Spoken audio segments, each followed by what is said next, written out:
The Three Musketeers. Chapter 1. The Three Presents of D'Artagnan the Elder. On the first Monday of the month of April, 1625, the market town of Meung, in which the author of Romance of the Rose was born, appeared to be in as perfect a state of revolution as if the Huguenots had just made a second La Rochelle of it. Many citizens, seeing the women flying toward the high street, leaving their children crying at the open doors, hastened to don the cuirass, and supporting their somewhat uncertain courage with a musket or a partisan, directed their steps toward the hostelry of the Jolly Miller, before which was gathered, increasing every minute, a compact group, vociferous and full of curiosity. In those times panics were common, and few days passed without some city or other registering in its archives an event of this kind.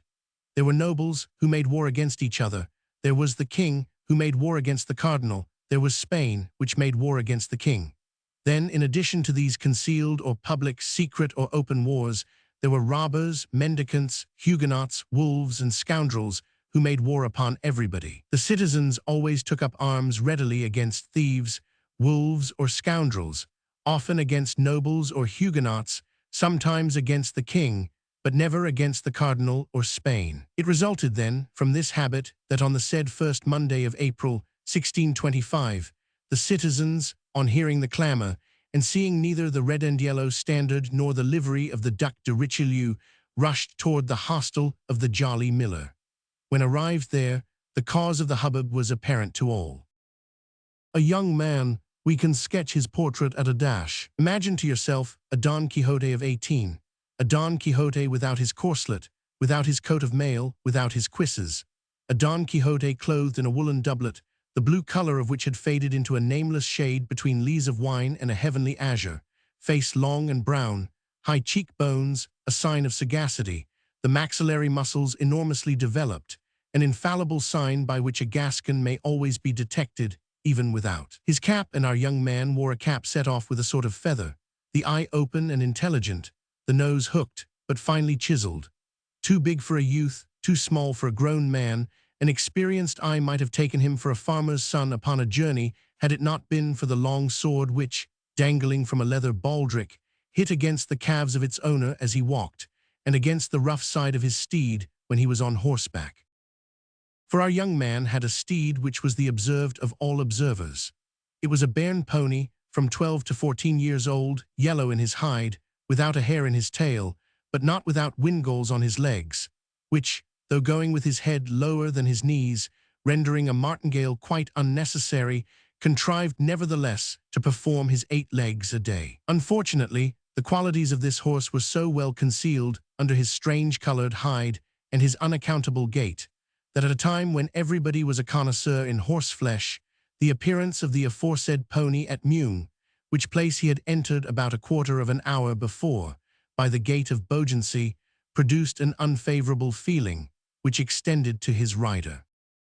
And this feeling had been more painfully perceived by young 500 Artagnan, for so was the Don Quixote of this second Rocinante named, from his not being able to conceal from himself the ridiculous appearance that such a steed gave him, good horseman as he was.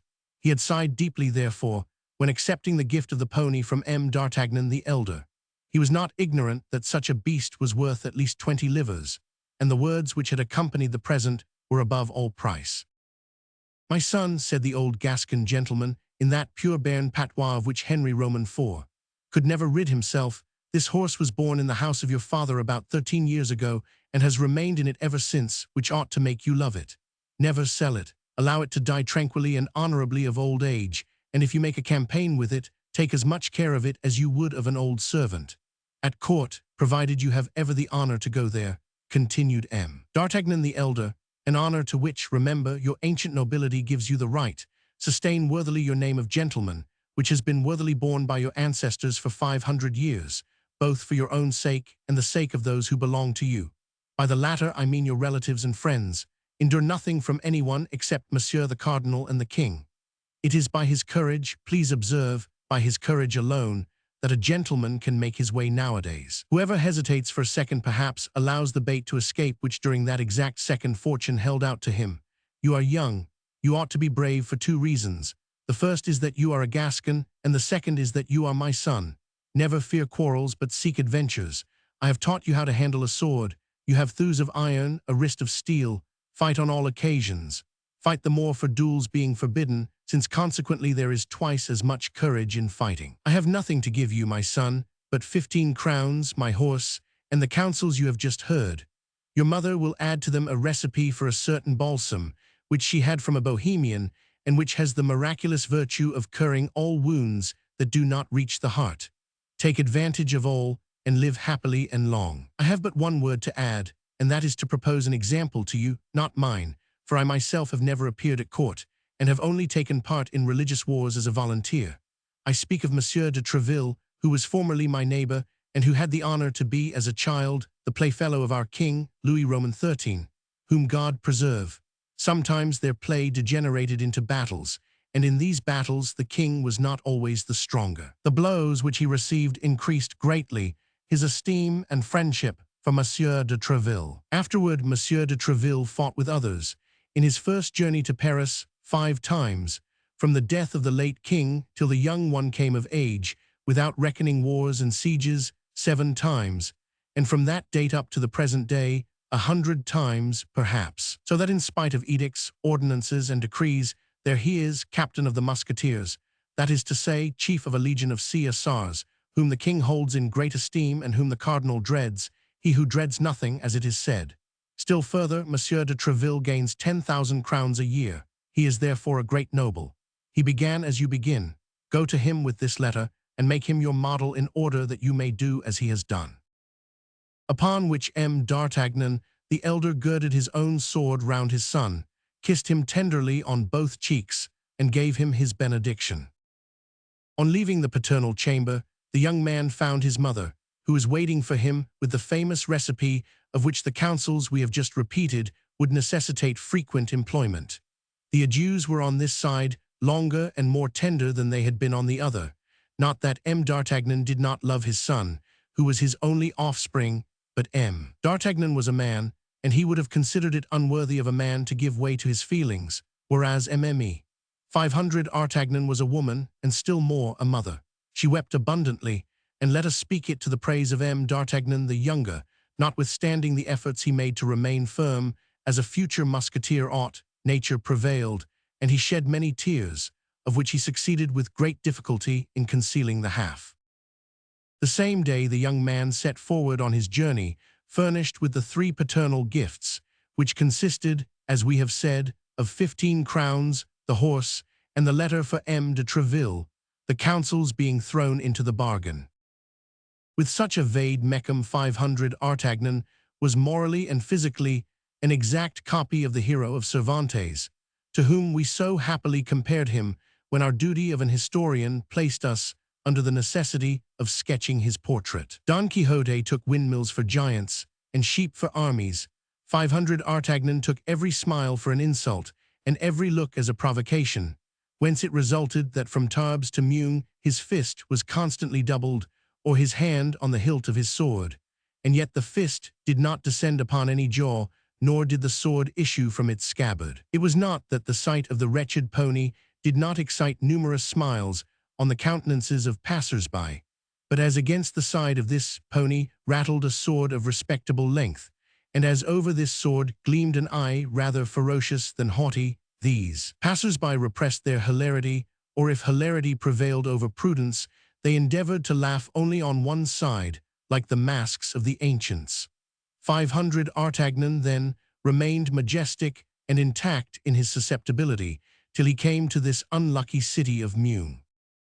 But there, as he was alighting from his horse at the gate of the Jolly Miller, without anyone, host, waiter, or hostler, coming to hold his stirrup or take his horse, 500 Artagnan spied, though an open window on the ground floor, a gentleman, well-made and of good carriage, although of rather a stern countenance, talking with 2 persons who appeared to listen to him with respect. 500 Artagnan fancied quite naturally, according to his custom, that he must be the object of their conversation, and listened.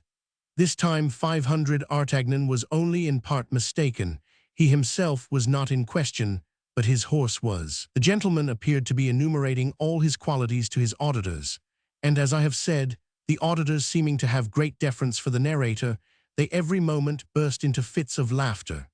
Now, as a half-smile was sufficient to awaken the irascibility of the young man, the effect produced upon him by this vociferous mirth may be easily imagined. Nevertheless, 500 Artagnan was desirous of examining the appearance of this impertinent personage who ridiculed him. He fixed his haughty eye upon the stranger, and perceived a man of from 40 to 45 years of age, with black and piercing eyes, pale complexion, a strongly marked nose, and a black and well-shaped mustache. He was dressed in a doublet and hose of a violet color, with aiguillettes of the same color, without any other ornaments than the customary slashes, through which the shirt appeared.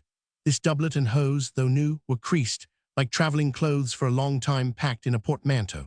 500 Artagnan made all these remarks with the rapidity of a most minute observer, and doubtless from an instinctive feeling that this stranger was destined to have a great influence over his future life.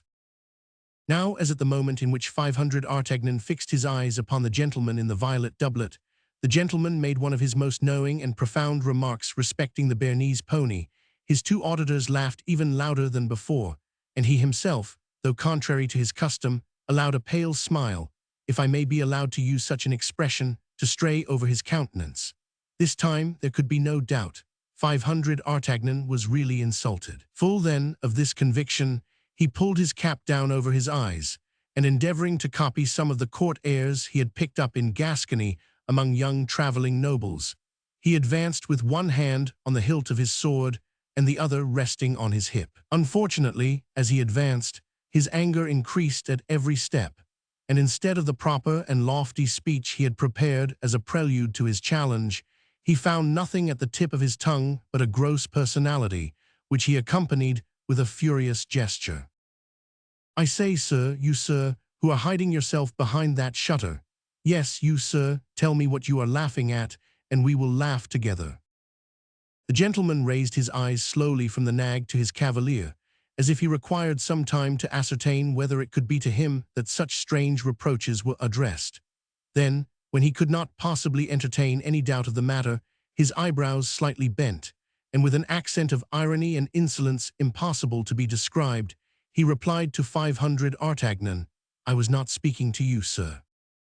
"But I am speaking to you," replied the young man, additionally exasperated with this mixture of insolence and good manners, of politeness and scorn. The stranger looked at him again with a slight smile, and retiring from the window, came out of the hostelry with a slow step, and placed himself before the horse, within 2 paces of 500 Artagnan. His quiet manner and the ironical expression of his countenance redoubled the mirth of the persons with whom he had been talking, and who still remained at the window. 500 Artagnan, seeing him approach, drew his sword a foot out of the scabbard. "This horse is decidedly, or rather has been in his youth, a buttercup," resumed the stranger, continuing the remarks he had begun, and addressing himself to his auditors at the window, without paying the least attention to the exasperation of 500 Artagnan, who, however, placed himself between him and them. "It is a color very well known in botany, but till the present time very rare among horses. There are people who laugh at the horse that would not dare to laugh at the master," cried the young emulator of the furious Treville. "I do not often laugh, sir," replied the stranger, "as you may perceive by the expression of my countenance, but nevertheless I retain the privilege of laughing when I please." "And I," cried 500 Artagnan, "will allow no man to laugh when it displeases me." "Indeed, sir," continued the stranger, more calm than ever, "well, that is perfectly right," and turning on his heel, was about to re-enter the hostelry by the front gate, beneath which 500 Artagnan on arriving had observed a saddled horse. But 500 Artagnan was not of a character to allow a man to escape him thus who had the insolence to ridicule him. He drew his sword entirely from the scabbard, and followed him, crying, "Turn, turn, master joker, lest I strike you behind." "Strike me," said the other, turning on his heels, and surveying the young man with as much astonishment as contempt. "Why, my good fellow, you must be mad." Then, in a suppressed tone, as if speaking to himself, "This is annoying," continued he. "What a godsend this would be for his majesty, who is seeking everywhere for brave fellows to recruit for his musketeers." He had scarcely finished, when 500 Artagnan made such a furious lunge at him that if he had not sprung nimbly backward, it is probable he would have jested for the last time. The stranger, then perceiving that the matter went beyond raillery, drew his sword, saluted his adversary, and seriously placed himself on guard. But at the same moment, his two auditors, accompanied by the host, fell upon 500 Artagnan with sticks, shovels, and tongs. This caused so rapid and complete a diversion from the attack that 500 Artagnan's adversary, while the latter turned round to face this shower of blows, sheathed his sword with the same precision, and instead of an actor, which he had nearly been, became a spectator of the fight, a part in which he acquitted himself with his usual impassiveness, muttering, nevertheless, "A plague upon these Gascons! Replace him on his orange horse, and let him be gone." "Not before I have killed you, poltroon!" cried 500 Artagnan, making the best face possible, and never retreating one step before his three assailants, who continued to shower blows upon him. "Another Gasconade," murmured the gentleman. "By my honor, these Gascons are incorrigible. Keep up the dance, then, since he will have it so. When he is tired, he will perhaps tell us that he has had enough of it." But the stranger knew not the headstrong personage he had to do with. 500 Artagnan was not the man ever to cry for quarter. The fight was therefore prolonged for some seconds, but at length 500 Artagnan dropped his sword, which was broken in two pieces by the blow of a stick. Another blow full upon his forehead at the same moment brought him to the ground, covered with blood and almost fainting. It was at this moment that people came flocking to the scene of action from all sides. The host, fearful of consequences, with the help of his servants, carried the wounded man into the kitchen, where some trifling attentions were bestowed upon him. As to the gentleman, he resumed his place at the window, and surveyed the crowd with a certain impatience, evidently annoyed by their remaining undispersed. "Well, how is it with this madman?" exclaimed he, turning round as the noise of the door announced the entrance of the host, who came in to inquire if he was unhurt. "Your Excellency is safe and sound?" asked the host. "Oh yes, perfectly safe and sound, my good host, and I wish to know what has become of our young man." "He is better," said the host. "He fainted quite away." "Indeed," said the gentleman. "But before he fainted, he collected all his strength to challenge you, and to defy you while challenging you." "Why, this fellow must be the devil in person," cried the stranger. "Oh no, your Excellency, he is not the devil," replied the host, with a grin of contempt.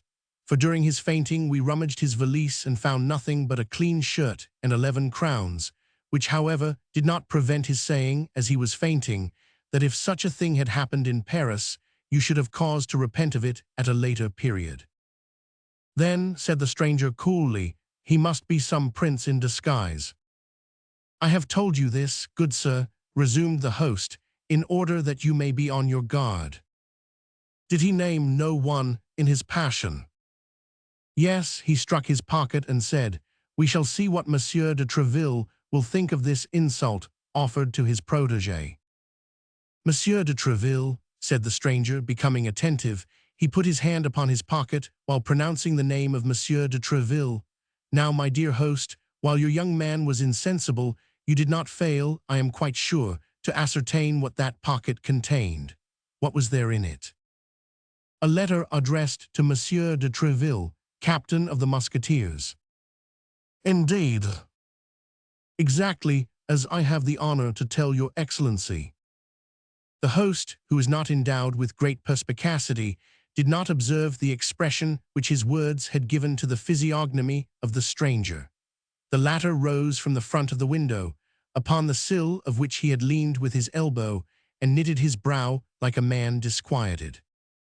"The devil," murmured he between his teeth, "can Treville have set this Gascon upon me? He is very young, but a sword thrust is a sword thrust, whatever be the age of him who gives it, and a youth is less to be suspected than an older man," and the stranger fell into a reverie which lasted some minutes. A weak obstacle is sometimes sufficient to overthrow a great design. "Host," said he, "could you not contrive to get rid of this frantic boy for me? In conscience, I cannot kill him, and yet, added he with a coldly menacing expression, he annoys me. Where is he? In my wife's chamber, on the first flight, where they are dressing his wounds. His things and his bag are with him. Has he taken off his doublet? On the contrary, everything is in the kitchen. But if he annoys you, this young fool. To be sure he does. He causes a disturbance in your hostelry, which respectable people cannot put up with. Go, make out my bill and notify my servant. What, monsieur, will you leave us so soon? You know that very well, as I gave my order to saddle my horse. Have they not obeyed me? It is done. As your excellency may have observed, your horse is in the great gateway, ready saddled for your departure. That is well, do as I have directed you then. What the devil, said the host to himself, can he be afraid of this boy? But an imperious glance from the stranger stopped him short. He bowed humbly and retired. In the meantime, the host, who entertained no doubt that it was the presence of the young man that drove the stranger from his hostelry, reascended to his wife's chamber and found 500 Artagnan just recovering his senses, giving him to understand that the police would deal with him pretty severely for having sought a quarrel with a great lord. For in the opinion of the host, the stranger could be nothing less than a great lord. He insisted that notwithstanding his weakness 500 Artagnan should get up and depart as quickly as possible. 500 Artagnan, half stupefied without his doublet, and with his head bound up in a linen cloth, arose then, and urged by the host, began to descend the stairs. But on arriving at the kitchen, the first thing he saw was his antagonist talking calmly at the step of a heavy carriage, drawn by 2 large Norman horses. His interlocutor, whose head appeared through the carriage window, was a woman of from 20 to 22 years. We have already observed with what rapidity 500 Artagnans seized the expression of a countenance. He perceived then, at a glance, that this woman was young and beautiful, and her style of beauty struck him more forcibly from its being totally different from that of the southern countries in which 500 Artagnan had hitherto resided. She was pale and fair, with long curls falling in profusion over her shoulders, had large, blue, languishing eyes, rosy lips, and hands of alabaster. She was talking with great animation with the stranger. "His Eminence, then, orders me," said the lady, "to return instantly to England, and to inform him as soon as the Duke leaves London." "And as to my other instructions," asked the fair traveller. "They are contained in this box, which you will not open until you are on the other side of the channel." "Very well, and you, what will you do?" I return to Paris." "What, without chastising this insolent boy?" asked the lady. The stranger was about to reply, but at the moment he opened his mouth, 500 Artagnan, who had heard all, precipitated himself over the threshold of the door. "This insolent boy chastises others," cried he, "and I hope that this time he whom he ought to chastise will not escape him as before." "Will not escape him," replied the stranger, knitting his brow. "No, before a woman you would dare not fly, I presume." "Remember," said Milady, seeing the stranger lay his hand on his sword, "the least delay may ruin everything." "You are right," cried the gentleman. "Begone then on your part, and I will depart as quickly on mine." And bowing to the lady, he sprang into his saddle, while her coachman applied his whip vigorously to his horses. The 2 interlocutors thus separated, taking opposite directions, at full gallop. "Pay him, booby," cried the stranger to his servant, without checking the speed of his horse, and the man, after throwing 2 or 3 silver pieces at the foot of mine host, galloped after his master. "Base coward, false gentleman," cried 500 Artagnan, springing forward in his turn after the servant, but his wound had rendered him too weak to support such an exertion.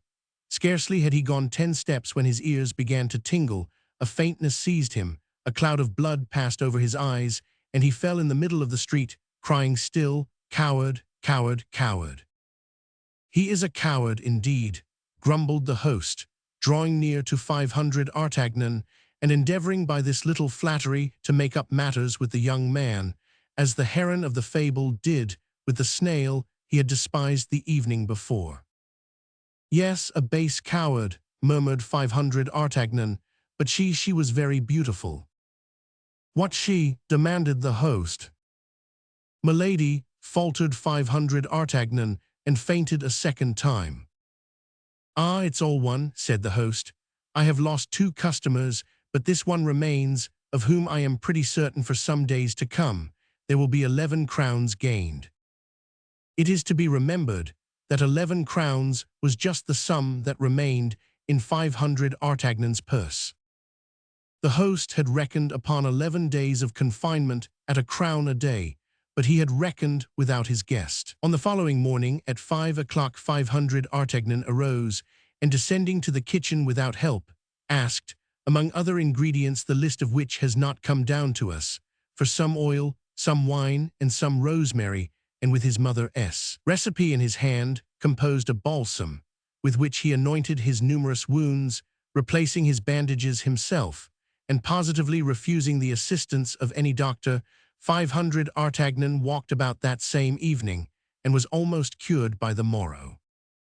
But when the time came to pay for his rosemary, this oil, and the wine, the only expense the master had incurred, as he had preserved a strict abstinence, while on the contrary, the yellow horse, by the account of the hostler at least, had eaten 3 times as much as a horse of his size could reasonably be supposed to have done, 500 Artagnan found nothing in his pocket but his little old velvet purse with the 11 crowns it contained, for as to the letter addressed to M. de Treville, it had disappeared. The young man commenced his search for the letter with the greatest patience, turning out his pockets of all kinds over and over again, rummaging and re-rummaging in his valise, and opening and reopening his purse.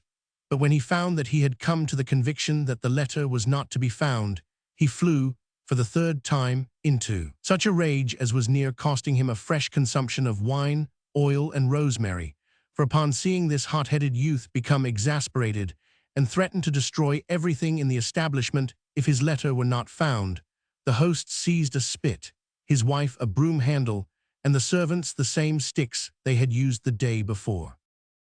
"My letter of recommendation," cried 500 Artagnan, "my letter of recommendation, or the holy blood, I will spit you all like ortolans." Unfortunately, there was one circumstance which created a powerful obstacle to the accomplishment of this threat, which was, as we have related, that his sword had been in his first conflict broken in 2, and which he had entirely forgotten. Hence it resulted, when 500 Artagnan proceeded to draw his sword in earnest, he found himself purely and simply armed with a stump of a sword about 8 or 10 inches in length, which the host had carefully placed in the scabbard. As to the rest of the blade, the master had slyly put that on one side to make himself a larding pin. But this deception would probably not have stopped our fiery young man if the host had not reflected that the reclamation which his guest made was perfectly just. "But after all," said he, lowering the point of his spit, "where is this letter?" "Yes, where is this letter?" cried 500 Artagnan. "In the first place, I warn you that that letter is for Monsieur de Treville, and it must be found, or if it is not found, he will know how to find it." His threat completed the intimidation of the host. After the king and the cardinal, M. de Treville was the man whose name was perhaps most frequently repeated by the military and even by citizens. There was, to be sure, Father Joseph, but his name was never pronounced but with a subdued voice. Such was the terror inspired by his grey eminence, as the cardinal's familiar was called. Throwing down his spit, and ordering his wife to do the same with her broom handle, and the servants with their sticks, he set the first example of commencing an earnest search for the lost letter. "Does the letter contain anything valuable?" demanded the host after a few minutes of useless investigation. "Zounds, I think it does indeed," cried the Gascon, who reckoned upon this letter for making his way at court. "It contained my fortune." "Bills upon Spain?" asked the disturbed host. "Bills upon His Majesty's private treasury," answered 500 Artagnan, who, reckoning upon entering into the king's service in consequence of this recommendation, believed he could make this somewhat hazardous reply without telling of a falsehood. "The devil," cried the host at his wit's end. "But it's of no importance," continued 500 Artagnan with natural assurance. "It's of no importance. The money is nothing. That letter was everything. I would rather have lost 1,000 pistoles than have lost it." He would not have risked more if he had said 20,000, but a certain juvenile modesty restrained him. A ray of light all at once broke upon the mind of the host, as he was giving himself to the devil upon finding nothing. "That letter is not lost," cried he. "What?" cried 500 Artagnan. "No, it has been stolen from you." "Stolen by whom?" "By the gentleman who was here yesterday. He came down into the kitchen where your doublet was. He remained there some time alone. I would lay a wager he has stolen it." "Do you think so?" answered 500 Artagnan, but little convinced, as he knew better than anyone else how entirely personal the value of this letter was, and saw nothing in it likely to tempt cupidity. The fact was that none of his servants, none of the travelers present, could have gained anything by being possessed of this paper. "Do you say," resumed 500 Artagnan, "that you suspect that impertinent gentleman?" "I tell you I am sure of it," continued the host.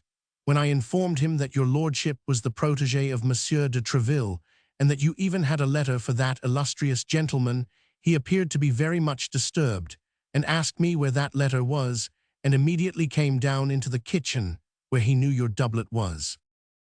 "Then that's my thief," replied 500 Artagnan.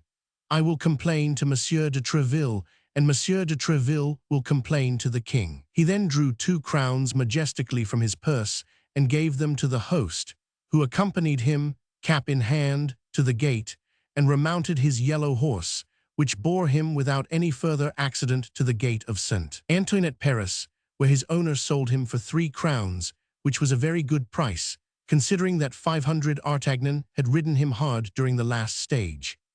Thus, the dealer to whom 500 Artagnan sold him for the 9 livres did not conceal from the young man that he only gave that enormous sum for him on the account of the originality of his color. Thus 500 Artagnan entered Paris on foot, carrying his little packet under his arm, and walked about till he found an apartment to be let on terms suited to the scantiness of his means. This chamber was a sort of garret, situated in the Rue des Fossoyeurs, near the Luxembourg.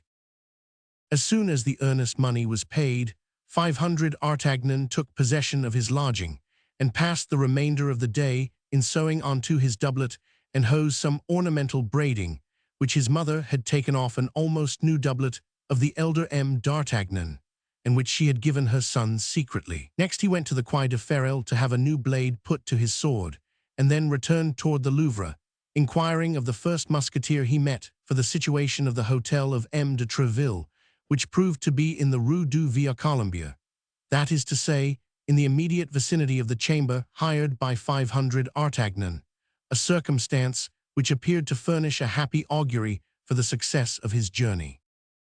After this, satisfied with the way in which he had conducted himself at Meung, without remorse for the past, confident in the present, and full of hope for the future, he retired to bed and slept the sleep of the brave.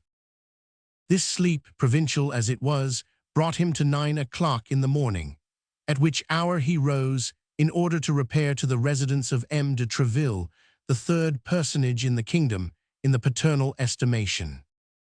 Chapter 2. The antechamber of M. de Tréville. M. de Troisville, as his family was still called in Gascony, or M. de Tréville, as he has ended by styling himself in Paris, had really commenced life as 500 Artagnan now did, that is to say, without a sou in his pocket, but with a fund of audacity, shrewdness, and intelligence, which makes the poorest Gascon gentleman often derive more in his hope from the paternal inheritance than the richest Perigordian or Berrichan gentleman derives in reality from his. His insolent bravery, his still more insolent success at a time when blows poured down like hail, had borne him to the top of that difficult ladder called court favor, which he had climbed 4 steps at a time. He was the friend of the king, who honored highly, as everyone knows, the memory of his father Henry Roman IV, the father of M. de Treville had served him so faithfully in his wars against the League that in default of money, a thing to which the Béarnais was accustomed all his life, and who constantly paid his debts with that of which he never stood in need of borrowing, that is to say, with ready wit.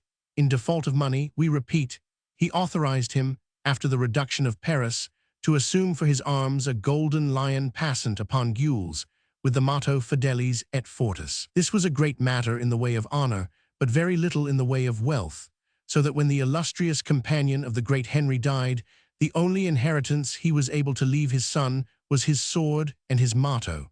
Thanks to this double gift, and the spotless name that accompanied it, M. de Treville was admitted into the household of the young prince, where he made such good use of his sword, and was so faithful to his motto, that Louis Roman XIII, one of the good blades of his kingdom, was accustomed to say that if he had a friend who was about to fight, he would advise him to choose as a second, himself first, and Treville next, or even, perhaps, before himself.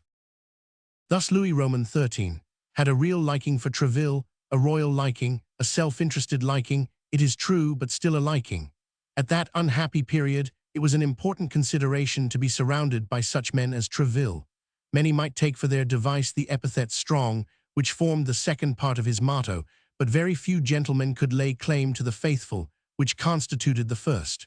Treville was one of these latter. His was one of those rare organizations, endowed with an obedient intelligence like that of the dog, with a blind valor, a quick eye, and a prompt hand, to whom sight appeared only to be given to see if the king were dissatisfied with anyone, and the hand to strike this displeasing personage, whether a Besme, a Morevers, a Poltiot de Mere, or a Vitry. In short, up to this period nothing had been wanting to Treville but opportunity, but he was ever on the watch for it, and he faithfully promised himself that he would not fail to seize it by its 3 hairs whenever it came within reach of his hand.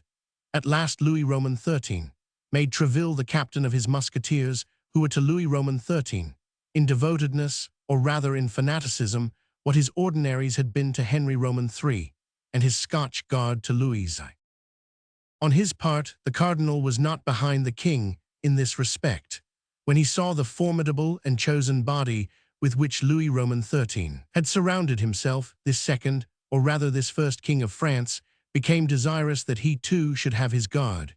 He had his musketeers, therefore, as Louis Roman XIII had his, and these two powerful rivals vied with each other in procuring, not only from all the provinces of France, but even from all foreign states, the most celebrated swordsmen. It was not uncommon for Richelieu and Louis Roman XIII to dispute over their evening game of chess upon the merits of their servants. Each boasted the bearing and the courage of his own people. While exclaiming loudly against duels and brawls, they excited them secretly to quarrel, deriving an immoderate satisfaction or genuine regret from the success or defeat of their own combatants. We learn this from the memoirs of a man who was concerned in some few of these defeats and in many of these victories. Treville had grasped the weak side of his master, and it was to this address that he owed the long and constant favor of a king who has not left the reputation behind him of being very faithful in his friendships. He paraded his musketeers before the Cardinal Armand Duplessis with an insolent air which made the grey moustache of his eminence curl with ire. Treville understood admirably the war method of that period, in which he who could not live at the expense of the enemy must live at the expense of his compatriots. His soldiers formed a legion of devil-may-care fellows, perfectly undisciplined toward all but himself. Loose, half-drunk, imposing, the king's musketeers, or rather M. de Treville's, spread themselves about in the cabarets, in the public walks, and the public sports, shouting, twisting their mustaches, clanking their swords, and taking great pleasure in annoying the guards of the cardinal whenever they could fall in with them, then drawing in the open streets, as if it were the best of all possible sports, sometimes killed, but sure in that case to be both wept and avenged, often killing others, but then certain of not rotting in prison, M. de Treville being there to claim them. Thus M. de Treville was praised to the highest note by these men, who adored him, and who, ruffians as they were, trembled before him like scholars before their master, obedient to his least word, and ready to sacrifice themselves to wash out the smallest insult. M. de Treville employed this powerful weapon for the king in the first place and the friends of the king, and then for himself and his own friends. For the rest, in the memoirs of this period, which has left so many memoirs, one does not find this worthy gentleman blamed even by his enemies, and he had many such among men of the pen as well as among men of the sword.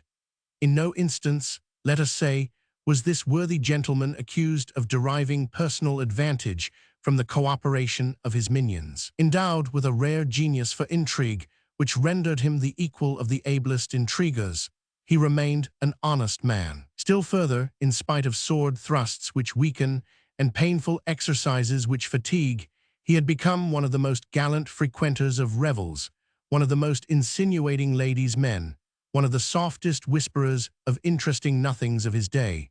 The bonds fortunes of de Treville were talked of as those of M. de Bassompierre had been talked of 20 years before, and that was not saying a little. The captain of the musketeers was therefore admired, feared, and loved, and this constitutes the zenith of human fortune. Louis Roman XIV absorbed all the smaller stars of his court in his own vast radiance, but his father, a son pluribus impar, left his personal splendor to each of his favorites, his individual value to each of his courtiers. In addition to the levies of the king and the cardinal, there might be reckoned in Paris at that time more than 200 smaller but still noteworthy levies. Among these 200 levies, that of Treville was one of the most sought. The court of his hotel, situated in the Rue du Via Columbia, resembled a camp from by 6 o'clock in the morning in summer and 8 o'clock in winter.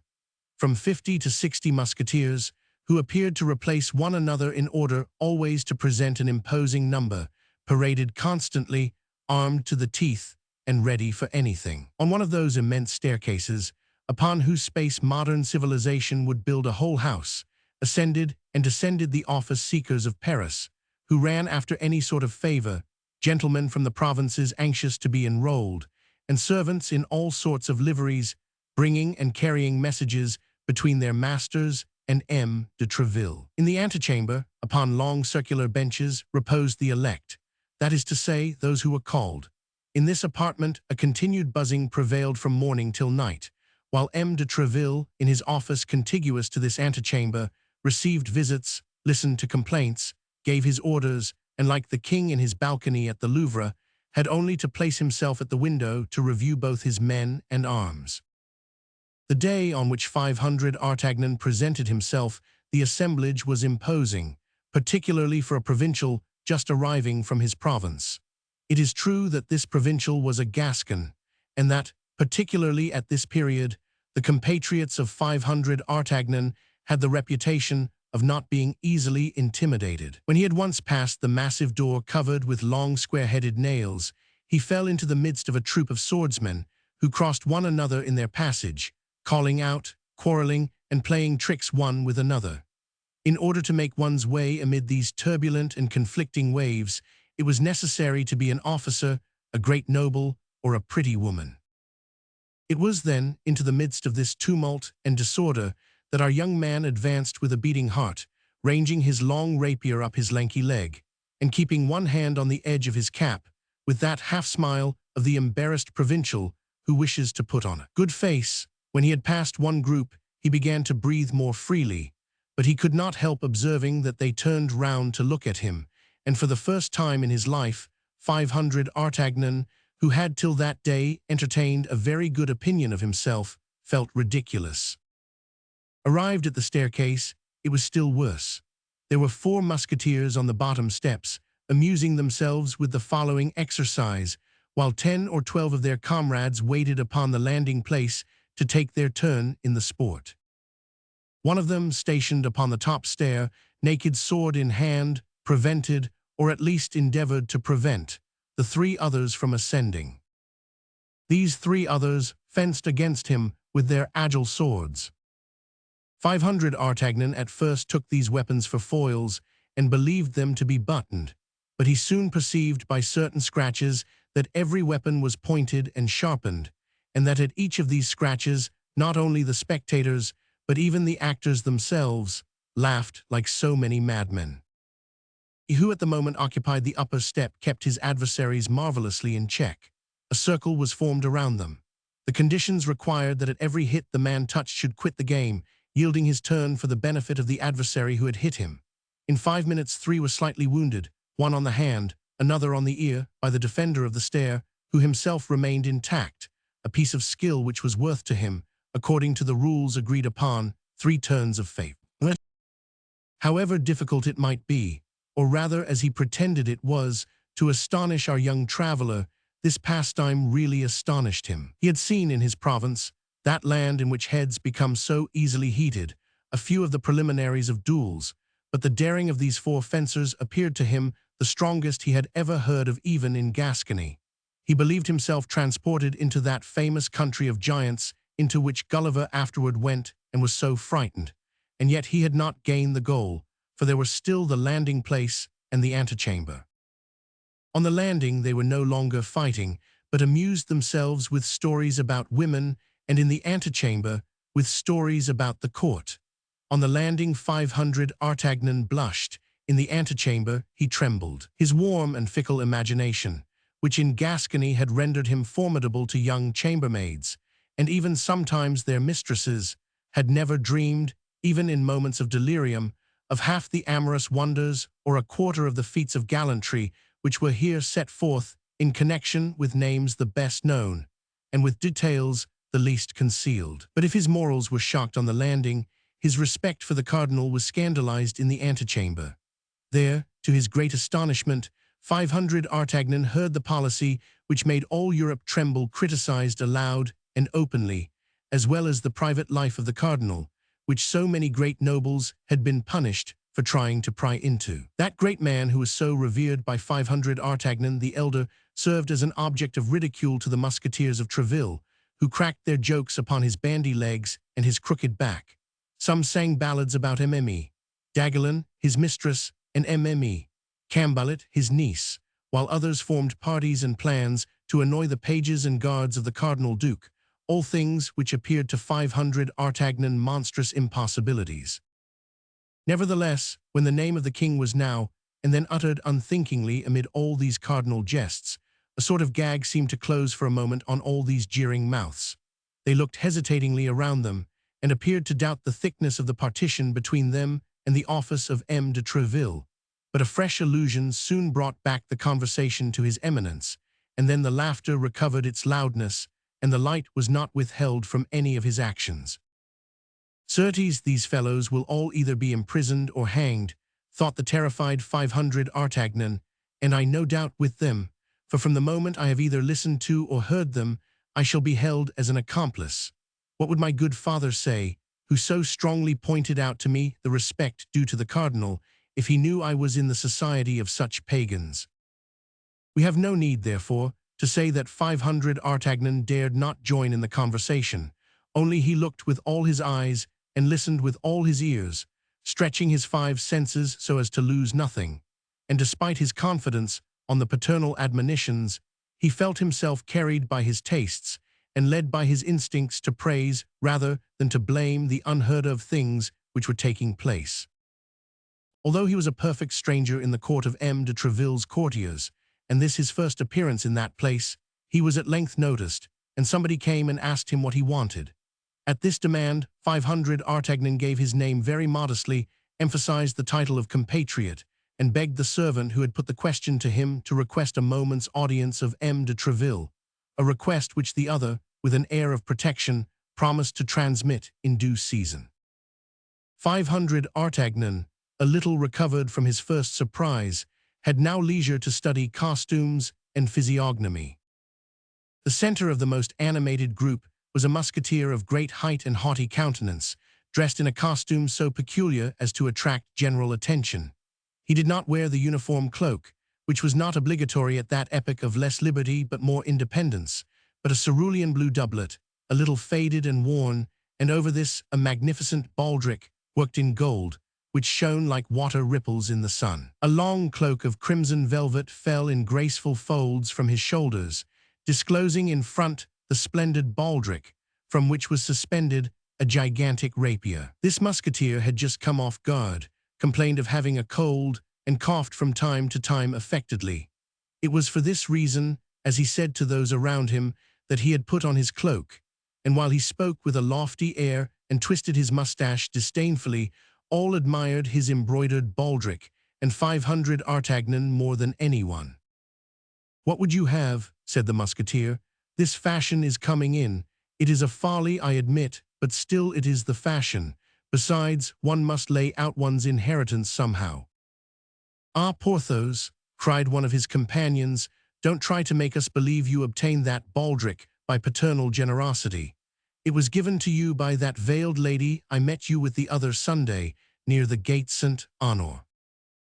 "No, upon honor, and by the faith of a gentleman, I bought it with the contents of my own purse," answered he whom they designated by the name Porthos.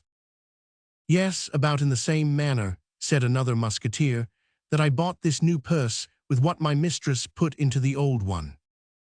"It's true, though," said Porthos, "and the proof is that I paid 12 pistoles for it." The wonder was increased, though the doubt continued to exist. "Is it not true, Aramis?" said Porthos, turning toward another musketeer.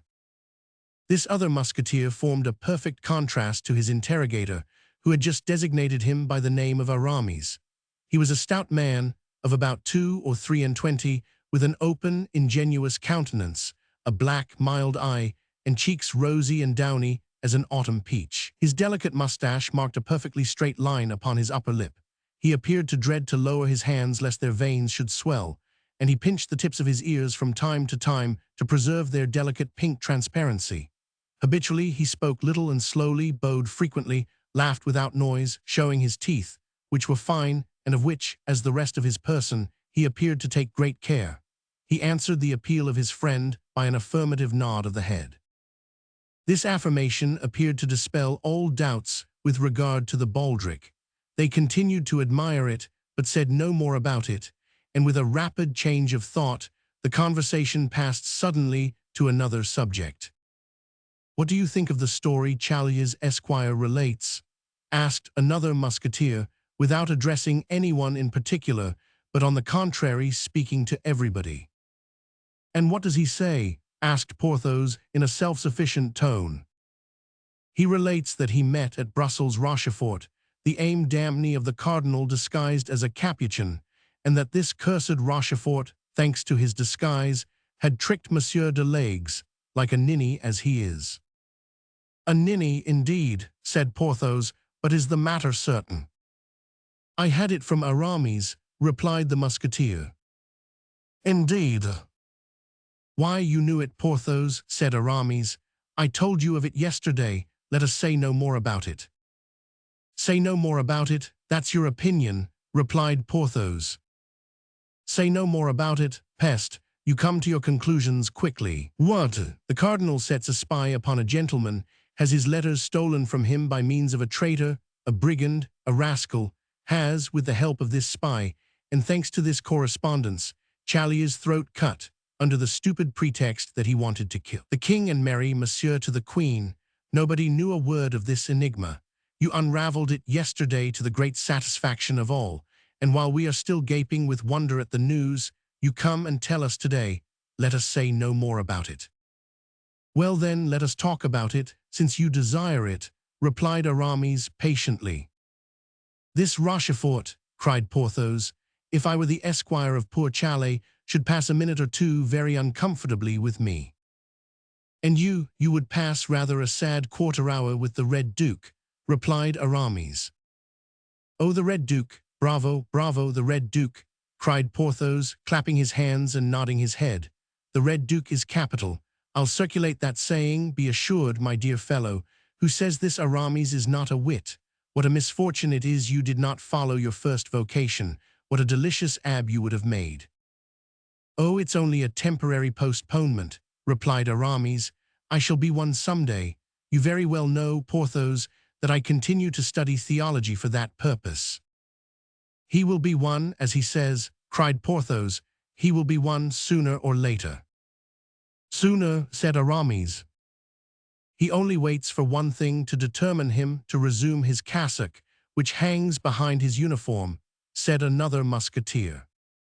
"What is he waiting for?" asked another. only till the Queen has given an heir to the crown of France." "No jesting upon that subject, gentlemen," said Porthos. "Thank God the Queen is still of an age to give one." "They say that Monsieur de Buckingham is in France," replied Aramis, with a significant smile which gave to this sentence, apparently so simple, a tolerably scandalous meaning. "Aramis, my good friend, this time you are wrong," interrupted Porthos. "Your wit is always leading you beyond bounds. If Monsieur de Tréville heard you, you would repent of speaking thus." "Are you going to give me a lesson, Porthos?"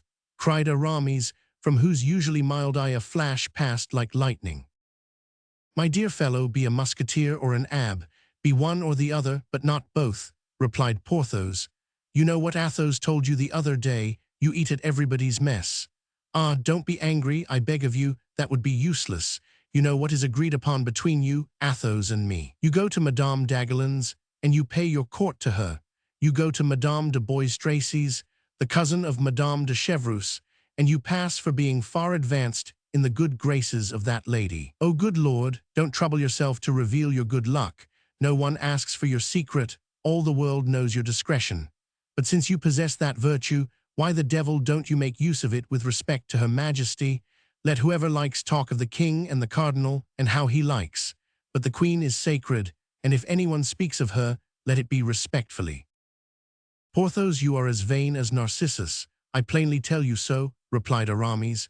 "You know I hate moralizing, except when it is done by Athos. As to you, good sir, you wear too magnificent a baldric to be strong on that head. I will be an abbe if it suits me. In the meanwhile I am a musketeer. In that quality I say what I please, and at this moment it pleases me to say that you weary me." "Aramis! Porthos! Gentlemen, gentlemen!" cried the surrounding group. "Monsieur de Tréville awaits Monsieur d'Artagnan," cried a servant, throwing open the door of the cabinet. At this announcement, during which the door remained open, everyone became mute, and amid the general silence, the young man crossed part of the length of the antechamber, and entered the apartment of the captain of the musketeers, congratulating himself with all his heart at having so narrowly escaped the end of this strange quarrel. Chapter 3. The audience. M. de Tréville was at the moment in rather ill humor. Nevertheless, he saluted the young man politely, who bowed to the very ground, and he smiled on receiving 500 Artagnan's response, the Béarnese accent of which recalled to him at the same time his youth and his country, a double remembrance which makes a man smile at all ages. But stepping toward the antechamber and making a sign to 500 Artagnan with his hand, as if to ask his permission to finish with others before he began with him, he called 3 times, with a louder voice at each time, so that he ran through the intervening tones between the imperative accent and the angry accent. "Athos, Porthos, Aramis."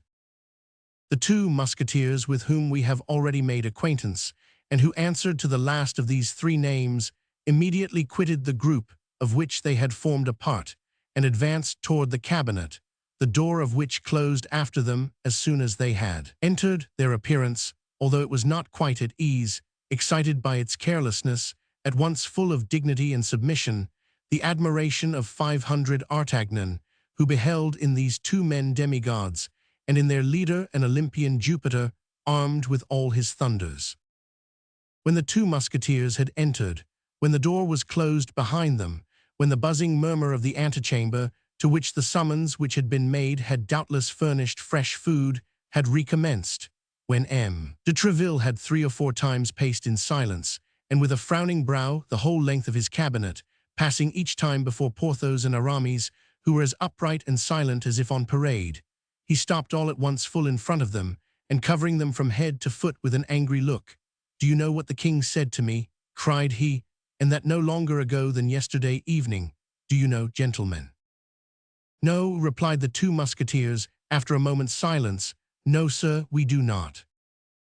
"But I hope that you will do us the honor to tell us," added Aramis in his politest tone and with his most graceful bow. "He told me that he should henceforth recruit his musketeers from among the guards of Monsieur the Cardinal." "The guards of the cardinal, and why so?" asked Porthos warmly. The two musketeers reddened to the whites of their eyes. 500 Artagnan did not know where he was, and wished himself 100 feet underground.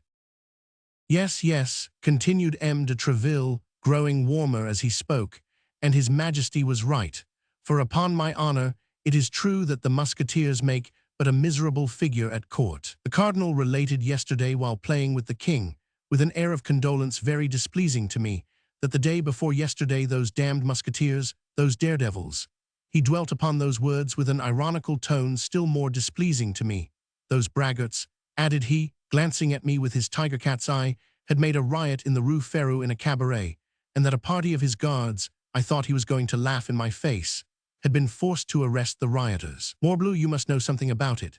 Arrest musketeers, you were among them, you were, don't deny it, you were recognized and the cardinal named you. But it's all my fault. Yes, it's all my fault, because it is myself who selects my men. You Aramis, why the devil did you ask me for a uniform when you would have been so much better in a cassock? And you, Porthos, do you only wear such a fine golden baldric to suspend a sword of straw from it? And Athos, I don't see Athos. Where is he? Ill. Very ill, say you, and of what malady? It is feared that it may be the smallpox, sir, replied Porthos, desirous of taking his turn in the conversation. And what is serious is that it will certainly spoil his face. The smallpox, that's a great story to tell me, Porthos, sick of the smallpox at his age. No, no, but wounded without doubt, killed perhaps. Ah, if I knew, blood. Messieurs musketeers, I will not have this haunting of bad places, this quarreling in the streets, this sword-play at the crossways. And above all, I will not have occasion given for the cardinal's guards, who are brave, quiet, skillful men who never put themselves in a position to be arrested, and who, besides, never allow themselves to be arrested to laugh at you. I am sure of it, they would prefer dying on the spot to being arrested or taking back a step. To save yourselves, to scamper away, to flee, that is good for the king's musketeers."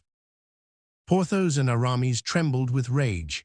They could willingly have strangled M. de Treville if, at the bottom of all this, they had not felt it was the great love he bore them which made him speak thus. They stamped upon the carpet with their feet, they bit their lips till the blood came, and grasped the hilts of their swords with all their might. All without had heard, as we have said, Athos, Porthos, and Aramis called, and had guessed, from M. de Treville's tone of voice, that he was very angry about something. 10 curious heads were glued to the tapestry and became pale with fury, for their ears, closely applied to the door, did not lose a syllable of what he said, while their mouths repeated as he went on the insulting expressions of the captain to all the people in the antechamber. In an instant, from the door of the cabinet to the street gate, the whole hotel was boiling. "Ah, the king's musketeers are arrested by the guards of the cardinal, are they?" continued M. de Treville, as furious at heart as his soldiers, but emphasizing his words and plunging them, one by one, so to say, like so many blows of a stiletto, into the bosoms of his auditors. "What, 6 of his Eminence's guards arrest 6 of his Majesty's musketeers? Morbleu, my part is taken. I will go straight to the Louvre. I will give in my resignation as captain of the king's musketeers to take a lieutenancy in the cardinal's guards, and if he refuses me, morbleu, I will turn ab." At these words, the murmur without became an explosion. Nothing was to be heard but oaths and blasphemies. The morblius, the sang dies, the morts touts les diables crossed one another in the air. 500 Artagnan looked for some tapestry behind which he might hide himself, and felt an immense inclination to crawl under the table. "Well, my captain," said Porthos, quite beside himself, "the truth is that we were 6 against 6, but we were not captured by fair means, and before we had time to draw our swords, 2 of our party were dead, and Athos, grievously wounded, was very little better. For you know Athos. Well, captain, he endeavored twice to get up, and fell again twice. And we did not surrender, no, they dragged us away by force. On the way we escaped. As for Athos, they believed him to be dead, and left him very quiet on the field of battle, not thinking it worth the trouble to carry him away. That's the whole story. What the devil, captain, one cannot win all one's battles. The great Pompey lost that of Pharsalia, and Francis I, who was, as I have heard say, as good as other folks, nevertheless lost the battle of Pavia. And I have the honor of assuring you that I killed one of them with his own sword, said Aramis, for mine was broken at the first parry. Killed him, or poniarded him, sir, as is most agreeable to you. I did not know that, replied M. de Treville in a somewhat softened tone. The cardinal exaggerated, as I perceive. But pray, sir, continued Aramis, who, seeing his captain become appeased, ventured to risk a prayer, do not say that Athos is wounded. He would be in despair if that should come to the ears of the king, and as the wound is very serious, seeing that after crossing the shoulder it penetrates into the chest, it is to be feared. At this instant the tapestry was raised, and a noble and handsome head, but frightfully pale, appeared under the fringe. Athos, cried the two musketeers. Athos, repeated M. de Treville himself.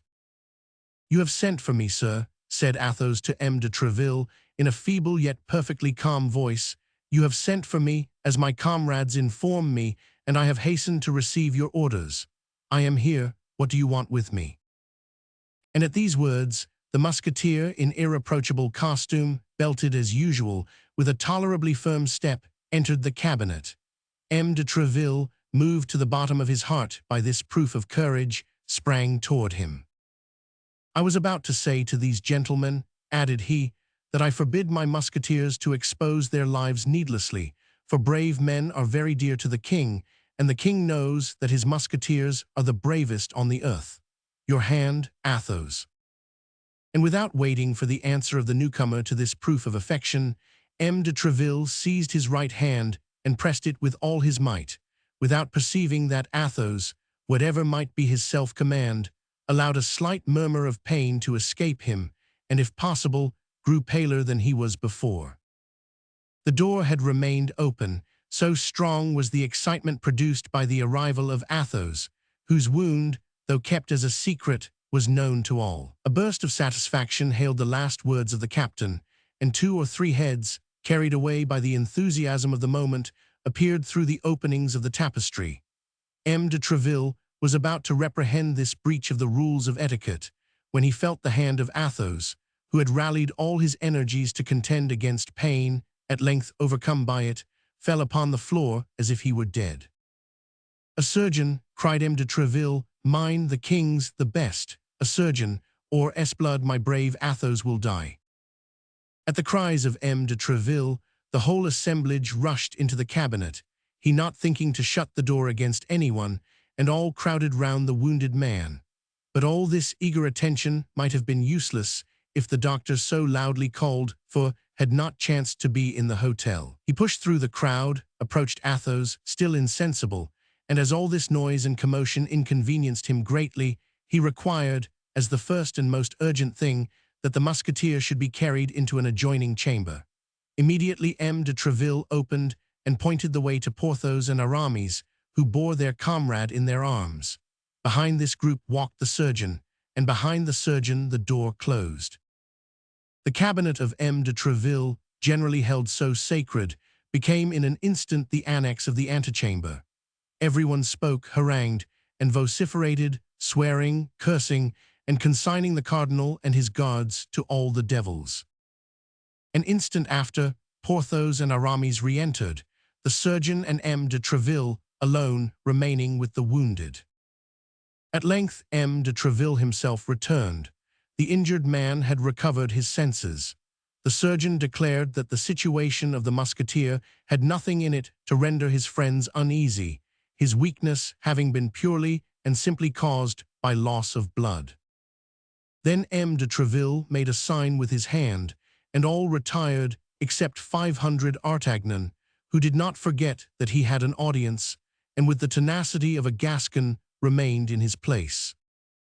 When all had gone out and the door was closed, M. de Treville, on turning round, found himself alone with the young man. The event which had occurred had in some degree broken the thread of his ideas. He inquired what was the will of his persevering visitor. 500 Artagnan then repeated his name, and in an instant recovering all his remembrances of the present and the past, M. de Treville grasped the situation. "Pardon me," said he, smiling, "pardon me, my dear compatriot, but I had wholly forgotten you. but what help is there for it? A captain is nothing but a father of a family, charged with even a greater responsibility than the father of an ordinary family. Soldiers are big children, but as I maintain that the orders of the king, and more particularly the orders of the cardinal, should be executed. 500 Artagnan could not restrain a smile.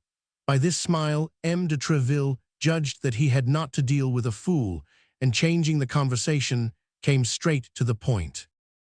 "I respected your father very much," said he. "What can I do for the son? Tell me quickly, my time is not my own." "Monsieur," said 500 Artagnan, "on quitting Tarbes and coming hither, it was my intention to request of you, in remembrance of the friendship which you have not forgotten, the uniform of a musketeer. But after all that I have seen during the last 2 hours, I comprehend that such a favor is enormous, and tremble lest I should not merit it."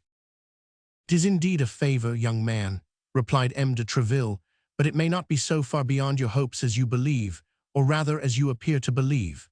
But His Majesty's decision is always necessary, and I inform you with regret that no one becomes a musketeer without the preliminary ordeal of several campaigns, certain brilliant actions, or a service of 2 years in some other regiment less favored than ours."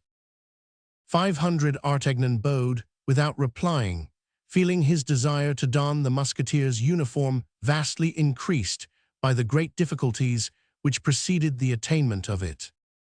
"But," continued M. de Treville, fixing upon his compatriot a look so piercing that it might be said he wished to read the thoughts of his heart, "on account of my old companion, your father, as I have said, I will do something for you, young man. Our recruits from Béarn are not generally very rich, and I have no reason to think matters have much changed in this respect since I left the province. I dare say you have not brought too large a stock of money with you."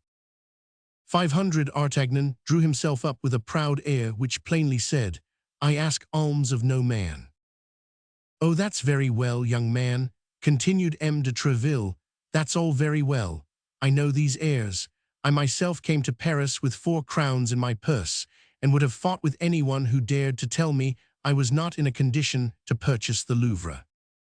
500 Artagnan's bearing became still more imposing. Thanks to the sale of his horse, he commenced his career with 4 more crowns than M. de Treville possessed at the commencement of his. "You ought, I say then, to husband the means you have, however large the sum may be, but you ought also to endeavor to perfect yourself in the exercises becoming a gentleman. I will write a letter today to the director of the Royal Academy, and tomorrow he will admit you without any expense to yourself. Do not refuse this little service. Our best-born and richest gentlemen sometimes solicit it without being able to obtain it.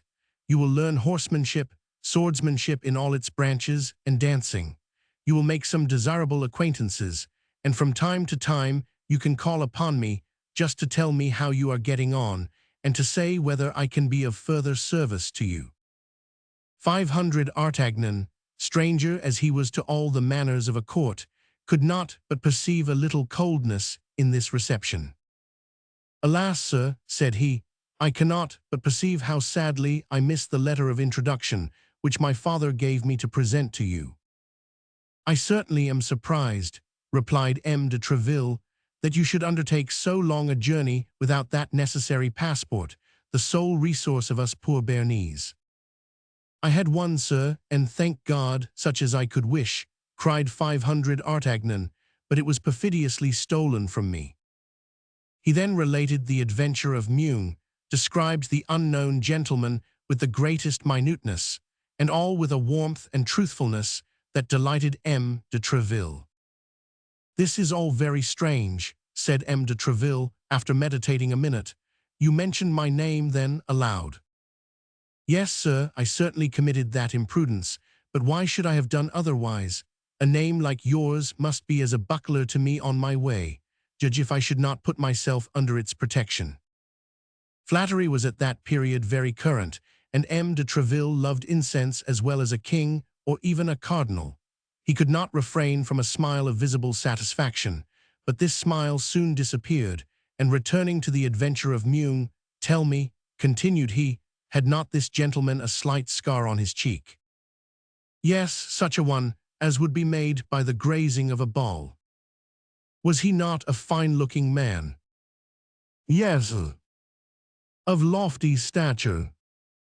Yes. Of pale complexion and brown hair?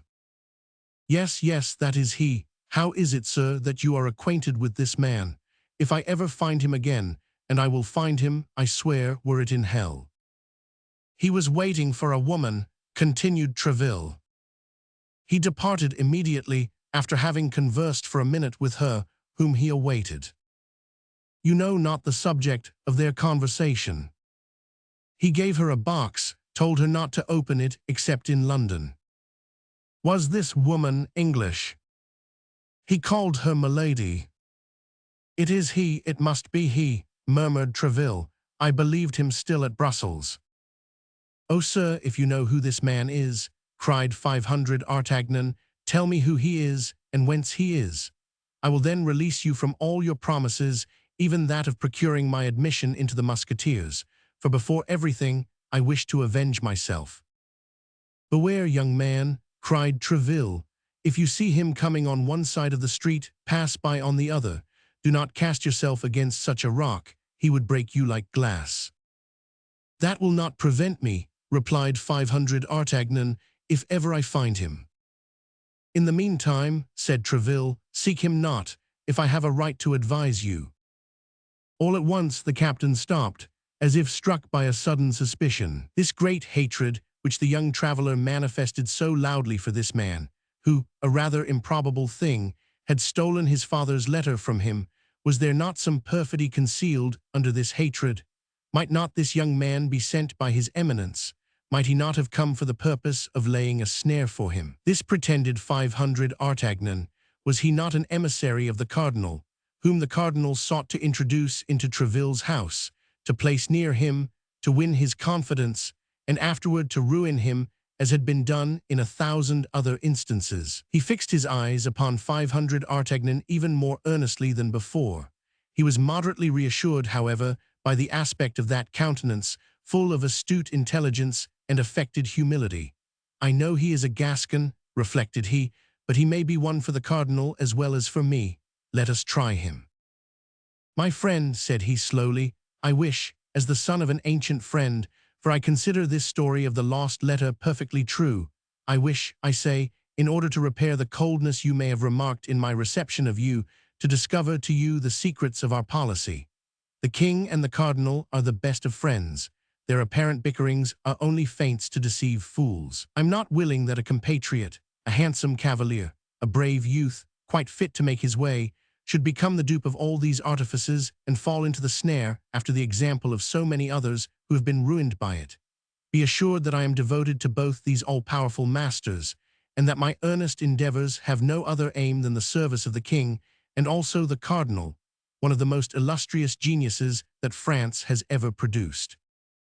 Now, young man, regulate your conduct accordingly, and if you entertain, whether from your family, your relations, or even from your instincts, any of these enmities which we see constantly breaking out against the cardinal, bid me adieu and let us separate. I will aid you in many ways, but without attaching you to my person. I hope that my frankness at least will make you my friend, for you are the only young man to whom I have hitherto spoken as I have done to you. Treville said to himself, if the cardinal has set this young fox upon me, he will certainly not have failed. He, who knows how bitterly I execrate him, to tell his spy that the best means of making his court to me is to rail at him.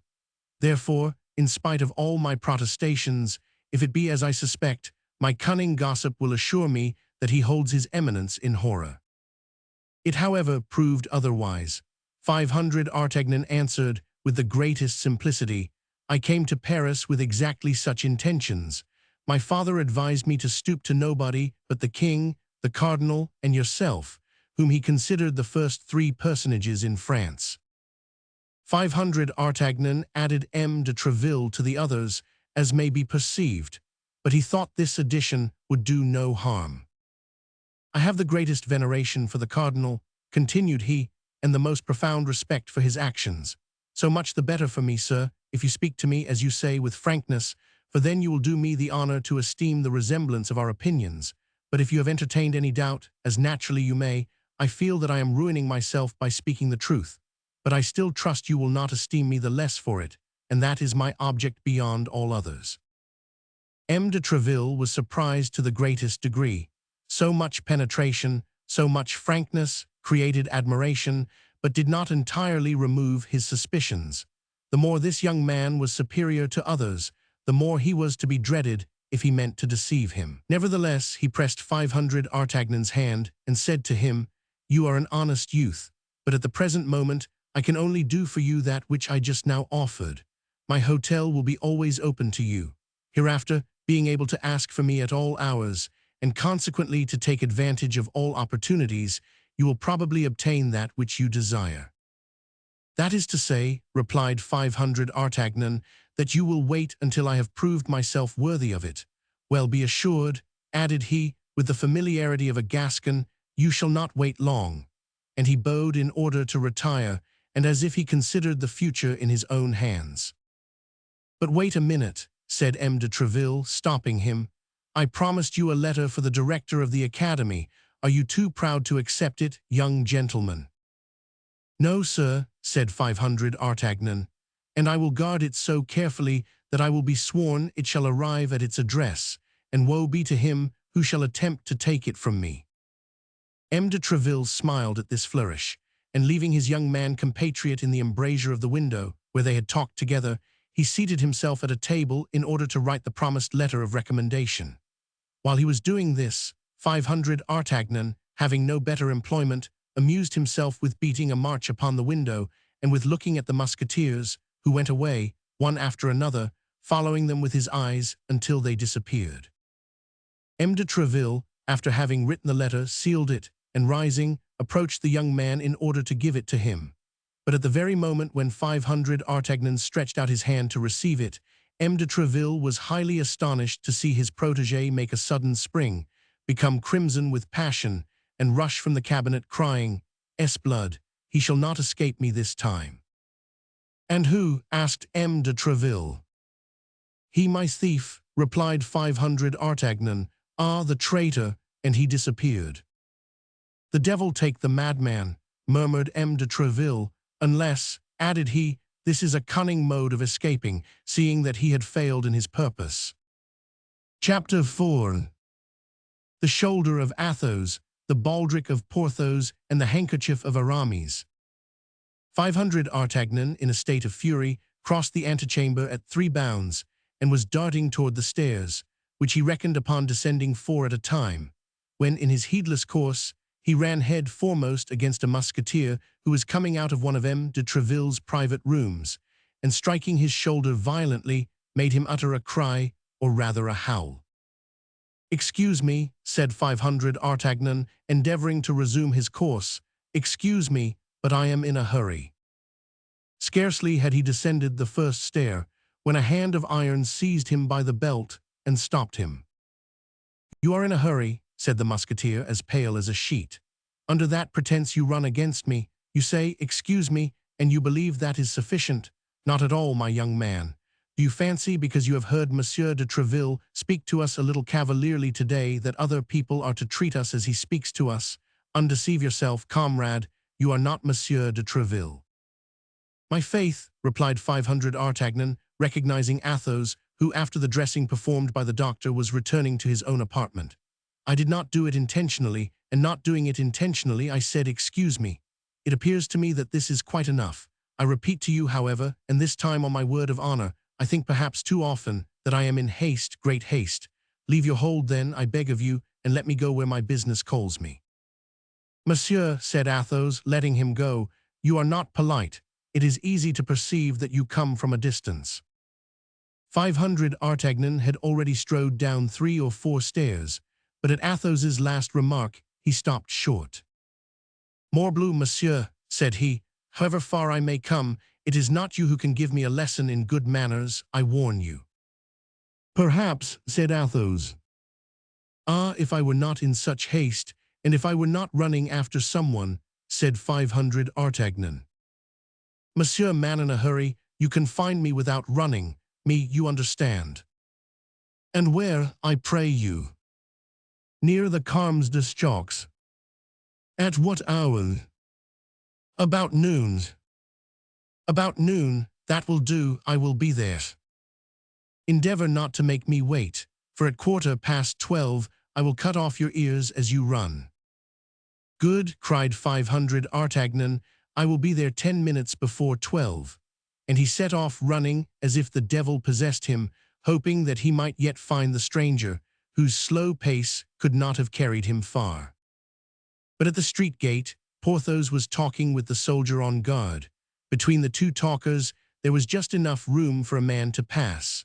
500 Artagnan thought it would suffice for him, and he sprang forward like a dart between them. But 500 Artagnan had reckoned without the wind. As he was about to pass, the wind blew out Porthos's long cloak, and 500 Artagnan rushed straight into the middle of it. Without doubt, Porthos had reasons for not abandoning this part of his vestments, for instead of quitting his hold on the flap in his hand, he pulled it toward him, so that 500 Artagnan rolled himself up in the velvet by a movement of rotation explained by the persistency of Porthos. 500 Artagnan, hearing the musketeer swear, wished to escape from the cloak, which blinded him, and sought to find his way from under the folds of it. He was particularly anxious to avoid marring the freshness of the magnificent baldric we are acquainted with, but on timidly opening his eyes, he found himself with his nose fixed between the two shoulders of Porthos, that is to say, exactly upon the baldric. Alas, like most things in this world which have nothing in their favor but appearances, the baldric was glittering with gold in the front, but was nothing but simple buff behind. Vainglorious as he was, Porthos could not afford to have a baldric wholly of gold, but had at least half. One could comprehend the necessity of the cold and the urgency of the cloak. "Bless me," cried Porthos, making strong efforts to disembarrass himself of 500 Artagnan, who was wriggling about his back. "You must be mad to run against people in this manner." "Excuse me," said 500 Artagnan, reappearing under the shoulder of the giant, "but I am in such haste. I was running after someone and—" "And do you always forget your eyes when you run?" asked Porthos. "No," replied 500 Artagnan, piqued, "and thanks to my eyes, I can see what other people cannot see." Whether Porthos understood him or did not understand him, giving way to his anger, "Monsieur," said he, "you stand a chance of getting chastised if you rub musketeers in this fashion." "Chastised, monsieur," said 500 Artagnan, "the expression is strong. It is one that becomes a man accustomed to look his enemies in the face. Ah, pardieu, I know full well that you don't turn your back to yours." And the young man, delighted with his joke, went away laughing loudly. Porthos foamed with rage, and made a movement to rush after 500 Artagnan. Presently," cried the latter, "when you haven't your cloak on." "At 1 o'clock, then, behind the Luxembourg." "Very well, at 1 o'clock, then," replied 500 Artagnan, turning the angle of the street. But neither in the street he had passed through, nor in the one which his eager glance pervaded, could he see anyone. However slowly the stranger had walked, he was gone on his way, or perhaps had entered some house. 500 Artagnan inquired of everyone he met with, went down to the ferry, came up again by the Rue de Seine and the Red Cross, but nothing, absolutely nothing. This chase was, however, advantageous to him in one sense, for in proportion as the perspiration broke from his forehead, his heart began to cool. He began to reflect upon the events that had passed. They were numerous and inauspicious. It was scarcely 11 o'clock in the morning, and yet this morning had already brought him into disgrace with M. de Treville, who could not fail to think the manner in which 500 Artagnan had left him a little cavalier. Besides this, he had drawn upon himself 2 good duels with 2 men, each capable of killing 3 500 Artagnans, with 2 musketeers, in short, with 2 of those beings whom he esteemed so greatly that he placed them in his mind and heart above all other men. The outlook was sad. Sure of being killed by Athos, it may easily be understood that the young man was not very uneasy about Porthos. As hope, however, is the last thing extinguished in the heart of man, he finished by hoping that he might survive, even though with terrible wounds, in both these duels, and in case of surviving, he made the following reprehensions upon his own conduct. What a madcap I was, and what a stupid fellow I am! That brave and unfortunate Athos was wounded on that very shoulder against which I must run head foremost, like a ram. The only thing that astonishes me is that he did not strike me dead at once. He had good cause to do so. The pain I gave him must have been atrocious. As to Porthos, faith, that's a droll affair." And in spite of himself, the young man began to laugh aloud, looking round carefully, however, to see that his solitary laugh, without a cause in the eyes of passers-by, offended no one. "As to Porthos, that is certainly droll, but I am not the less a giddy fool. Are people to be run against without warning? No, and have I any right to go and peep under their cloaks to see what is not there? He would have pardoned me, he would certainly have pardoned me, if I had not said anything to him about that cursed baldric. In ambiguous words, it is true, but rather drolly ambiguous. Ah, cursed Gascon that I am, I get from one hobble into another. Friend 500 Artagnan," continued he, speaking to himself with all the amenity that he thought due himself, "if you escape, of which there is not much chance, I would advise you to practice perfect politeness for the future. You must henceforth be admired and quoted as a model of it. To be obliging and polite does not necessarily make a man a coward. Look at Aramis now. Aramis is mildness and grace personified. Well, did anybody ever dream of calling Aramis a coward? No, certainly not, and from this moment I will endeavor to model myself after him. Ah, that's strange, here he is." 500 Artagnan, walking and soliloquizing, had arrived within a few steps of the Hôtel d'Argelon, and in front of that hotel perceived Aramis, chatting gaily with 3 gentlemen. But as he had not forgotten that it was in presence of this young man that M. de Tréville had been so angry in the morning, and as a witness of the rebuke the Musketeers had received was not likely to be at all agreeable, he pretended not to see him. 500 Artagnan, on the contrary, quite full of his plans of conciliation and courtesy, approached the young men with a profound bow, accompanied by a most gracious smile. All 4, besides, immediately broke off their conversation. 500 Artagnan was not so dull as not to perceive that he was one too many, but he was not sufficiently broken into the fashions of the gay world to know how to extricate himself gallantly from a false position, like that of a man who begins to mingle with people he is scarcely acquainted with, and in a conversation that does not concern him. He was seeking in his mind, then, for the least awkward means of retreat, when he remarked that Aramis had let his handkerchief fall, and by mistake, no doubt, had placed his foot upon it. This appeared to be a favorable opportunity to repair his intrusion. He stooped, and with the most gracious air he could assume, drew the handkerchief from under the foot of the musketeer, in spite of the efforts the latter made to detain it, and holding it out to him, said, "I believe, monsieur, that this is a handkerchief you would be sorry to lose." The handkerchief was indeed richly embroidered, and had a coronet and arms at one of its corners. Aramis blushed excessively, and snatched, rather than took the handkerchief from the hand of the Gascon.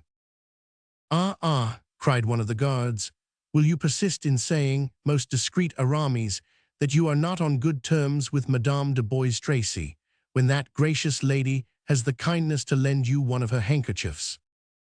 Aramis darted at 500 Artagnan one of those looks which inform a man that he has acquired a mortal enemy. Then, resuming his mild air, "You are deceived, gentlemen," said he. "This handkerchief is not mine, and I cannot fancy why monsieur has taken it into his head to offer it to me rather than to one of you. And as a proof of what I say, here is mine in my pocket." So saying, he pulled out his own handkerchief, likewise a very elegant handkerchief, and of fine cambric, though cambric was dear at the period, but a handkerchief without embroidery and without arms, only ornamented with a single cipher, that of its proprietor. This time 500 Artagnan was not hasty. He perceived his mistake, but the friends of Aramis were not at all convinced by his denial, and one of them addressed the young musketeer with affected seriousness. "If it were as you pretend it is," said he, "I should be forced, my dear Aramis, to reclaim it myself, for, as you very well know, Bois-Tracy is an intimate friend of mine, and I cannot allow the property of his wife to be sported as a trophy." "You make the demand badly," replied Aramis, and while acknowledging the justice of your reclamation, I refuse it on account of the form." "The fact is," hazarded 500 Artagnan timidly, "I did not see the handkerchief fall from the pocket of Monsieur Aramis. He had his foot upon it, that is all, and I thought from having his foot upon it, the handkerchief was his." "You were deceived, my dear sir," replied Aramis coldly, very little sensible to the reparation. Then turning toward that one of the guards who had declared himself the friend of Bois Tracy, "Besides," continued he, "I have reflected, my dear intimate of Bois Tracy, that I am not less tenderly his friend than you can possibly be, so that decidedly this handkerchief is as likely to have fallen from your pocket as mine." "No, upon my honor," cried His Majesty's guardsman. "You are about to swear upon your honor and I upon my word, and then it will be pretty evident that one of us will have lied. Now here, Montaran, we will do better than that, let each take a half." "Of the handkerchief?" "Yes." "Perfectly just," cried the other two guardsmen, "the judgment of King Solomon. Aramis, you certainly are full of wisdom." The young men burst into a laugh, and as may be supposed, the affair had no other sequel. In a moment or two the conversation ceased, and the three guardsmen and the musketeer, after having cordially shaken hands, separated, the guardsmen going one way and Aramis another. "Now is my time to make peace with this gallant man," said 500 Artagnan to himself, having stood on one side during the whole of the latter part of the conversation, and with this good feeling drawing near to Aramis, who was departing without paying any attention to him. "Monsieur," said he, "you will excuse me, I hope." "Ah, monsieur," interrupted Aramis, "permit me to observe to you that you have not acted in this affair as a gallant man ought." "What, monsieur?" cried 500 Artagnan, "and do you suppose?" "I suppose, monsieur, that you are not a fool, and that you knew very well, although coming from Gascony, that people do not tread upon handkerchiefs without a reason. What the devil? Paris is not paved with cambric." "Monsieur, you act wrongly in endeavoring to mortify me," said 500 Artagnan, in whom the natural quarrelsome spirit began to speak more loudly than his pacific resolutions. "I am from Gascony, it is true, and since you know it, there is no occasion to tell you that Gascons are not very patient, so that when they have begged to be excused once, were it even for a folly, they are convinced that they have done already at least as much again as they ought to have done." "Monsieur, what I say to you about the matter," said Aramis, "is not for the sake of seeking a quarrel. Thank God, I am not a bravo, and being a musketeer but for a time, I only fight when I am forced to do so, and always with great repugnance. But this time the affair is serious, for here is a lady compromised by you." "By us, you mean?" cried 500 Artagnan. "Why did you so maladroitly restore me the handkerchief? Why did you so awkwardly let it fall?" "I have said, monsieur, and I repeat, that the handkerchief did not fall from my pocket." "And thereby you have lied twice, monsieur, for I saw it fall." "Ah, you take it with that tone, do you, Master Gascon? Well, I will teach you how to behave yourself. And I will send you back to your mass book, Master Abb. Draw, if you please, and instantly." "Not so, if you please, my good friend, not here at least. Do you not perceive that we are opposite the Hôtel d'Argelon, which is full of the cardinal's creatures? How do I know that this is not his eminence, who has honored you with the commission to procure my head? Now, I entertain a ridiculous partiality for my head, it seems to suit my shoulders so correctly. I wish to kill you, be at rest as to that, but to kill you quietly in a snug, remote place, where you will not be able to boast of your death to anybody." "I agree, monsieur, but do not be too confident. Take your handkerchief. Whether it belongs to you or another, you may perhaps stand in need of it." "Monsieur is a Gascon?" asked Aramis.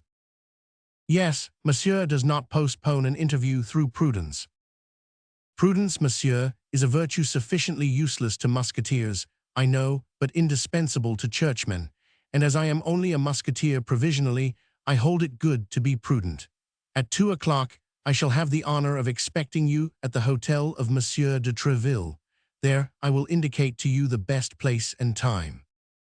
The two young men bowed and separated, Aramis ascending the street which led to the Luxembourg, while 500 Artagnan perceiving the appointed hour was approaching, took the road to the Carmes d'Eschaux, saying to himself, "Decidedly I can't draw back, but at least, if I am killed, I shall be killed by a musketeer." Chapter 5. The King's Musketeers and the Cardinal's Guards. 500 Artagnan was acquainted with nobody in Paris. He went therefore to his appointment with Athos without a second, determined to be satisfied with those his adversary should choose. Besides, his intention was formed to make the brave musketeer all suitable apologies, but without meanness or weakness, fearing that might result from this duel, which generally results from an affair of this kind. When a young and vigorous man fights with an adversary who is wounded and weakened, if conquered, he doubles the triumph of his antagonist. If a conqueror, he is accused of foul play and want of courage. Now we must have badly painted the character of our adventure-seeker, or our readers must have already perceived that 500 Artagnan was not an ordinary man. Therefore, while repeating to himself that his death was inevitable, he did not make up his mind to die quietly, as one less courageous and less restrained might have done in his place. He reflected upon the different characters of those with whom he was going to fight, and began to view his situation more clearly. He hoped, by means of loyal excuses, to make a friend of Athos, whose lordly air and austere bearing pleased him much. He flattered himself he should be able to frighten Porthos with the adventure of the baldric, which he might, if not killed upon the spot, relate to everybody, a recital which, well managed, would cover Porthos with ridicule. As to the astute Aramis, he did not entertain much dread of him, and supposing he should be able to get so far, he determined to dispatch him in good style, or at least, by hitting him in the face, as Caesar recommended his soldiers do to those of Pompey, to damage forever the beauty of which he was so proud. In addition to this, 500 Artagnan possessed that invincible stock of resolution which the counsels of his father had implanted in his heart. Endure nothing from anyone but the king, the cardinal, and Monsieur de Treville. He flew then, rather than walked, toward the convent of the Carmes d'Eschaux, or rather d'Eschaux, as it was called at that period, a sort of building without a window, surrounded by barren fields, an accessory to the Preux, and which was generally employed as the place for the duels of men who had no time to lose.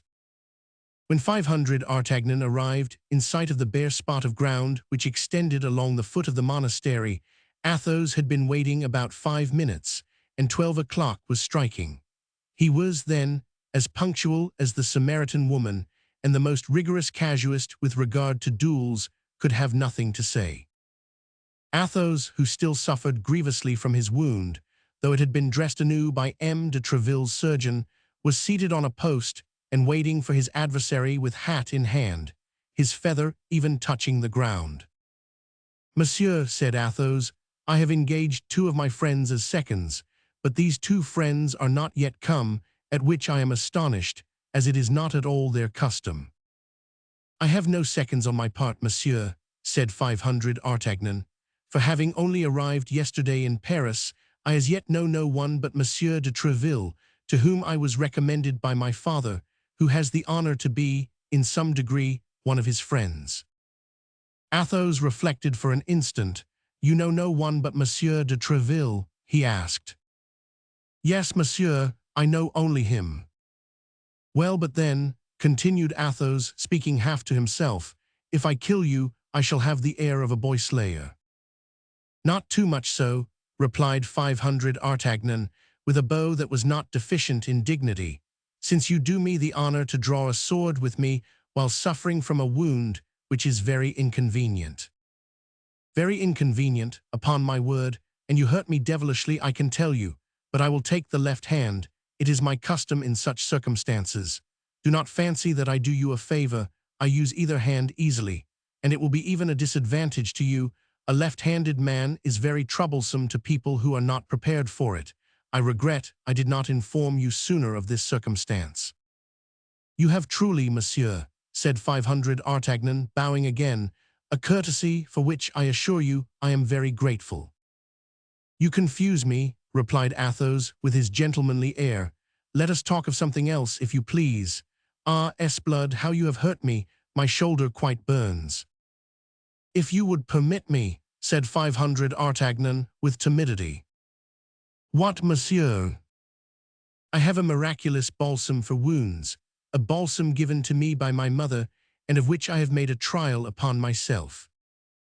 Well, I am sure that in less than 3 days this balsam would cure you, and at the end of 3 days, when you would be cured, well, sir, it would still do me a great honor to be your man. 500 Artagnan spoke these words with a simplicity that did honor to his courtesy, without throwing the least doubt upon his courage. Pardieu, monsieur, said Athos, that's a proposition that pleases me, not that I can accept it, but a league off it savours of the gentleman. Thus spoke and acted the gallant knights of the time of Charlemagne, in whom every cavalier ought to seek his model. Unfortunately, we do not live in the times of the great emperor, we live in the times of the cardinal, and 3 days hence, however well the secret might be guarded, it would be known, I say, that we were to fight, and our combat would be prevented. I think these fellows will never come. If you are in haste, monsieur, said 500 Artagnan, with the same simplicity with which a moment before he had proposed to him to put off the duel for 3 days, and if it be your will to dispatch me at once, do not inconvenience yourself, I pray you. There is another word which pleases me, cried Athos, with a gracious nod to 500 Artagnan. That did not come from a man without a heart. Monsieur, I love men of your kidney, and I foresee plainly that if we don't kill each other, I shall hereafter have much pleasure in your conversation. We will wait for these gentlemen, so please you, I have plenty of time, and it will be more correct. Ah, here is one of them, I believe. In fact, at the end of the Rue Vaugirard, the gigantic Porthos appeared. What, cried 500 Artagnan, is your first witness, Monsieur Porthos? Yes, that disturbs you. By no means. And here is the second. 500 Artagnan turned in the direction pointed to by Athos, and perceived Aramis. What, cried he, in an accent of greater astonishment than before, your second witness is Monsieur Aramis. Doubtless, are you not aware that we are never seen one without the others, and that we are called among the musketeers and the guards, at court, and in the city, Athos, Porthos, and Aramis, or the three inseparables, and yet, as you come from Dax or Pau. From Tarbes, said 500 Artagnan. It is probable you are ignorant of this little fact, said Athos. My faith, replied 500 Artagnan, you are well named, gentlemen, and my adventure, if it should make any noise, will prove at least that your union is not founded upon contrasts.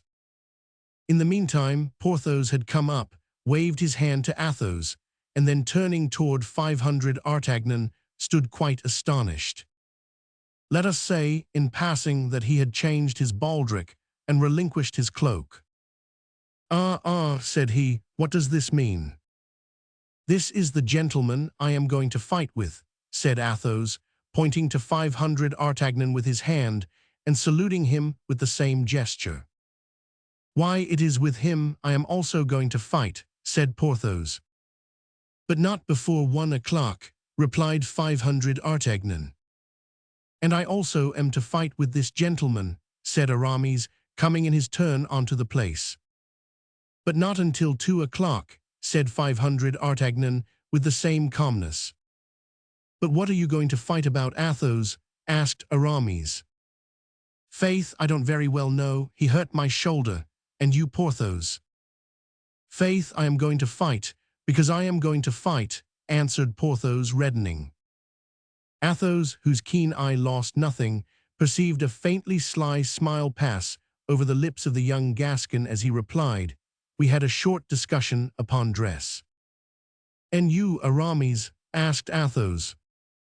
Oh, ours is a theological quarrel, replied Aramis, making a sign to 500 Artagnan to keep secret the cause of their duel. Athos indeed saw a second smile on the lips of 500 Artagnan. Indeed, said Athos. Yes, a passage of St. Augustine, upon which we could not agree, said the Gascon. Decidedly, this is a clever fellow, murmured Athos. And now you are assembled, gentlemen, said 500 Artagnan, permit me to offer you my apologies. At this word apologies, a cloud passed over the brow of Athos, a haughty smile curled the lip of Porthos, and a negative sign was the reply of Aramis. You do not understand me, gentlemen, said 500 Artagnan, throwing up his head, the sharp and bold lines of which were at the moment gilded by a bright ray of the sun. I asked to be excused in case I should not be able to discharge my debt to all three, for Monsieur Athos has the right to kill me first, which must much diminish the face value of your bill, Monsieur Porthos, and render yours almost null, Monsieur Aramis. And now, gentlemen, I repeat, excuse me, but on that account only and on guard. At these words, with the most gallant air possible, 500 Artagnan drew his sword. The blood had mounted to the head of 500 Artagnan, and at that moment he would have drawn his sword against all the musketeers in the kingdom as willingly as he now did against Athos, Porthos, and Aramis. It was midday. The sun was in its zenith, and the spot chosen for the scene of the duel was exposed to its full ardor. It is very hot, said Athos, drawing his sword in its turn, and yet I cannot take off my doublet, for I just now felt my wound begin to bleed again, and I should not like to annoy Monsieur with the sight of blood, which he has not drawn from me himself.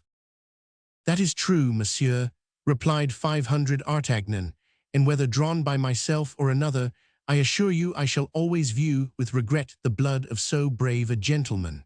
I will therefore fight in my doublet like yourself. Come, come, enough of such compliments, cried Porthos. Remember, we are waiting for our turns. Speak for yourself when you are inclined to utter such incongruities, interrupted Aramis. For my part, I think what they say is very well said and quite worthy of two gentlemen. When you please, monsieur, said Athos, putting himself on guard. I waited your orders, said 500 Artagnan, crossing swords. But scarcely had the two rapiers clashed, when a company of the guards of his eminence, commanded by M. de Jussac, turned the corner of the convent. The cardinal's guards, cried Aramis and Porthos at the same time. Sheathe your swords, gentlemen, sheathe your swords. But it was too late. The two combatants had been seen in a position which left no doubt of their intentions. Halloo, cried Jussac, advancing toward them and making a sign to his men to do so likewise. Halloo, musketeers, fighting here are you, and the edicts, what is become of them? You are very generous, gentlemen of the guards, said Athos, full of rancor, for Jussac was one of the aggressors of the preceding day. If we were to see you fighting, I can assure you that we would make no effort to prevent you. Leave us alone, then, and you will enjoy a little amusement without cost to yourselves. Gentlemen, said Jussac, it is with great regret that I pronounce the thing impossible, duty before everything. Sheathe, then, if you please, and follow us. Monsieur, said Aramis, parodying Jussac, it would afford us great pleasure to obey your polite invitation if it depended upon ourselves, but unfortunately the thing is impossible. Monsieur de Tréville has forbidden it. Pass on your way, then, it is the best thing to do. This raillery exasperated Jussac. We will charge upon you, then, said he, if you disobey.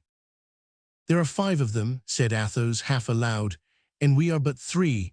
We shall be beaten again and must die on the spot, for on my part, I declare I will never appear again before the captain as a conquered man. Athos, Porthos, and Aramis instantly drew near one another, while Jussac drew up his soldiers. This short interval was sufficient to determine 500 Artagnan on the part he was to take. It was one of those events which decide the life of a man. It was a choice between the king and the cardinal. The choice made, it must be persisted in. To fight, that was to disobey the law, that was to risk his head, that was to make at one blow an enemy of a minister more powerful than the king himself. All this the young man perceived, and yet to his praise we speak it, he did not hesitate a second. Turning towards Athos and his friends, gentlemen, said he, allow me to correct your words if you please. You said you were but 3, but it appears to me we are 4. But you are not one of us, said Porthos. That's true, replied 500 Artagnan. I have not the uniform, but I have the spirit. My heart is that of a musketeer. I feel it, monsieur, and that impels me on." "Withdraw, young man," cried Jussac, who doubtless, by his gestures and the expression of his countenance, had guessed 500 Artagnan's design. "You may retire, we consent to that. Save your skin, begone quickly." 500 Artagnan did not budge. "Decidedly, you are a brave fellow," said Athos, pressing the young man's hand. "Come, come, choose your part," replied Jussac. "Well," said Porthos to Aramis, "we must do something." "Monsieur is full of generosity," said Athos. But all three reflected upon the youth of 500 Artagnan and dreaded his inexperience. "We should only be three, one of whom is wounded, with the addition of a boy," resumed Athos, "and yet it will not be the less said we were 4 men." "Yes, but to yield," said Porthos. "That is difficult," replied Athos. 500 Artagnan comprehended their irresolution. "Try me, gentlemen," said he, "and I swear to you by my honor that I will not go hence if we are conquered." "What is your name, my brave fellow?" said Athos. 500 Artagnan, monsieur." "Well then, Athos, Porthos, Aramis, and 500 Artagnan, forward," cried Athos. "Come, gentlemen, have you decided?" cried Jussac for the 3rd time. "It is done, gentlemen," said Athos. "And what is your choice?" asked Jussac. "We are about to have the honor of charging you," replied Aramis, lifting his hat with one hand and drawing his sword with the other. "Ah, you resist, do you?" cried Jussac. "S'blood, does that astonish you?" And the 9 combatants rushed upon each other with a fury, which however did not exclude a certain degree of method. Athos fixed upon a certain Cahusac, a favorite of the cardinal's. Porthos had Bicarat, and Aramis found himself opposed to 2 adversaries. As to 500 Artagnan, he sprang toward Jussac himself. The heart of the young Gascon beat as if it would burst through his side. Not from fear, God be thanked, he had not the shade of it, but with emulation. He fought like a furious tiger, turning 10 times round his adversary and changing his ground and his guard 20 times. Jussac was, as was then said, a fine blade, and had had much practice. Nevertheless, it required all his skill to defend himself against an adversary who, active and energetic, departed every instant from received rules, attacking him on all sides at once, and yet parrying like a man who had the greatest respect for his own epidermis. This contest at length exhausted Jussac's patience. Furious at being held in check by one whom he had considered a boy, he became warm and began to make mistakes. 500 Artagnan, who though wanting in practice had a sound theory, redoubled his agility. Jussac, anxious to put an end to this, springing forward, aimed a terrible thrust at his adversary, but the latter parried it, and while Jussac was recovering himself, glided like a serpent beneath his blade and passed his sword through his body. Jussac fell like a dead mass. 500 Artagnan then cast an anxious and rapid glance over the field of battle. Aramis had killed one of his adversaries, but the other pressed him warmly. Nevertheless, Aramis was in a good situation and able to defend himself. Bicarat and Porthos had just made counter-hits. Porthos had received a thrust through his arm, and Bicarat one through his thigh, but neither of these 2 wounds was serious, and they only fought more earnestly. Athos, wounded anew by Cahusac, became evidently paler, but did not give way a foot. He only changed his sword hand and fought with his left hand. According to the laws of dueling at that period, 500 Artagnan was at liberty to assist whom he pleased.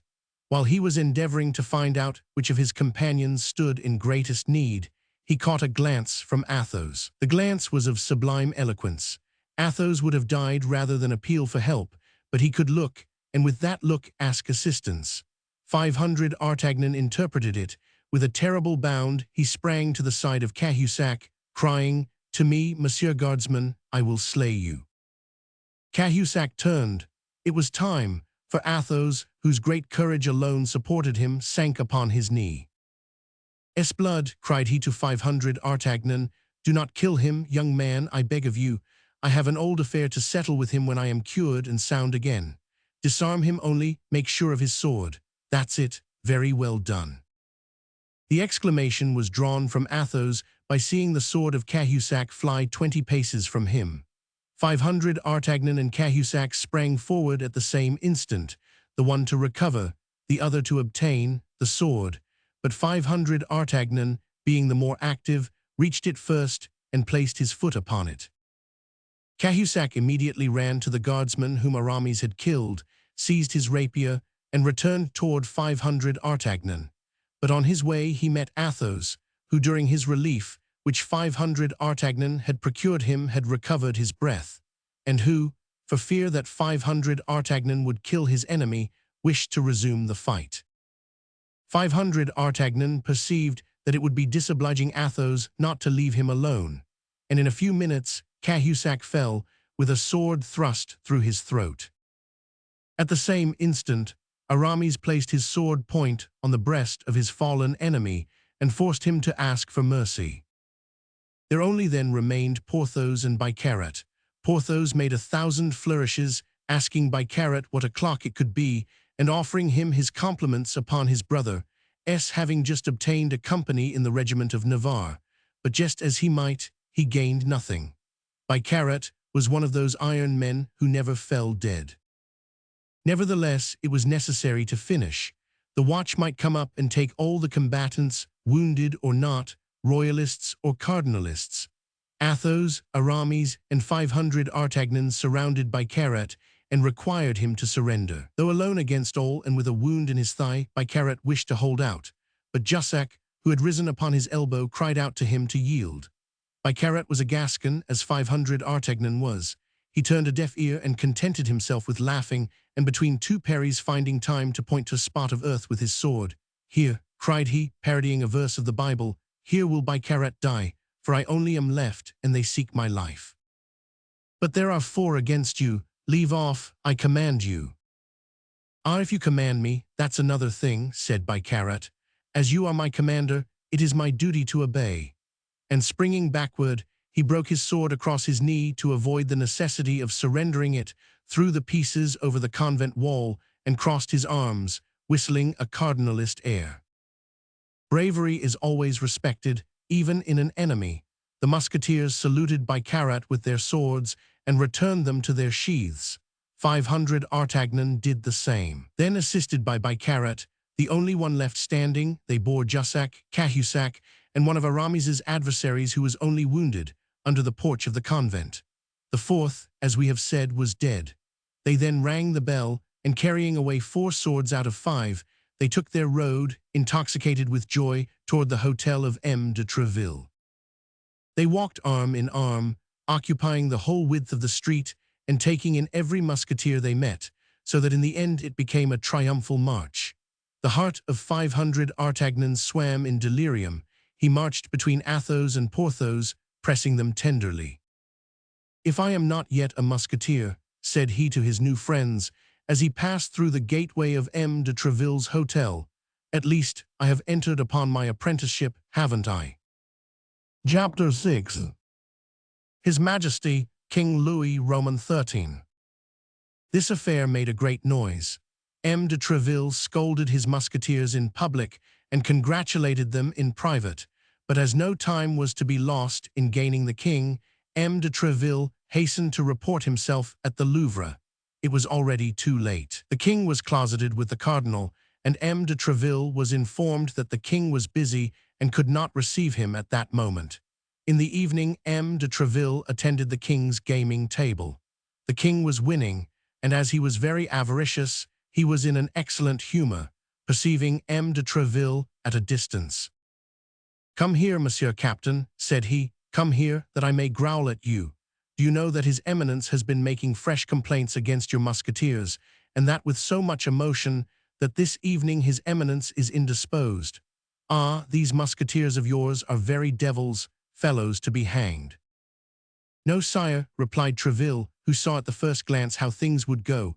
On the contrary, they are good creatures, as meek as lambs, and have but one desire. I'll be their warranty, and that is that their swords may never leave their scabbards, but in your Majesty's service.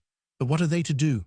The guards of Monsieur the Cardinal are forever seeking quarrels with them, and for the honor of the court even, the poor young men are obliged to defend themselves. Listen to Monsieur de Treville, said the king. Listen to him. Would not one say he was speaking of a religious community? In truth, my dear captain, I have a great mind to take away your commission and give it to Mademoiselle de Kemmeralt, to whom I promised an abbey. But don't fancy that I am going to take you on your bare word. I am called Louis the Just, Monsieur de Treville, and by and by we will see. Ah, sire, it is because I confide in that justice that I shall wait patiently and quietly the good pleasure of your Majesty. Wait then, monsieur, wait, said the king. I will not detain you long. In fact, fortune changed, and as the king began to lose what he had won, he was not sorry to find an excuse for playing Charlemagne, if we may use a gaming phrase of whose origin we confess our ignorance. The king therefore arose a minute after, and putting the money which lay before him into his pocket, the major part of which arose from his winnings, La Vieuville, said he, take my place. I must speak to Monsieur de Treville on an affair of importance. Ah, I had 80 louis before me. Put down the same sum, so that they who have lost may have nothing to complain of. Justice before everything. Then turning toward M. de Treville, and walking with him toward the embrasure of a window, well, monsieur, continued he, you say it is his Eminence's guards who have sought a quarrel with your musketeers. Yes, sire, as they always do.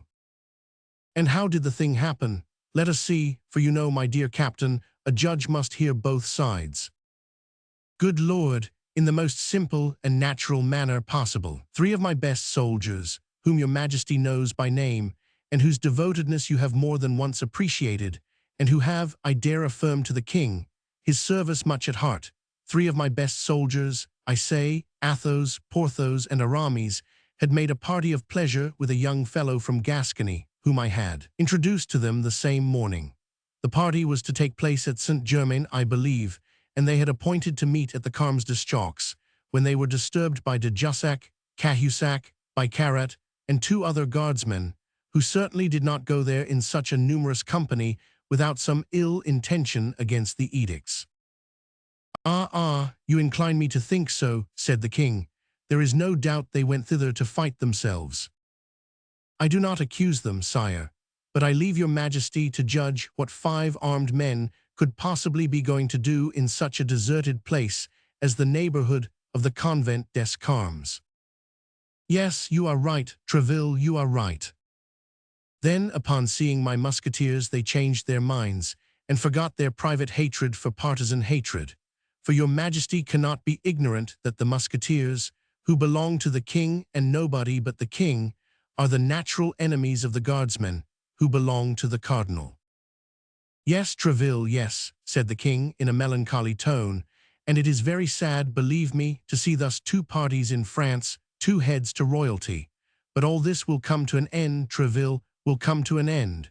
You say, then, that the guardsmen sought a quarrel with the musketeers. I say that it is probable that things have fallen out so, but I will not swear to it, sire. You know how difficult it is to discover the truth, and unless a man be endowed with that admirable instinct which causes Louis Roman XIII to be named the Just. You are right, Treville, but they were not alone, your musketeers. They had a youth with them. Yes, sire, and 1 wounded man, so that 3 of the king's musketeers, 1 of whom was wounded, and a youth not only maintained their ground against 5 of the most terrible of the cardinal's guardsmen, but absolutely brought 4 of them to earth. Why, this is a victory, cried the king, all radiant, a complete victory. Yes, sire, as complete as that of the Bridge of C. 4 men, 1 of them wounded, and a youth, say you. 1 hardly a young man, but who, however, behaved himself so admirably on this occasion that I will take the liberty of recommending him to your Majesty. How does he call himself? 500 Artagnan, sire. He is the son of one of my oldest friends, the son of a man who served under the king your father, of glorious memory, in the Civil War. And you say this young man behaved himself well. Tell me how, Treville, you know how I delight in accounts of war and fighting. And Louis Roman XIII twisted his mustache proudly, placing his hand upon his hip. Sire, resumed Treville, as I told you, Monsieur d'Artagnan is little more than a boy, and as he has not the honor of being a musketeer, he was dressed as a citizen. The guards of the cardinal, perceiving his youth and that he did not belong to the corps, invited him to retire before they attacked. So you may plainly see, Treville, interrupted the king, it was they who attacked. That is true, sire, there can be no more doubt on that head. They called upon him then to retire, but he answered that he was a musketeer at heart, entirely devoted to your majesty, and that therefore he would remain with messieurs the musketeers. Brave young man, murmured the king. Well, he did remain with them, and your majesty has in him so firm a champion that it was he who gave Jussac the terrible sword thrust, which has made the cardinal so angry. He who wounded Jussac, cried the king, he a boy, Treville, that's impossible. It is as I have the honor to relate it to your majesty. Jussac, one of the first swordsmen in the kingdom. Well, sire, for once he found his master. I will see this young man, Treville, I will see him, and if anything can be done, well, we will make it our business. When will your majesty deign to receive him? Tomorrow, at midday, Treville. Shall I bring him alone? No, bring me all four together. I wish to thank them all at once. Devoted men are so rare, Treville, by the back staircase. It is useless to let the cardinal know. Yes, sire. You understand, Treville, an edict is still an edict. It is forbidden to fight, after all. But this encounter, sire, is quite out of the ordinary conditions of a duel. It is a brawl, and the proof is that there were 5 of the cardinal's guardsmen against my 3 musketeers and Monsieur d'Artagnan. That is true, said the king, but never mind, Treville, come still by the back staircase. Treville smiled, but as it was indeed something to have prevailed upon this child to rebel against his master, he saluted the king respectfully, and with this agreement took leave of him. That evening the 3 musketeers were informed of the honor accorded them. As they had long been acquainted with the king, they were not much excited, but 500 Artagnan, with his Gascon imagination, saw in it his future fortune, and passed the night in golden dreams. By 8 o'clock in the morning, he was at the apartment of Athos. 500 Artagnan found the musketeer dressed and ready to go out. As the hour to wait upon the king was not till 12, he had made a party with Porthos and Aramis to play a game at tennis in a tennis court situated near the stables of the Luxembourg. Athos invited 500 Artagnan to follow them, and although ignorant of the game, which he had never played, he accepted, not knowing what to do with his time from 9 o'clock in the morning, as it then scarcely was, till 12. The 2 musketeers were already there, and were playing together. Athos, who was very expert in all bodily exercises, passed with 500 Artagnan to the opposite side and challenged them. But at the first effort he made, although he played with his left hand, he found that his wound was yet too recent to allow of such exertion. 500 Artagnan remained, therefore, alone, and as he declared, he was too ignorant of the game to play it regularly. They only continued giving balls to one another without counting. But one of these balls, launched by Porthos, Herculean hand, passed so close to 500 Artagnan's face that he thought that if, instead of passing near, it had hit him, his audience would have been probably lost, as it would have been impossible for him to present himself before the king. Now, as upon this audience, in his Gascon imagination, depended his future life, he saluted Aramis and Porthos politely, declaring that he would not resume the game until he should be prepared to play with them on more equal terms, and went and took his place near the cord and in the gallery. Unfortunately for 500 Artagnan, among the spectators was one of His Eminence's guardsmen, who, still irritated by the defeat of his companions, which had happened only the day before, had promised himself to seize the first opportunity of avenging it. He believed this opportunity was now come, and addressed his neighbor. It is not astonishing that that young man should be afraid of a ball, for he is doubtless a musketeer apprentice." 500 Artagnan turned round as if a serpent had stung him, and fixed his eyes intensely upon the guardsman who had just made this insolent speech. "Pardieu," resumed the latter, twisting his mustache, "look at me as long as you like, my little gentleman. I have said what I have said. And as since that which you have said is too clear to require any explanation," replied 500 Artagnan in a low voice, "I beg you to follow me." "And when?" asked the guardsman with the same jeering air. "At once, if you please. And you know who I am, without doubt." I am completely ignorant, nor does it much disquiet me." "You're in the wrong there, for if you knew my name, perhaps you would not be so pressing." "What is your name?" "Bernajoux, at your service." "Well then, Monsieur Bernajoux," said 500 Artagnan tranquilly, "I will wait for you at the door." "Go, monsieur, I will follow you." "Do not hurry yourself, monsieur, lest it be observed that we go out together. You must be aware that for our undertaking, company would be in the way." "That's true," said the guardsman, astonished that his name had not produced more effect upon the young man. Indeed, the name of Bernajoux was known to all the world, 500 Artagnan alone excepted, perhaps, for it was one of those which figured most frequently in the daily brawls, which all the edicts of the cardinal could not repress. Porthos and Aramis were so engaged with their game, and Athos was watching them with so much attention, that they did not even perceive their young companion go out, who, as he had told the guardsman of his eminence, stopped outside the door. An instant after, the guardsman descended in his turn. As 500 Artagnan had no time to lose, on account of the audience of the king, which was fixed for midday, he cast his eyes around, and seeing that the street was empty, said to his adversary, "My faith, it is fortunate for you, although your name is Bernajoux, to have only to deal with an apprentice musketeer. Never mind, be content, I will do my best. On guard." "But," said he whom 500 Artagnan thus provoked, "it appears to me that this place is badly chosen, and that we should be better behind the Abbey Saint-Germain or in the Preux-Clercs." "What you say is full of sense," replied 500 Artagnan, "but unfortunately I have very little time to spare, having an appointment at 12 precisely. On guard, then, monsieur, on guard." Bernajoux was not a man to have such a compliment paid to him twice.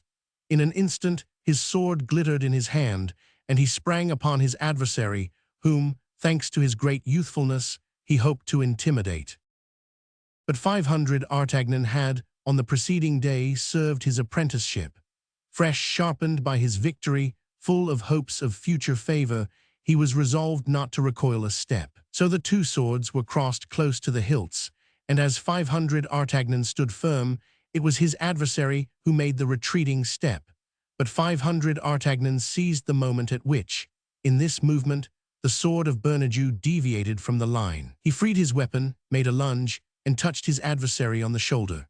500 Artagnan immediately made a step backward and raised his sword, but Bernajoux cried out that it was nothing, and rushing blindly upon him, absolutely spitted himself upon 500 Artagnan's sword. As, however, he did not fall, as he did not declare himself conquered, but only broke away toward the hotel of M. de la Trémouille, in whose service he had a relative. 500 Artagnan was ignorant of the seriousness of the last wound his adversary had received, and pressing him warmly, without doubt would soon have completed his work with a third blow, when the noise which arose from the street being heard in the tennis court, two of the friends of the guardsman, who had seen him go out after exchanging some words with 500 Artagnan, rushed, sword in hand, from the court and fell upon the conqueror. But Athos, Porthos, and Aramis quickly appeared in their turn, and the moment the two guardsmen attacked their young companion, drove them back. Bernajoux now fell, and as the guardsmen were only 2 against 4, they began to cry, "To the rescue, the Hôtel de la Trémouille."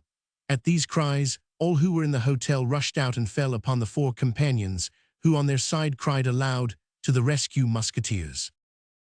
This cry was generally heeded, for the musketeers were known to be enemies of the cardinal, and were beloved on account of the hatred they bore to his eminence. Thus the soldiers of other companies than those which belonged to the Red Duke, as Aramis had called him, often took part with the king's musketeers in these quarrels. Of 3 guardsmen of the company of M. de Cessart who were passing, 2 came to the assistance of the 4 companions, while the other ran toward the hotel of M. de Treville, crying, "To the rescue, musketeers, to the rescue!" As usual, this hotel was full of soldiers of this company who hastened to the succor of their comrades.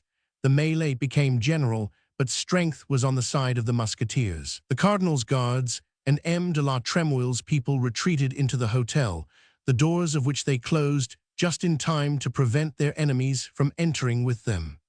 As to the wounded man, he had been taken in at once, and as we have said, in a very bad state.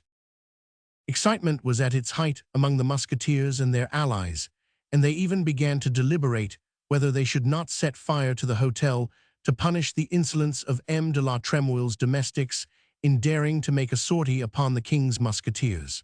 The proposition had been made and received with enthusiasm when fortunately 11 o'clock struck. 500 Artagnan and his companions remembered their audience, and as they would very much have regretted that such an opportunity should be lost, they succeeded in calming their friends, who contented themselves with hurling some paving stones against the gates. But the gates were too strong. They soon tired of the sport. Besides, those who must be considered the leaders of the enterprise had quit the group and were making their way toward the hotel of M. de Treville, who was waiting for them, already informed of this fresh disturbance.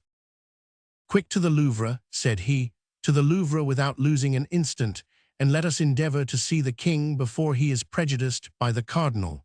We will describe the thing to him as a consequence of the affair of yesterday, and the 2 will pass off together."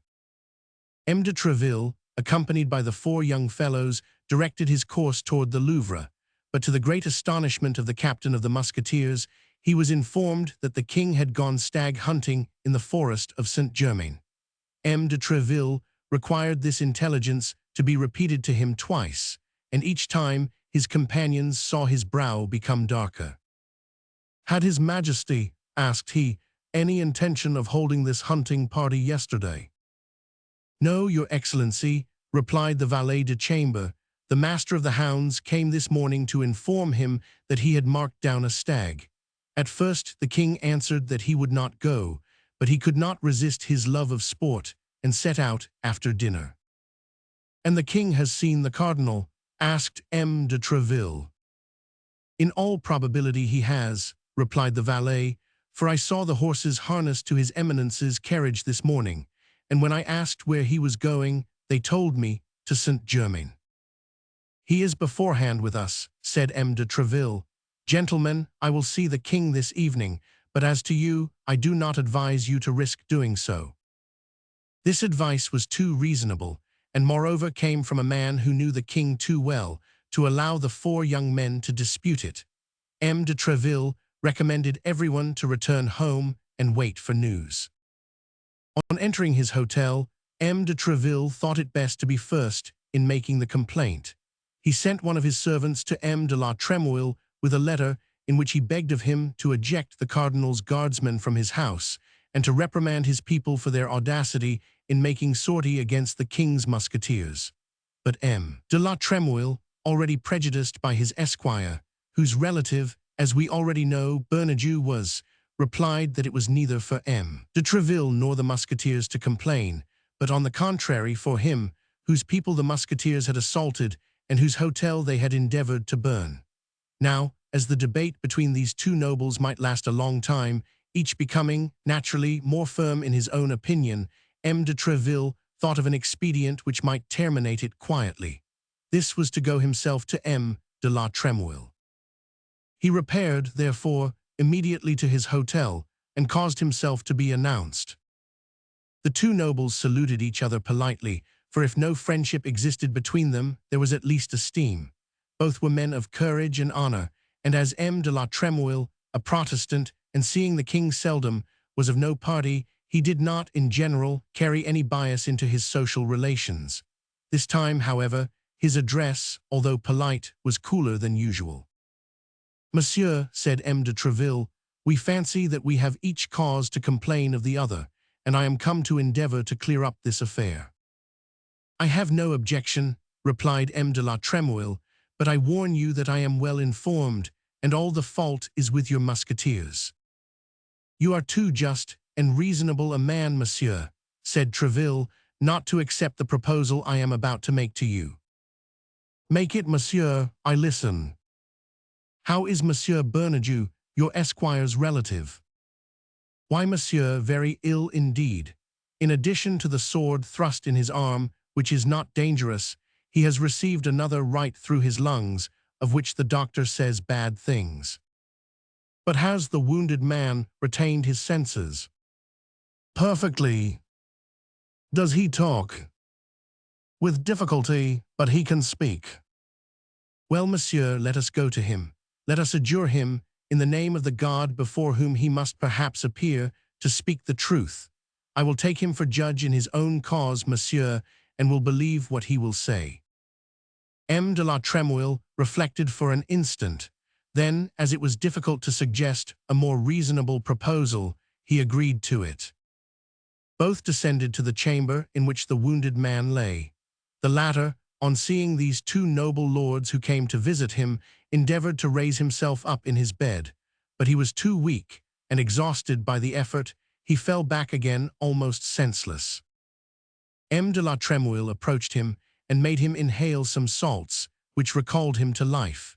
Then M. de Tréville, unwilling that it should be thought that he had influenced the wounded man, requested M. de la Tremouille to interrogate him himself. That happened which M. de Tréville had foreseen. Placed between life and death, as Bernajoux was, he had no idea for a moment of concealing the truth, and he described to the two nobles the affair exactly as it had passed. This was all that M. de Tréville wanted. He wished Bernajoux a speedy convalescence, took leave of M. de la Tremouille, returned to his hotel, and immediately sent word to the four friends that he awaited their company at dinner. M. de Tréville entertained good company, wholly anti-cardinalist, though. It may easily be understood, therefore, that the conversation during the whole of dinner turned upon the two checks that His Eminence's guardsmen had received. Now, as 500 Artagnan had been the hero of these two fights, it was upon him that all the felicitations fell, which Athos, Porthos, and Aramis abandoned to him, not only as good comrades, but as men who had so often had their turn that they could very well afford him his. Towards 6 o'clock M. de Tréville announced that it was time to go to the Louvre, but as the hour of audience granted by His Majesty was past, instead of claiming the entree by the back stairs, he placed himself with the four young men in the antechamber. The king had not yet returned from hunting. Our young men had been waiting about half an hour amid a crowd of courtiers when all the doors were thrown open and His Majesty was announced. At his announcement, 500 Artagnan felt himself tremble to the very marrow of his bones. The coming instant would in all probability decide the rest of his life. His eyes therefore were fixed in a sort of agony upon the door through which the king must enter. Louis Roman XIII appeared walking fast. He was in hunting costume covered with dust, wearing large boots, and holding a whip in his hand. At the first glance, 500 Artagnan judged that the mind of the king was stormy. This disposition, visible as it was in His Majesty, did not prevent the courtiers from ranging themselves along his pathway. In royal antechambers, it is worth more to be viewed with an angry eye than not to be seen at all. The three musketeers, therefore, did not hesitate to make a step forward. 500 Artagnan, on the contrary, remained concealed behind them. But although the king knew Athos, Porthos, and Aramis personally, he passed before them without speaking or looking, indeed, as if he had never seen them before. As for M. de Tréville, when the eyes of the king fell upon him, he sustained the look with so much firmness that it was the king who dropped his eyes, after which His Majesty, grumbling, entered his apartment. "Matters go but badly," said Athos, smiling, "and we shall not be made chevaliers of the order this time." "Wait here 10 minutes," said M. de Tréville, "and if at the expiration of 10 minutes you do not see me come out, return to my hotel, for it will be useless for you to wait for me longer." The four young men waited 10 minutes, a quarter of an hour, 20 minutes, and seeing that M. de Tréville did not return, went away very uneasy, as to what was going to happen. M. de Treville entered the king's cabinet boldly and found his majesty in a very ill humor, seated on an armchair, beating his boot with the handle of his whip. This, however, did not prevent his asking, with the greatest coolness, after his majesty's health. "Bad, monsieur, bad," replied the king, "I am bored."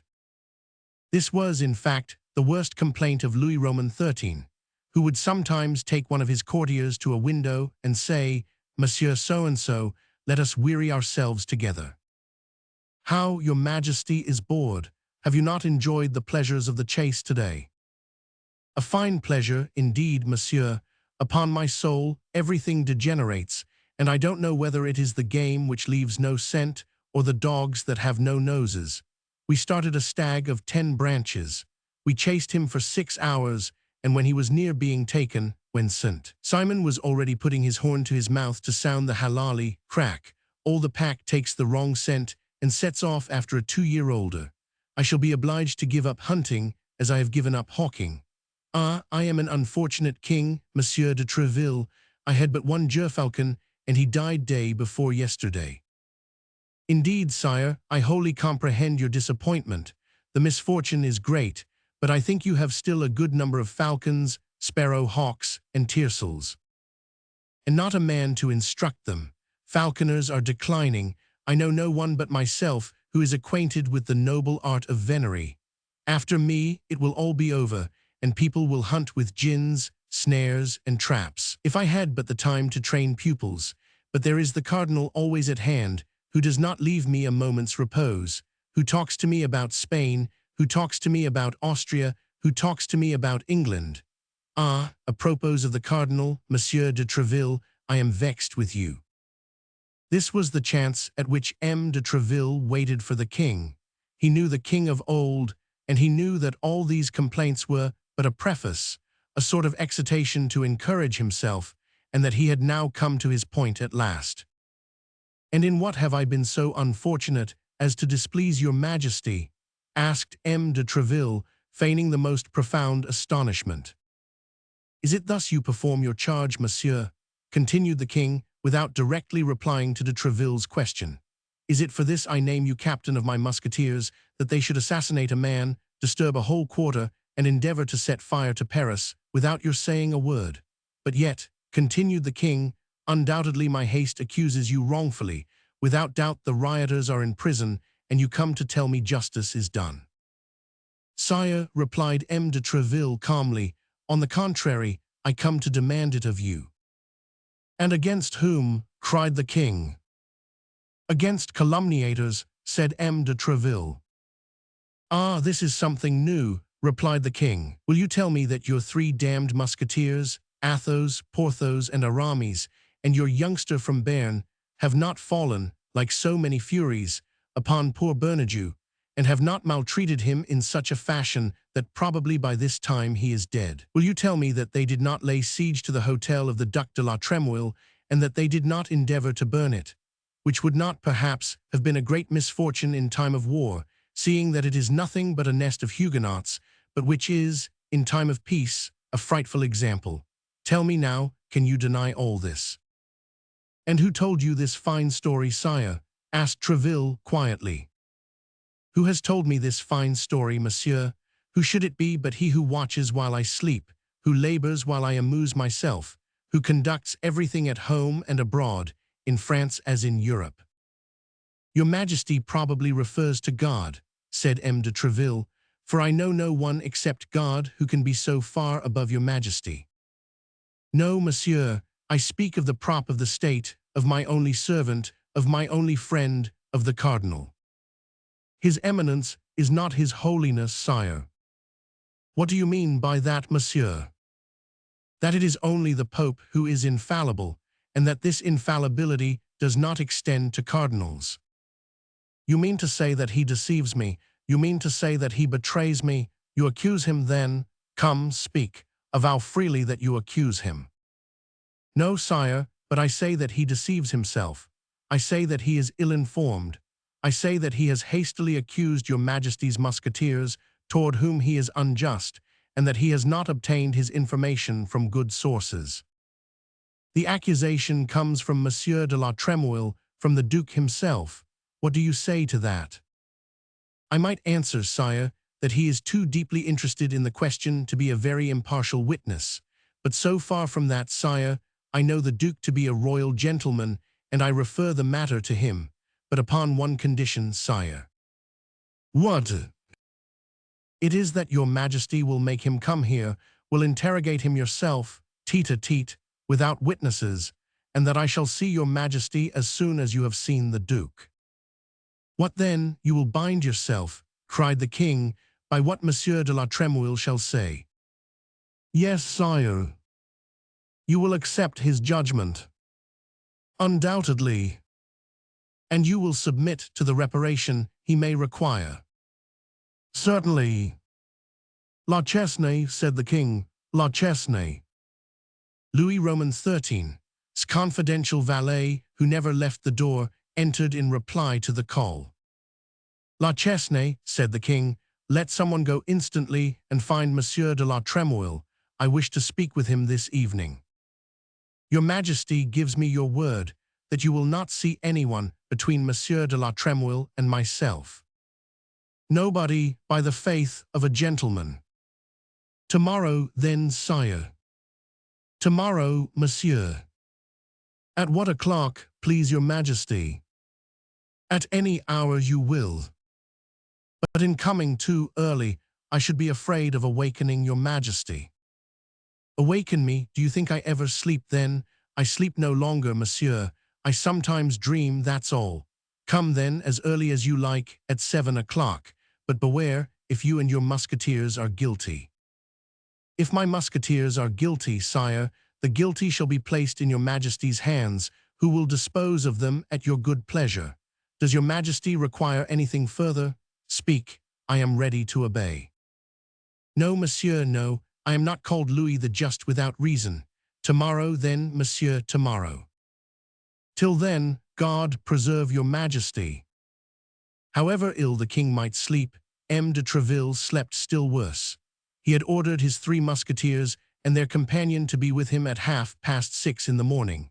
He took them with him, without encouraging them or promising them anything, and without concealing from them that their luck, and even his own, depended upon the cast of the dice. Arrived at the foot of the back stairs, he desired them to wait. If the king was still irritated against them, they would depart without being seen. If the king consented to see them, they would only have to be called.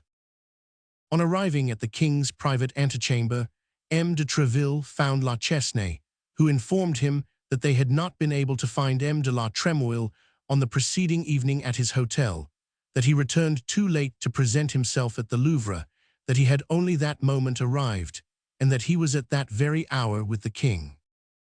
This circumstance pleased M. de Treville much, as he thus became certain that no foreign suggestion could insinuate itself between M. de la Trémouille's testimony and himself.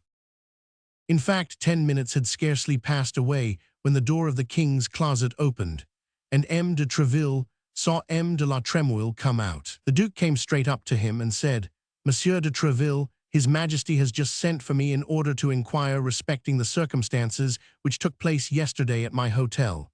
I have told him the truth, that is to say, that the fault lay with my people, and that I was ready to offer you my excuses. Since I have the good fortune to meet you, I beg you to receive them, and to hold me always as one of your friends. Monsieur the Duke, said M. de Treville, I was so confident of your loyalty that I required no other defender before His Majesty than yourself. I find that I have not been mistaken, and I thank you that there is still one man in France of whom may be said, without disappointment, what I have said of you. That's well said, cried the king, who had heard all these compliments through the open door. Only tell him, Treville, since he wishes to be considered your friend, that I also wish to be one of his, but he neglects me, that it is nearly 3 years since I have seen him, and that I never do see him unless I send for him. Tell him all this for me, for these are things which a king cannot say for himself. Thanks, sire, thanks, said the Duke, but your Majesty may be assured that it is not those. I do not speak of Monsieur de Treville, whom your Majesty sees at all hours of the day that are most devoted to you. Ah, you have heard what I said, "So much the better, Duke, so much the better," said the king, advancing toward the door. "Ah, it is you, Tréville. Where are your musketeers? I told you the day before yesterday to bring them with you. Why have you not done so?" "They are below, sire, and with your permission La Chesnay will bid them come up." "Yes, yes, let them come up immediately. It is nearly 8 o'clock, and at 9 I expect a visit. Go, Monsieur Duke, and return often. Come in, Tréville." The Duke saluted and retired. At the moment he opened the door, the 3 musketeers and 500 Artagnan, conducted by La Chesnay, appeared at the top of the staircase. "Come in, my braves," said the king. "Come in. I am going to scold you." The musketeers advanced, bowing, 500 Artagnan following closely behind them. "What the devil," continued the king. 7 of his Eminence's guards placed hors de combat by you 4 in 2 days. That's too many, gentlemen, too many. If you go on so, his Eminence will be forced to renew his company in 3 weeks, and I to put the edicts in force in all their rigor. 1 now and then I don't say much about, but 7 in 2 days, I repeat, it is too many, it is far too many. Therefore, sire, your Majesty sees that they are come, quite contrite and repentant, to offer you their excuses." "Quite contrite and repentant, said the king. "I place no confidence in their hypocritical faces. In particular, there is one yonder of a Gascon look. Come hither, monsieur." 500 Artagnan, who understood that it was to him this compliment was addressed, approached, assuming a most deprecating air. "Why, you told me he was a young man. This is a boy, Tréville, a mere boy. Do you mean to say that it was he who bestowed that severe thrust at Jussac? And those 2 equally fine thrusts at Bernajoux?" "Truly." "Without reckoning," said Athos, "that if he had not rescued me from the hands of Cahusac, I should not now have the honor of making my very humble reverence to your Majesty. Why, he is a very devil, this Béarnais, Ventre Saint Gris, Monsieur de Tréville, as the king my father would have said. But at this sort of work, many doublets must be slashed, and many swords broken. Now, Gascons are always poor, are they not?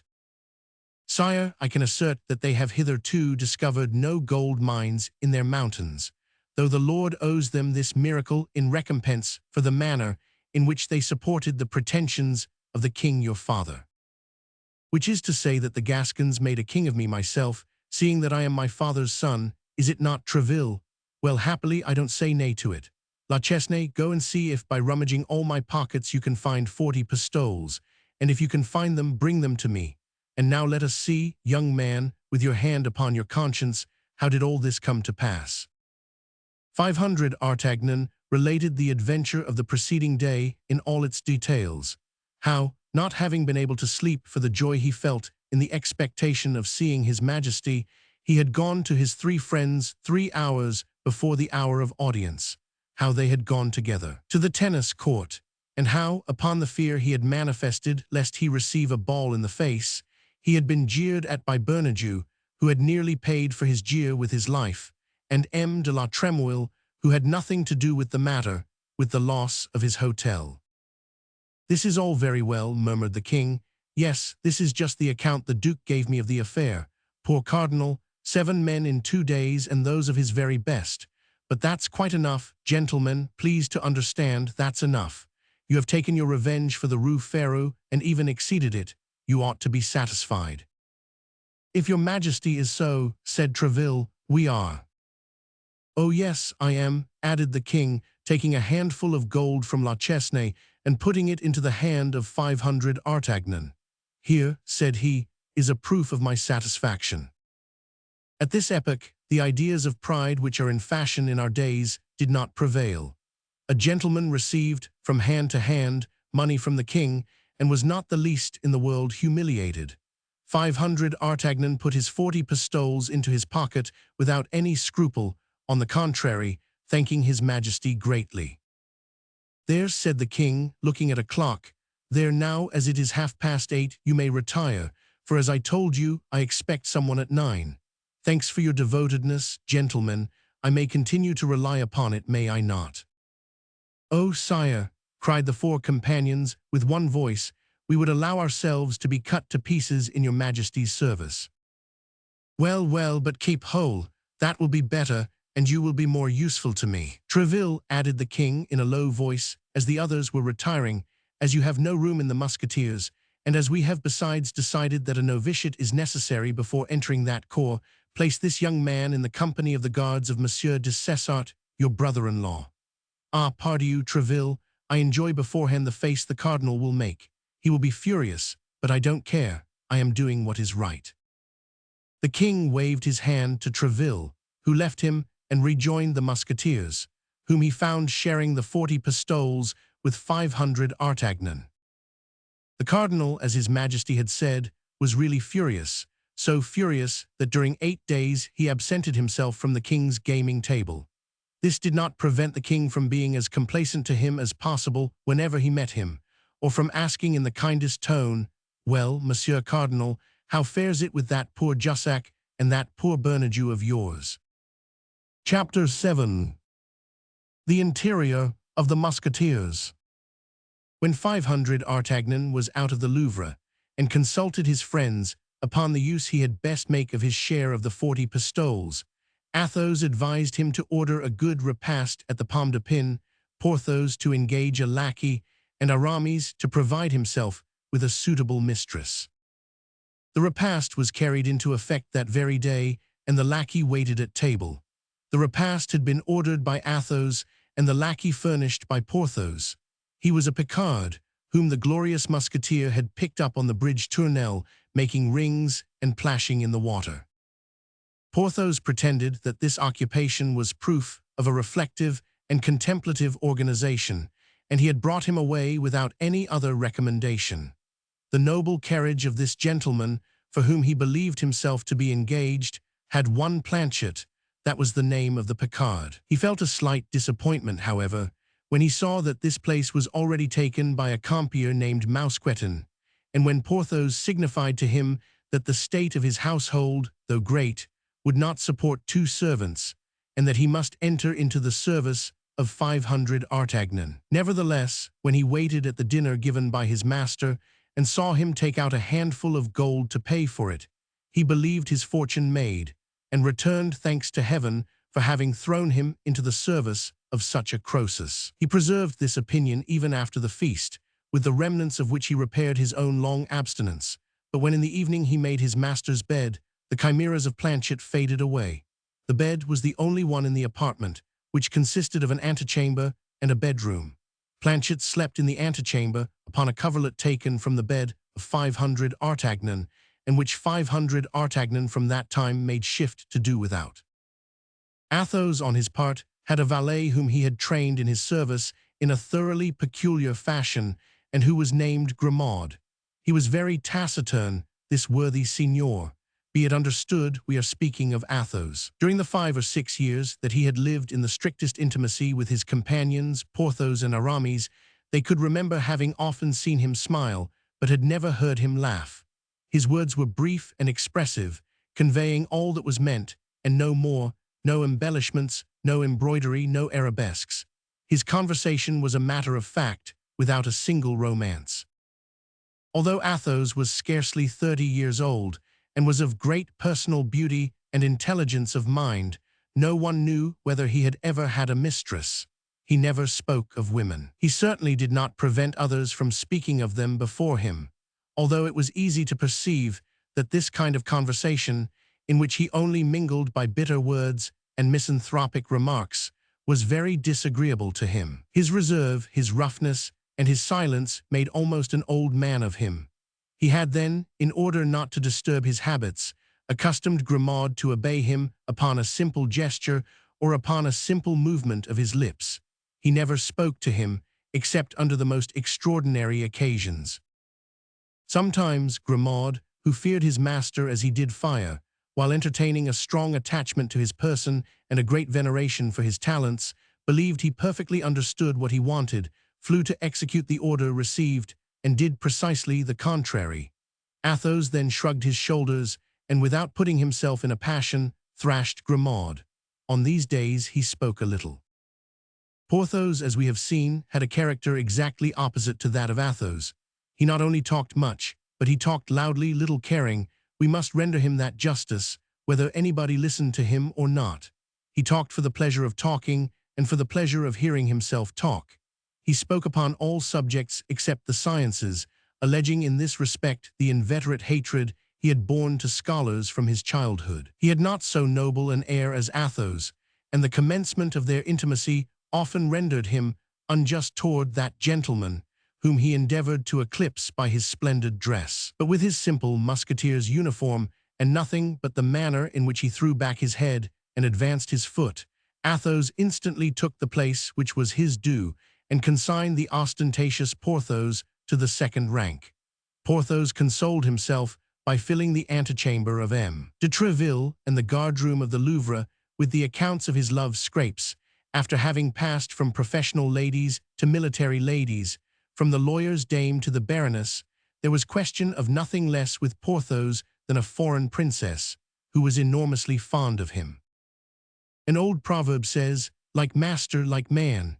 Let us pass, then, from the valet of Athos to the valet of Porthos, from Grimaud to Mousqueton. Mousqueton was a Norman, whose pacific name of Boniface, his master, had changed into the infinitely more sonorous name of Mousqueton. He had entered the service of Porthos upon condition that he should only be clothed and lodged, though in a handsome manner, but he claimed 2 hours a day to himself, consecrated to an employment which would provide for his other wants. Porthos agreed to the bargain. The thing suited him wonderfully well. He had doublets cut out of his old clothes and cast-off cloaks for Mousqueton, and thanks to a very intelligent tailor, who made his clothes look as good as new by turning them, and whose wife was suspected of wishing to make Porthos descend from his aristocratic habits, Mousqueton made a very good figure when attending on his master.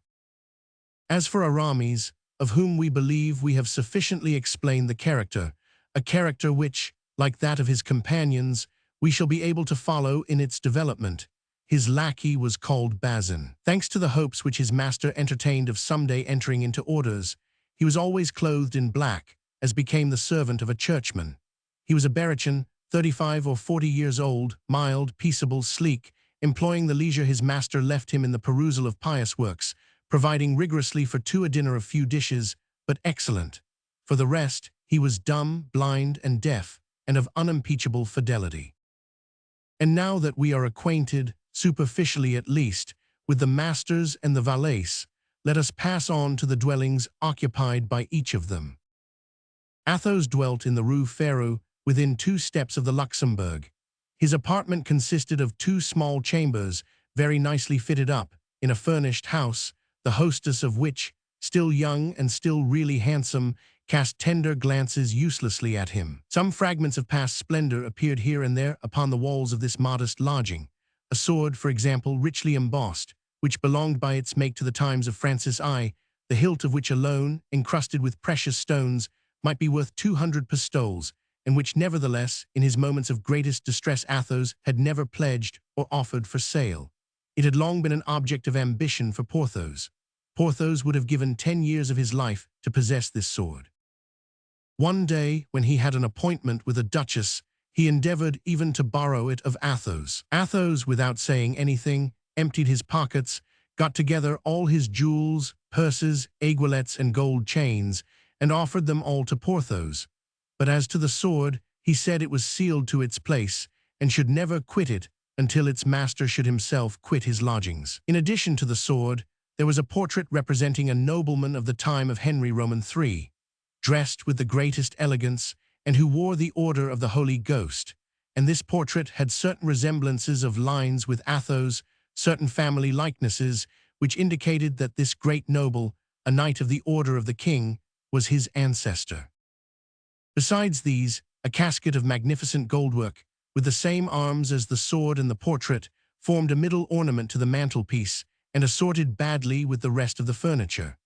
Athos always carried the key of this coffer about him, but he one day opened it before Porthos, and Porthos was convinced that this coffer contained nothing but letters and papers, love letters and family papers, no doubt. Porthos lived in an apartment, large in size and of very sumptuous appearance, in the Rue du Vieux Colombia. Every time he passed with a friend before his windows, at one of which Mousqueton was sure to be placed in full livery, Porthos raised his head in his hand and said, "That is my abode." But he was never to be found at home. He never invited anybody to go up with him, and no one could form an idea of what his sumptuous apartment contained in the shape of real riches. As to Aramis, he dwelt in a little lodging composed of a boudoir, an eating room, and a bedroom, which room, situated, as the others were, on the ground floor, looked out upon a little fresh green garden, shady and impenetrable to the eyes of his neighbors. With regard to 500 Artagnan, we know how he was lodged, and we have already made acquaintance with his lackey, Master Planchet. 500 Artagnan, who was by nature very curious, as people generally are who possess the genius of intrigue, did all he could to make out who Athos, Porthos, and Aramis really were, for under these pseudonyms each of these young men concealed his family name, Athos in particular, who, a league away, savored of nobility. He addressed himself then to Porthos to gain information respecting Athos and Aramis, and to Aramis in order to learn something of Porthos. Unfortunately, Porthos knew nothing of the life of his silent companion but what revealed itself. It was said Athos had met with great crosses in love, and that a frightful treachery had forever poisoned the life of this gallant man. What could this treachery be? All the world was ignorant of it. As to Porthos, except his real name, as was the case with those of his two comrades, his life was very easily known. Vain and indiscreet, it was as easy to see through him as through a crystal. The only thing to mislead the investigator would have been belief in all the good things he said of himself. With respect to Aramis, though having the air of having nothing secret about him, he was a young fellow made up of mysteries, answering little to questions put to him about others, and having learned from him the report which prevailed concerning the success of the musketeer with a princess, wished to gain a little insight into the amorous adventures of his interlocutor. "And you, my dear companion," said he, "you speak of the baronesses, countesses, and princesses of others." "Pardieu, I spoke of them because Porthos talked of them himself, because he had paraded all these fine things before me.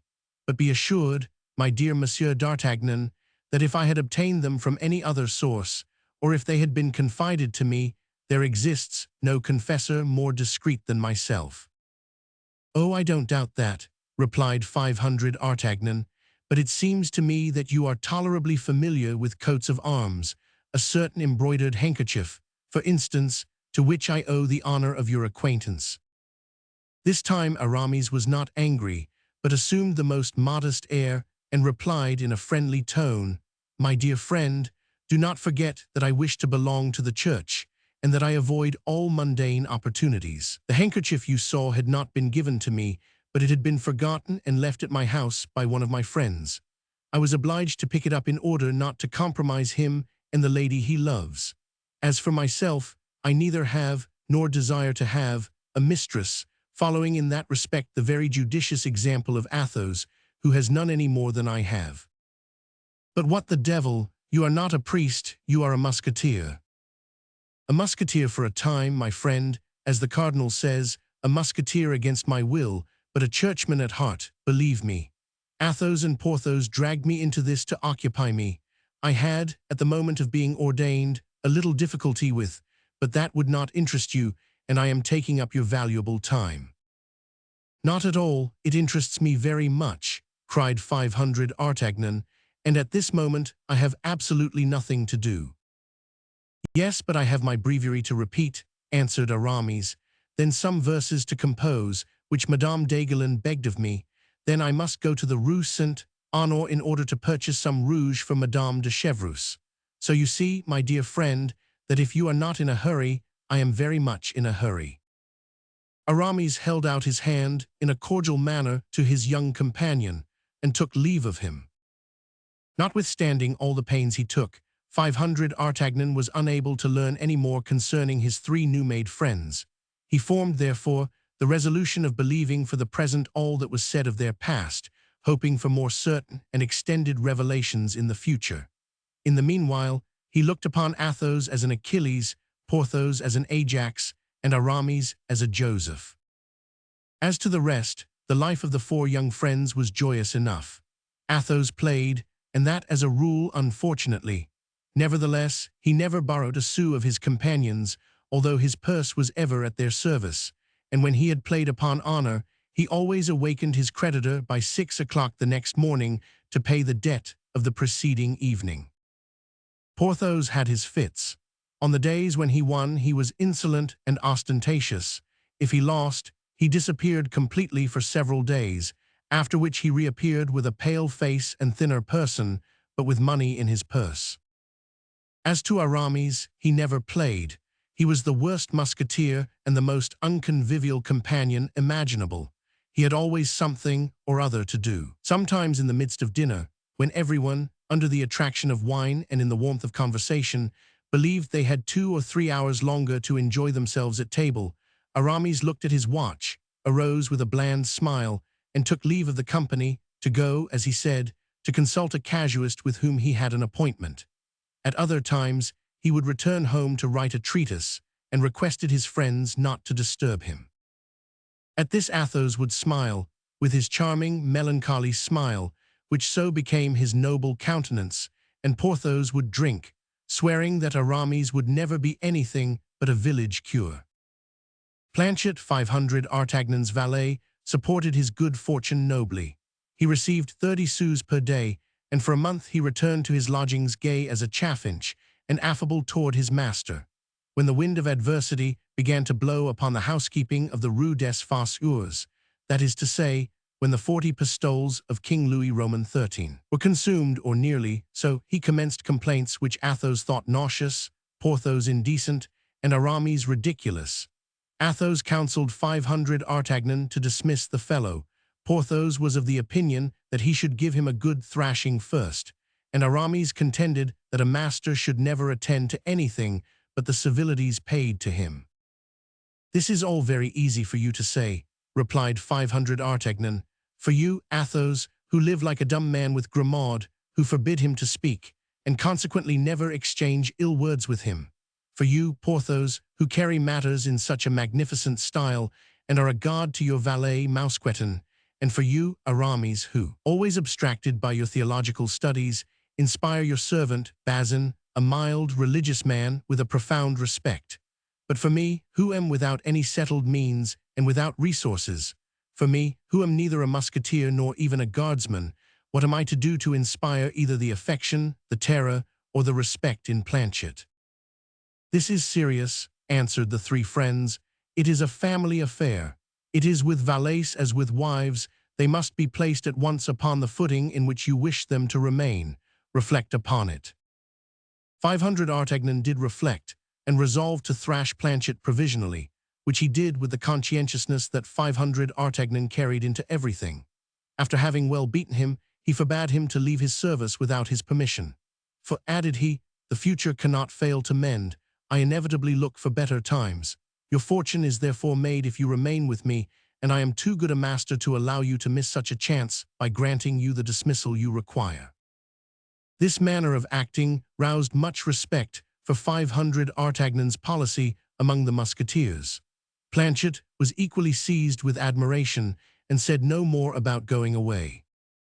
The life of the four young men had become fraternal. 500 Artagnan, who had no settled habits of his own, as he came from his province into the midst of a world quite new to him, fell easily into the habits of his friends. They rose about 8 o'clock in the winter, about 6 in summer, and went to take the countersign and see how things went on at M. de Treville's. 500 Artagnan, although he was not a musketeer, performed the duty of one with remarkable punctuality. He went on guard because he always kept company with whoever of his friends was on duty. He was well known at the Hotel of the Musketeers, where everyone considered him a good comrade. M. de Treville, who had appreciated him at the first glance, and who bore him a real affection, never ceased recommending him to the king. On their side, the three musketeers were much attached to their young comrade.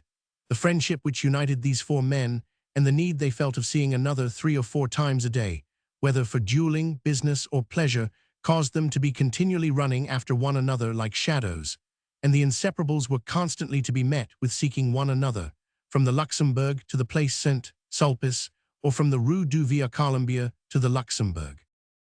In the meanwhile, the promises of M. de Treville went on prosperously. One fine morning, the king commanded M. de Chevalier de Cessart to admit 500 Artagnan as a cadet in his company of guards. 500 Artagnan, with a sigh, donned his uniform, which he would have exchanged for that of a musketeer at the expense of 10 years of his existence. But M. de Treville promised this favor after a novitiate of 2 years, a novitiate which might besides be abridged if an opportunity should present itself for 500 Artagnan to render the king any signal service, or to distinguish himself by some brilliant action. Upon this promise, 500 Artagnan withdrew, and the next day he began service. Then it became the turn of Athos, Porthos, and Aramis to mount guard with 500 Artagnan when he was on duty. The company of M. le Chevalier de Cessart thus received 4 instead of 1 when it admitted 500 Artagnan. Chapter 8. Concerning a court intrigue. In the meantime, the 40 pistoles of King Louis Roman XIII, like all other things of this world, after having had a beginning had an end, and after this end, our 4 companions began to be somewhat embarrassed. At first, Athos supported the association for a time with his own means. Porthos succeeded him, and thanks to one of those disappearances to which he was accustomed, he was able to provide for the wants of all for a fortnight. At last it became Aramis's turn, who performed it with a good grace and who succeeded, as he said, by selling some theological books, in procuring a few pistoles. Then, as they had been accustomed to do, they had recourse to M. de Treville, who made some advances on their pay. But these advances could not go far with 3 musketeers who were already much in arrears, and a guardsman who as yet had no pay at all. At length, when they found they were likely to be really in want, they got together, as a last effort, 8 or 10 pistoles, with which Porthos went to the gaming table. Unfortunately, he was in a bad vein. He lost all, together with 25 pistoles for which he had given his word. Then the inconvenience became distress. The hungry friends, followed by their lackeys, were seen haunting the quays and guard rooms, picking up among their friends abroad all the dinners they could meet with, for according to the advice of Aramis, it was prudent to sow repasts right and left in prosperity, in order to reap a few in time of need. Athos was invited 4 times, and each time took his friends and their lackeys with him. Porthos had 6 occasions, and contrived in the same manner that his friends should partake of them. Aramis had 8 of them. He was a man, as must have been already perceived, who made but little noise, and yet was much sought after. As to 500 Artagnan, who as yet knew nobody in the capital, he only found 1 chocolate breakfast at the house of a priest of his own province, and 1 dinner at the house of a cornet of the guards. He took his army to the priests, where they devoured as much provision as would have lasted him for 2 months, and to the cornet, who performed wonders, but as Planchet said, people do not eat at once for all time, even when they eat a good deal. 500 Artagnan thus felt himself humiliated in having only procured 1 meal and a half for his companions, as the breakfast at the priest's could only be counted as half a repast, in return for the feasts which Athos, Porthos, and Aramis had procured him. He fancied himself a burden to the society, forgetting in his perfectly juvenile good faith that he had fed this society for a month, and he set his mind actively to work. He reflected that this coalition of 4 young, brave, enterprising, and active men ought to have some other object than swaggering walks, fencing lessons, and practical jokes, more or less witty. In fact, 4 men such as they were, 4 men devoted to one another, from their purses to their lives, 4 men always supporting one another, never yielding, executing singly or together the resolutions formed in common, 4 arms threatening the 4 cardinal points, or turning toward a single point, must inevitably, either subterraneously in open day, by mining in the trench, by cunning, or by force, open themselves a way toward the object they wish to attain, however well it might be defended, or however distant it may seem. The only thing that astonished 500 Artagnan was that his friends had never thought of this. He was thinking by himself, and even seriously racking his brain to find a direction for this single force 4 times multiplied, with which he did not doubt, as with the lever for which Archimedes sought, they should succeed in moving the world, when someone tapped gently at his door. 500 Artagnan awakened Planchet and ordered him to open it. From this phrase, 500 Artagnan awakened Planchet, the reader must not suppose it was night, or that day was hardly come. No, it had just struck 4. Planchet, 2 hours before, had asked his master for some dinner, and he had answered him with the proverb, "He who sleeps dines," and Planchet dined by sleeping. A man was introduced of simple mien, who had the appearance of a tradesman. Planchet, by way of dessert, would have liked to hear the conversation, but the citizen declared to 500 Artagnan that, what he had to say being important and confidential, he desired to be left alone with him. 500 Artagnan dismissed Planchet and requested his visitor to be seated. There was a moment of silence, during which the two men looked at each other as if to make a preliminary acquaintance, after which 500 Artagnan bowed, as a sign that he listened.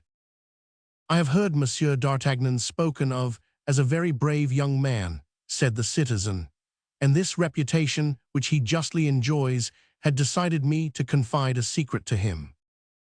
"Speak, monsieur, speak," said 500 Artagnan, who instinctively scented something advantageous. The citizen made a fresh pause and continued, "I have a wife who is seamstress to the Queen, monsieur, and who is not deficient in either virtue or beauty. I was induced to marry her about 3 years ago, although she had but very little dowry, because Monsieur Laporte, the Queen's cloak-bearer, is her godfather and befriends her." "Well, monsieur?" asked 500 Artagnan. "Well," resumed the citizen, "well, monsieur, my wife was abducted yesterday morning as she was coming out of her workroom." "And by whom was your wife abducted?" "I know nothing surely, monsieur, but I suspect someone." "And who is the person whom you suspect?" "A man who has pursued her a long time." "The devil!" "But allow me to tell you, monsieur," continued the citizen, "that I am convinced that there is less love than politics in all this." "Less love than politics," replied 500 Artagnan with a reflective air, "and what do you suspect?" "I do not know whether I ought to tell you what I suspect." "Monsieur, I beg you to observe that I ask you absolutely nothing. It is you who have come to me. It is you who have told me that you had a secret to confide in me. Act, then, as you think proper. There is still time to withdraw."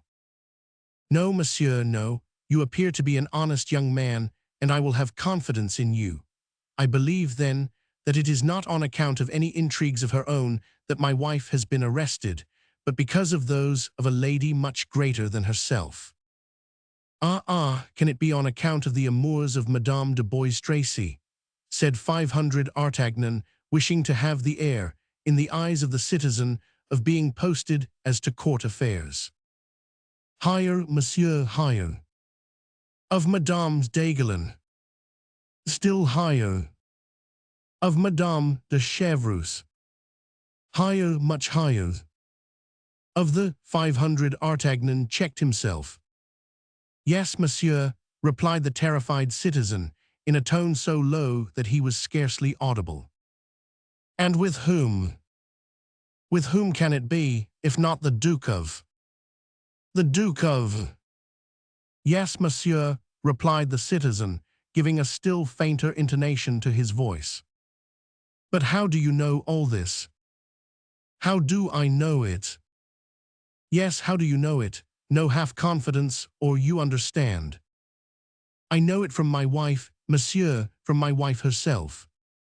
"Who learns it from whom?" "From Monsieur Laporte. Did I not tell you that she was the goddaughter of Monsieur Laporte, the confidential man of the Queen?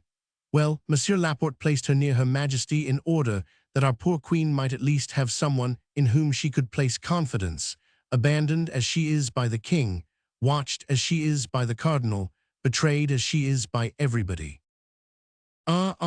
It begins to develop itself," said 500 Artagnan. "Now my wife came home 4 days ago, monsieur. One of her conditions was that she should come and see me twice a week, for, as I had the honor to tell you, my wife loves me dearly. My wife, then, came and confided to me that the Queen at that very moment entertained great fears. Truly. Yes, the Cardinal, as it appears, pursues her and persecutes her more than ever. He cannot pardon her the history of the saraband. You know the history of the saraband.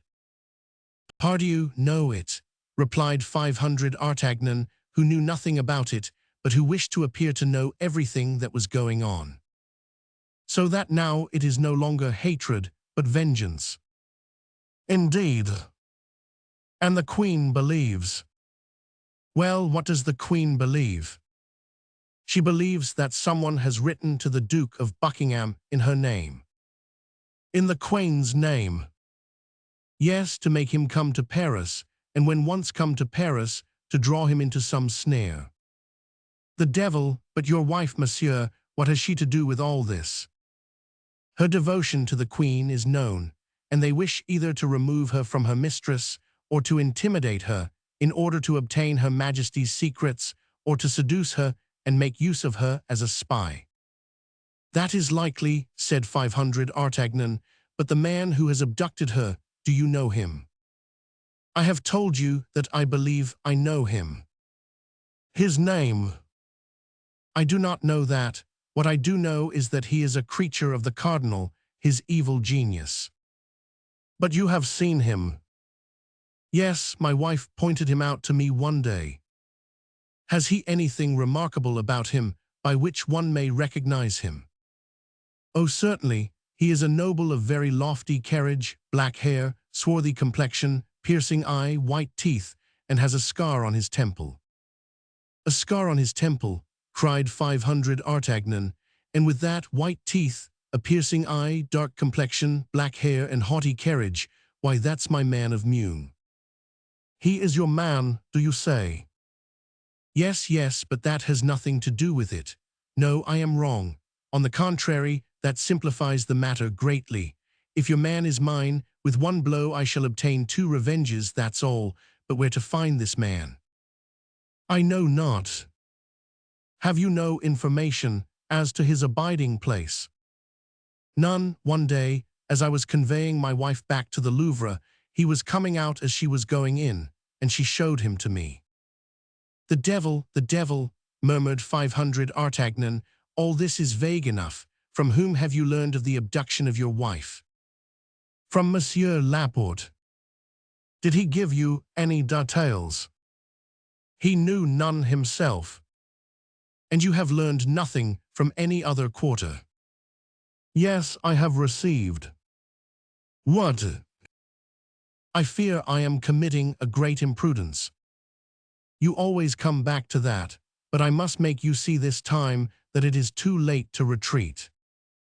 I do not retreat, mordieu, cried the citizen, swearing in order to rouse his courage. Besides, by the faith of Bonacieux. You call yourself Bonacieux, interrupted 500 Artagnan. Yes, that is my name. You said then, by the word of Bonacieux. Pardon me for interrupting you, but it appears to me that that name is familiar to me. Possibly, monsieur, I am your landlord. Said 500 Artagnan, half rising and bowing. You are my landlord. Yes, monsieur, yes. And as it is 3 months since you have been here, and though distracted as you must be in your important occupations, you have forgotten to pay me my rent. As I say, I have not tormented you a single instant. I thought you would appreciate my delicacy. How can it be otherwise, my dear Bonacieux? Replied 500 Artagnan. Trust me, I am fully grateful for such unparalleled conduct, and if, as I told you, I can be of any service to you. I believe you, monsieur, I believe you, and as I was about to say, by the word of Bonacieux, I have confidence in you. Finish, then, what you were about to say. The citizen took a paper from his pocket and presented it to 500 Artagnan. A letter, said the young man, which I received this morning. 500 Artagnan opened it, and as the day was beginning to decline, he approached the window to read it. The The citizen followed him. Do not seek your wife, read 500 Artagnan. She will be restored to you when there is no longer occasion for her. If you make a single step to find her, you are lost. That's pretty positive, continued 500 Artagnan, but after all, it is but a menace. Yes, but that menace terrifies me. I'm not a fighting man at all, monsieur, and I am afraid of the Bastille. Said 500 Artagnan. I have no greater regard for the Bastille than you. If it were nothing but a sword thrust, why then? I have counted upon you on this occasion, monsieur. Yes. Seeing you constantly surrounded by musketeers of a very superb appearance, and knowing that these musketeers belonged to Monsieur de Treville and were consequently enemies of the cardinal, I thought that you and your friends, while rendering justice to your poor queen, would be pleased to play his eminence an ill turn. Without doubt. And then I have thought that considering 3 months' lodging, about which I have said nothing. Yes, you have already given me that reason, and I find it excellent. Reckoning still further, that as long as you do me the honor to remain in my house, I shall never speak to you about rent. Very kind. And adding to this, if there be need of it, meaning to offer you 50 pistoles, if, against all probability, you should be short at the present moment. Admirable, you are rich then, my dear Monsieur Bonacieux. I am comfortably off, monsieur, that's all. I have scraped together some such things as an income of 2,000 or 3,000 crowns in the haberdashery business, but more particularly in venturing some funds in the last voyage of the celebrated navigator Jean Marquet, so that you understand, monsieur. But, cried the citizen. What? Demanded 500 Artagnan. Whom do I see yonder? Where? In the street, facing your window, in the embrasure of that door, a man wrapped in a cloak. It is he, cried 500 Artagnan and the citizen at the same time, each having recognized his man. Ah, this time, cried 500 Artagnan, springing to his sword, this time he will not escape me. Drawing his sword from its scabbard, he rushed out of the apartment. On the staircase, he met Athos and Porthos, who were coming to see him. They separated, and 500 Artagnan rushed between them like a dart. Where are you going? Cried the 2 musketeers in a breath. The man of Meung, replied 500 Artagnan, and disappeared. 500 Artagnan had more than once related to his friends his adventure with the stranger, as well as the apparition of the beautiful foreigner, to whom this man had confided some important missive. The opinion of Athos was that 500 Artagnan had lost his letter in the skirmish. A gentleman, in his opinion, and according to 500 Artagnan's portrait of him, the stranger must be a gentleman, would be incapable of the baseness of stealing a letter. Porthos saw nothing in all this but a love meeting given by a lady to a cavalier, or by a cavalier to a lady, which had been disturbed by the presence of 500 Artagnan and his yellow horse. Aramis said that, as these sorts of affairs were mysterious, it was better not to fathom them. They understood, then, from the few words which escaped from 500 Artagnan, what affair was in hand, and as they thought that overtaking his man, or losing sight of him, 500 Artagnan would return to his rooms, they kept on their way.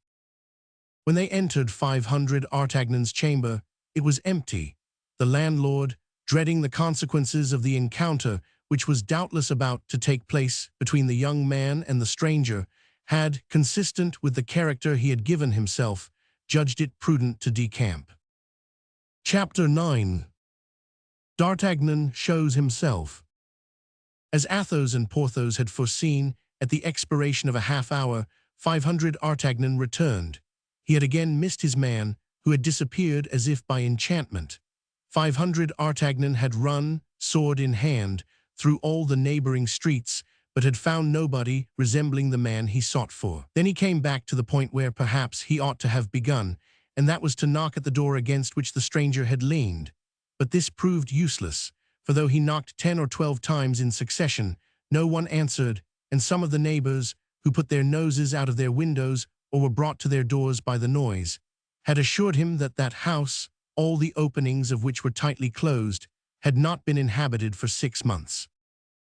While 500 Artagnan was running through the streets and knocking at doors, Aramis had joined his companions, so that on returning home 500 Artagnan found the reunion complete. "Well," cried the 3 musketeers all together, on seeing 500 Artagnan enter with his brow covered with perspiration and his countenance upset with anger.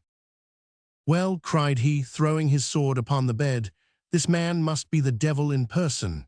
He has disappeared like a phantom, like a shade, like a spectre." "Do you believe in apparitions?" asked Athos of Porthos. "I never believe in anything I have not seen, and as I never have seen apparitions, I don't believe in them." "The Bible," said Aramis, "makes our belief in them a law. The ghost of Samuel appeared to Saul, and it is an article of faith that I should be very sorry to see any doubt thrown upon Porthos. At all events, man or devil, body or shadow, illusion or reality, this man is born for my damnation, for his flight has caused us to miss a glorious affair, gentlemen, an affair by which there were 100 pistoles, and perhaps more to be gained." "How is that?" cried Porthos and Aramis in a breath. As to Athos, faithful to his system of reticence, he contented himself with interrogating 500 Artagnan by a look. "Planchet," said 500 Artagnan to his domestic, who just then insinuated his head through the half-open door in order to catch some fragments of the conversation, "go down to my landlord, Monsieur Bonacieux, and ask him to send me 6 bottles of Beaugency wine. I prefer that." You have credit with your landlord then?" asked Porthos. "Yes," replied 500 Artagnan, "from this very day, and mind, if the wine is bad, we will send him to find better." "We must use, and not abuse," said Aramis sententiously. "I always said that 500 Artagnan had the longest head of the 4, said Athos, who, having uttered his opinion, to which 500 Artagnan replied with a bow, immediately resumed his accustomed silence. "But come, what is this about?" asked Porthos. "Yes," said Aramis, "impart it to us, my dear friend, unless the honor of any lady be hazarded by this confidence. In that case, you would do better to keep it to yourself." "Be satisfied," replied 500 Artagnan. "The honor of no one will have cause to complain of what I have to tell." He then related to his friends, word for word, all that had passed between him and his host, and how the man who had abducted the wife of his worthy landlord was the same with whom he had had the difference at the hostelry of the Jolly Miller. "Your affair is not bad," said Athos, after having tasted like a connoisseur and indicated by a nod of his head that he thought the wine good, "and one may draw 50 or 60 pistoles from this good man. Then there only remains to ascertain whether these 50 or 60 pistoles are worth the risk of 4 heads. "But observe," cried 500 Artagnan, "that there is a woman in the affair, a woman carried off, a woman who is doubtless threatened, tortured perhaps, and all because she is faithful to her mistress." "Beware, 500 Artagnan, beware," said Aramis. "You grow a little too warm, in my opinion, about the fate of Madame Bonacieux. Woman was created for our destruction, and it is from her we inherit all our miseries." At this speech of Aramis, the brow of Athos became clouded, and he bit his lips. "It is not Madame Bonacieux about whom I am anxious," cried 500 Artagnan, "but the queen, whom the king abandons, whom the cardinal persecutes, and who sees the heads of all her friends fall, one after the other. Why does she love what we hate most in the world, the Spaniards and the English?"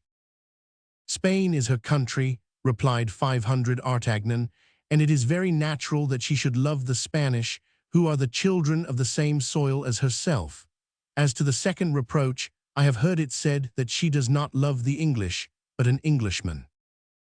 "Well, and by my faith," said Athos, "it must be acknowledged that this Englishman is worthy of being loved. I never saw a man with a nobler air than his. Without reckoning that he dresses as nobody else can, said Porthos. I was at the Louvre on the day when he scattered his pearls, and pardieu, I picked up 2 that I sold for 10 pistoles each. Do you know him, Aramis?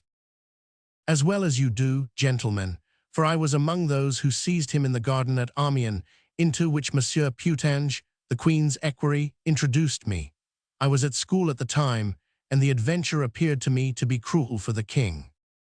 Which would not prevent me, said 500 Artagnan, if I knew where the Duke of Buckingham was, from taking him by the hand and conducting him to the Queen, were it only to enrage the cardinal, and if we could find means to play him a sharp turn, I vow that I would voluntarily risk my head in doing it. She is afraid so. Wait a minute then, said Aramis. What for? Demanded Porthos. Go on, while I endeavor to recall circumstances. And now I am convinced, said 500 Artagnan, that this abduction of the Queen's woman is connected with the events of which we are speaking, and perhaps with the presence of Buckingham in Paris. The Gascon is full of ideas, said Porthos with admiration. I like to hear him talk, said Athos. His dialect amuses me. Gentlemen, cried Aramis, listen to this. Listen to Aramis, said his 3 friends. Yesterday I was at the house of a doctor of theology, whom I sometimes consult about my studies. Athos smiled. He resides in a quiet quarter, continued Aramis. His tastes and his profession require it, now at the moment when I left his house. Here Aramis paused. Well, cried his auditors, at the moment you left his house. Aramis appeared to make a strong inward effort, like a man who, in the full relation of a falsehood, finds himself stopped by some unforeseen obstacle. But the eyes of his 3 companions were fixed upon him, their ears were wide open, and there were no means of retreat. This doctor has a niece, continued Aramis. Ah, he has a niece, interrupted Porthos. A very respectable lady, said Aramis. The 3 friends burst into laughter. Ah, if you laugh, if you doubt me, replied Aramis, you shall know nothing. We believe like Mohammedans and are as mute as tombstones, said Athos. I will continue then, resumed Aramis. This niece comes sometimes to see her uncle, and by chance was there yesterday at the same time that I was, and it was my duty to offer to conduct her to her carriage. Ah, she has a carriage then, this niece of the doctor, interrupted Porthos, one of whose faults was a great looseness of tongue. A nice acquaintance, my friend. Porthos, replied Aramis, I have had the occasion to observe to you more than once that you are very indiscreet, and that is injurious to you among the women. Gentlemen, gentlemen, cried 500 Artagnan, who began to get a glimpse of the result of the adventure, the thing is serious. Let us try not to jest, if we can. Go on, Aramis, go on. All at once, a tall, dark gentleman, just like yours, 500 Artagnan. The same, perhaps, said he. Possibly, continued Aramis, came toward me, accompanied by 5 or 6 men who followed about 10 paces behind him, and in the politest tone, Monsieur Duke, said he to me, and you, madame, continued he, addressing the lady on my arm. The doctor's niece. Hold your tongue, Porthos, said Athos, you are insupportable. Will you enter this carriage, and that without offering the least resistance, without making the least noise? He took you for Buckingham, cried 500 Artagnan. I believe so, replied Aramis. But the lady, asked Porthos.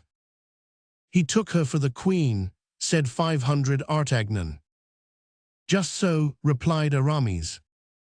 The Gascon is the devil, cried Athos, nothing escapes him. The fact is, said Porthos, Aramis is of the same height and something of the shape of the Duke, but it nevertheless appears to me that the dress of a musketeer. I wore an enormous cloak, said Aramis. In the month of July, the devil, said Porthos. "Is the doctor afraid that you may be recognized?" "I can comprehend that the spy may have been deceived by the person, but the face—" "I had a large hat," said Aramis. "Oh, good Lord," cried Porthos, "what precautions for the study of theology!" "Gentlemen, gentlemen," said 500 Artagnan, "do not let us lose our time in jesting. Let us separate, and let us seek the mercer's wife. That is the key of the intrigue." "A woman of such inferior condition, can you believe so?" said Porthos, protruding his lips with contempt. "She is goddaughter to Laporte, the confidential valet of the Queen. Have I not told you so, gentlemen? Besides, it has perhaps been Her Majesty's calculation to seek on this occasion for support so lowly. High heads expose themselves from afar, and the cardinal is long-sighted." "Well," said Porthos, "in the first place make a bargain with the mercer, and a good bargain." "That's useless," said 500 Artagnan, "for I believe if he does not pay us, we shall be well enough paid by another party." At this moment, a sudden noise of footsteps was heard upon the stairs. The door was thrown violently open, and the unfortunate mercer rushed into the chamber in which the council was held. "Save me, gentlemen, for the love of heaven, save me," cried he. "There are 4 men come to arrest me. Save me, save me." Porthos and Aramis arose. "A moment," cried 500 Artagnan, making them a sign to replace in the scabbard their half-drawn swords. "It is not courage that is needed, it is prudence." "And yet," cried Porthos, "we will not leave." "You will leave 500 Artagnan to act as he thinks proper," said Athos. "He has, I repeat, the longest head of the 4, and for my part I declare that I will obey him. Do as you think best, 500 Artagnan." At this moment, the 4 guards appeared at the door of the antechamber, but seeing 4 musketeers standing, and their swords by their sides, they hesitated about going farther. "Come in, gentlemen, come in," called 500 Artagnan. "You are here in my apartment, and we are all faithful servants of the king and cardinal." "Then, gentlemen, you will not oppose our executing the orders we have received?" asked one who appeared to be the leader of the party. "On the contrary, gentlemen, we would assist you if it were necessary." "What does he say?" grumbled Porthos. "You are a simpleton," said Athos. "Silence."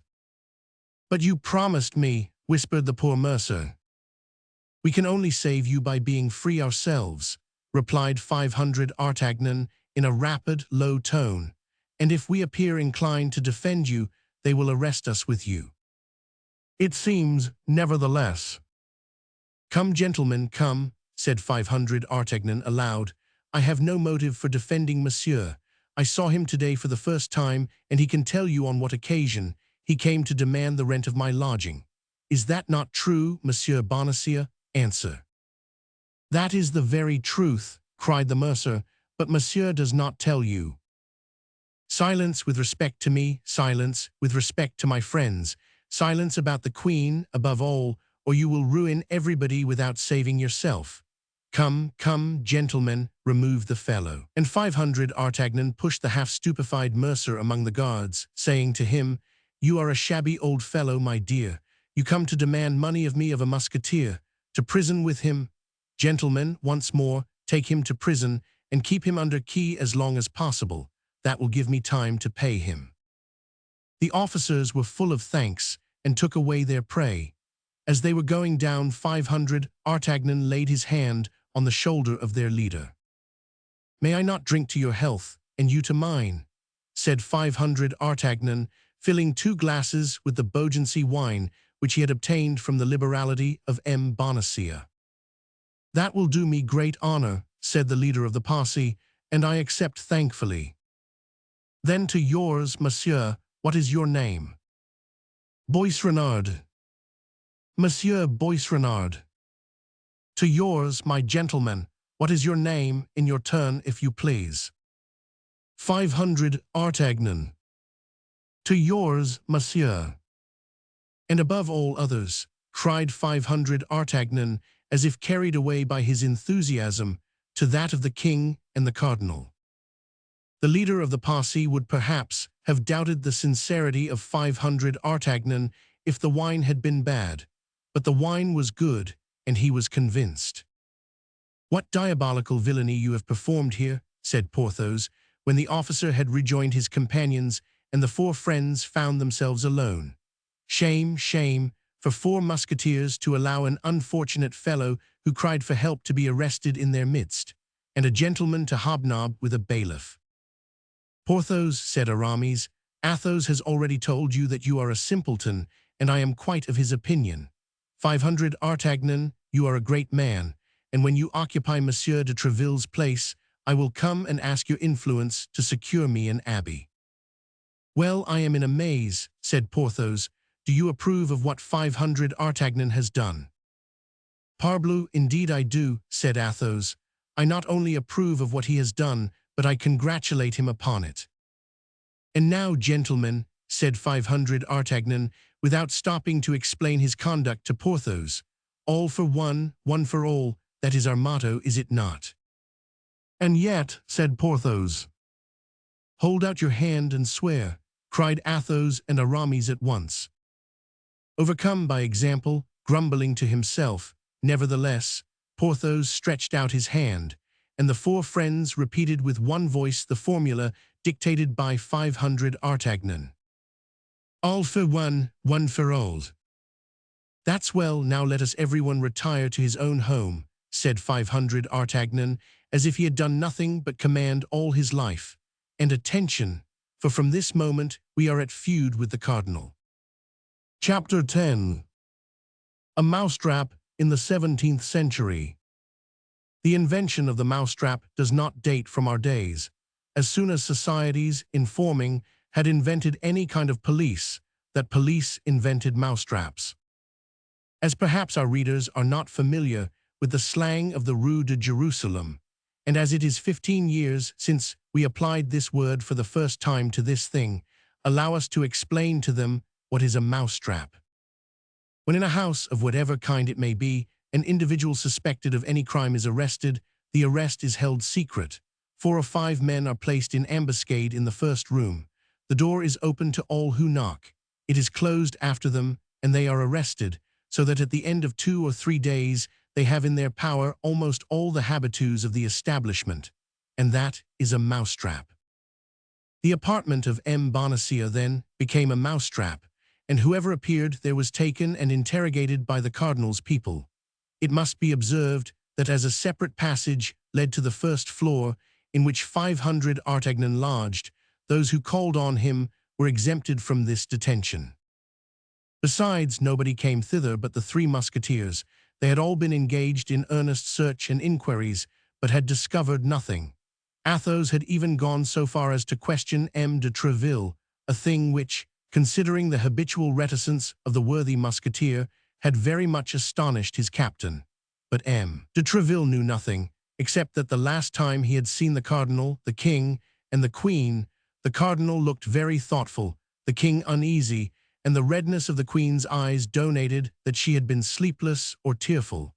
But this last circumstance was not striking, as the queen since her marriage had slept badly and wept much. M. de Tréville requested Athos, whatever might happen, to be observant of his duty to the king, but particularly to the queen, begging him to convey his desires to his comrades. As to 500 Artagnan, he did not budge from his apartment. He converted his chamber into an observatory. From his windows he saw all the visitors who were caught. Then, having removed a plank from his floor, and nothing remaining but a simple ceiling between him and the room beneath, in which the interrogatories were made, he heard all that passed between the inquisitors and the accused. The interrogatories, preceded by a minute search operated upon the persons arrested, were almost always framed thus: "Has Madame Bonacieux sent anything to you for her husband, or any other person? Has Monsieur Bonacieux sent anything to you for his wife, or for any other person? Has either of them confided anything to you by word of mouth?" If they knew anything, they would not question people in this manner, said 500 Artagnan to himself. Now, what is it they want to know? Why, they want to know if the Duke of Buckingham is in Paris, and if he has had, or is likely to have, an interview with the Queen. 500 Artagnan held onto this idea, which, from what he had heard, was not wanting in probability. In the meantime, the mousetrap continued in operation, and likewise 500 Artagnan's vigilance. On the evening of the day after the arrest of poor Bonacieux, as Athos had just left 500 Artagnan to report at M. de Treville's, as 9 o'clock had just struck, and as Planchet, who had not yet made the bed, was beginning his task, a knocking was heard at the street door. The door was instantly opened and shut. Someone was taken in the mousetrap. 500 Artagnan flew to his hole, laid himself down on the floor at full length, and listened. Cries were soon heard, and then moans, which someone appeared to be endeavoring to stifle. There were no questions. "The devil," said 500 Artagnan to himself. "It seems like a woman. They search her, she resists. They use force, the scoundrels." In spite of his prudence, 500 Artagnan restrained himself with great difficulty from taking a part in the scene that was going on below. "But I tell you that I am the mistress of the house, gentlemen. I tell you I am Madame Bonacieux. I tell you I belong to the Queen," cried the unfortunate woman. "Madame Bonacieux," murmured 500 Artagnan, "can I be so lucky as to find what everybody is seeking for?" The voice became more and more indistinct. A tumultuous movement shook the partition. The victim resisted as much as a woman could resist 4 men. "Pardon, gentlemen, murmured the voice, which could now only be heard in inarticulate sounds. "They are binding her, they are going to drag her away," cried 500 Artagnan to himself, springing up from the floor. "My sword, good, it is by my side, Planchet." "Monsieur." "Run and seek Athos, Porthos, and Aramis. One of the 3 will certainly be at home, perhaps all 3. Tell them to take arms, to come here, and to run. Ah, I remember, Athos is at Monsieur de Treville's. But where are you going, monsieur? Where are you going?" "I am going down by the window, in order to be there the sooner," cried 500 Artagnan. "You put back the boards, sweep the floor, go out at the door, and run as I told you." "Oh, monsieur, you will kill yourself," cried Planchet. "Hold your tongue, stupid fellow," said 500 Artagnan, and laying hold of the casement, he let himself gently down from the first story, which fortunately was not very elevated, without doing himself the slightest injury. He then went straight to the door and knocked, murmuring, "I will go myself and be caught in the mousetrap, but woe be to the cats that shall pounce upon such a mouse." The knocker had scarcely sounded under the hand of the young man before the tumult ceased, steps approached, the door was opened, and 500 Artagnan, sword in hand, rushed into the rooms of M. Bonacieux, the door of which, doubtless acted upon by a spring, closed after him. Then those who dwelt in Bonacieux's unfortunate house, together with the nearest neighbors, heard loud cries, stamping of feet, clashing of swords, and breaking of furniture. A moment after, those who, surprised by this tumult, had gone to their windows to learn the cause of it, saw the door open, and 4 men, clothed in black, not come out of it, but fly, like so many frightened crows, leaving on the ground and on the corners of the furniture feathers from their wings, that is to say, patches of their clothes and fragments of their cloaks. 500 Artagnan was conqueror, without much effort, it must be confessed, for only one of the officers was armed, and even he defended himself for form's sake. It is true that the 3 others had endeavored to knock the young man down with chairs, stools, and crockery, but 2 or 3 scratches made by the Gascon's blade terrified them. 10 minutes sufficed for their defeat, and 500 Artagnan remained master of the field of battle.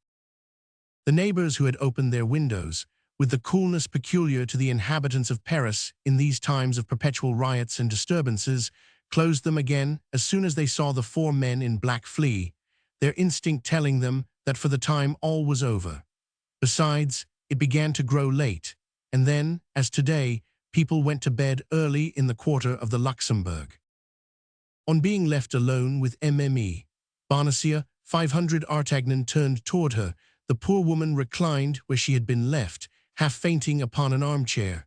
500 Artagnan examined her with a rapid glance.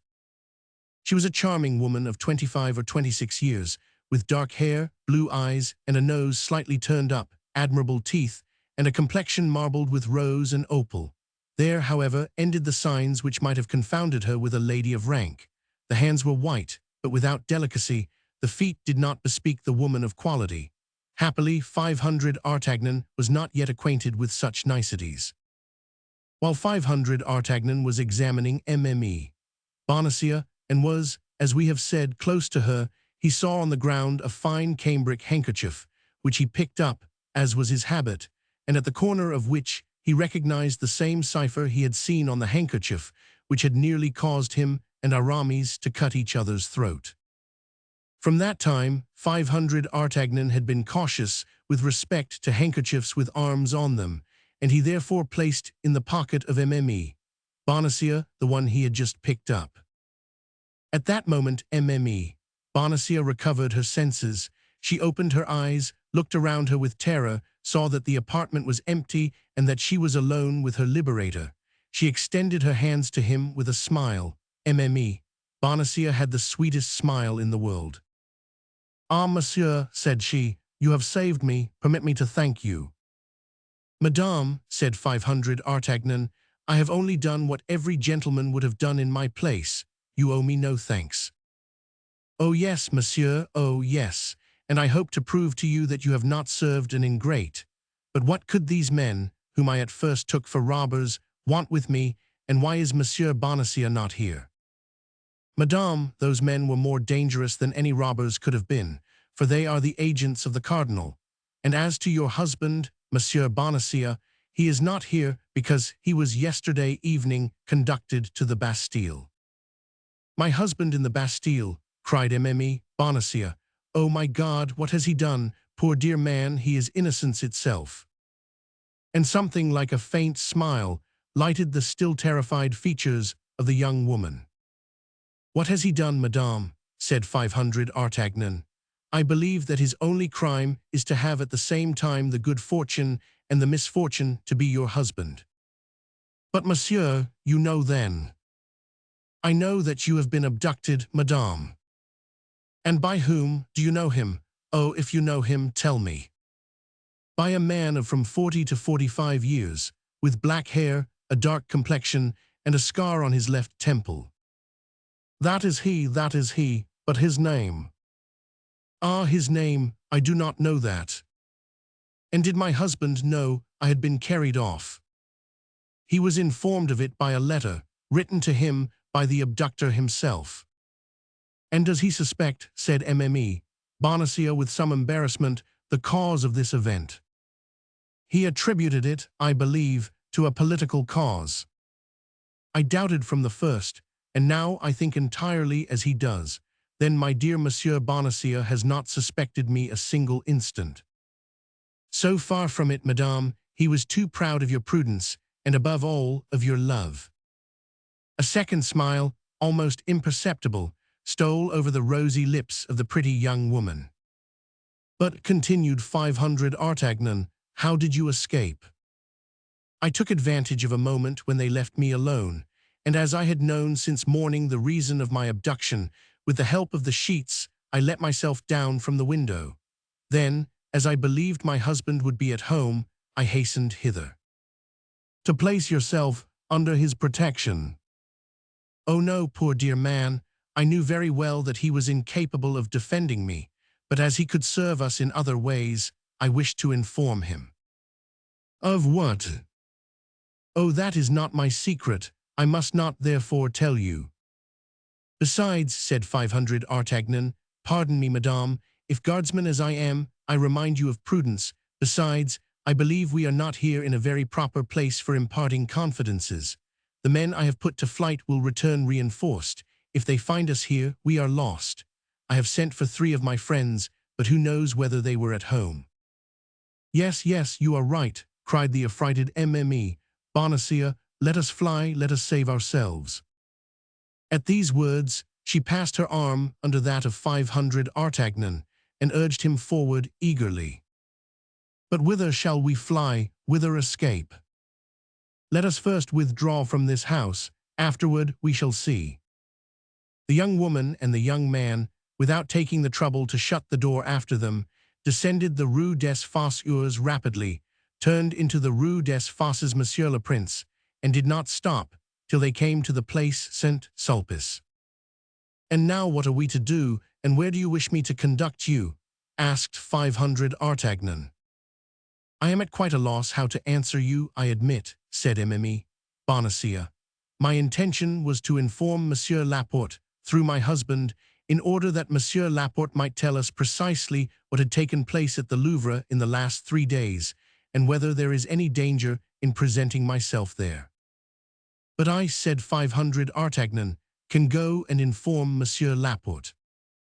"No doubt you could, only there is one misfortune, and that is that Monsieur Bonacieux is known at the Louvre and would be allowed to pass, whereas you are not known there, and the gate would be closed against you." "Ah bah," said 500 Artagnan, "you have at some wicket of the Louvre a concierge who is devoted to you, and who, thanks to a password, would—" Bonacieux looked earnestly at the young man. "And if I give you this password," said she, "would you forget it as soon as you used it?" "By my honor, by the faith of a gentleman," said 500 Artagnan, with an accent so truthful that no one could mistake it. "Then I believe you. You appear to be a brave young man.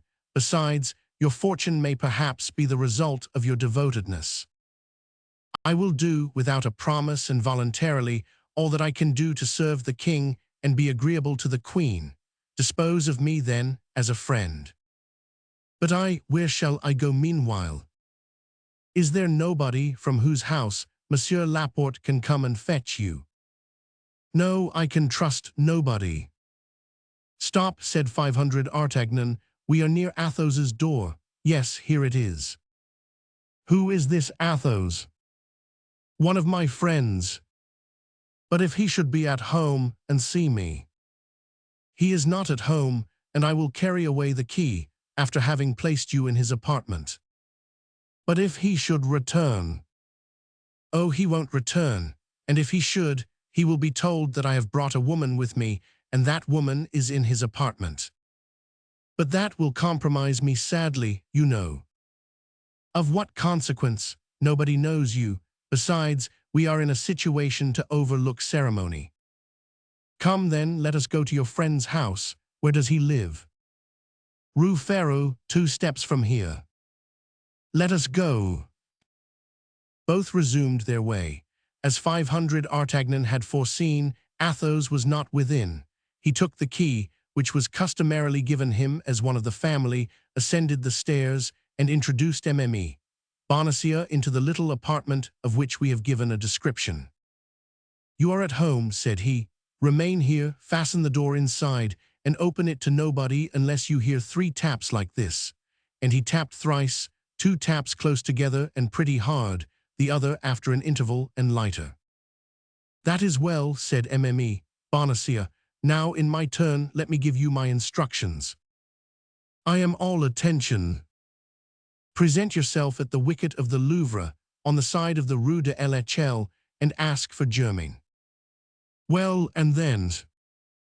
"He will ask you what you want, and you will answer by these 2 words, Tours and Bruxelles. He will at once put himself at your orders." "And what shall I command him?" "To go and fetch Monsieur Laporte, the Queen's valet de chambre." "And when he shall have informed him, and Monsieur Laporte is come?" "You will send him to me." "That is well, but where and how shall I see you again?" "Do you wish to see me again?" "Certainly." "Well, let that care be mine, and be at ease." "I depend upon your word." "You may." 500 Artagnan bowed to Bonacieux, darting at her the most loving glance that he could possibly concentrate upon her charming little person, and while he descended the stairs, he heard the door closed and double-locked. In 2 bounds he was at the Louvre. As he entered the wicket of 50 Echelle, 10 o'clock struck. All the events we have described had taken place within a half hour. Everything fell out as Bonacieux prophesied. On hearing the password, Germain bowed. In a few minutes, Laporte was at the lodge. In 2 words, 500 Artagnan informed him where Mme. Bonacieux was. Laporte assured himself, by having it twice repeated, of the accurate address, and set off at a run. Hardly, however, had he taken 10 steps before he returned. "Young man," said he to 500 Artagnan, "a suggestion." "What?" "You may get into trouble by what has taken place." "You believe so?" "Yes. Have you any friend whose clock is too slow?" "Well, go and call upon him, in order that he may give evidence of your having been with him at 9:30, in a court of justice that is called an alibi." 500 Artagnan found his advice prudent. He took to his heels and was soon at M. de Treville's, but instead of going into the saloon with the rest of the crowd, he asked to be introduced to M. de Treville's office. As 500 Artagnan so constantly frequented the hotel, no difficulty was made in complying with his request, and a servant went to inform M. de Treville that his young compatriot, having something important to communicate, solicited a private audience. 5 minutes after, M. de Treville was asking 500 Artagnan what he could do to serve him, and what caused his visit at so late an hour. "Pardon me, monsieur," said 500 Artagnan, who had profited by the moment he had been left alone to put back M. de Treville's clock 3/4 of an hour. "But I thought, as it was yet only 25 minutes past 9, it was not too late to wait upon you." 25 minutes past 9, cried M. de Treville, looking at the clock. "Why, that's impossible." "Look rather, monsieur," said 500 Artagnan, "the clock shows it." "That's true," said M. de Treville. "I believed it later, but what can I do for you?" Then 500 Artagnan told M. de Treville a long history about the Queen. He expressed to him the fears he entertained with respect to Her Majesty. He related to him what he had heard of the projects of the cardinal with regard to Buckingham, and all with a tranquillity and candor of which M. de Treville was the more the dupe, from having himself, as we have said, observed something fresh between the cardinal, the king, and the Queen.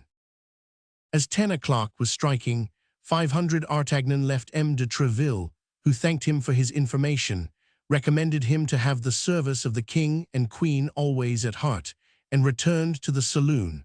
But at the foot of the stairs, 500 Artagnan remembered he had forgotten his cane. He consequently sprang up again, re-entered the office, with a turn of his finger set the clock right again, that it might not be perceived the next day that it had been put wrong, and certain from that time that he had a witness to prove his alibi, he ran downstairs and soon found himself in the street.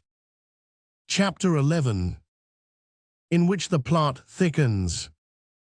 His visit to M. de Treville being paid, the pensive 500 Artagnan took the longest way homeward.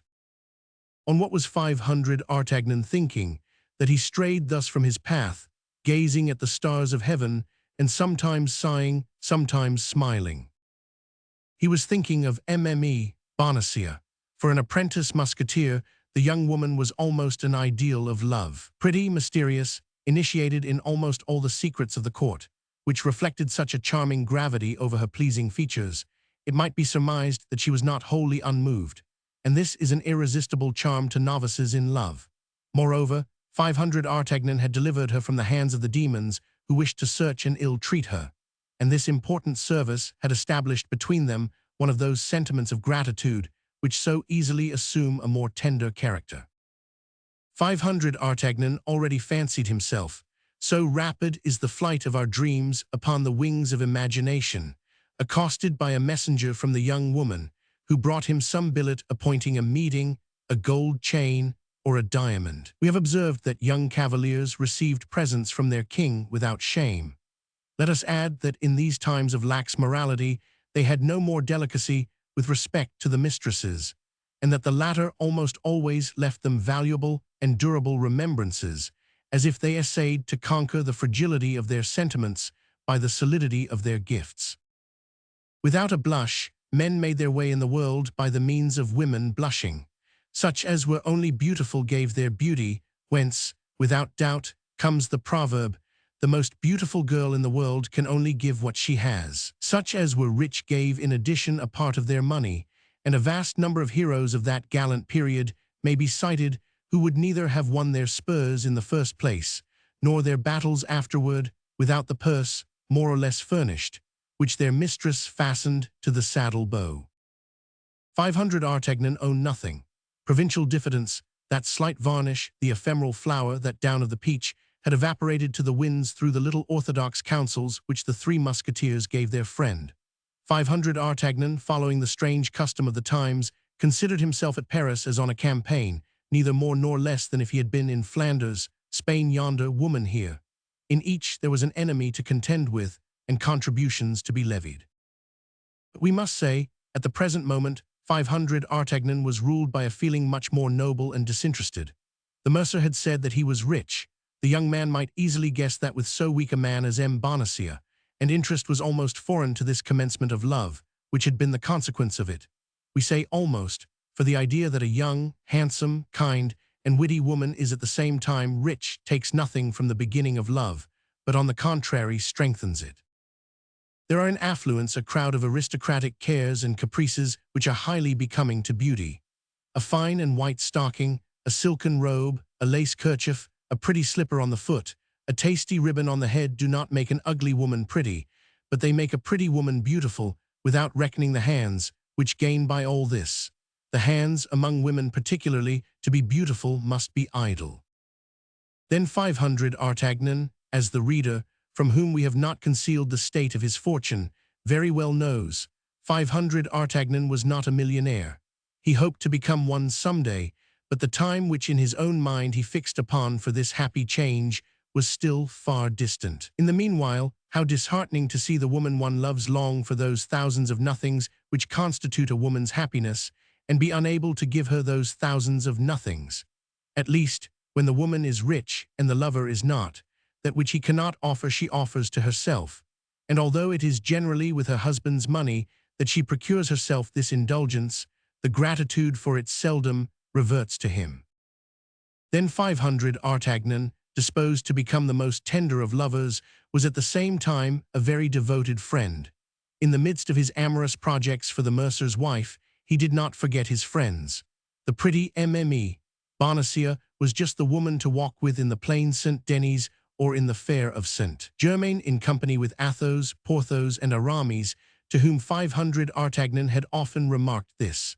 Then one could enjoy charming little dinners, where one touches on one side the hand of a friend, and on the other the foot of a mistress. Besides, on pressing occasions, in extreme difficulties, 500 Artagnan would become the preserver of his friends.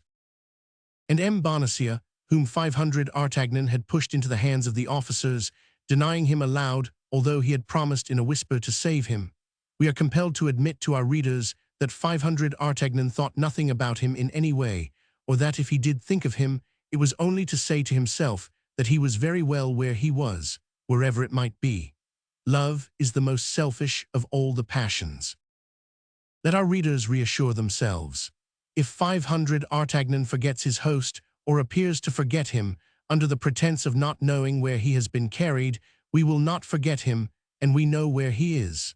But for the moment, let us do as did the amorous Gascon.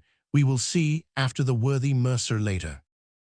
500 Artagnan, reflecting on his future amours, addressing himself to the beautiful night, and smiling at the stars, ascended the Rue Cherche-Midi, or Chase-Midi, as it was then called. As he found himself in the quarter in which Aramis lived, he took it into his head to pay his friend a visit in order to explain the motives which had led him to send Planchet with a request that he would come instantly to the Mousetrap. Now, if Aramis had been at home when Planchet came to his abode, he had doubtless hastened to the Rue des Fossoyeurs, and finding nobody there but his other two companions perhaps, they would not be able to conceive what all this meant.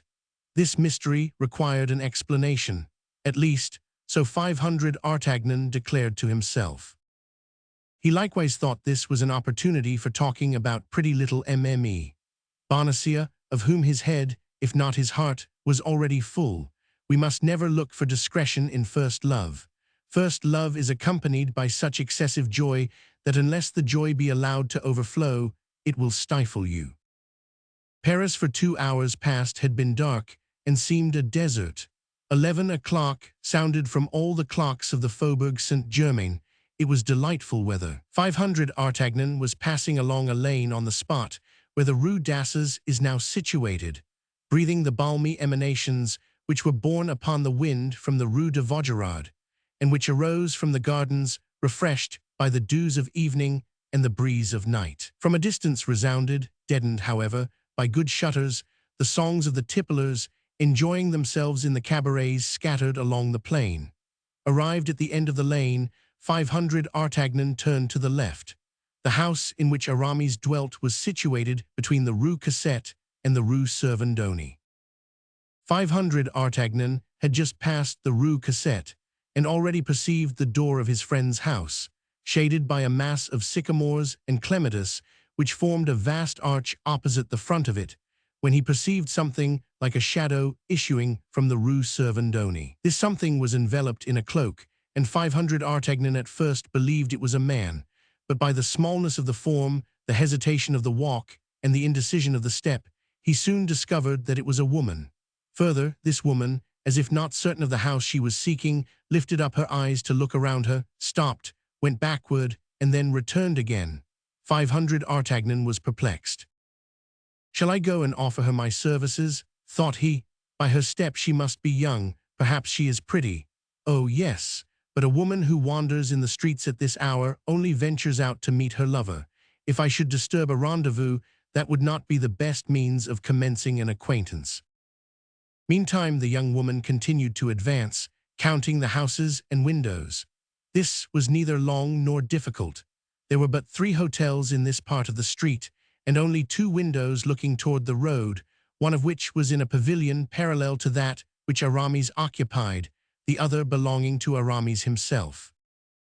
"Pardieu," said 500 Artagnan to himself, to whose mind the niece of the theologian reverted, "Pardieu, it would be droll if this belated dove should be in search of our friend's house. But on my soul it looks so. Ah, my dear Aramis, this time I shall find you out." And 500 Artagnan, making himself as small as he could, concealed himself in the darkest side of the street, near a stone bench placed at the back of a niche. The young woman continued to advance, and in addition to the lightness of her step, which had betrayed her, she emitted a little cough which denoted a sweet voice. 500 Artagnan believed this cough to be a signal. Nevertheless, whether the cough had been answered by a similar signal which had fixed the irresolution of the nocturnal seeker, or whether without this aid she saw that she had arrived at the end of her journey, she resolutely drew near to Aramis's shutter, and tapped, at 3 equal intervals, with her bent finger. "This is all very fine, dear Aramis," murmured 500 Artagnan.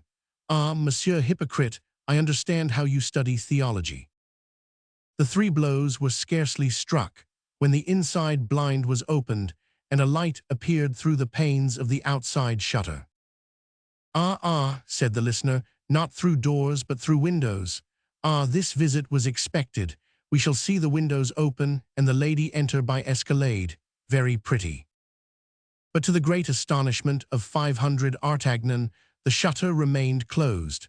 Still more, the light which had shone for an instant disappeared, and all was again in obscurity.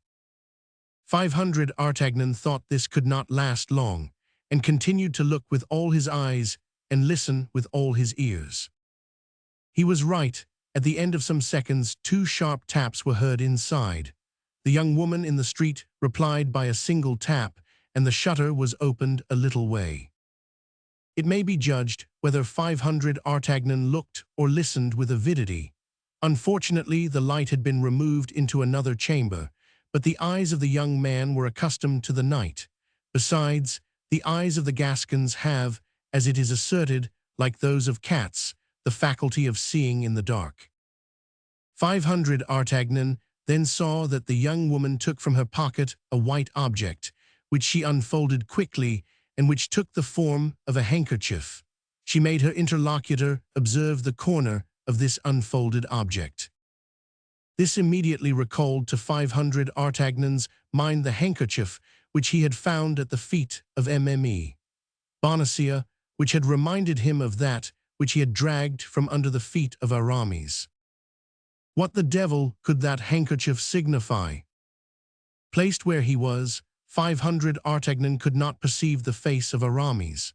We say Aramis because the young man entertained no doubt that it was his friend who held this dialogue from the interior with the lady of the exterior. Curiosity prevailed over prudence, and profiting by the preoccupation into which the sight of the handkerchief appeared to have plunged the two personages now on the scene, he stole from his hiding place, and quick as lightning, but stepping with utmost caution, he ran and placed himself close to the angle of the wall, from which his eye could pierce the interior of Aramis's room. Upon gaining this advantage, 500 Artagnan was near uttering a cry of surprise. It was not Aramis who was conversing with the nocturnal visitor, it was a woman. 500 Artagnan, however, could only see enough to recognize the form of her vestments, not enough to distinguish her features. At the same instant, the woman inside drew a second handkerchief from her pocket and exchanged it for that which had just been shown to her. Then some words were spoken by the two women. At length the shutter closed. The woman who was outside the window turned round and passed within 4 steps of 500 Artagnan, pulling down the hood of her mantle. But the precaution was too late. 500 Artagnan had already recognized Mme. Bonacieux. Mme. Bonacieux. The suspicion that it was she had crossed the mind of 500 Artagnan when she drew the handkerchief from her pocket.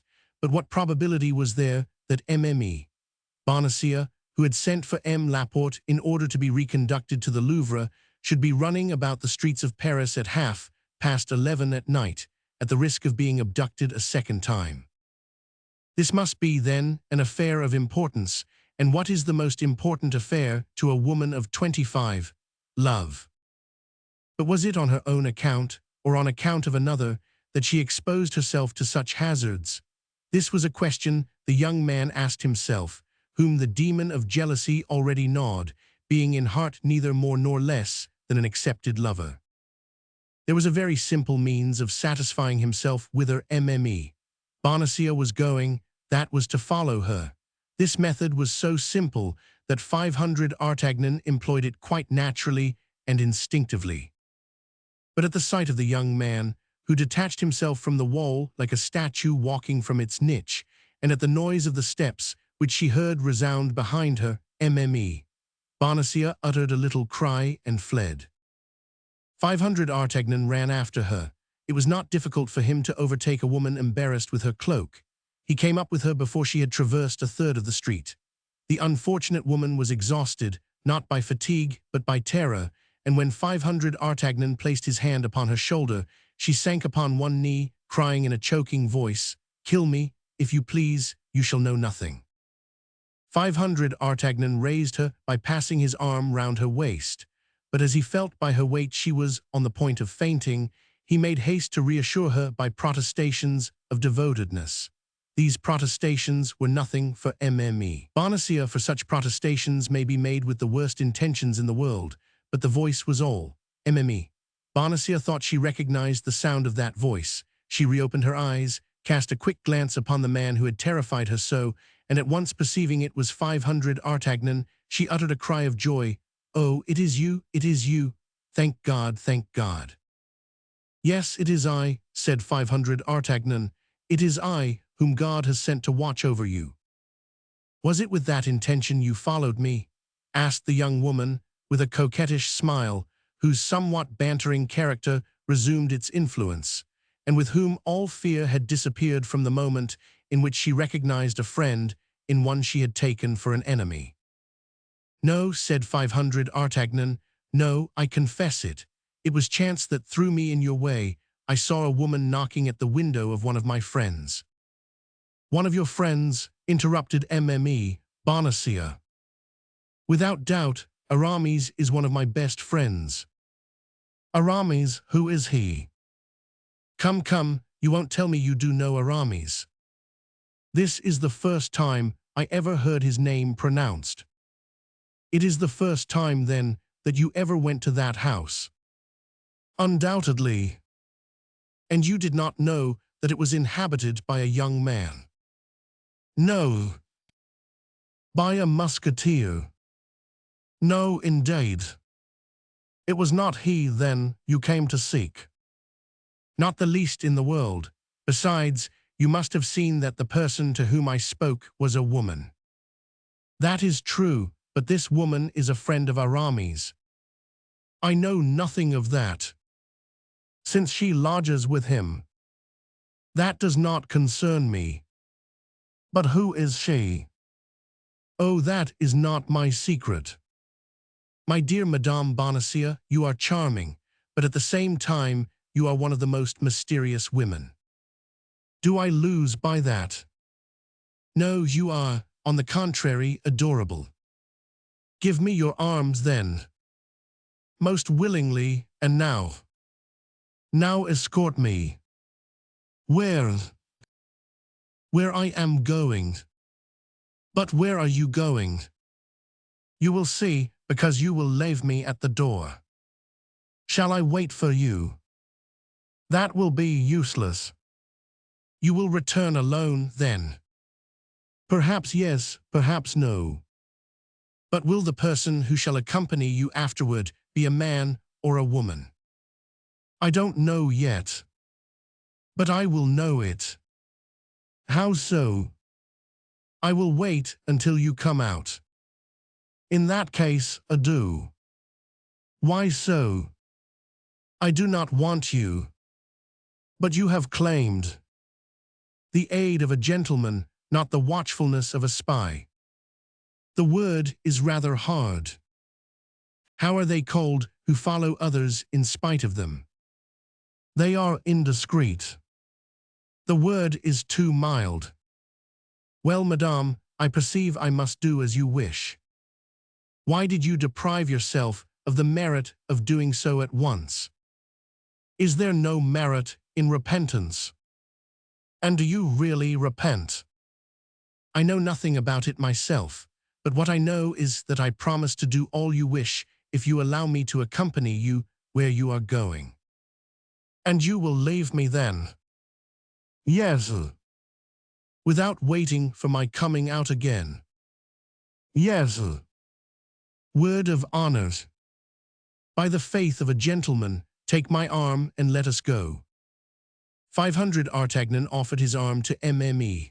Bonacieux, who willingly took it, half laughing, half trembling, and both gained the top of Rue de la Harpe. Arriving there, the young woman seemed to hesitate, as she had before done in the Rue Vaugirard. She seemed, however, by certain signs, to recognize a door, and approaching that door, "And now, monsieur," said she, "it is here I have business. 1,000 thanks for your honorable company, which has saved me from all the dangers to which, alone, I was exposed. But the moment is come to keep your word. I have reached my destination. And you will have nothing to fear on your return." "I shall have nothing to fear but robbers." "And that is nothing.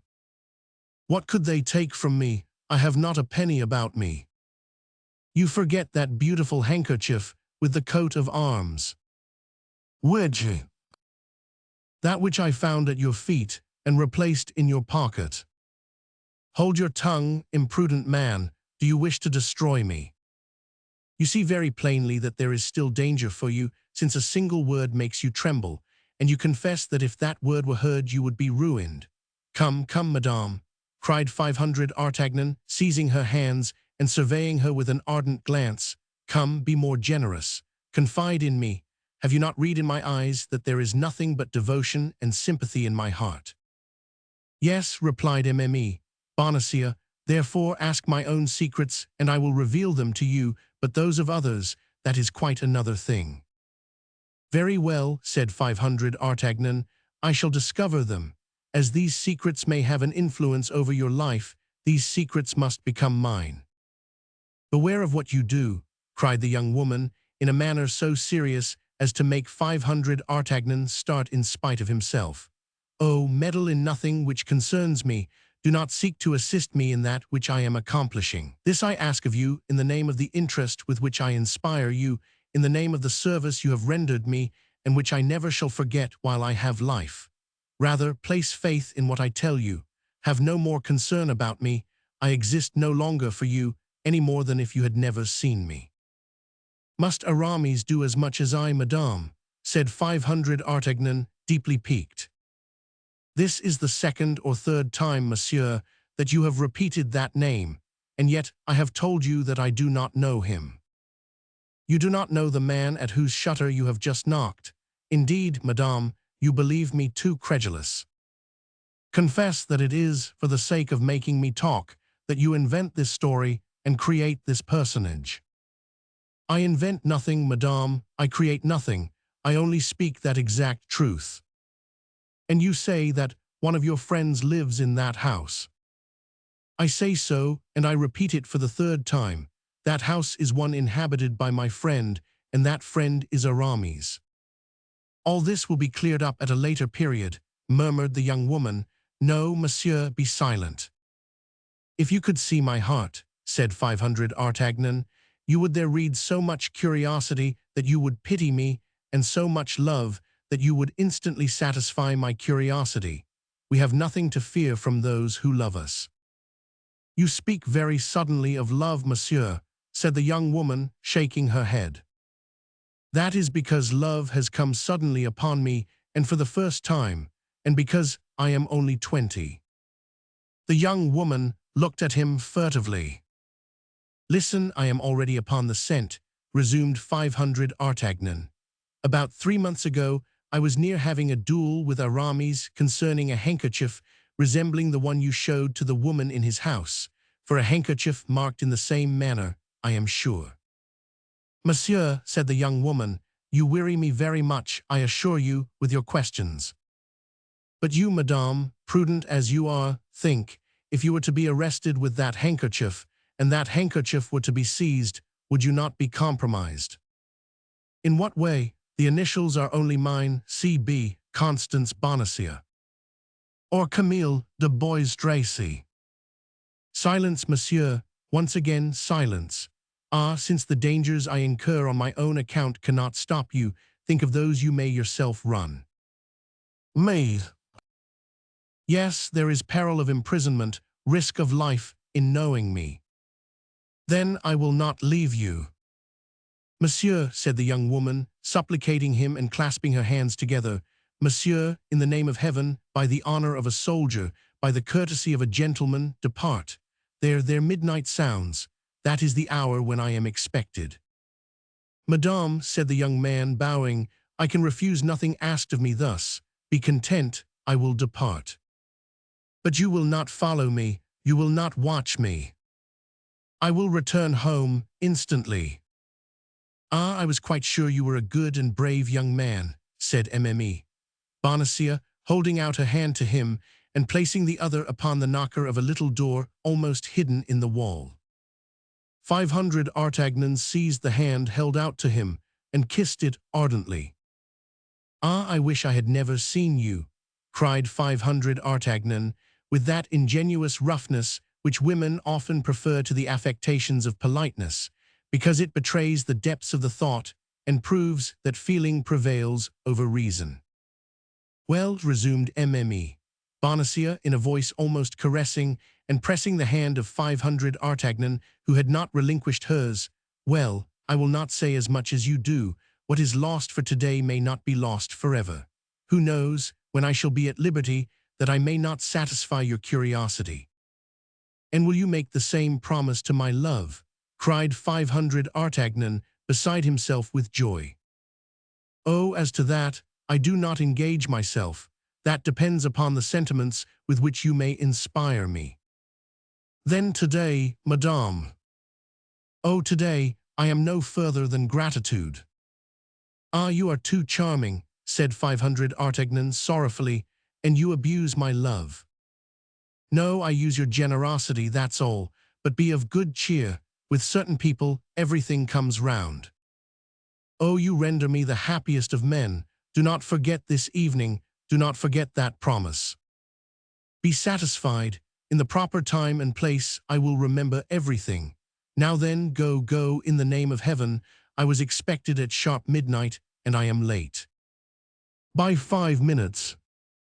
"Yes, but in certain circumstances, 5 minutes are 5 ages. When one loves.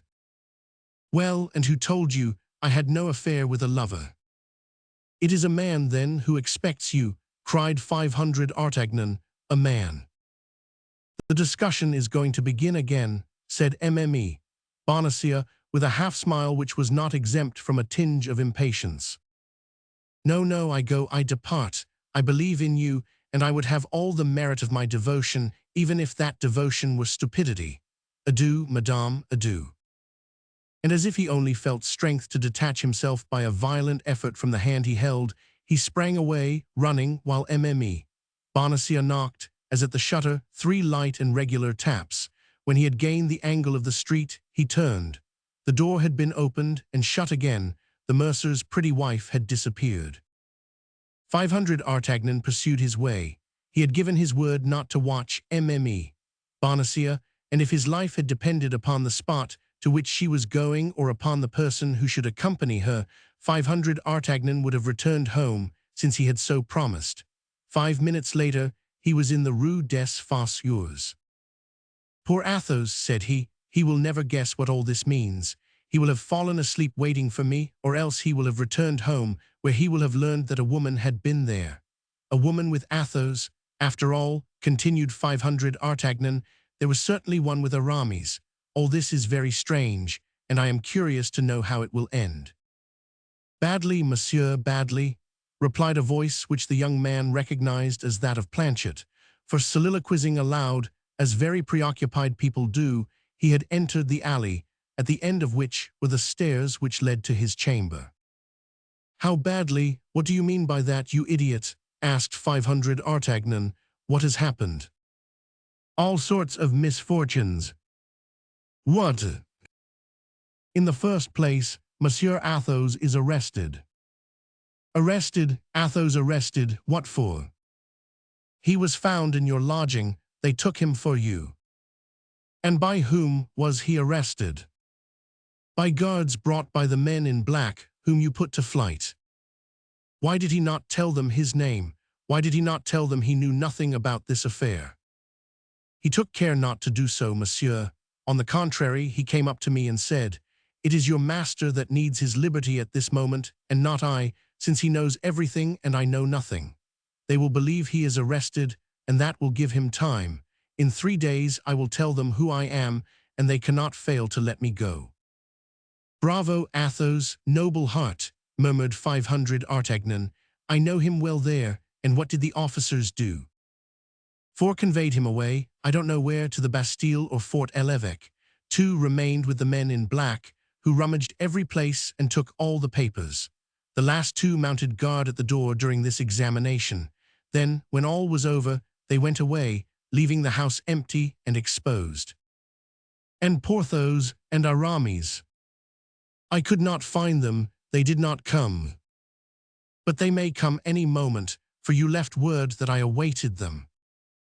Yes, monsieur. Well, don't budge then. If they come, tell them what has happened. Let them wait for me at the Pomme de Pin.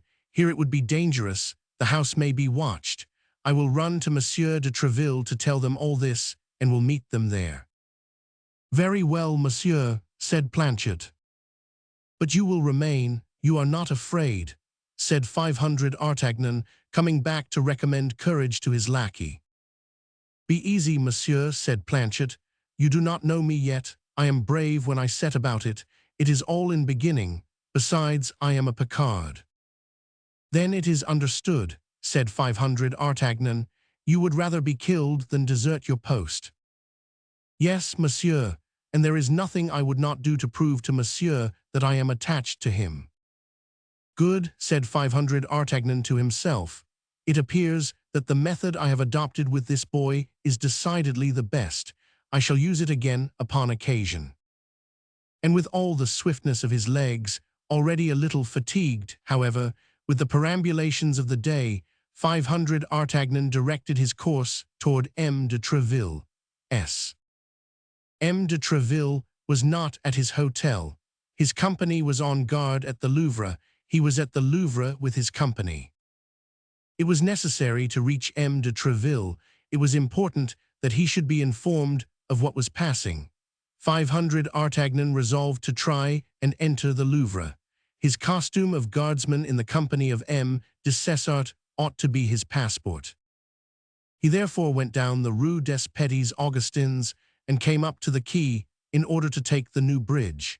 He had at first an idea of crossing by the ferry, but on gaining the riverside, he had mechanically put his hand into his pocket and perceived that he had not wherewithal to pay his passage. As he gained the top of the Rue Guénégaud, he saw two persons coming out of the Rue Dauphine whose appearance very much struck him. Of the two persons who composed this group, one was a man and the other a woman. The woman had the outline of Mme. Bonacieux. The man resembled Aramis so much as to be mistaken for him. Besides, the woman wore that black mantle which 500 Artagnan could still see outlined on the shutter of the Rue de Vaugirard and on the door of the Rue de la Harpe. Still further, the man wore the uniform of a musketeer. The woman's hood was pulled down, and the man held a handkerchief to his face. Both, as this double precaution indicated, had an interest in not being recognized. They took the bridge.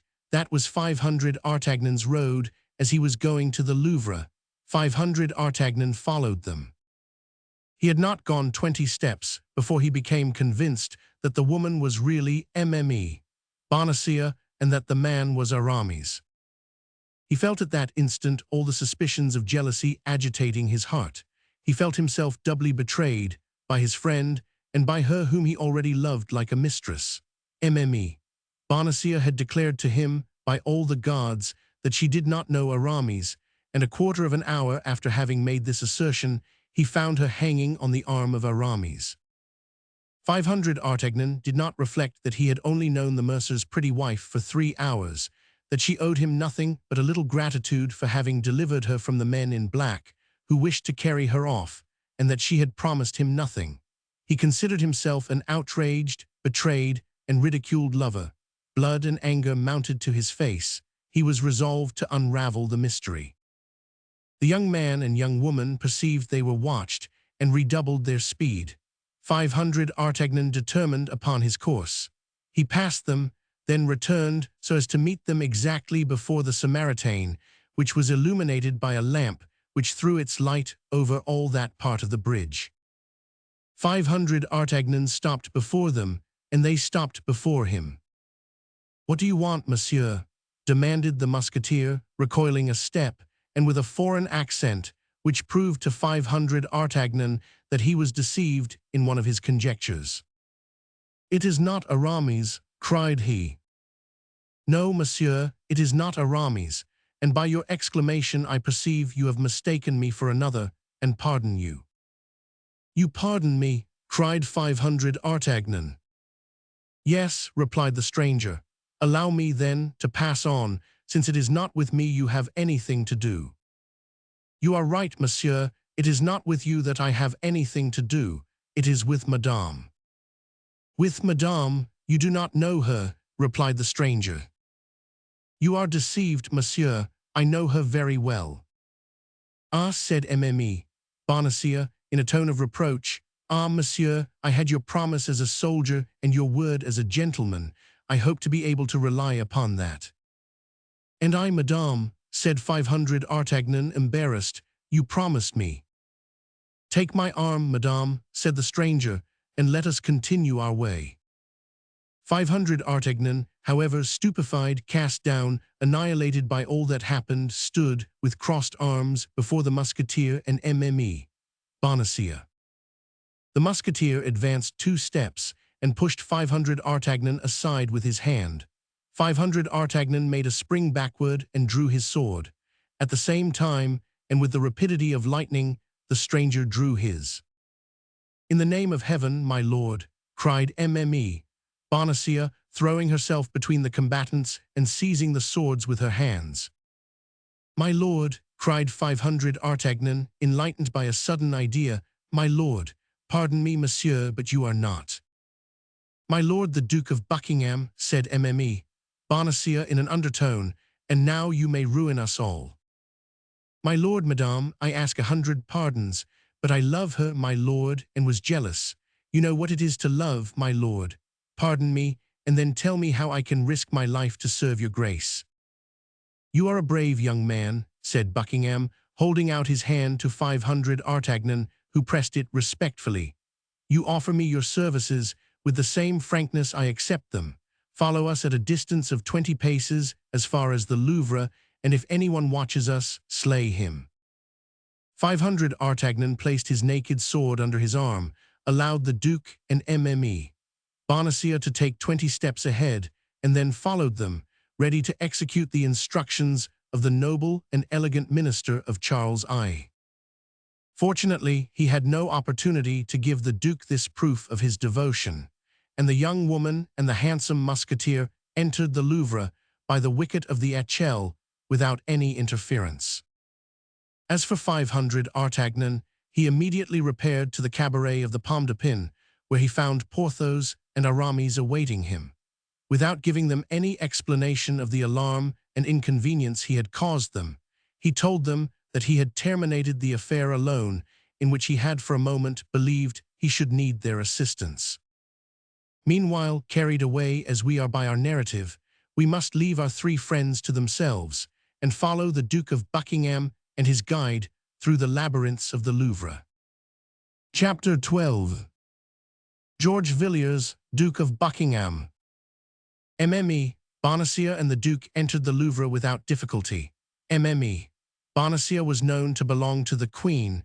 The Duke wore the uniform of the Musketeers of M. de Treville, who, as we have said, were that evening on guard. Besides, Germain was in the interests of the Queen, and if anything should happen, Mme. Bonacieux would be accused of having introduced her lover into the Louvre. That was all. She took the risk upon herself. Her reputation would be lost, it is true, but of what value in the world was the reputation of the little wife of a mercer? Once within the interior of the court, the Duke and the young woman followed the wall for the space of about 25 steps. This space passed, Mme. Bonacieux pushed a little servant's door, open by day but generally closed at night. The door yielded. Both entered and found themselves in darkness, but Mme. Bonacieux was acquainted with all the turnings and windings of this part of the Louvre, appropriated for the people of the household. She closed the door after her, took the Duke by the hand, and after a few experimental steps, grasped a balustrade, put her foot upon the bottom step, and began to ascend the staircase. The Duke counted 2 stories. She then turned to the right, followed the course of a long corridor, descended a flight, went a few steps farther, introduced a key into a lock, opened a door, and pushed the Duke into an apartment lighted only by a lamp, saying, "Remain here, my Lord Duke, someone will come." She then went out by the same door, which she locked, so that the Duke found himself literally a prisoner. Nevertheless, isolated as he was, we must say that the Duke of Buckingham did not experience an instant of fear. One of the salient points of his character was the search for adventures and a love of romance. Brave, rash, and enterprising, this was not the first time he had risked his life in such attempts. He had learned that the pretended message from Anne of Austria, upon the faith of which he had come to Paris, was a snare, but instead of regaining England, he had, abusing the position in which he had been placed, declared to the Queen that he would not depart without seeing her. The Queen had at first positively refused, but at length became afraid that the Duke, if exasperated, would commit some folly. She had already decided upon seeing him and urging his immediate departure, when, on the very evening of coming to this decision, Mme. Bonacieux, who was charged with going to fetch the Duke and conducting him to the Louvre, was abducted. For 2 days no one knew what had become of her, and everything remained in suspense. But once free and placed in communication with Laporte, matters resumed their course, and she accomplished the perilous enterprise which, but for her arrest, would have been executed 3 days earlier. Buckingham, left alone, walked toward a mirror. His musketeer's uniform became him marvelously. At 35, which was then his age, he passed, with just title, for the handsomest gentleman and the most elegant cavalier of France or England. The favorite of 2 kings, immensely rich, all-powerful in a kingdom which he disordered at his fancy and calmed again at his caprice, George Villiers, Duke of Buckingham, had lived one of those fabulous existences which survive, in the course of centuries, to astonish posterity. Sure of himself, convinced of his own power, certain that the laws which rule other men could not reach him, he went straight to the object he aimed at, even were this object so elevated and so dazzling that it would have been madness for any other even to have contemplated it. It was thus he had succeeded in approaching several times the beautiful and proud Anne of Austria, and in making himself loved by dazzling her. George Villiers placed himself before the glass, as we have said, restored the undulations to his beautiful hair, which the weight of his hat had disordered, twisted his mustache, and his heart swelling with joy, happy and proud, at being near the moment he had so long sighed for, he smiled upon himself with pride and hope. At this moment, a door concealed in the tapestry opened, and a woman appeared. Buckingham saw this apparition in the glass. He uttered a cry. It was the Queen. Anne of Austria was then 26 or 27 years of age. That is to say, she was in the full splendor of her beauty. Her carriage was that of a queen or a goddess. Her eyes, which cast the brilliancy of emeralds, were perfectly beautiful, and yet were at the same time full of sweetness and majesty. Her mouth was small and rosy, and although her underlip, like that of all princes of the House of Austria, protruded slightly beyond the other, it was eminently lovely in its smile, but as profoundly disdainful in its contempt. Her skin was admired for its velvety softness. Her hands and arms were of surpassing beauty, all the poets of the time singing them as incomparable.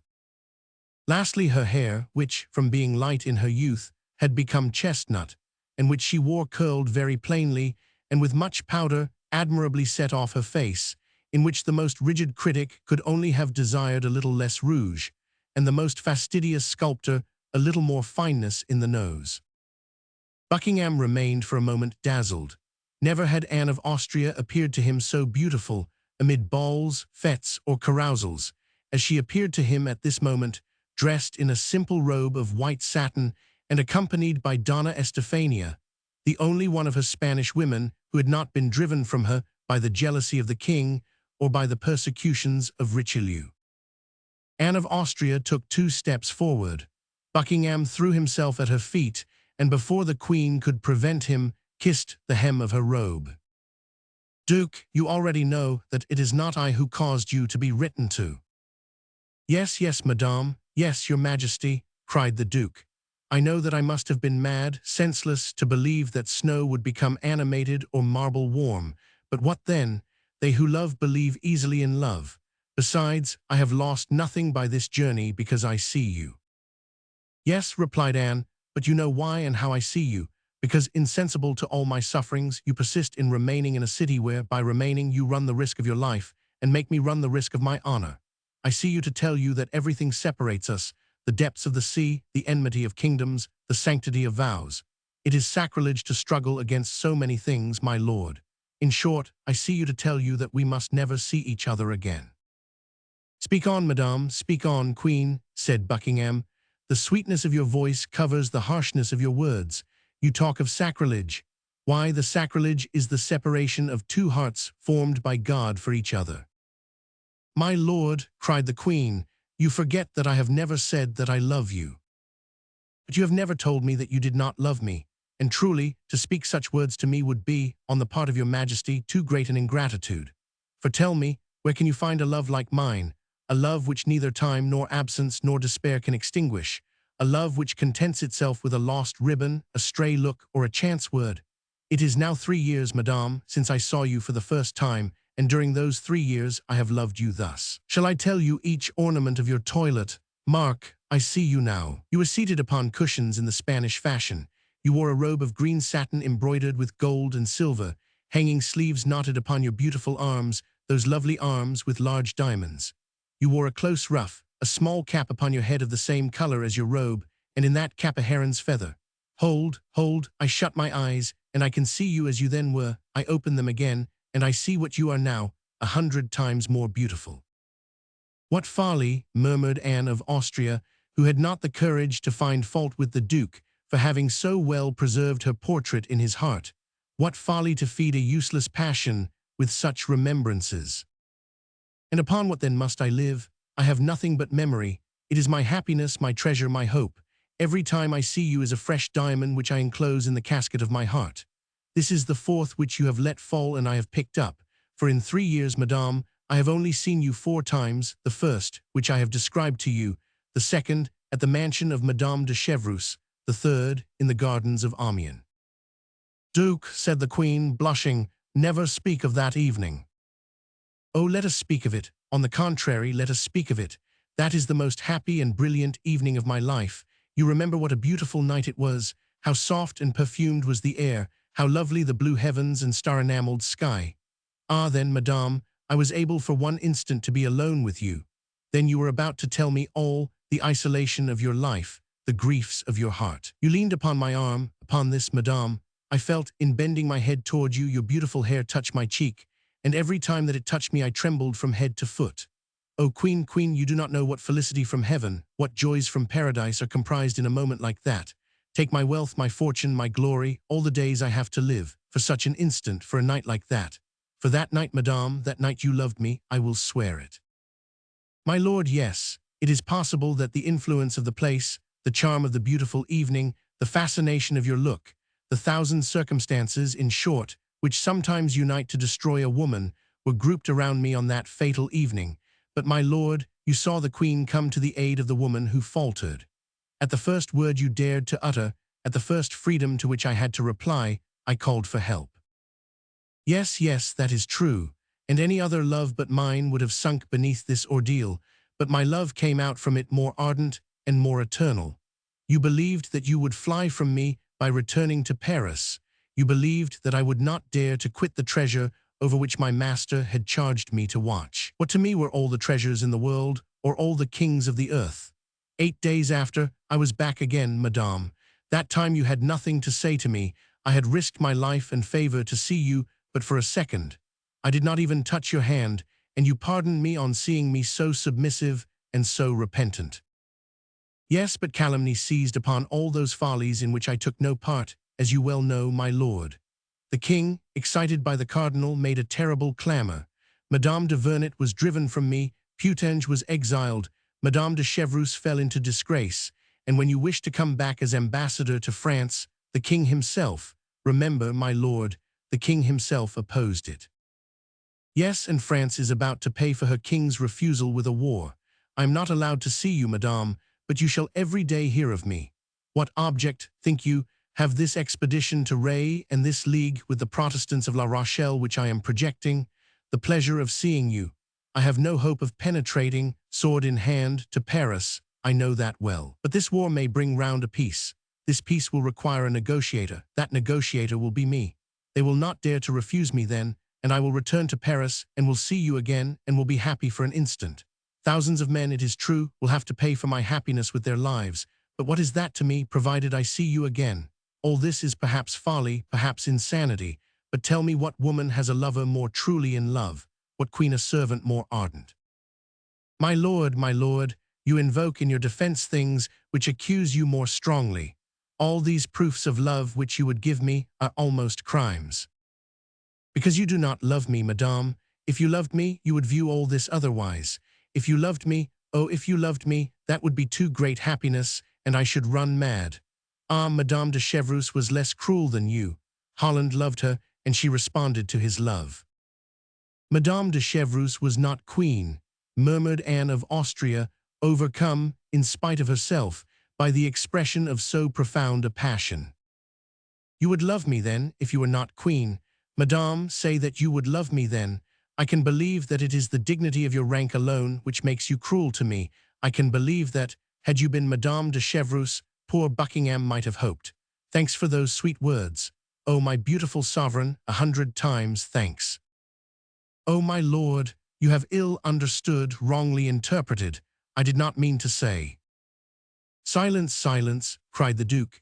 If I am happy in an error, do not have the cruelty to lift me from it. You have told me yourself, madame, that I have been drawn into a snare. I perhaps may leave my life in it, for, although it may be strange, I have for some time had a presentiment that I should shortly die. And the Duke smiled, with a smile at once sad and charming. Oh, my God, cried Anne of Austria, with an accent of terror which proved how much greater an interest she took in the Duke than she ventured to tell. I do not tell you this, madame, to terrify you. No, it is even ridiculous for me to name it to you, and believe me, I take no heed of such dreams. But the words you have just spoken, the hope you have almost given me, will have richly paid all, were it my life. Oh, but I said, Anne, I also, Duke, have had presentiments. I also have had dreams. I dreamed that I saw you lying bleeding, wounded. In the left side, was it not, and with a knife? Interrupted Buckingham. Yes, it was so, my lord, it was so, in the left side, and with a knife. Who can possibly have told you I had had that dream? I have imparted it to no one but my God, and that in my prayers. I ask for no more. You love me, madame, it is enough. I love you, Yes, yes. Would God send the same dreams to you as to me if you did not love me? Should we have the same presentiments if our existences did not touch at the heart? You love me, my beautiful queen, and you will weep for me. Oh, my God, cried Anne of Austria, this is more than I can bear. In the name of heaven, Duke, leave me go. I do not know whether I love you or love you not, but what I know is that I will not be perjured. Take pity on me then and go. Oh, if you're struck in France, if you die in France, if I could imagine that your love for me was the cause of your death, I could not console myself. I should run mad. Depart then, depart, I implore you. Oh, how beautiful you are thus. Oh, how I love you, said Buckingham. Go, go, I implore you, and return hereafter. Come back as ambassador, come back as minister, come back surrounded with guards who will defend you, with servants who will watch over you, and then I shall no longer fear for your days, and I shall be happy in seeing you. Oh, is this true what you say? Yes. Oh, then some pledge of your indulgence, some object which came from you, and may remind me that I have not been dreaming, something you have worn, and that I may wear in my turn, a ring, a necklace, a chain. Will you depart, if I give you that you demand? Yes. This very instant. Yes. You will leave France, you will return to England. I will, I swear to you. Wait then, wait. Anne of Austria re-entered her apartment and came out again almost immediately, holding a rosewood casket in her hand, with her cipher encrusted with gold. Here, my lord, here, said she, keep this in memory of me. Buckingham took the casket and fell a second time on his knees. You have promised me to go, said the queen. And I keep my word. Your hand, madame, your hand, and I depart. Anne of Austria stretched forth her hand, closing her eyes and leaning with the other upon Estefania, for she felt that her strength was about to fail her. Buckingham pressed his lips passionately to that beautiful hand, and then rising said, Within 6 months, if I am not dead, I shall have seen you again, madame, even if I have to overturn the world. And faithful to the promise he had made, he rushed out of the apartment. In the corridor he met Mme. Bonacieux, who waited for him, and who, with the same precautions and the same good luck, conducted him out of the Louvre. Chapter 13. Monsieur Bonacieux. There was in all this, as may have been observed, one personage concerned, of whom, notwithstanding his precarious position, we have appeared to take but very little notice. This personage was M. Bonacieux, the respectable martyr of the political and amorous intrigues which entangled themselves so nicely together at this gallant and chivalric period. Fortunately, the reader may remember, or may not remember. Fortunately, we have promised not to lose sight of him. The officers who arrested him conducted him straight to the Bastille, where he passed trembling before a party of soldiers who were loading their muskets. Thence, introduced into a half-subterranean gallery, he became, on the part of those who had brought him, the object of the grossest insults and the harshest treatment. The officers perceived that they had not to deal with a gentleman, and they treated him like a very peasant. At the end of half an hour or thereabouts, a clerk came to put an end to his tortures, but not to his anxiety, by giving the order to conduct M. Bonacieux to the chamber of examination. Ordinarily, prisoners were interrogated in their cells, but they did not do so with M. Bonacieux. 2 guards attended the mercer, who made him traverse a court and enter a corridor in which were 3 sentinels, opened a door and pushed him unceremoniously into a low room, where the only furniture was a table, a chair, and a commissary. The commissary was seated in the chair and was writing at the table. The 2 guards led the prisoner toward the table, and upon a sign from the commissary, drew back so far as to be unable to hear anything. The commissary, who had till this time held his head down over his papers, looked up to see what sort of person he had to do with. This commissary was a man of very repulsive mien, with a pointed nose, with yellow and salient cheekbones, with eyes small but keen and penetrating, and an expression of countenance resembling at once the polecat and the fox. His head, supported by a long and flexible neck, issued from his large black robe, balancing itself with a motion very much like that of the tortoise thrusting his head out of his shell. He began by asking M. Bonacieux his name, age, condition, and abode. The accused replied that his name was Jacques Mitchell Bonacieux, that he was 51 years old, a retired mercer, and lived Rue des Fosses, number 14. The commissary then, instead of continuing to interrogate him, made him a long speech upon the danger there is for an obscure citizen to meddle with public matters.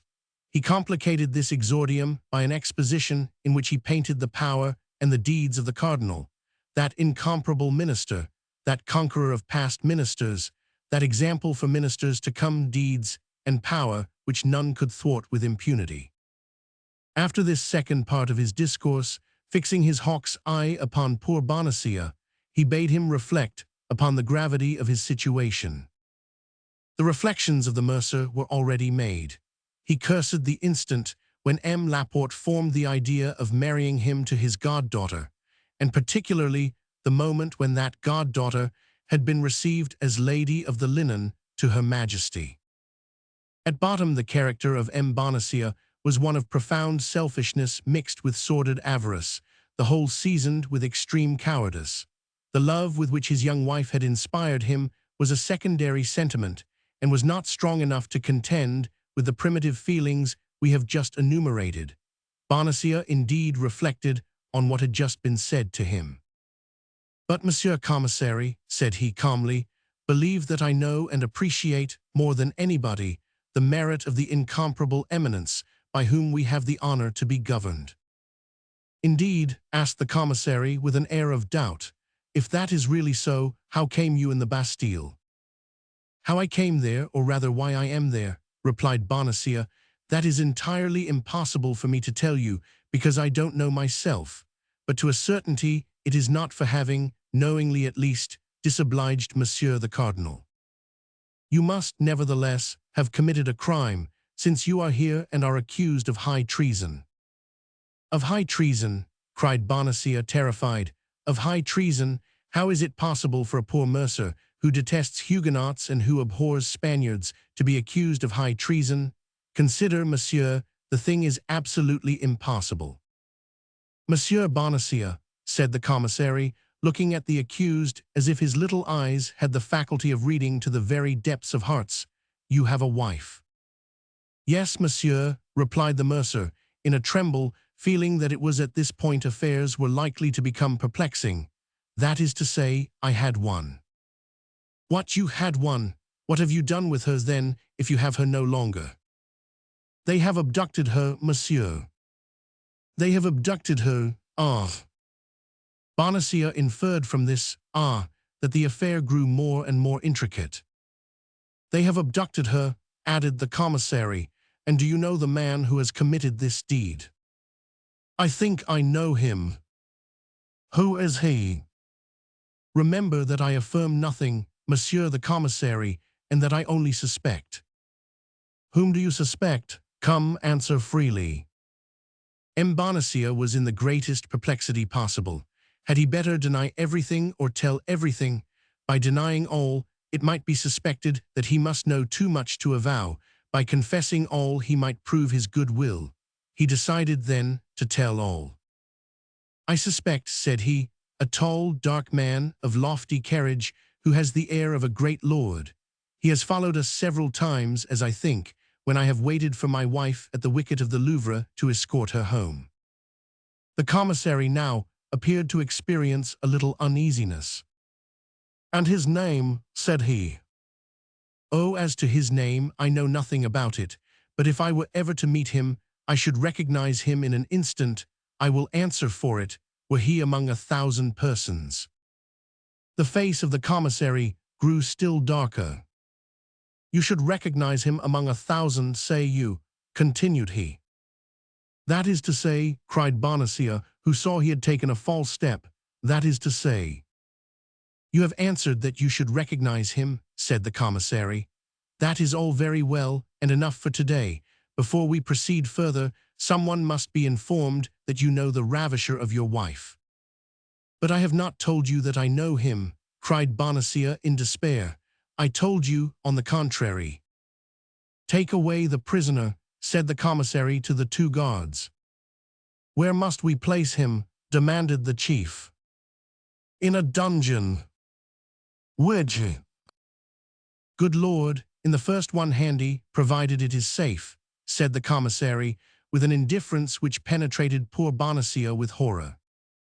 "Alas, alas," said he to himself, "misfortune is over my head. My wife must have committed some frightful crime.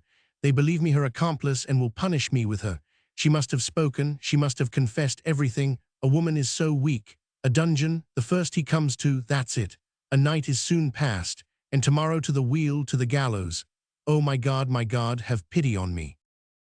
Without listening the least in the world to the lamentations of M. Bonacieux, lamentations to which, besides, they must have been pretty well accustomed, the 2 guards took the prisoner each by an arm and led him away, while the commissary wrote a letter in haste and dispatched it by an officer in waiting. Bonacieux could not close his eyes, not because his dungeon was so very disagreeable, but because his uneasiness was so great. He sat all night on his stool, starting at the least noise, and when the first rays of the sun penetrated into his chamber, the dawn itself appeared to him to have taken funereal tints. All at once he heard his bolts drawn and made a terrified bound. He believed they were come to conduct him to the scaffold, so that when he saw merely and simply, instead of the executioner he expected, only his commissary of the preceding evening, attended by his clerk, he was ready to embrace them both. "Your affair has become more complicated since yesterday evening, my good man, and I advise you to tell the whole truth, for your repentance alone can remove the anger of the cardinal." "Why, I am ready to tell everything," cried Bonacieux, "at least all that I know. Interrogate me, I entreat you." "Where is your wife, in the first place?" "Why, did not I tell you she had been stolen from me?" "Yes, but yesterday at 5 o'clock in the afternoon, thanks to you, she escaped." "My wife escaped," cried Bonacieux. "Oh, unfortunate creature, monsieur, if she has escaped, it is not my fault, I swear." "What business had you, then, to go into the chamber of Monsieur d'Artagnan, your neighbor, with whom you had a long conference during the day?" "Ah, yes, Monsieur Commissary, yes, that is true, and I confess that I was in the wrong. I did go to Monsieur d'Artagnan's." "What was the aim of that visit?" "To beg him to assist me in finding my wife. I believed I had a right to endeavor to find her. I was deceived, as it appears, and I ask your pardon." "And what did Monsieur d'Artagnan reply?" "Monsieur d'Artagnan promised me his assistance, but I soon found out that he was betraying me." "You impose upon justice. Monsieur d'Artagnan made a compact with you, and in virtue of that compact put to flight the police who had arrested your wife and has placed her beyond reach." "M. d'Artagnan has abducted my wife. Come now, what are you telling me?" "Fortunately, Monsieur d'Artagnan is in our hands, and you shall be confronted with him." "By my faith, I ask no better," cried Bonacieux. "I shall not be sorry to see the face of an acquaintance." "Bring in the Monsieur d'Artagnan," said the commissary to the guards. The 2 guards led in Athos. "Monsieur d'Artagnan," said the commissary, addressing Athos, "declare all that passed yesterday between you and monsieur." "But," cried Bonacieux, "this is not Monsieur d'Artagnan whom you show me." "What, not Monsieur d'Artagnan?" exclaimed the commissary. Not the least in the world, replied Bonacieux. What is this gentleman's name? Asked the commissary. I cannot tell you, I don't know him. How, you don't know him? No. Did you never see him? Yes, I have seen him, but I don't know what he calls himself. Your name, replied the commissary. Athos, replied the musketeer. But that is not a man's name, that is the name of a mountain, cried the poor questioner, who began to lose his head. That is my name, said Athos quietly. But you said that your name was 500 Artagnan. Who, I? Yes, you. Somebody said to me, you are Monsieur d'Artagnan. I answered, you think so? My guards exclaimed that they were sure of it. I did not wish to contradict them. Besides, I might be deceived. Monsieur, you insult the majesty of justice. Not at all, said Athos calmly. You are Monsieur d'Artagnan. You see, monsieur, that you say it again. But I tell you, Monsieur Commissary, cried Bonacieux in his turn, there is not the least doubt about the matter. Monsieur d'Artagnan is my tenant, although he does not pay me my rent, and even better on that account ought I to know him. Monsieur d'Artagnan is a young man, scarcely 19 or 20, and this gentleman must be 30 at least. Monsieur d'Artagnan is in Monsieur de Cessart's guards, and this gentleman is in the company of Monsieur de Treville's musketeers. Look at his uniform, Monsieur Commissary, look at his uniform. That's true, murmured the commissary. Pardieu, that's true. At this moment, the door was opened quickly, and a messenger, introduced by one of the gatekeepers of the Bastille, gave a letter to the commissary. Oh, unhappy woman, cried the commissary. How, what do you say? Of whom do you speak? It is not of my wife, I hope. On the contrary, it is of her. Yours is a pretty business. But, said the agitated mercer, do me the pleasure, monsieur, to tell me how my own proper affair can become worse by anything my wife does while I am in prison. Because that which she does is part of a plan concerted between you, of an infernal plan. I swear to you, Monsieur Commissary, that you are in the profoundest error, that I know nothing in the world about what my wife had to do, that I am entirely a stranger to what she has done, and that if she has committed any follies, I renounce her, I abjure her, I curse her. Bah, said Athos to the commissary, if you have no more need of me, send me somewhere. Your Monsieur Bonacieux is very tiresome. The commissary designated, by the same gesture, Athos and Bonacieux. Let them be guarded more closely than ever. And yet, said Athos, with his habitual calmness, if it be Monsieur d'Artagnan who is concerned in this matter, I do not perceive how I can take his place. Do as I bade you, cried the commissary, and preserve absolute secrecy. You understand. Athos shrugged his shoulders and followed his guards silently, while M. Bonacieux uttered lamentations enough to break the heart of a tiger. They locked the mercer in the same dungeon where he had passed the night, and left him to himself during the day. Bonacieux wept all day, like a true mercer, not being at all a military man, as he himself informed us. In the evening, about 9 o'clock, at the moment he had made up his mind to go to bed, he heard steps in his corridor. These steps drew near to his dungeon, the door was thrown open, and the guards appeared. Follow me, said an officer, who came up behind the guards. Follow you, cried Bonacieux, follow you at this hour, where, my God? Where we have orders to lead you. But that is not an answer. It is, nevertheless, the only one we can give.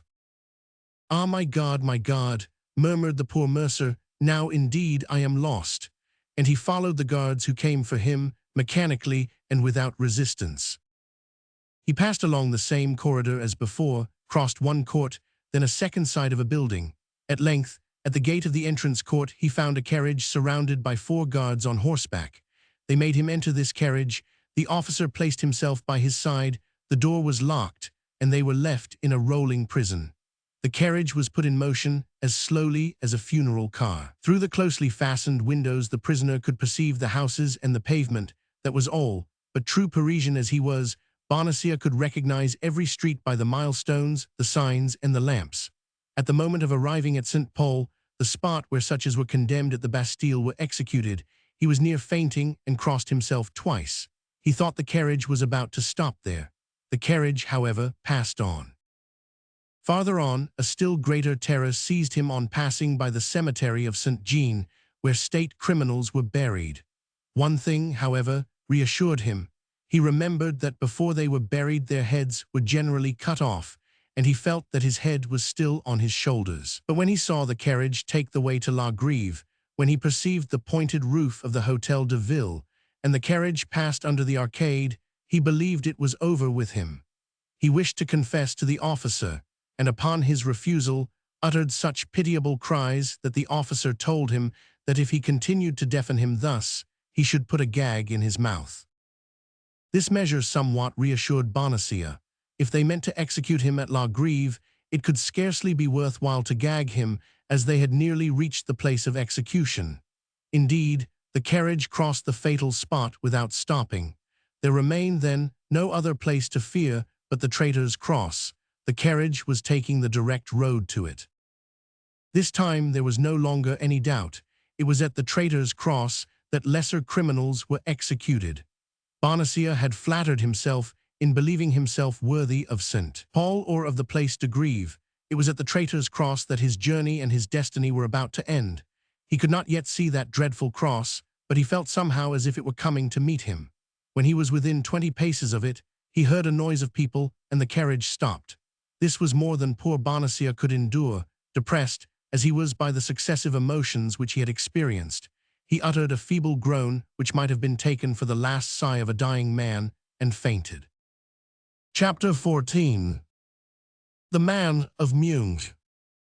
The crowd was caused, not by the expectation of a man to be hanged, but by the contemplation of a man who was hanged. The carriage, which had been stopped for a minute, resumed its way, passed through the crowd, threaded the Rue Saint-Honore, turned into the Rue des Bons Enfants, and stopped before a low door. The door opened. 2 guards received Bonacieux in their arms from the officer who supported him. They carried him through an alley, up a flight of stairs, and deposited him in an antechamber. All these movements had been effected mechanically, as far as he was concerned.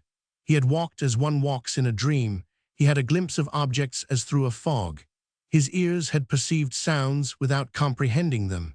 He might have been executed at that moment without his making a single gesture in his own defense or uttering a cry to implore mercy. He remained on the bench, with his back leaning against the wall and his hands hanging down, exactly on the spot where the guards placed him. On looking around him, however, as he could perceive no threatening object, as nothing indicated that he ran any real danger, as the bench was comfortably covered with a well-stuffed cushion, as the wall was ornamented with a beautiful Cordova leather, and as large red damask curtains, fastened back by gold clasps, floated before the window, he perceived by degrees that his fear was exaggerated, and he began to turn his head to the right and the left, upward and downward. At this movement, which nobody opposed, he resumed a little courage, and ventured to draw up one leg and then the other. At length, with the help of his 2 hands, he lifted himself from the bench and found himself on his feet. At this moment, an officer with a pleasant face opened a door, continued to exchange some words with a person in the next chamber, and then came up to the prisoner. "Is your name Bonacieux?" said he. "Yes, monsieur officer," stammered the mercer, "more dead than alive, at your service." "Come in," said the officer. And he moved out of the way to let the mercer pass. The latter obeyed without reply and entered the chamber, where he appeared to be expected. It was a large cabinet, close and stifling, with the walls furnished with arms offensive and defensive, and in which there was already a fire, although it was scarcely the end of the month of September. A square table, covered with books and papers, upon which was unrolled an immense plan of the city of La Rochelle, occupied the center of the room. Standing before the chimney was a man of middle height, of a haughty, proud mien, with piercing eyes, a large brow, and a thin face, which was made still longer by a royal or imperial, as it is now called, surmounted by a pair of mustaches. Although this man was scarcely 36 or 37 years of age, hair, mustaches, and royal all began to be grey. This man, except a sword, had all the appearance of a soldier, and his buff boots, still slightly covered with dust, indicated that he had been on horseback in the course of the day. This man was Armand Jean Duplessis, Cardinal de Richelieu, not such as he is now represented, broken down like an old man, suffering like a martyr, his body bent, his voice failing, buried in a large armchair as in an anticipated tomb, no longer living but by the strength of his genius, and no longer maintaining the struggle with Europe, but by the eternal application of his thoughts, but such as he really was at this period, that is to say, an active and gallant cavalier, already weak of body, but sustained by that moral power which made of him one of the most extraordinary men that ever lived, preparing, after having supported the Duc de Nevers in his Duchy of Mantua, after having taken Nimes, Castors, and Uzes, to drive the English from the Isle of Ré and lay siege to La Rochelle. At first sight, nothing denoted the cardinal, and it was impossible for those who did not know his face to guess in whose presence they were. The poor mercer remained standing at the door, while the eyes of the personage we have just described were fixed upon him, and appeared to wish to penetrate even into the depths of the past. "Is this that Bonacieux?" asked he, after a moment of silence. "Yes, Monseigneur," replied the officer. "That's well, give me those papers and leave us." The officer took from the table the papers pointed out, gave them to him who asked for them, bowed to the ground, and retired. Bonacieux recognized in these papers his interrogatories of the Bastille. From time to time, the man by the chimney raised his eyes from the writings and plunged them like poniards into the heart of the poor mercer. At the end of 10 minutes of reading and 10 seconds of examination, the cardinal was satisfied. "That head has never conspired," murmured he, "but it matters not, we will see." "You are accused of high treason," said the cardinal slowly. "So I have been told already, Monseigneur," cried Bonacieux, giving his interrogator the title he had heard the officer give him, "but I swear to you that I know nothing about it." The cardinal repressed a smile. "You have conspired with your wife, with Madame de Chevreuse, and with my Lord Duke of Buckingham." "Indeed, Monseigneur," responded the mercer, "I have heard her pronounce all those names." "And on what occasion?" "She said that the Cardinal de Richelieu had drawn the Duke of Buckingham to Paris to ruin him and to ruin the Queen." "She said that?" cried the cardinal with violence. "Yes, Monseigneur, but I told her she was wrong to talk about such things, and that His Eminence was incapable." "Hold your tongue, you are stupid," replied the cardinal. "That's exactly what my wife said, Monseigneur." "Do you know who carried off your wife?" "No, Monseigneur." "You have suspicions, nevertheless." "Yes, Monseigneur, but these suspicions appeared to be disagreeable to Monsieur the Commissary, and I no longer have them." "Your wife has escaped, did you know that?" "No, Monseigneur. I learned it since I have been in prison, and that from the conversation of Monsieur the Commissary, an amiable man." The cardinal repressed another smile. "Then you are ignorant of what has become of your wife since her flight?" "Absolutely, Monseigneur, but she has most likely returned to the Louvre." "At 1 o'clock this morning she had not returned." "My God, what can have become of her then?" "We shall know, be assured. Nothing is concealed from the cardinal. The cardinal knows everything." "In that case, Monseigneur, do you believe the cardinal will be so kind as to tell me what has become of my wife?" "Perhaps he may, but you must, in the first place, reveal to the cardinal all you know of your wife's relations with Madame de Chevreuse." "But, Monseigneur, I know nothing about them. I have never seen her." "When you went to fetch your wife from the Louvre, did you always return directly home?" "Scarcely ever. she had business to transact with linen drapers, to whose houses I conducted her. And how many were there of these linen drapers? 2, Monseigneur. And where did they live? One in Rue de Vaugirard, the other Rue de la Harpe. Did you go into these houses with her? Never, Monseigneur, I waited at the door. And what excuse did she give you for entering all alone? She gave me none, she told me to wait, and I waited. You are a very complacent husband, my dear Monsieur Bonacieux, said the cardinal. He calls me his dear monsieur, said the mercer to himself. Peste, matters are going all right. Should you know those doors again? Yes. Do you know the numbers? Yes. What are they? Number 25 in the Rue de Vaugirard, 75 in the Rue de la Harpe. That's well, said the cardinal. At these words he took up a silver bell and rang it. The officer entered. Go, said he in a subdued voice, and find Rochefort. Tell him to come to me immediately if he has returned. The Count is here, said the officer, and requests to speak with your Eminence instantly. Let him come in then, said the cardinal quickly. The officer sprang out of the apartment with that alacrity which all the servants of the cardinal displayed in obeying him. To your Eminence, murmured Bonacieux, rolling his eyes round in astonishment. 5 seconds has scarcely elapsed after the disappearance of the officer, when the door opened and a new personage entered. It is he, cried Bonacieux. He what he? Asked the cardinal. The man who abducted my wife. The cardinal rang a second time. The officer reappeared. Place this man in the care of his guards again, and let him wait till I send for him. No, Monseigneur, no, it is not he, cried Bonacieux. No, I was deceived. This is quite another man, and does not resemble him at all. Monsieur is, I am sure, an honest man. Take away that fool, said the cardinal.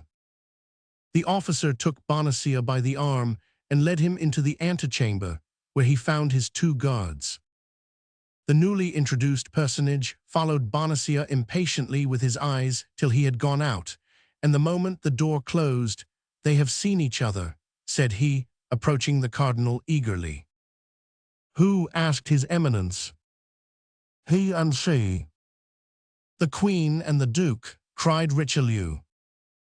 Yes. Where? At the Louvre. Are you sure of it?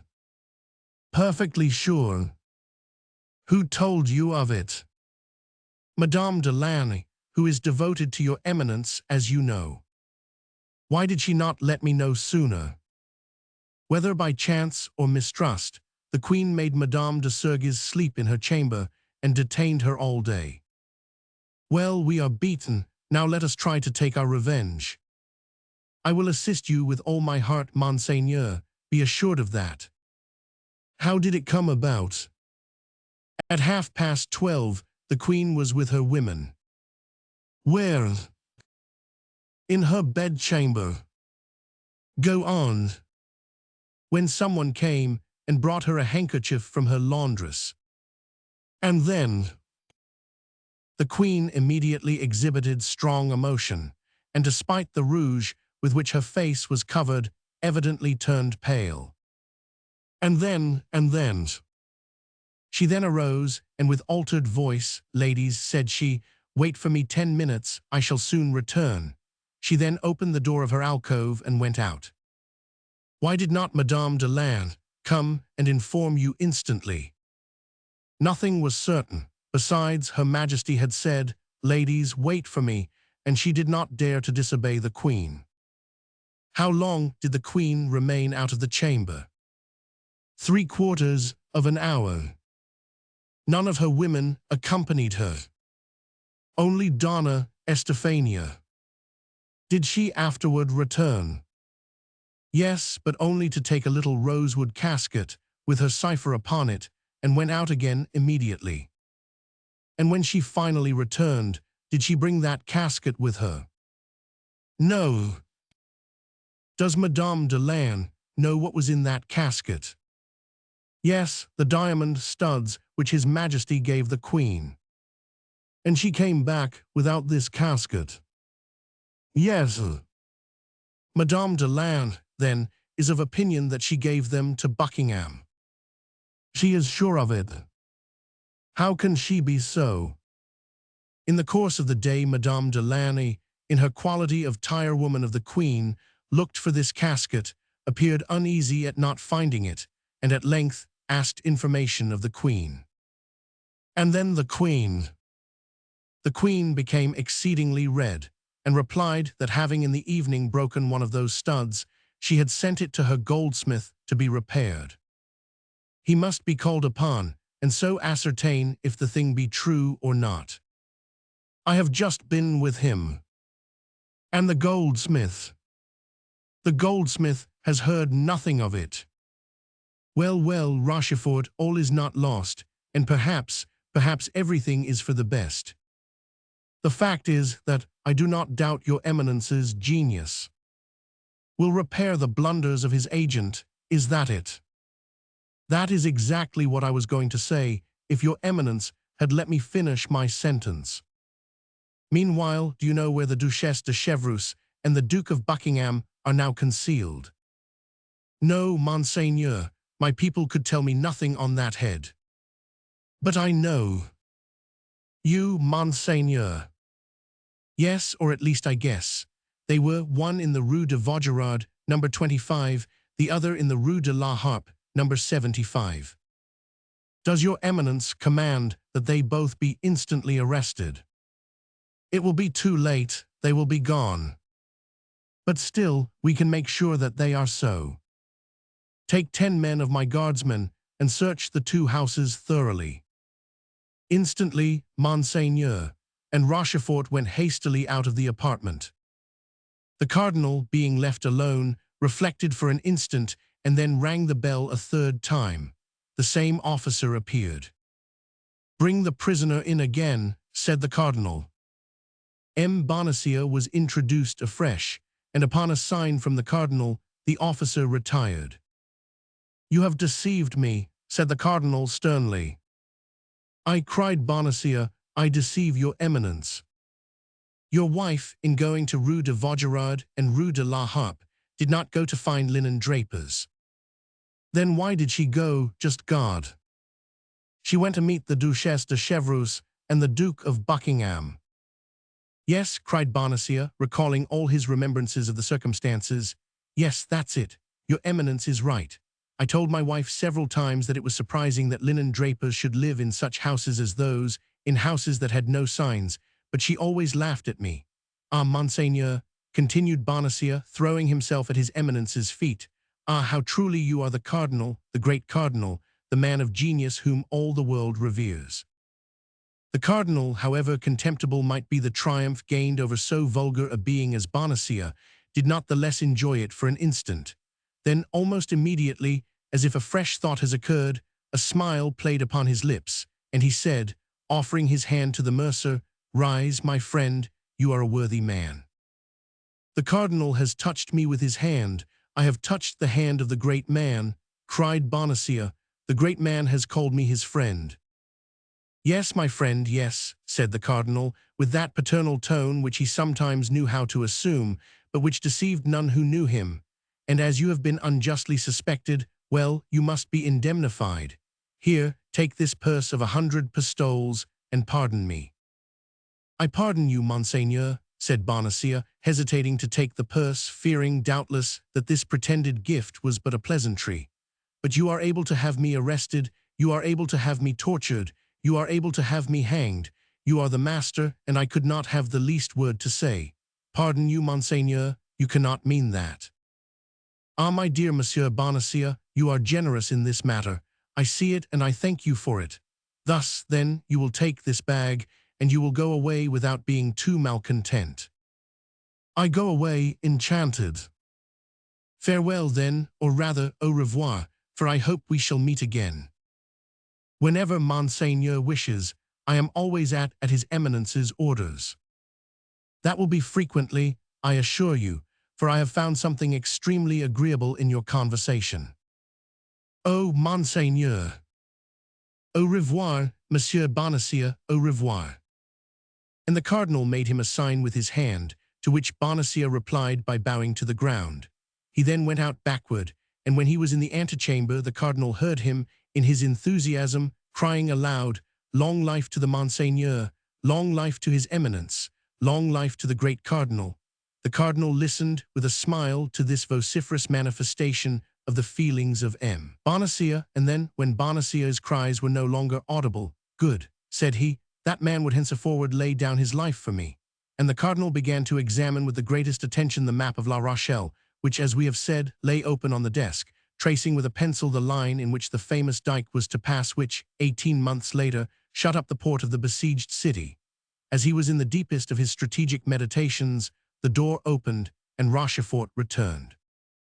"Well," said the cardinal, eagerly, rising with a promptitude which proved the degree of importance he attached to the commission with which he had charged the count.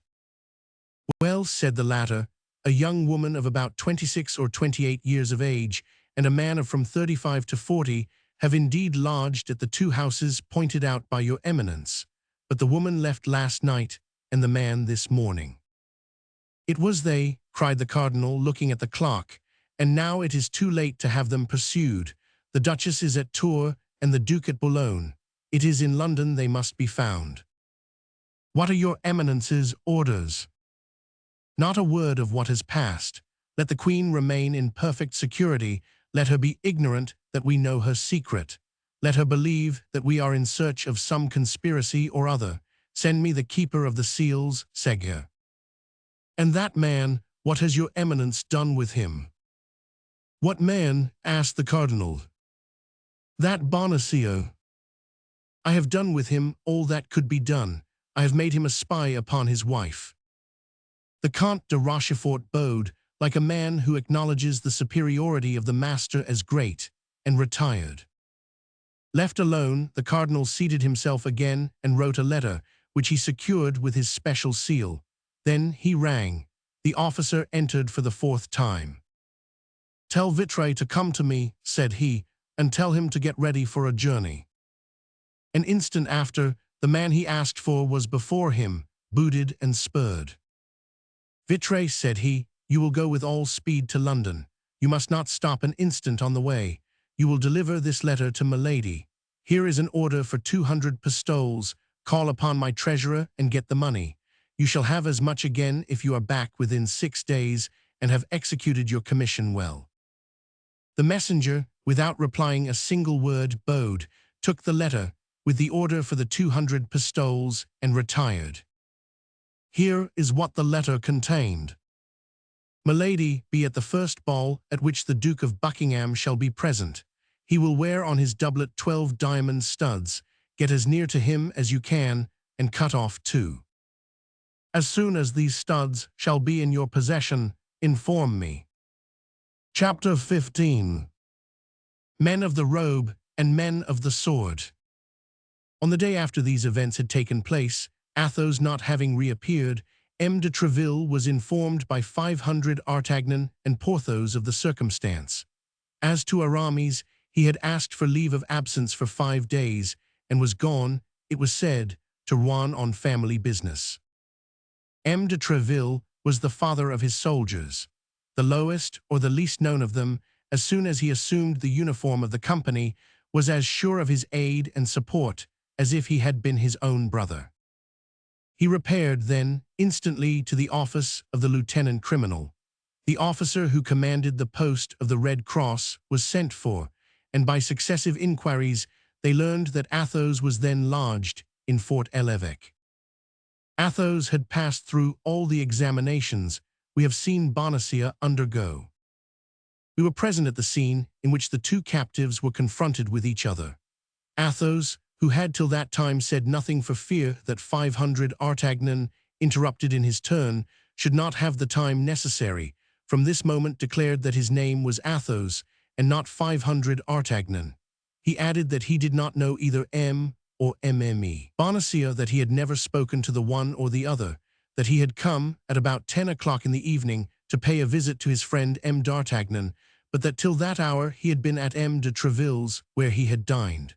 20 witnesses, added he, could attest the fact, and he named several distinguished gentlemen, and among them was M. le Duc de la Trémouille.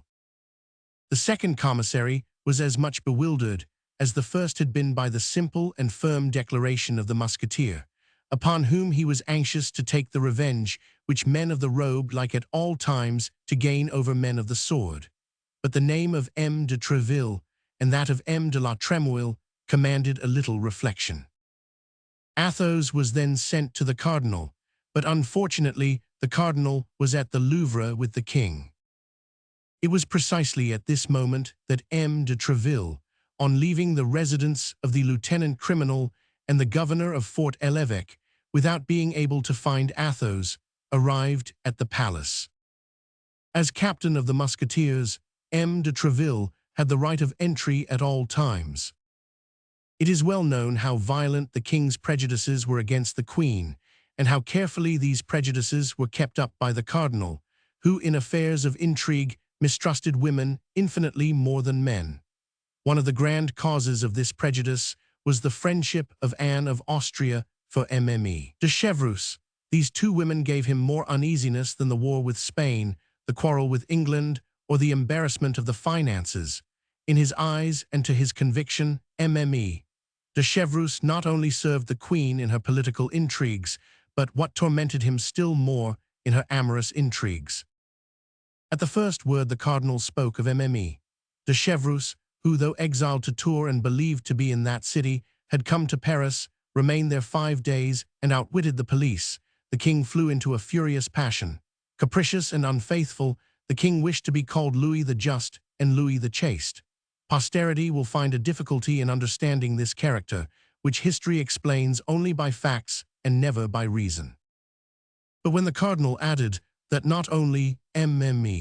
de Chevreuse had been in Paris, but still further, that the queen had renewed with her one of those mysterious correspondences which at that time was named a cabal, when he affirmed that he, the cardinal, was about to unravel the most closely twisted thread of this intrigue, that at the moment of arresting in the very act, with all the proofs about her, the queen's emissary to the exiled duchess, a musketeer had dared to interrupt the course of justice violently by falling sword in hand upon the honest men of the law, charged with investigating impartially the whole affair in order to place it before the eyes of the king. Louis Roman XIII could not contain himself, and he made a step toward the queen's apartment with that pale and mute indignation which, when it broke out, led this prince to the commission of the most pitiless cruelty.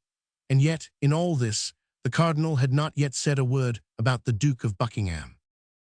At this instant M. de Treville entered, cool, polite, and in irreproachable costume. Informed of what had passed by the presence of the cardinal and the alteration in the king's countenance, M. de Treville felt himself something like Samson before the Philistines. Louis Roman XIII had already placed his hand on the knob of the door. At the noise of M. de Treville's entrance, he turned round. "You arrive in good time, monsieur," said the king, who, when his passions were raised to a certain point, could not dissemble. "I have learned some fine things concerning your musketeers." "And I," said Treville, coldly, "I have some pretty things to tell your majesty concerning these gownsmen." "What?" said the king, with hauteur. "I have the honor to inform your majesty," continued M. de Treville in the same tone, "that a party of procureurs, commissaries, and men of the police, very estimable people, but very inveterate, as it appears, against the uniform, have taken upon themselves to arrest in a house, to lead away through the open street and throw into Fort l'Évêque, all upon an order which they have refused to show me, one of my, or rather your musketeers, sire, of irreproachable conduct, of an almost illustrious reputation, and whom your majesty knows favorably, Monsieur Athos." "Athos," said the king mechanically. "Yes, certainly I know that name." "Let your majesty remember," said Treville, "that Monsieur Athos is the musketeer who, in the annoying duel which you are acquainted with, had the misfortune to wound Monsieur de Cahusac so seriously. A propos, Monseigneur," continued Treville, addressing the cardinal, "Monsieur de Cahusac is quite recovered, is he not?" "Thank you," said the cardinal, biting his lips with anger. Athos then went to pay a visit to one of his friends absent at the time, continued Tréville, to a young Béarnais, a cadet in His Majesty's Guards, the company of Monsieur de Cessart, but scarcely had he arrived at his friend S. and taken up a book, while waiting his return, when a mixed crowd of bailiffs and soldiers came and laid siege to the house, broke open several doors. The cardinal made the king a sign which signified, "That was on account of the affair about which I spoke to you." "We all know that," interrupted the king, "for all that was done for our service." "Then," said Tréville, "it was also for your Majesty's service that one of my musketeers, who was innocent, has been seized, that he has been placed between two guards like a malefactor, and that this gallant man, who has 10 times shed his blood in your Majesty's service, and is ready to shed it again, has been paraded through the midst of an insolent populace." "Bah," said the king, who began to be shaken, "was it so managed?" "Monsieur de Tréville," said the cardinal with the greatest phlegm, "does not tell your Majesty that this innocent musketeer, this gallant man, had only an hour before attacked, sword in hand, 4 commissaries of inquiry, who were delegated by myself to examine into an affair of the highest importance." "I defy your eminence to prove it," cried Tréville, with his Gascon freedom and military frankness. "For 1 hour before, Monsieur Athos, who, I will confide it to your Majesty, is really a man of the highest quality, did me the honor, after having dined with me, to be conversing in the saloon of my hotel, with the Duc de la Trémouille and the Comte de Chalice, who happened to be there." The king looked at the cardinal. "A written examination attests it," said the cardinal, replying aloud to the mute interrogation of His Majesty, "and the ill-treated people have drawn up the following, which I have the honor to present to your Majesty." "And is the written report of the gownsmen to be placed in comparison with the word of honor of a swordsman?" replied Tréville haughtily. "Come, come, Tréville, hold your tongue," said the king. "If his eminence entertains any suspicion against one of my musketeers," said Tréville, "the justice of Monsieur the Cardinal is so well known that I demand an inquiry." "In the house in which the judicial inquiry was made," continued the impassive cardinal, "there lodges, I believe, a young Béarnais, a friend of the musketeer." "Your eminence means Monsieur d'Artagnan." "I mean a young man whom you patronize, Monsieur de Tréville." "Yes, your eminence, it is the same." "Do you not suspect this young man of having given bad counsel?" "To Athos, to a man double his age," interrupted Tréville. "No, Monseigneur, besides, 500 Artagnan passed the evening with me." "Well," said the cardinal, "everybody seems to have passed the evening with you." "Does your eminence doubt my word?" said Tréville, with a brow flushed with anger. "No, God forbid," said the cardinal, "only, at what hour was he with you?" "Oh, as to that I can speak positively, your eminence, for as he came in, I remarked that it was but 9:30 by the clock, although I had believed it to be later." "At what hour did he leave your hotel?" "At 10:30, an hour after the event." "Well," replied the cardinal, who could not for an instant suspect the loyalty of Tréville, and who felt that the victory was escaping him, "well, but Athos was taken in the house, in the Rue des Fossoyeurs. Is one friend forbidden to visit another, or a musketeer of my company to fraternize with a guard of de Cessart's company?" "Yes, when the house where he fraternizes is suspected." "That house is suspected, Tréville," said the king. "Perhaps you did not know it." "Indeed, sire, I did not. The house may be suspected, but I deny that it is so in the part of it inhabited by Monsieur d'Artagnan, for I can affirm, sire, if I can believe what he says, that there does not exist a more devoted servant of your Majesty or a more profound admirer of Monsieur the Cardinal.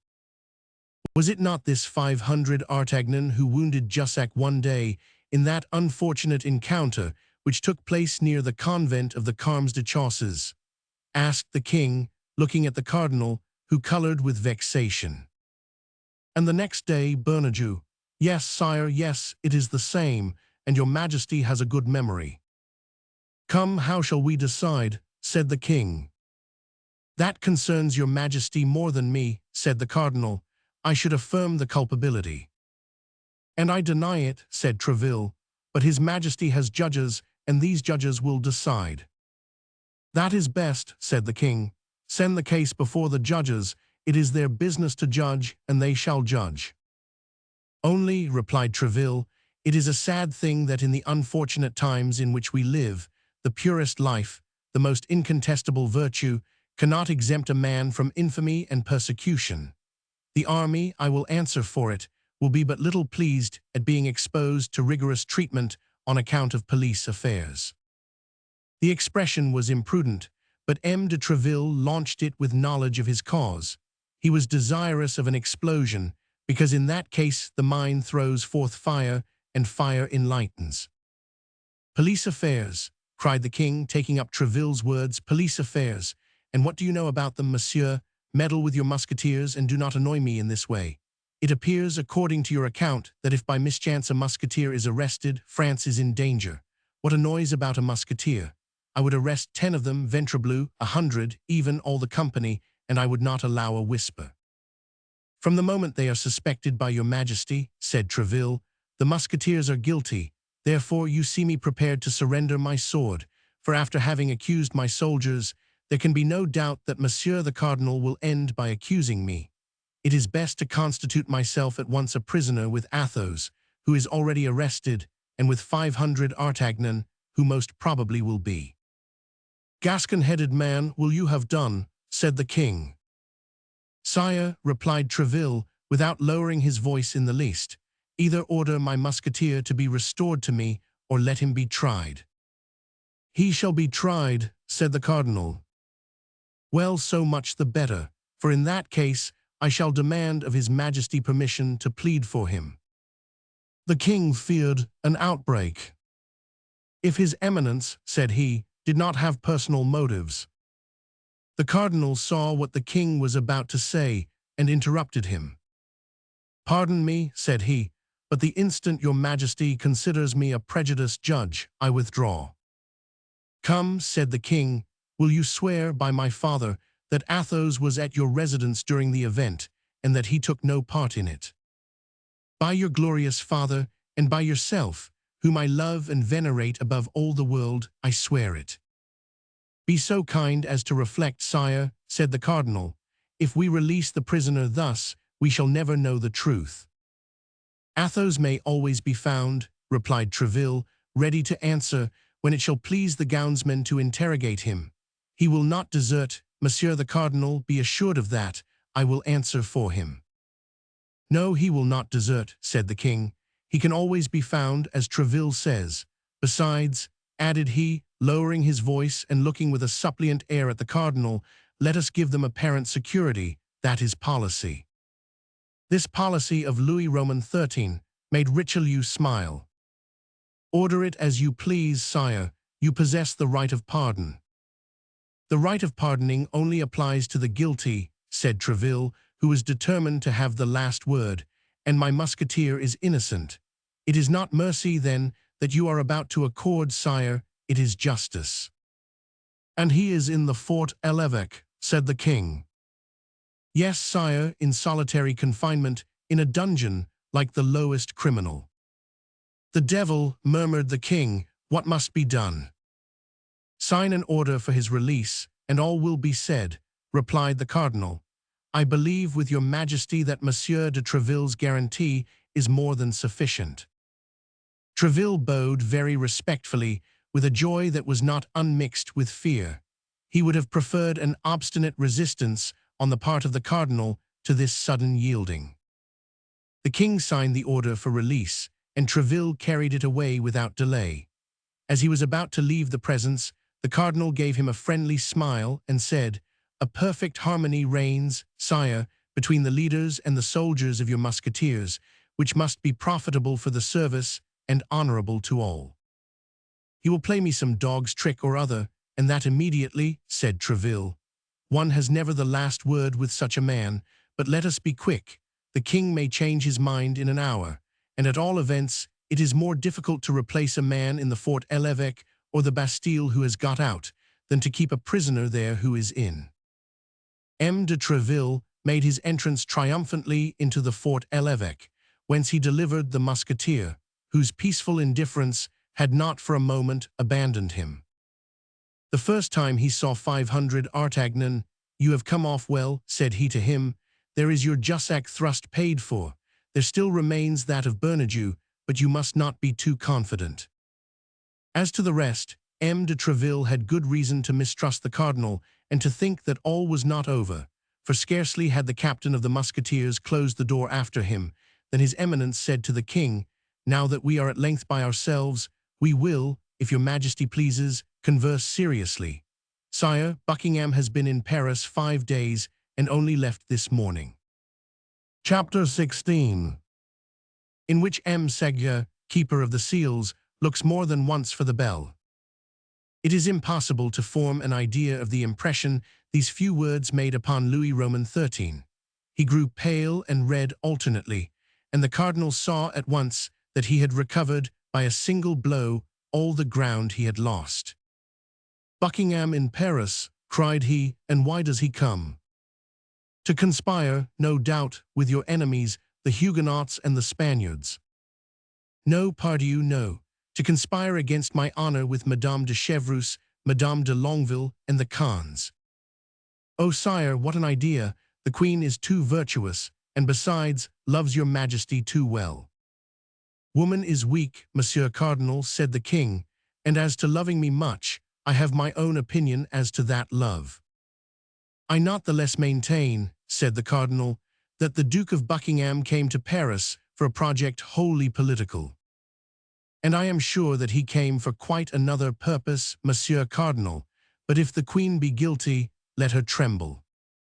"Indeed," said the cardinal, "whatever repugnance I may have to directing my mind to such a treason, your majesty compels me to think of it. Madame de Lannes, whom, according to your majesty's command, I have frequently interrogated, told me this morning that the night before last her majesty sat up very late, that this morning she wept much, and that she was writing all day." "That's it," cried the king. "To him, no doubt, Cardinal, I must have the queen's papers."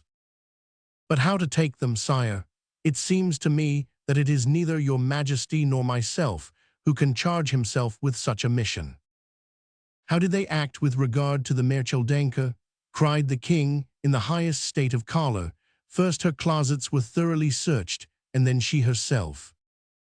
"The Mercheldenke was no more than the Mercheldenke, a Florentine adventurer, sire, and that was all, while the august spouse of your majesty is Anne of Austria, Queen of France, that is to say, one of the greatest princesses in the world. She is not the less guilty, Monsieur Duke. The more she has forgotten the high position in which she was placed, the more degrading is her fall. Besides, I long ago determined to put an end to all these petty intrigues of policy and love. She has near her a certain Laporte, who, I believe, is the mainspring of all this, I confess," said the cardinal. "You think then, as I do, that she deceives me," said the king. "I believe, and I repeat it to your majesty, that the queen conspires against the power of the king, but I have not said against his honor. And I tell you against both. I tell you the queen does not love me. I tell you she loves another. I tell you she loves that infamous Buckingham. Why did you not have him arrested while in Paris?" "Arrest the duke. Arrest the prime minister of King Charles I. Think of it, sire, what a scandal. And if the suspicions of your majesty, which I still continue to doubt, should prove to have any foundation, what a terrible disclosure, what a fearful scandal. But as he exposed himself like a vagabond or a thief, he should have been." Louis Roman XIII stopped, terrified at what he was about to say, while Richelieu, stretching out his neck, waited uselessly for the word which had died on the lips of the king. "He should have been." "Nothing," said the king, "nothing. But all the time he was in Paris, you, of course, did not lose sight of him." "No, sire." "Where did he lodge?" "Rue de la Harpe, number 75. "Where is that?" "By the side of the Luxembourg." "And you are certain that the queen and he did not see each other?" I believe the Queen to have too high a sense of her duty, sire. But they have corresponded. It is to him that the Queen has been writing all the day. Monsieur Duke, I must have those letters. Sire, notwithstanding. Monsieur Duke, at whatever price it may be, I will have them. I would, however, beg your Majesty to observe. Do you then also join in betraying me, Monsieur Cardinal, by thus always opposing my will? Are you also in accord with Spain and England, with Madame de Chevreuse and the Queen? Sire, replied the Cardinal, sighing, I believed myself secure from such a suspicion. Monsieur Cardinal, you have heard me, I will have those letters. There is but one way. What is that? That would be to charge Monsieur de Séguier, the keeper of the seals, with this mission. The matter enters completely into the duties of the post. Let him be sent for instantly. He is most likely at my hotel. I requested him to call, and when I came to the Louvre, I left orders if he came, to desire him to wait. Let him be sent for instantly. Your Majesty's orders shall be executed, but what? But the Queen will perhaps refuse to obey. My orders. Yes, if she is ignorant that these orders come from the King. Well, that she may have no doubt on that head, I will go and inform her myself. Your Majesty will not forget that I have done everything in my power to prevent a rupture. Yes, Duke, yes, I know you are very indulgent toward the Queen, too indulgent perhaps. We shall have occasion, I warn you, at some future period to speak of that. Whenever it shall please your Majesty, but I shall be always happy and proud, sire, to sacrifice myself to the harmony which I desire to see reign between you and the Queen of France. Very well, Cardinal, very well, but meantime send for Monsieur the Keeper of the Seals. I will go to the Queen. And Louis Roman XIII, opening the door of communication, passed into the corridor which led from his apartments to those of Anne of Austria. The Queen was in the midst of her women, Mme. de Guitot Mme, de Sable Mme, de Montbazon and Mme. de Guemin. In a corner was the Spanish companion Donna Estefania, who had followed her from Madrid. Mme. Guemin was reading aloud, and everybody was listening to her with attention with the exception of the Queen, who had, on the contrary, desired this reading in order that she might be able, while feigning to listen, to pursue the thread of her own thoughts. These thoughts, gilded as they were by a last reflection of love, were not the less sad. Anne of Austria, deprived of the confidence of her husband, pursued by the hatred of the cardinal, who could not pardon her for having repulsed a more tender feeling, having before her eyes the example of the Queen Mother, whom that hatred had tormented all her life, though Marie de Medicis, if the memoirs of the time are to be believed, had begun by according to the cardinal that sentiment which Anne of Austria always refused. Anne of Austria had seen her most devoted servants fall around her, her most intimate confidants, her dearest favorites. Like those unfortunate persons endowed with a fatal gift, she brought misfortune upon everything she touched. Her friendship was a fatal sign which called down persecution. Mme. de Chevreuse and Mme. de Bernat were exiled, and Laporte did not conceal from his mistress that he expected to be arrested every instant. It was at the moment when she was plunged in the deepest and darkest of these reflections that the door of the chamber opened, and the king entered. The reader hushed herself instantly. All the ladies rose, and there was a profound silence. As to the king, he made no demonstration of politeness, only stopping before the queen. "Madame," said he, "you are about to receive a visit from the chancellor, who will communicate certain matters to you with which I have charged him." The unfortunate queen, who was constantly threatened with divorce, exile, and trial even, turned pale under her rouge, and could not refrain from saying, "But why this visit, sire? What can the chancellor have to say to me that your majesty could not say yourself?"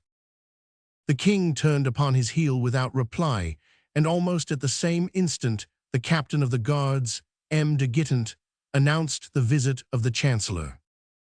When the chancellor appeared, the king had already gone out by another door. The chancellor entered, half smiling, half blushing.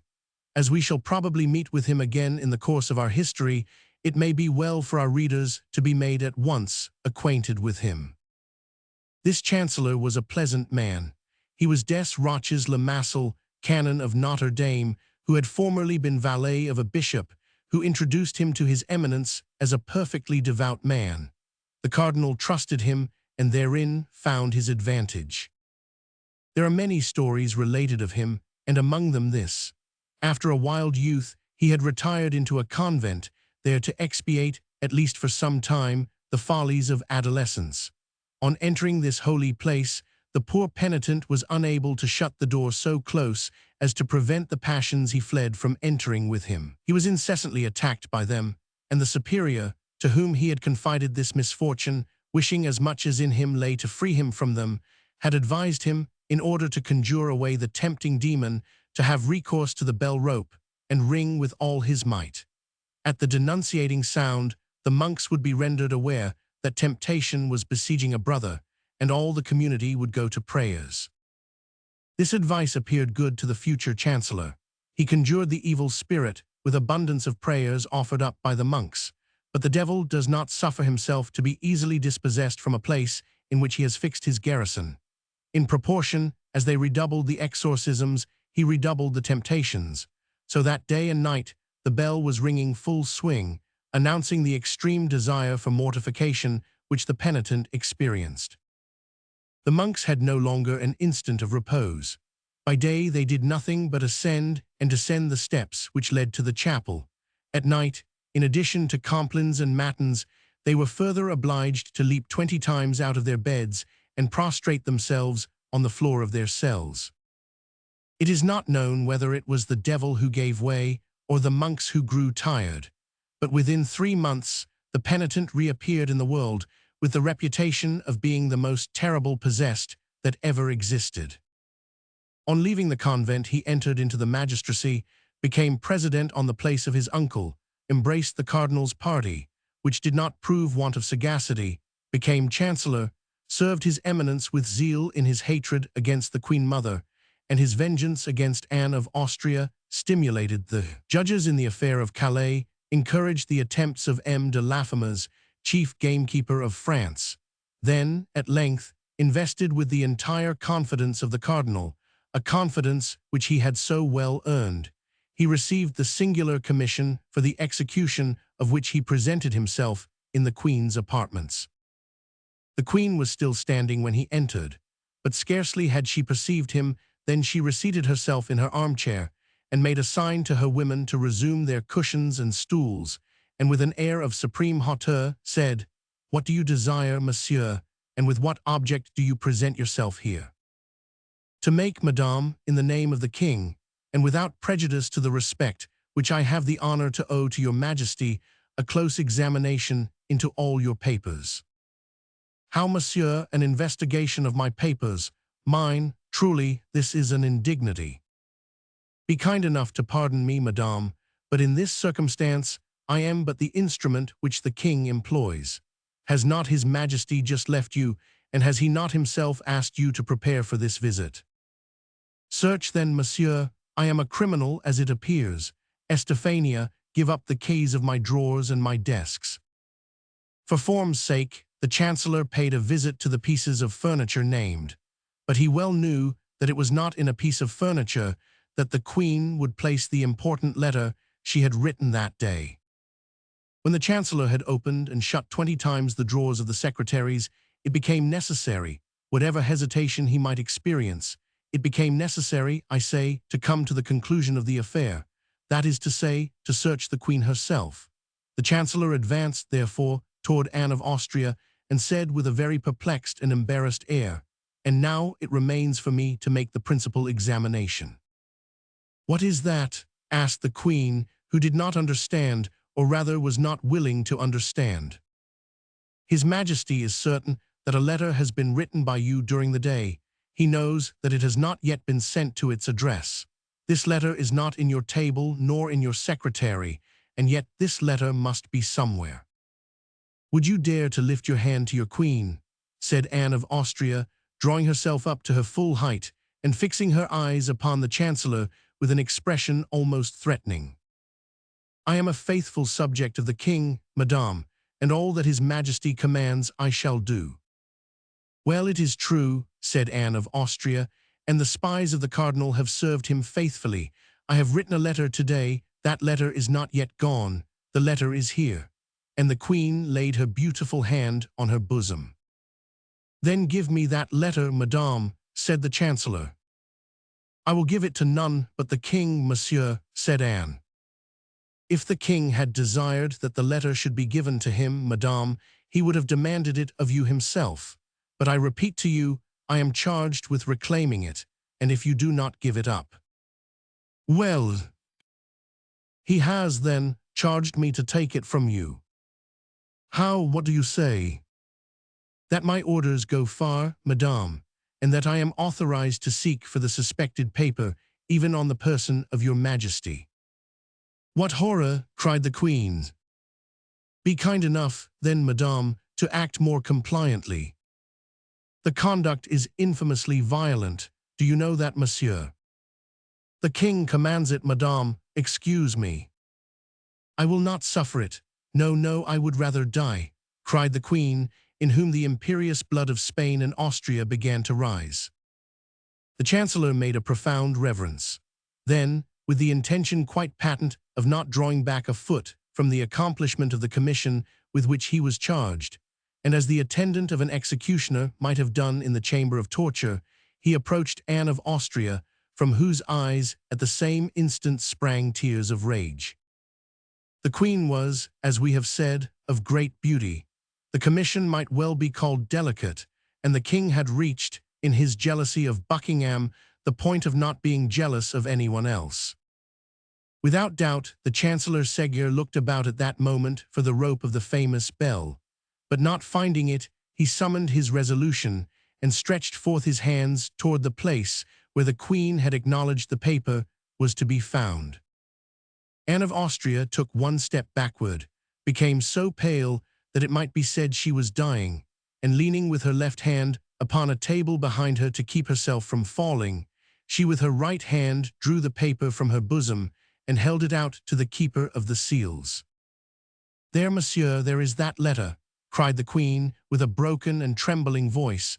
"Take it and deliver me from your odious presence."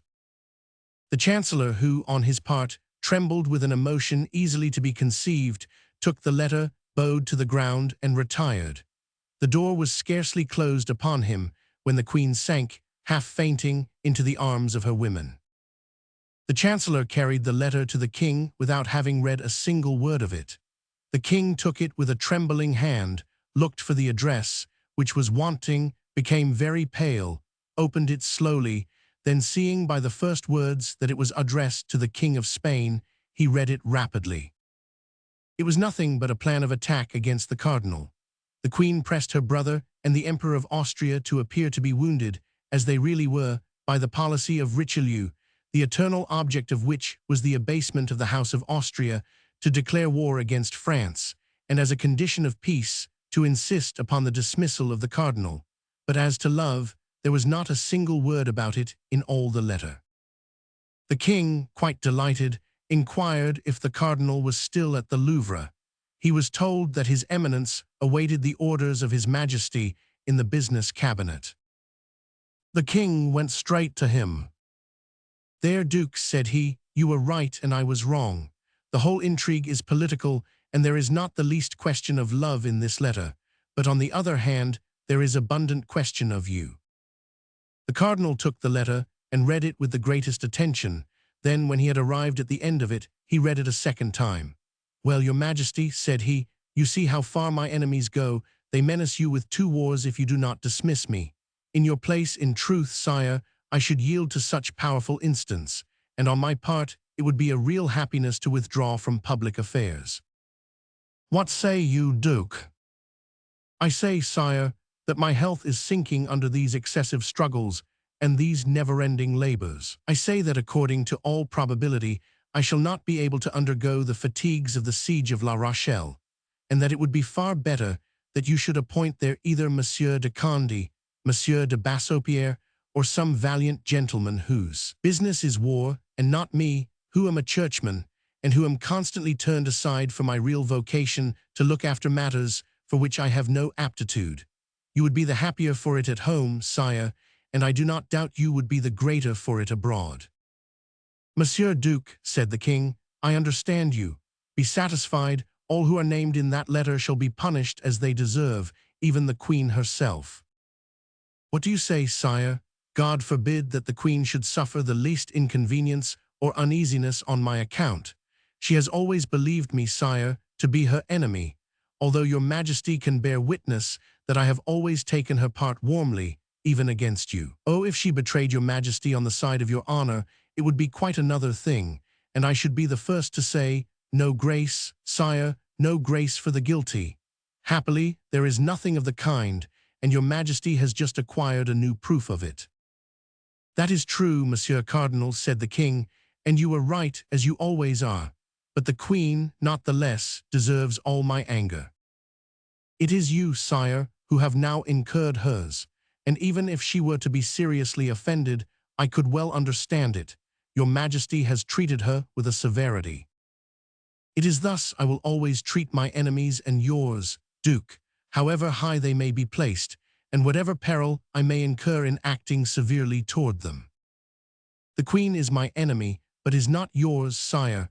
On the contrary, she is a devoted, submissive, and irreproachable wife. Allow me then, sire, to intercede for her with your majesty. Let her humble herself, then, and come to me first. On the contrary, sire, set the example. You have committed the first wrong, since it was you who suspected the queen." "What, I make the first advances," said the king, "never. Sire, I entreat you to do so.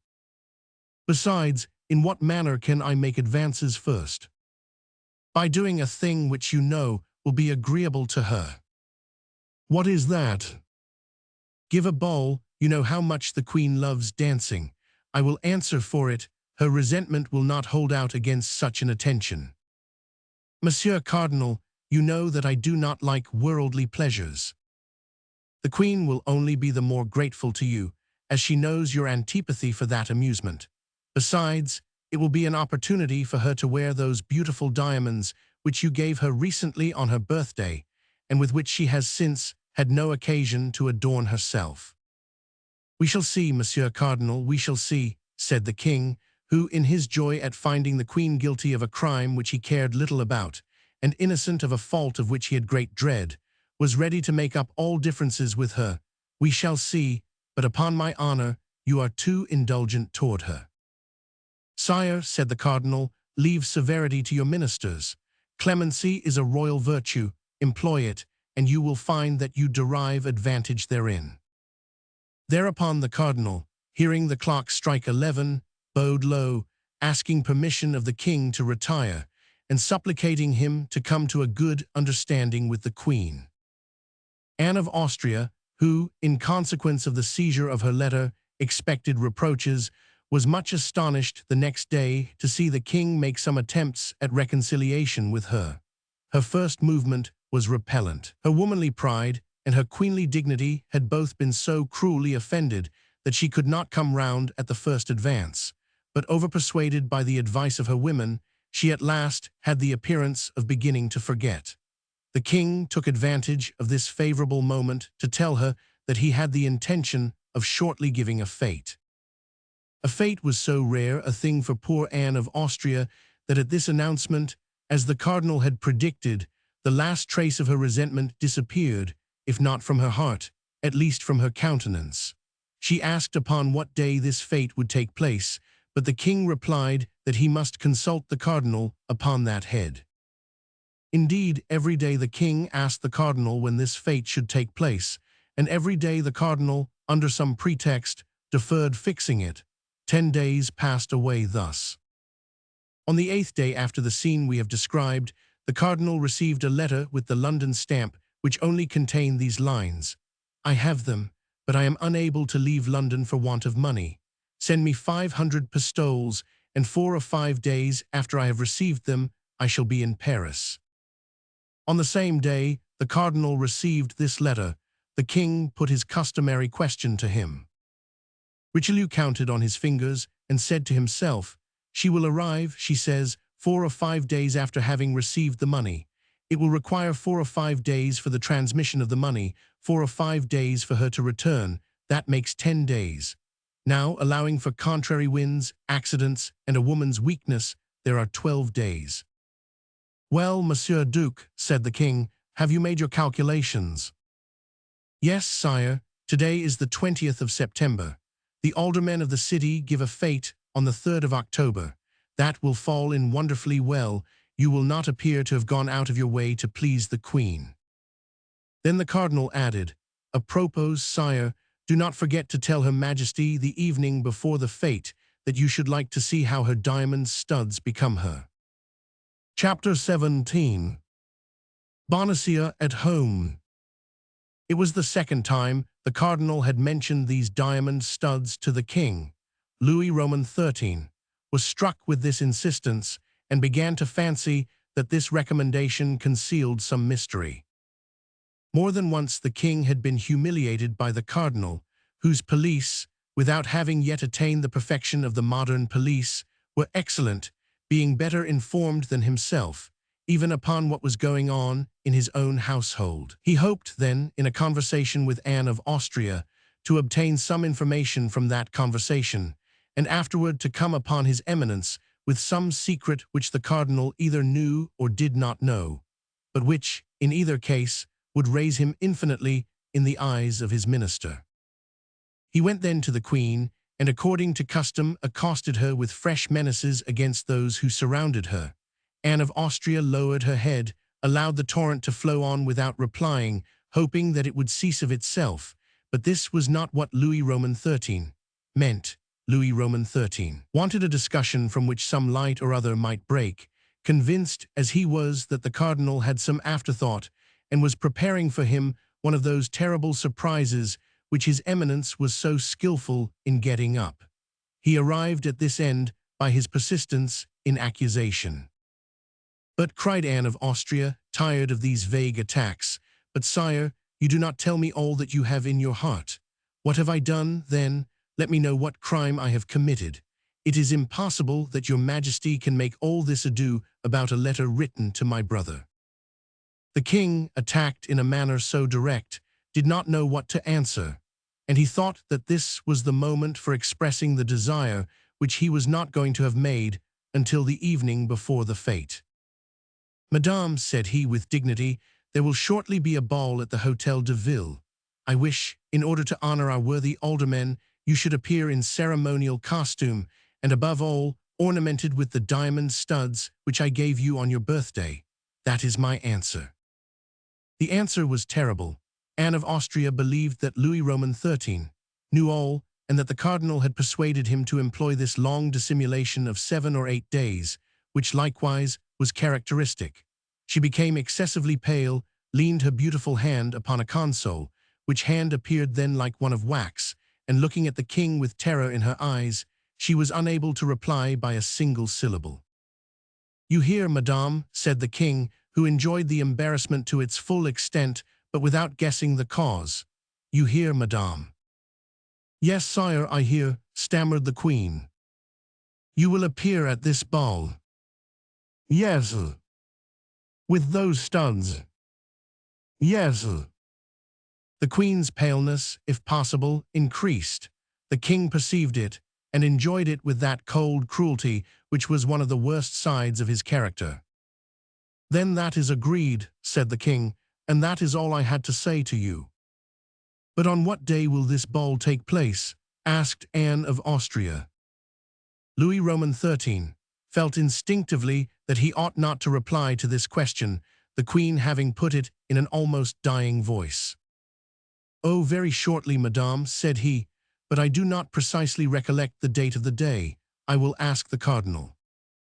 "It was the cardinal, then, who informed you of this fate?" "Yes, madame," replied the astonished king, "but why do you ask that?" "It was he who told you to invite me to appear with these studs." "That is to say, madame." "It was he, sire, it was he." "Well, and what does it signify whether it was he or I? Is there any crime in this request?" No, sire. Then you will appear. Yes, sire. That is well, said the king, retiring. That is well, I count upon it. The queen made a curtsy, less from etiquette than because her knees were sinking under her. The king went away enchanted. I am lost, murmured the queen, lost, for the cardinal knows all, and it is he who urges on the king, who as yet knows nothing but will soon know everything. I am lost, my God, my God, my God. She knelt upon a cushion and prayed, with her head buried between her palpitating arms. In fact, her position was terrible. Buckingham had returned to London, MME. De Chevreuse was at Tours, more closely watched than ever. The queen felt certain, without knowing how to tell which, that one of her women had betrayed her. Laporte could not leave the Louvre. She had not a soul in the world in whom she could confide. Thus, while contemplating the misfortune which threatened her and the abandonment in which she was left, she broke out into sobs and tears. "Can I be of service to your Majesty?" said all at once a voice full of sweetness and pity. The queen turned sharply round, for there could be no deception in the expression of that voice. It was a friend who spoke thus. In fact, at one of the doors which opened into the queen's apartment appeared the pretty Mme. Bonacieux. She had been engaged in arranging the dresses and linen in a closet when the king entered. She could not get out and had heard all. The queen uttered a piercing cry at finding herself surprised, for in her trouble she did not at first recognize the young woman who had been given to her by Laporte. "Oh, fear nothing, madame," said the young woman, clasping her hands and weeping herself at the queen's sorrows. "I am your Majesty's, body and soul, and however far I may be from you, however inferior may be my position, I believe I have discovered a means of extricating your Majesty from your trouble." "You, oh heaven, you," cried the queen, "but look me in the face. I am betrayed on all sides. Can I trust in you?" "Oh, madame," cried the young woman, falling on her knees, "upon my soul, I am ready to die for your Majesty." This expression sprang from the very bottom of the heart, and like the first, there was no mistaking it. "Yes," continued Mme. Bonacieux, "yes, there are traitors here, but by the holy name of the Virgin, I swear that no one is more devoted to your Majesty than I am. Those studs which the king speaks of, you gave them to the Duke of Buckingham, did you not? Those studs were enclosed in a little rosewood box which he held under his arm. Am I deceived? Is it not so, madame?" "Oh, my God," murmured the queen, whose teeth chattered with fright. "Well, those studs," continued Mme. Bonacieux, "we must have them back again." "Yes, without doubt, it is necessary," cried the queen, "but how am I to act? How can it be effected?" "Someone must be sent to the Duke." "But who, in whom can I trust?" "Place confidence in me, madame. Do me that honor, my queen, and I will find a messenger." "But I must write." "Oh yes, that is indispensable. 2 words from the hand of your Majesty and your private seal." "But these 2 words would bring about my condemnation, divorce, exile." "Yes, if they fell into infamous hands, but I will answer for these 2 words being delivered to their address." "Oh my God, I must then place my life, my honor, my reputation in your hands." "Yes, yes, madame, you must, and I will save them all." "But how? Tell me at least the means." "My husband had been at liberty these 2 or 3 days. I have not yet had time to see him again. He is a worthy, honest man who entertains neither love nor hatred for anybody. He will do anything I wish. He will set out upon receiving an order from me without knowing what he carries, and he will carry your Majesty's letter without even knowing it is from your Majesty to the address which is on it." The queen took the 2 hands of the young woman with a burst of emotion, gazed at her as if to read her very heart, and seeing nothing but sincerity in her beautiful eyes, embraced her tenderly. "Do that," cried she, "and you will have saved my life, you will have saved my honor. Do not exaggerate the service I have the happiness to render your Majesty. I have nothing to save for your Majesty. You are only the victim of perfidious plots." That is true, my child," said the queen. "You are right. Give me then that letter, madame, time presses. The queen ran to a little table, on which were ink, paper, and pens. She wrote 2 lines, sealed the letter with her private seal, and gave it to Mme. Bonacieux. And now, said the queen, we are forgetting one very necessary thing. What is that, madame? Money. Mme. Bonacieux blushed. Yes, that is true, said she, and I will confess to your majesty that my husband. Your husband has none, is that what you would say? He has some, but he is very avaricious, that is his fault. Nevertheless, let not your majesty be uneasy, we will find means. And I have none, either, said the queen. Those who have read the memoirs of Mme. de Motteville will not be astonished at this reply. But wait a minute. Anne of Austria ran to her jewel case. Here, said she, here is a ring of great value, as I have been assured. It came from my brother, the King of Spain. It is mine, and I am at liberty to dispose of it. Take this ring, raise money with it, and let your husband set out. In an hour you shall be obeyed. You see the address, said the queen, speaking so low that Mme. Bonacieux could hardly hear what she said, to my Lord Duke of Buckingham, London.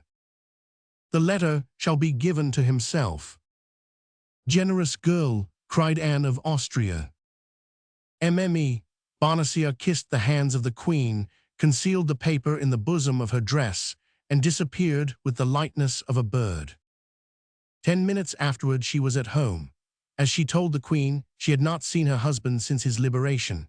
She was ignorant of the change that had taken place in him with respect to the cardinal, a change which had since been strengthened by 2 or 3 visits from the Comte de Rochefort, who had become the best friend of Bonacieux, and had persuaded him, without much trouble, that no culpable sentiments had prompted the abduction of his wife, but that it was only a political precaution. She found M. Bonacieux alone.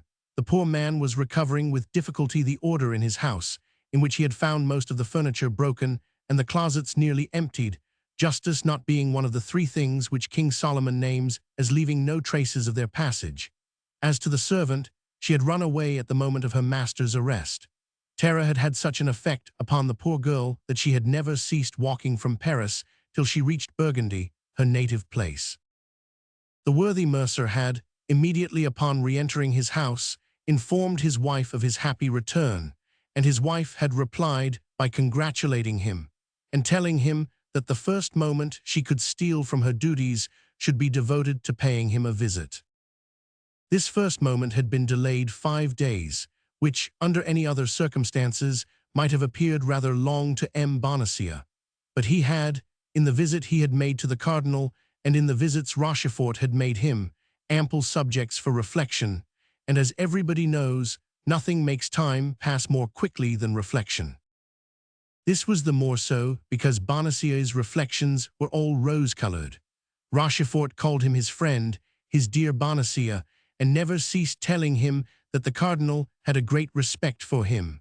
The mercer fancied himself already on the high road to honors and fortune. On her side, Mme. Bonacieux had also reflected, but it must be admitted, upon something widely different from ambition. In spite of herself, her thoughts constantly reverted to that handsome young man who was so brave and appeared to be so much in love. Married at 18 to M. Bonacieux, having always lived among her husband's friends, people little capable of inspiring any sentiment whatever in a young woman whose heart was above her position, Mme. Bonacieux had remained insensible to vulgar seductions, but at this period the title of gentleman had great influence with the citizen class, and 500 Artagnan was a gentleman. Besides, he wore the uniform of the guards, which next to that of the musketeers was most admired by the ladies. He was, we repeat, handsome, young, and bold. He spoke of love like a man who did love and was anxious to be loved in return. There was certainly enough in all this to turn a head only 23 years old, and Mme. Bonacieux had just attained that happy period of life. The couple then, although they had not seen each other for 8 days, and during that time serious events had taken place in which both were concerned, accosted each other with a degree of preoccupation. Nevertheless, Bonacieux manifested real joy, and advanced toward his wife with open arms. Madame Bonacieux presented her cheek to him. "Let us talk a little," said she. "How?" said Bonacieux, astonished. "Yes, I have something of the highest importance to tell you." "True," said he, "and I have some questions sufficiently serious to put to you. Describe to me your abduction, I pray you." "Oh, that's of no consequence just now," said Bonacieux. "And what does it concern, then, my captivity?" "I heard of it the day it happened, but as you were not guilty of any crime, as you were not guilty of any intrigue, as you, in short, knew nothing that could compromise yourself or anybody else, I attached no more importance to that event than it merited." "You speak very much at your ease, madame," said Bonacieux, hurt at the little interest his wife showed in him. "Do you know that I was plunged during a day and night in a dungeon of the Bastille?" "Oh, a day and night soon pass away. Let us return to the object that brings me here." "What that which brings you home to me? Is it not the desire of seeing a husband again from whom you have been separated for a week?" asked the mercer, piqued to the quick. "Yes, that first, and other things afterward." "Speak." "It is a thing of the highest interest, and upon which our future fortune perhaps depends. The complexion of our fortune has changed very much since I saw you, Madame Bonacieux, and I should not be astonished if in the course of a few months it were to excite the envy of many folks. Yes, particularly if you follow the instructions I am about to give you." "Me?" "Yes, you. There is good and holy action to be performed, monsieur, and much money to be gained at the same time." Bonacieux knew that in talking of money to her husband, she took him on his weak side. But a man, were he even a mercer, when he had talked for 10 minutes with Cardinal Richelieu, is no longer the same man. "Much money to be gained," said Bonacieux, protruding his lip. "Yes, much." "About how much?" "1,000 pistoles, perhaps." "What you demand of me is serious, then." "It is indeed." "What must be done?" "You must go away immediately. I will give you a paper which you must not part with on any account, and which you will deliver into the proper hands." "And whither am I to go?" "To London." "I go to London, go to, you jest, I have no business in London." "But others wish that you should go there." "But who are those others? I warn you that I will never again work in the dark, and that I will know not only to what I expose myself, but for whom I expose myself. An illustrious person sends you, an illustrious person awaits you. The recompense will exceed your expectations, that is all I promise you." "More intrigues, nothing but intrigues. Thank you, madame, I am aware of them now. Monsieur Cardinal has enlightened me on that head." "The Cardinal," cried Bonacieux, "have you seen the Cardinal?" "He sent for me," answered the mercer proudly. "And you responded to his bidding, you imprudent man."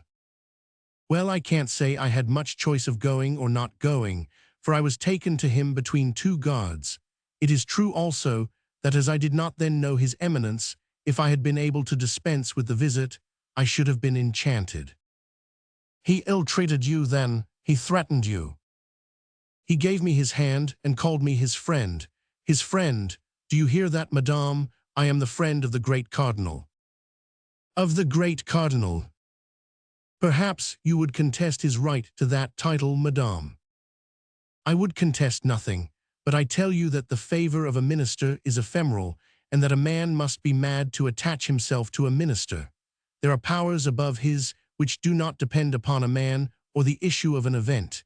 It is to these powers we should rally." "I am sorry for it, madame, but I acknowledge no other power but that of the great man whom I have the honor to serve." "You serve the cardinal?" "Yes, madame, and as his servant, I will not allow you to be concerned in plots against the safety of the state, or to serve the intrigues of a woman who is not French and who has a Spanish heart. Fortunately, we have the great cardinal. His vigilant eye watches over and penetrates to the bottom of the heart. Bonacieux was repeating, word for word, a sentence which he had heard from the Comte de Rochefort, but the poor wife, who had reckoned on her husband, and who in that hope had answered for him to the Queen, did not tremble the less, both at the danger into which she had nearly cast herself, and at the helpless state to which she was reduced. Nevertheless, knowing the weakness of her husband, and more particularly his cupidity, she did not despair of bringing him round to her purpose. "Ah, you are a cardinalist, then, monsieur, are you?" cried she, "and you serve the party of those who maltreat your wife and insult your queen. Private interests are as nothing before the interests of all. I am for those who save the state," said Bonacieux emphatically. "And what do you know about the state you talk of?" said Mme. Bonacieux, shrugging her shoulders. "Be satisfied with being a plain, straightforward citizen, and turn to that side which offers the most advantages." Said Bonacieux, slapping a plump, round bag which returned a sound of money. "What do you think of this, Madame Preacher? Whence comes that money?" "You do not guess." "From the cardinal." "From him and from my friend, the Comte de Rochefort." "The Comte de Rochefort? Why, it was he who carried me off." "That may be, madame." "And you received silver from that man. Have you not said that that abduction was entirely political?" "Yes, but that abduction had for its object the betrayal of my mistress, to draw from me by torture confessions that might compromise the honor, and perhaps the life, of my august mistress." "Madame," replied Bonacieux, "your august mistress is a perfidious Spaniard, and what the cardinal does is well done." "Monsieur," said the young woman, "I know you to be cowardly, avaricious, and foolish, but I never till now believed you infamous." "Madame," said Bonacieux, who had never seen his wife in a passion, and who recoiled before this conjugal anger, "Madame, what do you say?" "I say you are a miserable creature," continued Mme. Bonacieux, who saw she was regaining some little influence over her husband. "You meddle with politics, do you, and still more with cardinalist politics? Why, you sell yourself, body and soul, to the demon, the devil, for money." "No, to the cardinal." "It's the same thing," cried the young woman, "who calls Richelieu calls Satan." Hold your tongue, madame, you may be overheard." "Yes, you are right. I should be ashamed for anyone to know your baseness." "But what do you require of me, then? Let us see." "I have told you, you must depart instantly, monsieur. You must accomplish loyally the commission with which I deign to charge you, and on that condition I pardon everything, I forget everything, and what is more," and she held out her hand to him, "I restore my love." Bonacieux was cowardly and avaricious, but he loved his wife. He was softened. A man of 50 cannot long bear malice with a wife of 23. Mme. Bonacieux saw that he hesitated. "Come, have you decided?" said she. "But my dear love, reflect a little upon what you require of me. London is far from Paris, very far, and perhaps the commission with which you charge me is not without dangers. What matters it, if you avoid them?" "Hold, Madame Bonacieux," said the mercer. "Hold, I positively refuse. Intrigues terrify me. I have seen the Bastille. My Hugh, that's a frightful place, that Bastille. Only to think of it makes my flesh crawl. They threaten me with torture. Do you know what torture is? Wooden points that they stick in between your legs till your bones stick out. No, positively I will not go.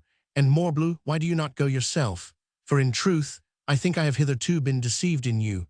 I really believe you are a man, and a violent one too. And you are a woman, a miserable woman, stupid and brutal. You are afraid, are you?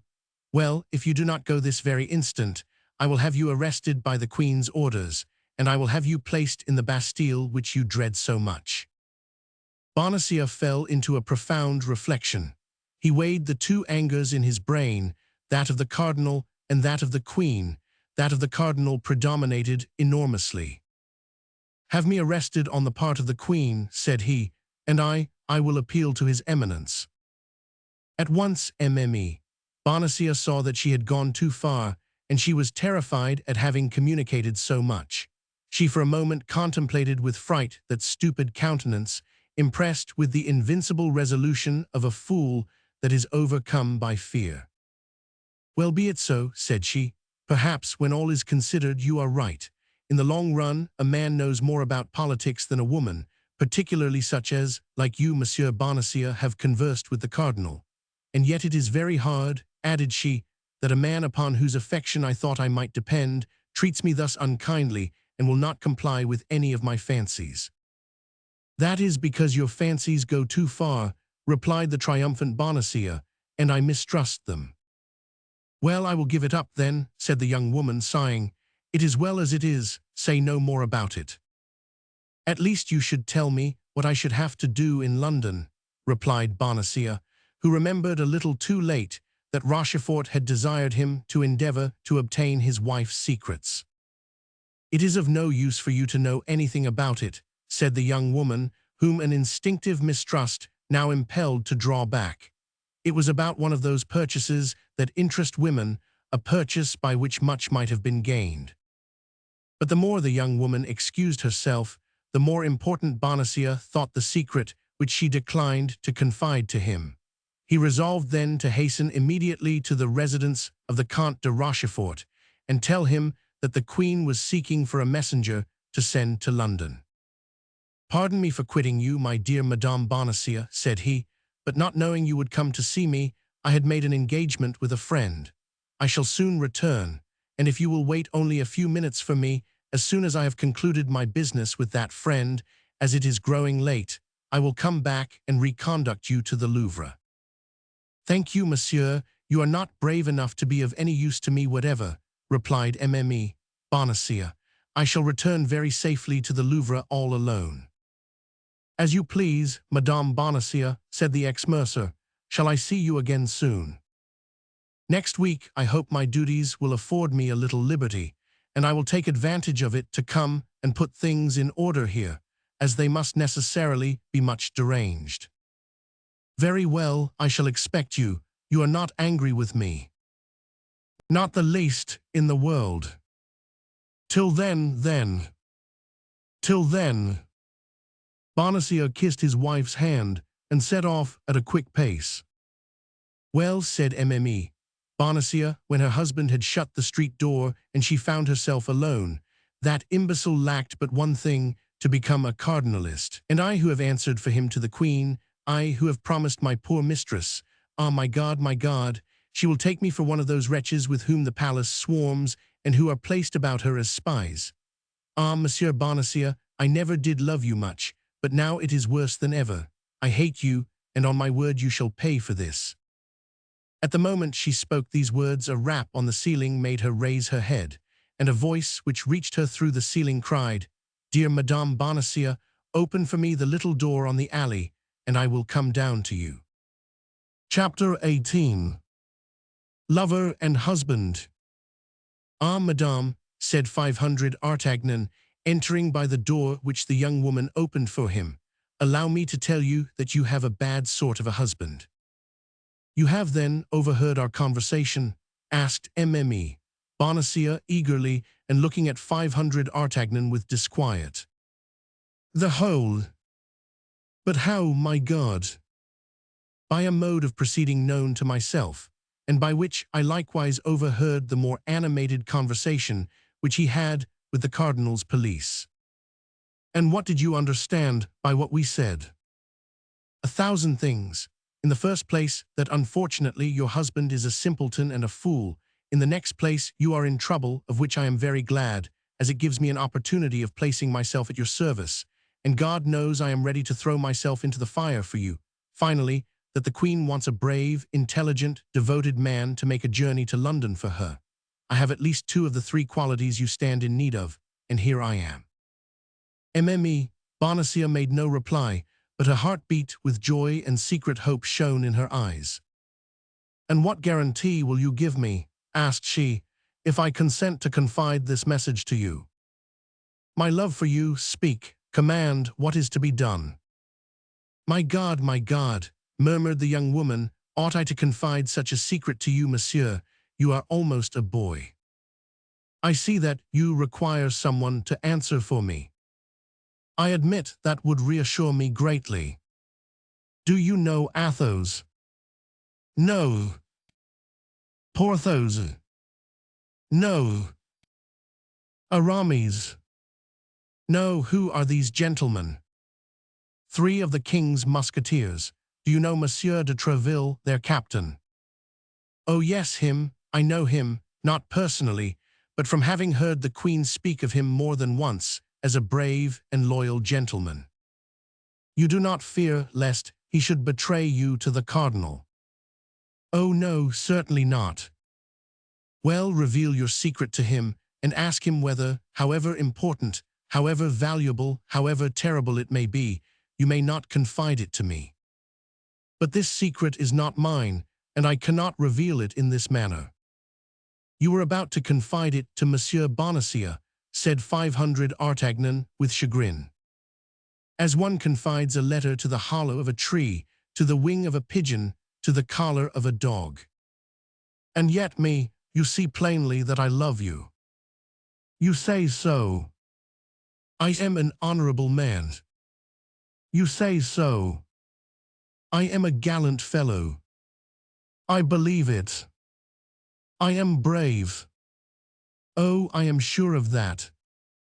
Then put me to the proof. Mme. Bonacieux looked at the young man, restrained for a minute by a last hesitation, but there was such an ardor in his eyes, such persuasion in his voice, that she felt herself constrained to confide in him. Besides, she found herself in circumstances where everything must be risked for the sake of everything. The Queen might be as much injured by too much reticence as by too much confidence, and let us admit it, the involuntary sentiment which she felt for her young protector decided her to speak. Listen, said she, I yield to your protestations, I yield to your assurances, but I swear to you, before God who hears us, that if you betray me and my enemies pardon me, I will kill myself while accusing you of my death. And I swear to you before God, madame, said 500 Artagnan, that if I am taken while accomplishing the orders you give me, I will die sooner than do anything that may compromise anyone. Then the young woman confided in him the terrible secret of which chance had already communicated to him apart in front of the Samaritan. This was their mutual declaration of love. 500 Artagnan was radiant with joy and pride. This secret which he possessed, this woman whom he loved, confidence and love made him a giant. I go, said he, I go at once. How you will go, said Mme. Bonacieux, and your regiment your captain. By my soul, you had made me forget all that, dear Constance. Yes, you are right, a furlough is needful. Still another obstacle, murmured Mme. Bonacieux sorrowfully. As to that, cried 500 Artagnan, after a moment of reflection, I shall surmount it, be assured. How so? I will go this very evening to Treville, whom I will request to ask this favor for me of his brother-in-law, Monsieur de Cessart. But another thing. What? Asked 500 Artagnan, seeing that Mme. Bonacieux hesitated to continue. You have, perhaps, no money. Perhaps is too much, said 500 Artagnan, smiling. Then, replied Mme. Bonacieux, opening a cupboard and taking from it the very bag which a half-hour before her husband had caressed so affectionately, take this bag. The Cardinal S. cried 500 Artagnan, breaking into a loud laugh, he having heard, as may be remembered, thanks to the broken boards, every syllable of the conversation between the mercer and his wife. The Cardinal's, replied Mme. Bonacieux, you see it makes a very respectable appearance. Pardieu, cried 500 Artagnan, it will be a double amusing affair to save the Queen with the Cardinal's money. You are an amiable and charming young man, said Mme. Bonacieux, be assured you will not find Her Majesty ungrateful. Oh, I am already grandly recompensed, cried 500 Artagnan. I love you, you permit me to tell you that I do, that is already more happiness than I dared to hope. Silence, said Mme. Bonacieux, starting. What? Someone is talking in the street. It is the voice of my husband. Yes, I recognize it. 500 Artagnan ran to the door and pushed the bolt. He shall not come in before I am gone, said he, and when I am gone, you can open to him. But I ought to be gone too, and the disappearance of his money, how am I to justify it if I am here?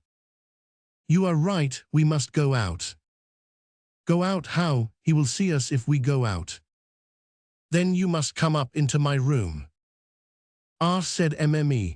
Bonacieux, you speak that in a tone that frightens me. Mme. Bonacieux pronounced these words with tears in her eyes. 500 Artagnan saw those tears, and much disturbed, softened, he threw himself at her feet. With me you will be as safe as in a temple, I give you my word of a gentleman. Let us go, said she, I place full confidence in you, my friend.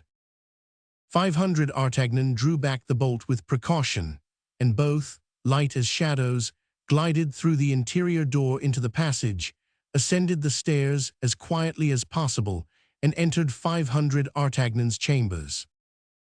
Once there, for greater security, the young man barricaded the door.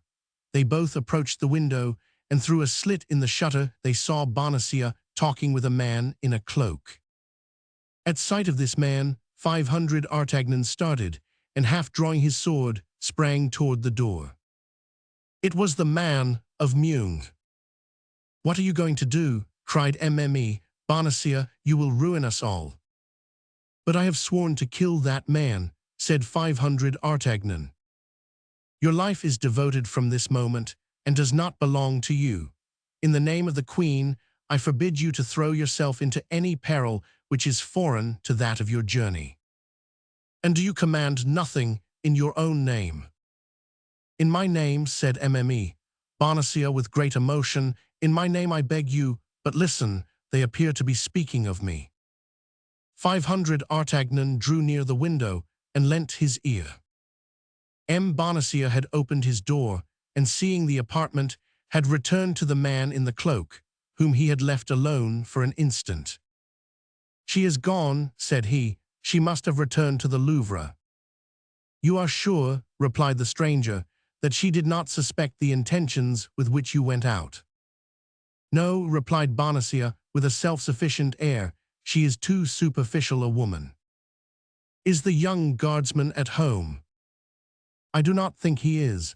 As you see, his shutter is closed, and you can see no light shine through the chinks of the shutters. All the same, it is well to be certain.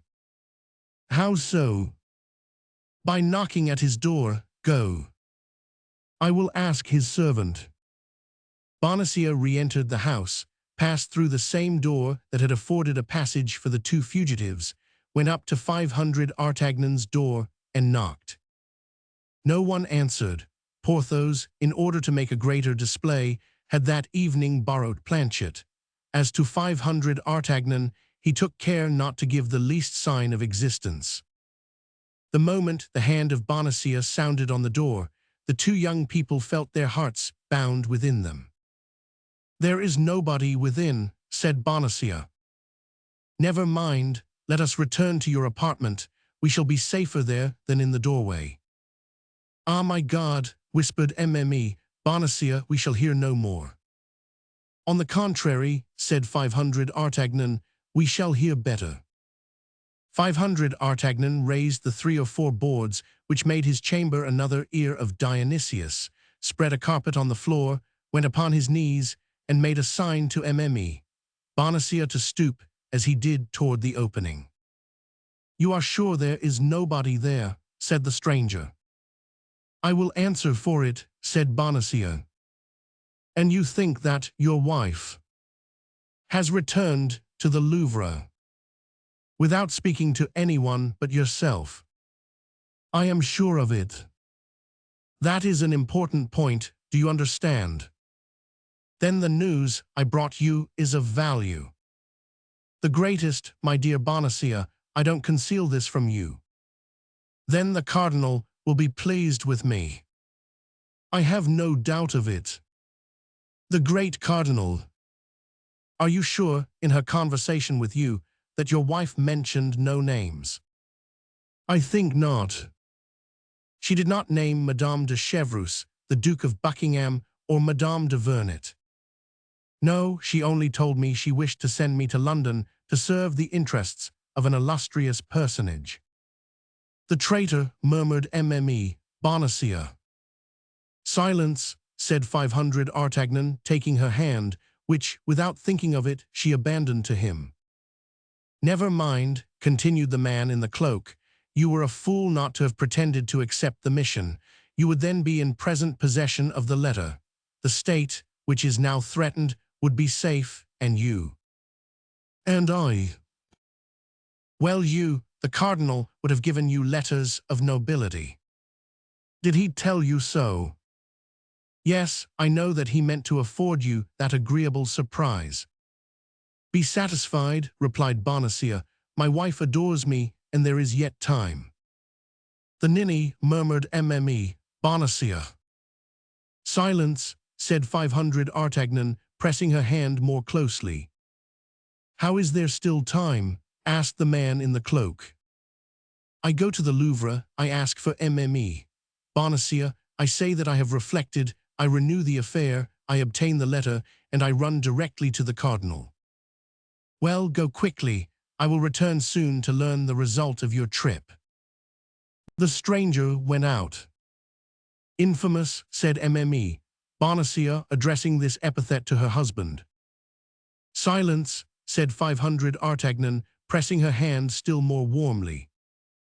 A terrible howling interrupted these reflections of 500 Artagnan and Mme. Bonacieux. It was her husband, who had discovered the disappearance of the money-bag and was crying, thieves. Oh my God, cried Mme. Bonacieux, he will rouse the whole quarter. Bonacieux called a long time, but as such cries, on account of their frequency, brought nobody in the Rue des Fossoyeurs, and as lately the mercer's house had a bad name, finding that nobody came, he went out continuing to call, his voice being heard fainter and fainter as he went in the direction of the Rue du Bac. Now he is gone, it is your turn to get out, said Mme. Bonacieux. Courage, my friend, but above all prudence, and think what you owe to the Queen. To her and to you, cried 500 Artagnan, be satisfied, beautiful Constance. I shall become worthy of her gratitude, but shall I likewise return worthy of your love? The young woman only replied by the beautiful glow which mounted to her cheeks. A few seconds afterward 500 Artagnan also went out enveloped in a large cloak, which ill-concealed the sheath of a long sword. Mme. Bonacieux followed him with her eyes, with that long, fond look with which he had turned the angle of the street. She fell on her knees, and clasping her hands, "Oh, my God," cried she, "protect the Queen, protect me." Chapter 19. Plan of Campaign. 500 Artagnan went straight to M. de Treville's. He had reflected that in a few minutes the cardinal would be warned by this cursed stranger, who appeared to be his agent, and he judged, with reason, he had not a moment to lose. The heart of the young man overflowed with joy. An opportunity presented itself to him in which there would be at the same time glory to be acquired and money to be gained, and as a far higher encouragement, it brought him into close intimacy with a woman he adored. This chance did then, for him, at once more than he would have dared to ask of Providence. M. de Treville was in his saloon with his habitual court of gentlemen. 500 Artagnan, who was known as a familiar of the house, went straight to his office and sent word that he wished to see him on something of importance. 500 Artagnan had been there scarcely 5 minutes when M. de Treville entered. At the first glance, and by the joy which was painted on his countenance, the worthy captain plainly perceived that something new was on foot. All the way along 500 Artagnan had been consulting with himself whether he should place confidence in M. de Treville, or whether he should only ask him to give him carte blanche for some secret affair. But M. de Treville had always been so thoroughly his friend, had always been so devoted to the king and queen, and hated the cardinal so cordially, that the young man resolved to tell him everything. "Did you ask for me, my good friend?" said M. de Treville. "Yes, monsieur," said 500 Artagnan, lowering his voice, "and you will pardon me, I hope, for having disturbed you when you know the importance of my business." "Speak then, I am all attention." "It concerns nothing less," said 500 Artagnan, "than the honor, perhaps the life of the queen." "What did you say?" asked M. de Treville, glancing round to see if they were surely alone, and then fixing his questioning look upon 500 Artagnan. "I say, monsieur, that chance has rendered me master of a secret, which you will guard, I hope, young man, as your life, but which I must impart to you, monsieur, for you alone can assist me in the mission I have just received from Her Majesty." "Is this secret your own?" "No, monsieur, it is Her Majesty's." "Are you authorized by Her Majesty to communicate it to me?" "No, monsieur, for, on the contrary, I am desired to preserve the profoundest mystery." "Why, then, are you about to betray it to me?" "Because, as I said, without you I can do nothing, and I am afraid you will refuse me the favor I come to ask if you do not know to what end I ask it." "Keep your secret, young man, and tell me what you wish." "I wish you to obtain for me, from Monsieur de Cessart, leave of absence for 15 days. "When?" "This very night." "You leave Paris?" "I am going on a mission." "May you tell me whither?" "To London." "Has anyone an interest in preventing your arrival there?" "The cardinal, I believe, would give the world to prevent my success." "And you are going alone?" "I am going alone." "In that case you will not get beyond Bondy. I tell you so by the faith of de Treville." "How so?" "You will be assassinated." "And I shall die in the performance of my duty." "But your mission will not be accomplished." "That is true," replied 500 Artagnan. "Believe me," continued Treville, "in enterprises of this kind, in order that one may arrive, 4 must set out." "Ah, you are right, monsieur," said 500 Artagnan, "but you know Athos, Porthos, and Aramis, and you know if I can dispose of them, without confiding to them the secret which I am not willing to know. We are sworn, once for all, to implicit confidence and devotedness against all proof. Besides, you can tell them that you have full confidence in me, and they will not be more incredulous than you. I can send to each of them leave of absence for 15 days, that is all to Athos, whose wound still makes him suffer, to go to the waters of Forges, to Porthos and Aramis to accompany their friend, whom they are not willing to abandon in such a painful condition. Sending their leave of absence will be proof enough that I authorize their journey." "Thanks, monsieur, you are 100 times too good." "Begone then, find them instantly, and let all be done tonight. Ha, but first write your request to de Cessart. Perhaps you had a spy at your heels, and your visit, if it should ever be known to the cardinal, will thus seem legitimate." 500 Artagnan drew up his request, and M. de Treville, on receiving it, assured him that by 2 o'clock in the morning the 4 leaves of absence should be at the respective domiciles of the travelers. "Have the goodness to send mine to Athos's residence. I should dread some disagreeable encounter if I were to go home." "Be easy, adieu, and a prosperous voyage. A propos," said M. de Treville, calling him back. 500 Artagnan returned. "Have you any money?" 500 Artagnan tapped the bag he had in his pocket. "Enough?" asked M. de Treville. 300 pistoles. "Oh, plenty, that would carry you to the end of the world. Begone, then." 500 Artagnan saluted M. de Treville, who held out his hand to him. 500 Artagnan pressed it with a respect mixed with gratitude. Since his first arrival at Paris, he had had constant occasion to honor this excellent man, whom he had always found worthy, loyal, and great. His first visit was to Aramis, at whose residence he had not been since the famous evening on which he had followed Mme. Bonacieux. Still further, he had seldom seen the young musketeer, but every time he had seen him, he had remarked a deep sadness imprinted on his countenance. This evening, especially, Aramis was melancholy and thoughtful. 500 Artagnan asked some questions about this prolonged melancholy.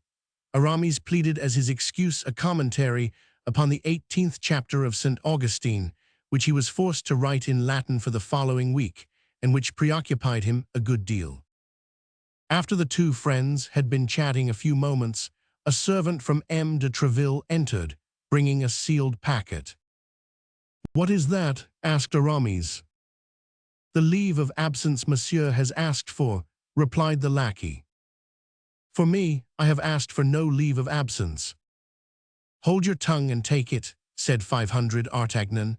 "And you, my friend, there is a demi-pistole for your trouble. You will tell Monsieur de Treville that Monsieur Aramis is very much obliged to him. Go." The lackey bowed to the ground and departed.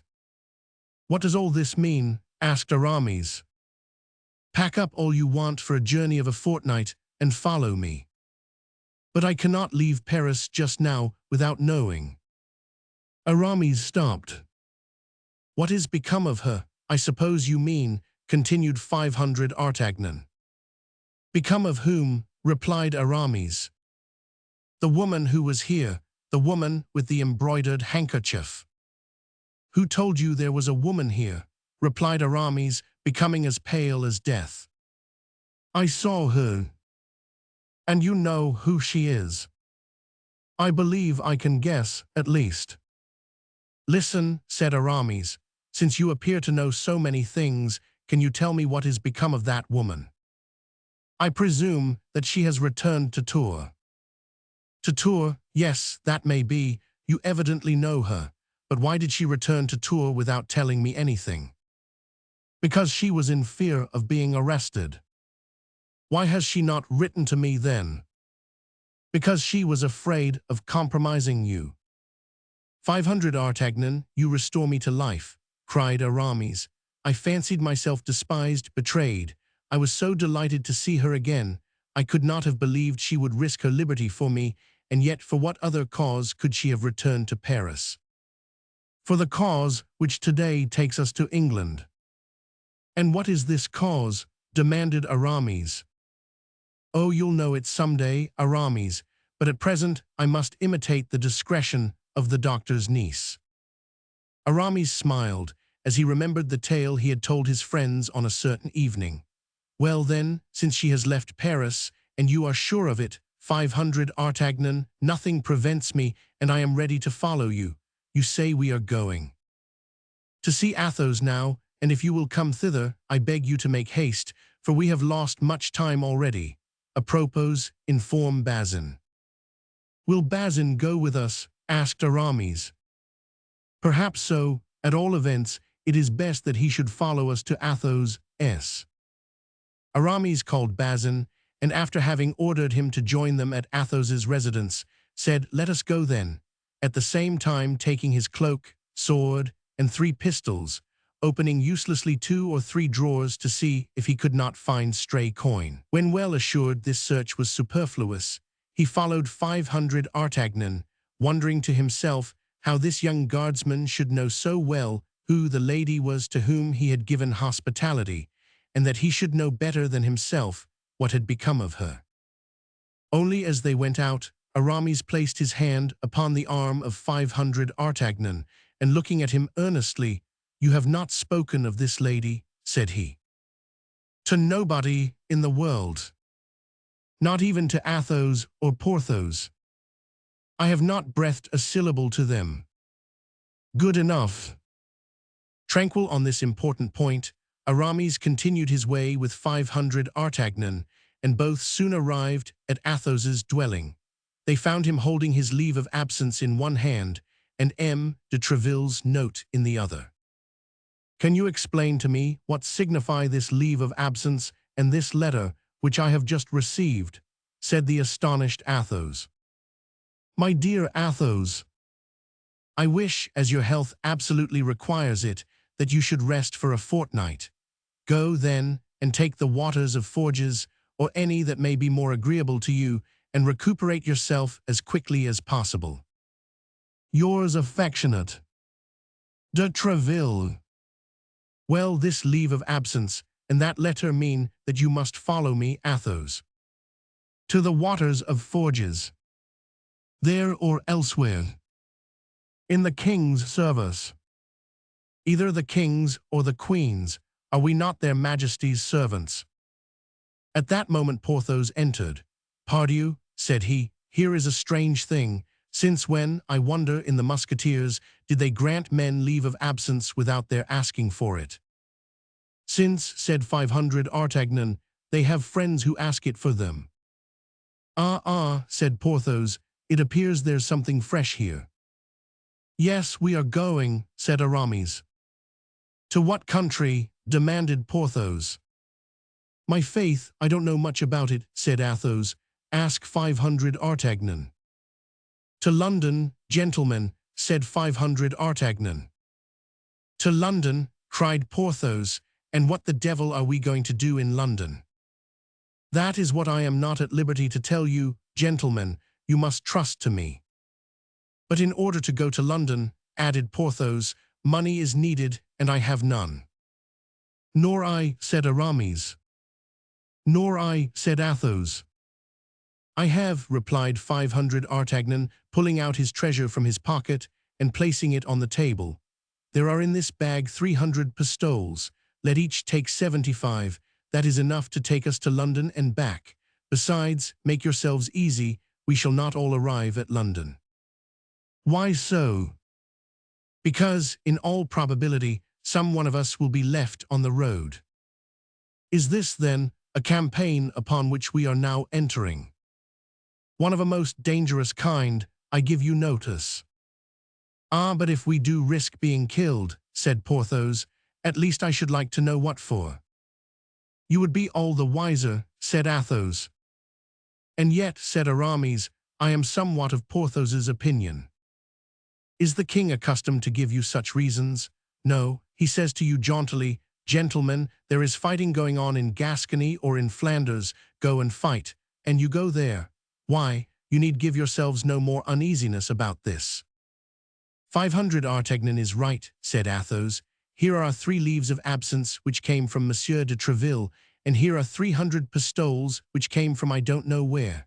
So let us go and get killed where we are told to go. Is life worth the trouble of so many questions? 500 Artagnan, I am ready to follow you. And I also, said Porthos. And I also, said Aramis, and indeed I am not sorry to quit Paris, I had need of distraction.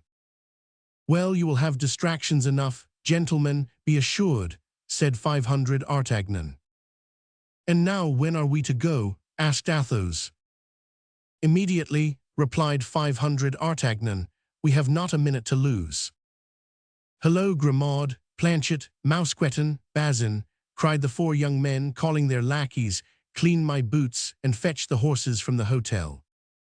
Each musketeer was accustomed to leave at the general hotel, as at a barrack, his own horse and that of his lackey.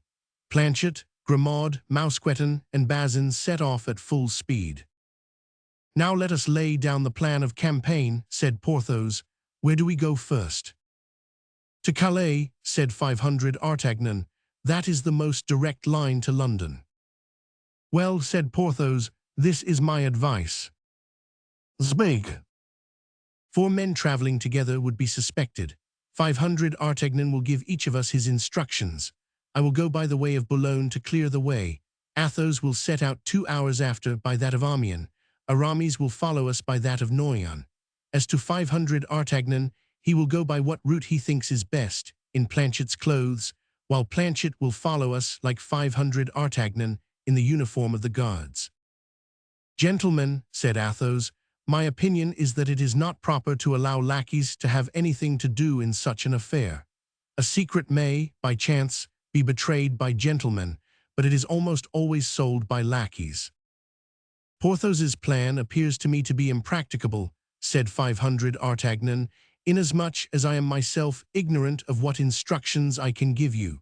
I am the bearer of a letter, that is all. I have not, and I cannot make 3 copies of that letter, because it is sealed. We must then, as it appears to me, travel in company.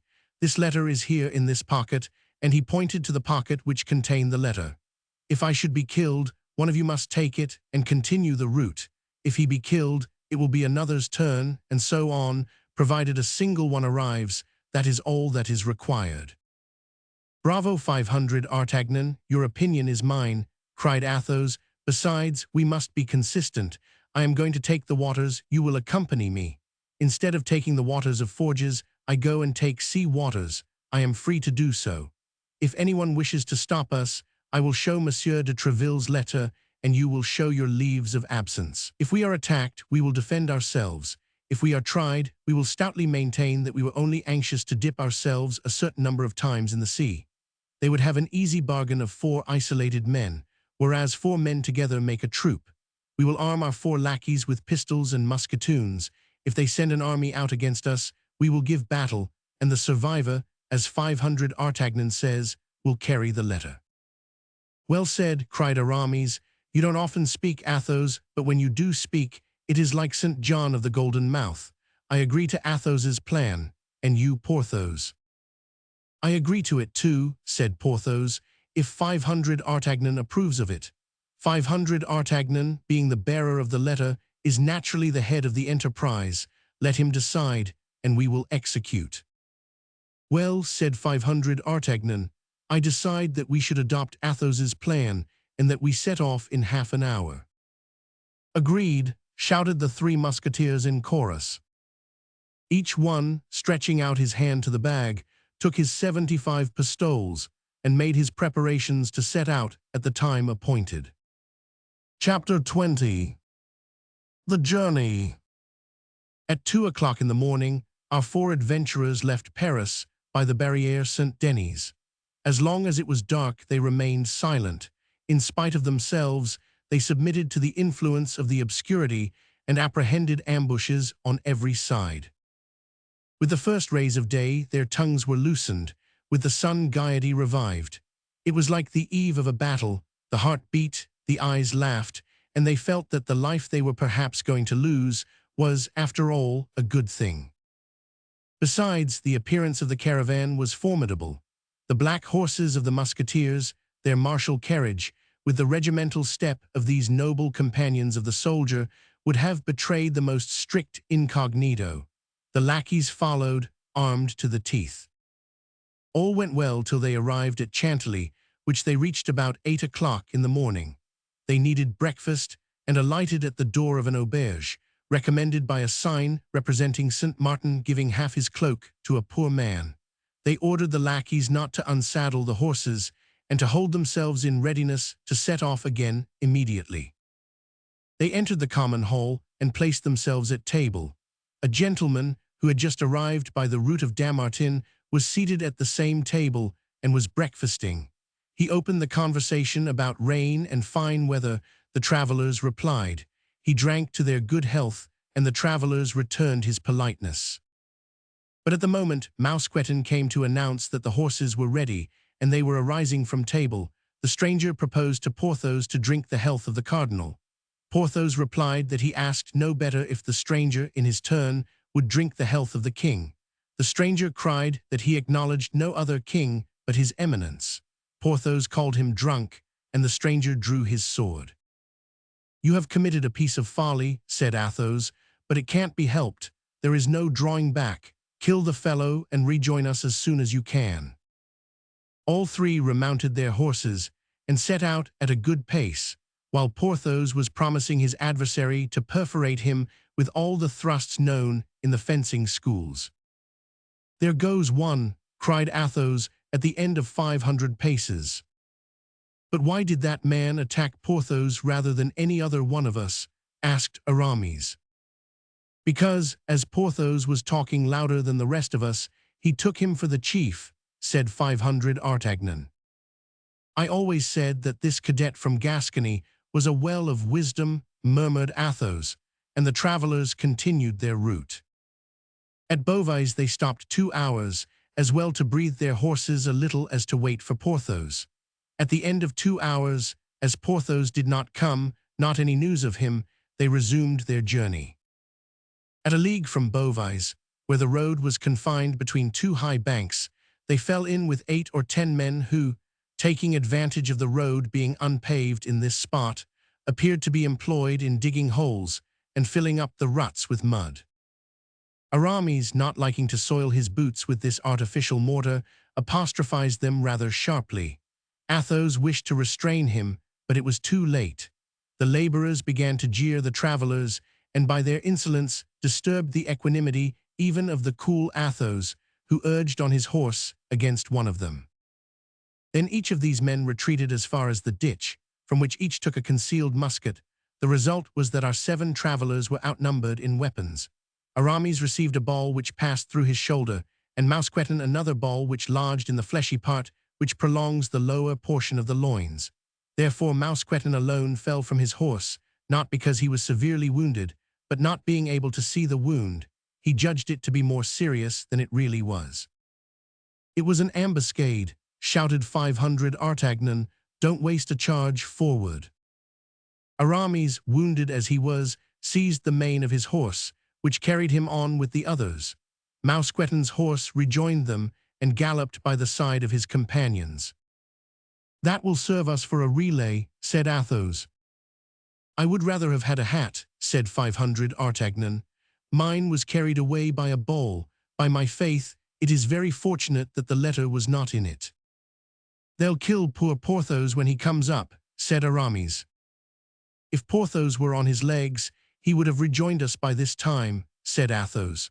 "My opinion is that on the ground the drunken man was not intoxicated."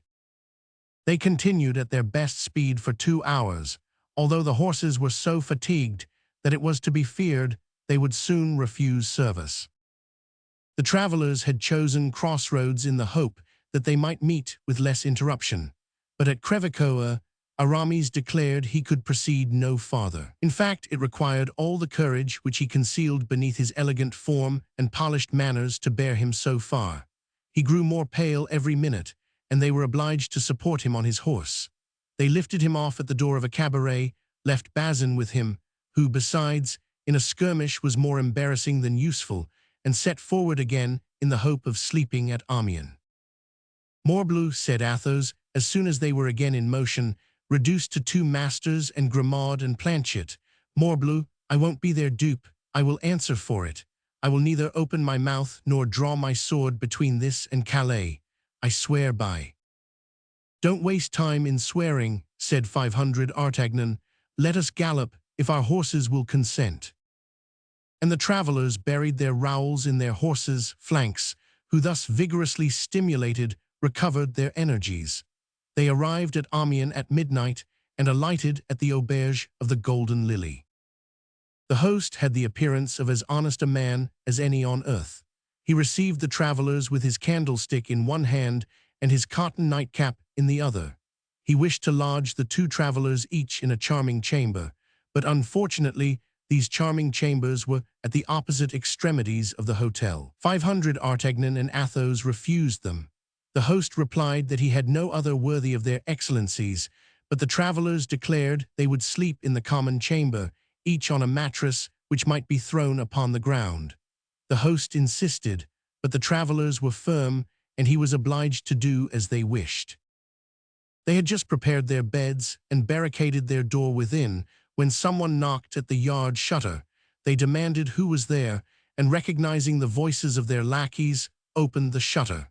It was indeed Planchet and Grimaud. "Grimaud can take care of the horses," said Planchet. "If you are willing, gentlemen, I will sleep across your doorway, and you will then be certain that nobody can reach you." "And on what will you sleep?" said 500 Artagnan. "Here is my bed," replied Planchet, producing a bundle of straw. "Come then," said 500 Artagnan, "you are right. Mine host's face does not please me at all. It is too gracious." "Nor me either," said Athos. Planchet mounted by the window and installed himself across the doorway, while Grimaud went and shut himself up in the stable, undertaking that by 5 o'clock in the morning he and the 4 horses should be ready. The night was quiet enough. Toward 2 o'clock in the morning somebody endeavored to open the door, but as Planchet awoke in an instant and cried, "Who goes there?" somebody replied that he was mistaken and went away. At 4 o'clock in the morning they heard a terrible riot in the stables. Grimaud had tried to waken the stable boys, and the stable boys had beaten him.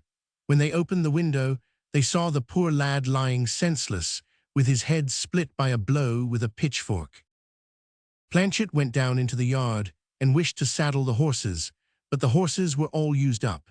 Mousqueton's horse, which had traveled for 5 or 6 hours without a rider the day before, might have been able to pursue the journey, but by an inconceivable error, the veterinary surgeon, who had been sent for, as it appeared, to bleed one of the host's horses, had bled Mousqueton's. This began to be annoying. All these successive accidents were perhaps the result of chance, but they might be the fruits of a plot. Athos and 500 Artagnan went out, while Planchet was sent to inquire if there were not 3 horses for sale in the neighborhood. At the door stood 2 horses, fresh, strong, and fully equipped. These would just have suited them. He asked where their masters were, and was informed that they had passed the night in the inn, and were then settling their bill with the host. Athos went down to pay the reckoning, while 500 Artagnan and Planchet stood at the street door. The host was in a lower and back room, to which Athos was requested to go. Athos entered without the least mistrust, and took out 2 pistoles to pay the bill. The host was alone, seated before his desk, one of the drawers of which was partly open. He took the money which Athos offered to him, and after turning and turning it over and over in his hands, suddenly cried out that it was bad, and that he would have him and his companions arrested as forgers. "You blackguard," cried Athos, going toward him, "I'll cut your ears off." At the same instant, 4 men, armed to the teeth, entered by side doors and rushed upon Athos. "I am taken," shouted Athos with all the power of his lungs. "Go on, 500 Artagnan, spur, spur," and he fired 2 pistols. 500 Artagnan and Planchet did not require twice bidding. They unfastened the 2 horses that were waiting at the door, leaped upon them, buried their spurs in their sides, and set off at full gallop. "Do you know what has become of Athos?" asked 500 Artagnan of Planchet as they galloped on. "Ah, monsieur," said Planchet, "I saw one fall at each of his 2 shots, and he appeared to me, through the glass door, to be fighting with his sword with the others." "Brave Athos," murmured 500 Artagnan, "and to think that we are compelled to leave him. Maybe the same fate awaits us 2 paces hence. Forward, Planchet, forward, you are a brave fellow." "As I told you, monsieur," replied Planchet, "Picards are found out by being used. Besides, I am here in my own country, and that excites me." And both, with free use of the spur, arrived at St. Omer without drawing bit. At St. Omer they breathed their horses with the bridles passed under their arms for fear of accident, and ate a morsel from their hands on the stones of the street after they departed again. At 100 paces from the gates of Calais, 500 Artagnan's horse gave out, and could not by any means be made to get up again, the blood flowing from his eyes and his nose. There still remained Planchet's horse, but he stopped short, and could not be made to move a step. Fortunately, as we have said, they were within 100 paces of the city. They left their 2 nags upon the high road, and ran toward the quay. Planchet called his master's attention to a gentleman who had just arrived with his lackey, and only preceded them by about 50 paces. They made all speed to come up to this gentleman, who appeared to be in great haste. His boots were covered with dust, and he inquired if he could not instantly cross over to England. "Nothing would be more easy," said the captain of a vessel ready to set sail, "but this morning came an order to let no one leave without express permission from the cardinal." "I have that permission," said the gentleman, drawing the paper from his pocket. "Here it is." "Have it examined by the governor of the port," said the shipmaster, "and give me the preference." "Where shall I find the governor?" "At his country house." "And that is situated?" "At a quarter of a league from the city. Look, you may see it from here, at the foot of that little hill, that slated roof." Very well, said the gentleman, and with his lackey he took the road to the governor's country house. 500 Artagnan and Planchet followed the gentleman at a distance of 500 paces. Once outside the city, 500 Artagnan overtook the gentleman as he was entering a little wood. Monsieur, you appear to be in great haste. No one can be more so, monsieur. I am sorry for that, said 500 Artagnan, for as I am in great haste likewise, I wish to beg you to render me a service. What? To let me sail first. That's impossible, said the gentleman. I have travelled 60 leagues in 40 hours, and by tomorrow at midday I must be in London. I have performed that same distance in 40 hours, and by 10 o'clock in the morning I must be in London. Very sorry, monsieur, but I was here first, and will not sail second. I am sorry too, monsieur, but I arrived second and must sail first. The king's service, said the gentleman. My own service, said 500 Artagnan. But this is a needless quarrel you seek with me, as it seems to me. Parbleu, what do you desire it to be? What do you want? Would you like to know? Certainly. Well then, I wish that order of which you are bearer, seeing that I have not one of my own, and must have one. You jest, I presume. I never jest. Let me pass. You shall not pass. My brave young man, I will blow out your brains. Hola, Lubin, my pistols. Planchet called out 500 Artagnan, take care of the lackey, I will manage the master. Planchet, emboldened by the first exploit, sprang upon Lubin, and being strong and vigorous, he soon got him on the broad of his back, and placed his knee upon his breast. Go on with your affair, monsieur, cried Planchet, I have finished mine. Seeing this, the gentleman drew his sword, and sprang upon 500 Artagnan, but he had too strong an adversary. In 3 seconds, 500 Artagnan had wounded him 3 times, exclaiming at each thrust, one for Athos, one for Porthos, and one for Aramis. At the third hit, the gentleman fell like a log. 500 Artagnan believed him to be dead, or at least insensible, and went toward him for the purpose of taking the order. But the moment he extended his hand to search for it, the wounded man, who had not dropped his sword, plunged the point into 500 Artagnan's breast, crying, one for you. And one for me, the best for last, cried 500 Artagnan, furious, nailing him to the earth with a 4th thrust through his body. This time the gentleman closed his eyes and fainted. 500 Artagnan searched his pockets and took from one of them the order for the passage. It was in the name of Comte de Wardes. Then, casting a glance on the handsome young man, who was scarcely 25 years of age, and whom he was leaving in his gore, deprived of sense and perhaps dead, he gave a sigh for that unaccountable destiny which leads men to destroy each other for the interests of people who are strangers to them, and who often do not even know that they exist. But he was soon aroused from these reflections by Lubin, who uttered loud cries and screamed for help with all his might. Planchet grasped him by the throat and pressed as hard as he could. Monsieur, said he, as long as I hold him in this manner, he can't cry, I'll be bound, but as soon as I let go he will howl again. I know him for a Norman, and Normans are obstinate. In fact, tightly held as he was, Lubin endeavored still to cry out. Stay, said 500 Artagnan, and taking out his handkerchief, he gagged him. Now, said Planchet, let us bind him to a tree. This being properly done, they drew the Comte de Wardes close to his servant, and as night was approaching, and as the wounded man and the bound man were at some little distance within the wood, it was evident they were likely to remain there till the next day. And now, said 500 Artagnan, to the governor S.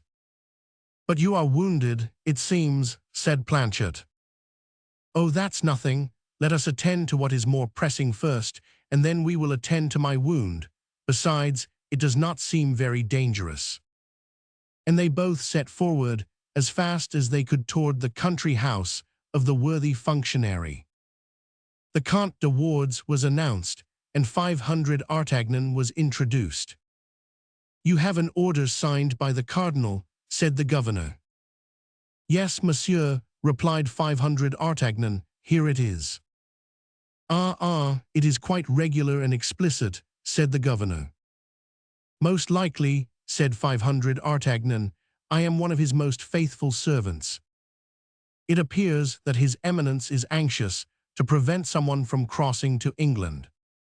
"Yes, a certain 500 Artagnan, a Bernese gentleman who left Paris in company with 3 of his friends, with the intention of going to London."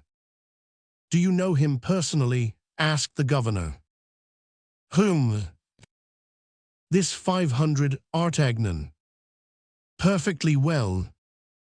"Describe him to me, then." "Nothing more easy." And 500 Artagnan gave, feature for feature, a description of the Comte de Wardes. "Is he accompanied?" "Yes, by a lackey named Lubin."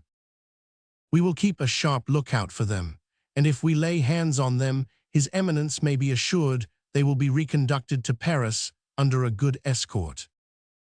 "And by doing so, Monsieur the Governor," said 500 Artagnan, "you will deserve well of the cardinal."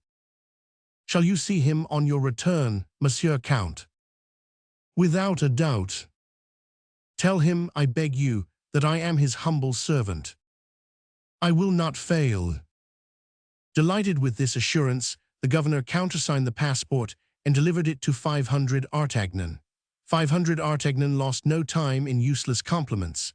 He thanked the governor, bowed, and departed. Once outside, he and Planchet set off as fast as they could, and by making a long detour avoided the wood and re-entered the city by another gate. The vessel was quite ready to sail, and the captain was waiting on the wharf.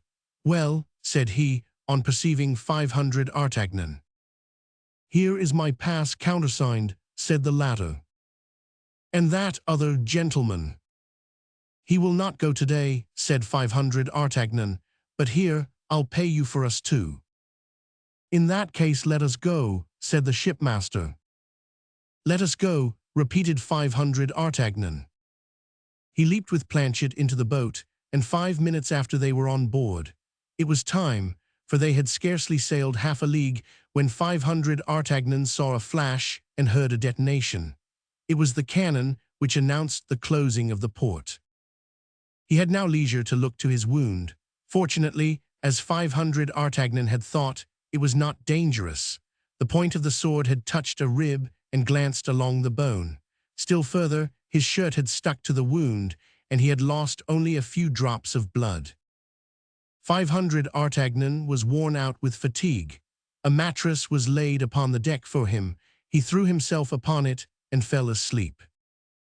On the morrow, at break of day, they were still 3 or 4 leagues from the coast of England. The breeze had been so light all night, they had made but little progress. At 10 o'clock the vessel cast anchor in the harbor of Dover, and at 10:30 500 Artagnan placed his foot on English land, crying, "Here I am at last." But that was not all. They must get to London. In England the post was well served. 500 Artagnan and Planchet took each a post-horse, and a postilion rode before them. In a few hours they were in the capital. 500 Artagnan did not know London. He did not know a word of English, but he wrote the name of Buckingham on a piece of paper, and everyone pointed out to him the way to the Duke's hotel. The Duke was at Windsor hunting with the King.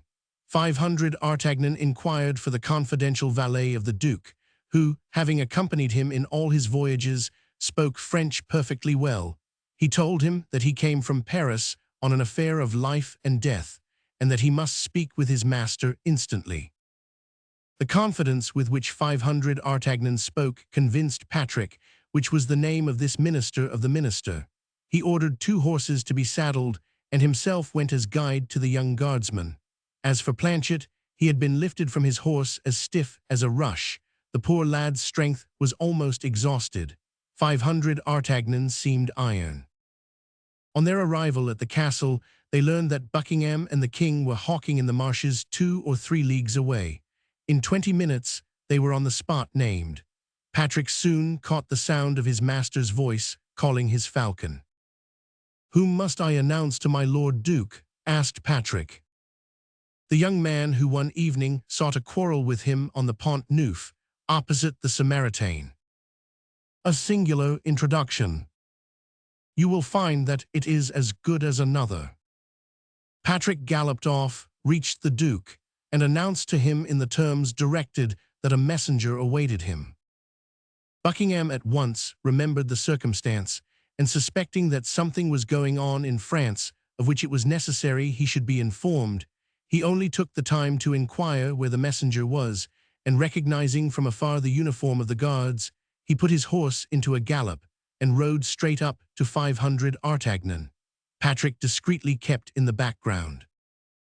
"No misfortune has happened to the Queen," cried Buckingham the instant he came up, throwing all his fear and love into the question.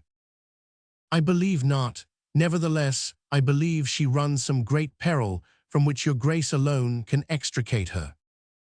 "I," cried Buckingham, "what is it? I should be too happy to be of any service to her. Speak, speak." "Take this letter," said 500 Artagnan. "This letter? From whom comes this letter?" "From Her Majesty, as I think." "From Her Majesty," said Buckingham, becoming so pale that 500 Artagnan feared he would faint as he broke the seal. "What is this rent?" said he, showing 500 Artagnan a place where it had been pierced through. "Ah," said 500 Artagnan, "I did not see that. It was the sword of the Comte de Wardes which made that hole, when he gave me a good thrust in the breast." "You are wounded?" asked Buckingham as he opened the letter. "Oh, nothing but a scratch," said 500 Artagnan. "Just heaven, what have I read?" cried the Duke. "Patrick, remain here, or rather join the king, wherever he may be, and tell his Majesty that I humbly beg him to excuse me, but an affair of the greatest importance recalls me to London. Come, monsieur, come," and both set off towards the capital at full gallop. Chapter 21. The Countess de Winter. As they rode along, the Duke endeavored to draw from 500 Artagnan not all that had happened, but what 500 Artagnan himself knew. By adding all that he heard from the mouth of the young man to his own remembrances, he was enabled to form a pretty exact idea of a position of the seriousness of which. For the rest, the Queen's letter, short but explicit, gave him the clue. But that which astonished him most was that the Cardinal, so deeply interested in preventing this young man from setting his foot in England, had not succeeded in arresting him on the road. It was then, upon the manifestation of this astonishment, that 500 Artagnan related to him the precaution taken, and how, thanks to the devotion of his 3 friends, whom he had left scattered and bleeding on the road, he had succeeded in coming off with a single sword thrust, which had pierced the Queen's letter, and for which he had repaid M. de Wardes with such terrible coin. While he was listening to this recital, delivered with the greatest simplicity, the Duke looked from time to time at the young man with astonishment, as if he could not comprehend how so much prudence, courage, and devotedness could be allied with a countenance which indicated not more than 20 years. The horses went like the wind, and in a few minutes they were at the gates of London. 500 Artagnan imagined that on arriving in town the Duke would slacken his pace, but it was not so. He kept on his way at the same rate, heedless about upsetting those whom he met on the road. In fact, in crossing the city 2 or 3 accidents of this kind happened, but Buckingham did not even turn his head to see what became of those he had knocked down. 500 Artagnan followed him amid cries which strongly resembled curses. On entering the court of his hotel, Buckingham sprang from his horse, and without thinking what became of the animal, threw the bridle on his neck, and sprang toward the vestibule. 500 Artagnan did the same, with a little more concern, however, for the noble creatures, whose merits he fully appreciated, but he had the satisfaction of seeing 3 or 4 grooms run from the kitchens and the stables and busy themselves with the steeds. The Duke walked so fast that 500 Artagnan had some trouble in keeping up with him. He passed through several apartments, of an elegance of which even the greatest nobles of France had not even an idea, and arrived at length in a bedchamber which was at once a miracle of taste and of richness. In the alcove of this chamber was a door concealed in the tapestry, which the Duke opened with a little gold key which he wore suspended from his neck by a chain of the same metal. With discretion, 500 Artagnan remained behind, but at the moment when Buckingham crossed the threshold, he turned round, and seeing the hesitation of the young man, "Come in," cried he, "and if you have the good fortune to be admitted to Her Majesty's presence, tell her what you have seen." Encouraged by this invitation, 500 Artagnan followed the Duke, who closed the door after them. The two found themselves in a small chapel covered with a tapestry of Persian silk worked with gold, and brilliantly lighted with a vast number of candles. Over a species of altar, and beneath a canopy of blue velvet, surmounted by white and red plumes, was a full-length portrait of Anne of Austria, so perfect in its resemblance that 500 Artagnan uttered a cry of surprise on beholding it. One might believe the Queen was about to speak. On the altar, and beneath the portrait, was the casket containing the diamond studs. The Duke approached the altar, knelt as a priest might have done before a crucifix, and opened the casket. "There," said he, drawing from the casket a large bow of blue ribbon all sparkling with diamonds, "there are the precious studs which I have taken an oath should be buried with me. The Queen gave them to me, the Queen requires them again. Her will be done, like that of God, in all things." Then he began to kiss, one after the other, those dear studs with which he was about to part. All at once he uttered a terrible cry. "What is the matter?" exclaimed 500 Artagnan anxiously. "What has happened to you, my lord?" "All is lost," cried Buckingham, becoming as pale as a corpse. "2 of the studs are wanting, there are only 10. "Can you have lost them, my lord, or do you think they have been stolen?" "They have been stolen," replied the Duke, "and it is the cardinal who has dealt this blow. Hold, see, the ribbons which held them have been cut with scissors. If my lord suspects they have been stolen, perhaps the person who stole them still has them in his hands." Wait," said the Duke. "The only time I have worn these studs was at a ball given by the King 8 days ago at Windsor. The Comtesse de Winter, with whom I had quarreled, became reconciled to me at that ball. That reconciliation was nothing but the vengeance of a jealous woman. I have never seen her from that day. The woman is an agent of the cardinal." "He has agents, then, throughout the world," cried 500 Artagnan. "Oh, yes," said Buckingham, grating his teeth with rage. "Yes, he is a terrible antagonist, but when is this ball to take place?" "Monday next." "Monday next, still 5 days before us. That's more time than we want. Patrick," cried the Duke, opening the door of the chapel, "Patrick," his confidential valet appeared. "My jeweler and my secretary." The valet went out with a mute promptitude, which showed him accustomed to obey blindly and without reply. But although the jeweler had been mentioned first, it was the secretary who first made his appearance. This was simply because he lived in the hotel. He found Buckingham seated at a table in his bedchamber, writing orders with his own hand. "Mr. Jackson," said he, "go instantly to the Lord Chancellor, and tell him that I charge him with the execution of these orders. I wish them to be promulgated immediately." "But, my lord, if the Lord Chancellor interrogates me upon the motives which may have led your grace to adopt such an extraordinary measure, what shall I reply?" "That such is my pleasure, and that I answer for my will to no man." "Will that be the answer," replied the secretary, smiling, "which he must transmit to His Majesty, if, by chance, His Majesty should have the curiosity to know why no vessel is to leave any of the ports of Great Britain?"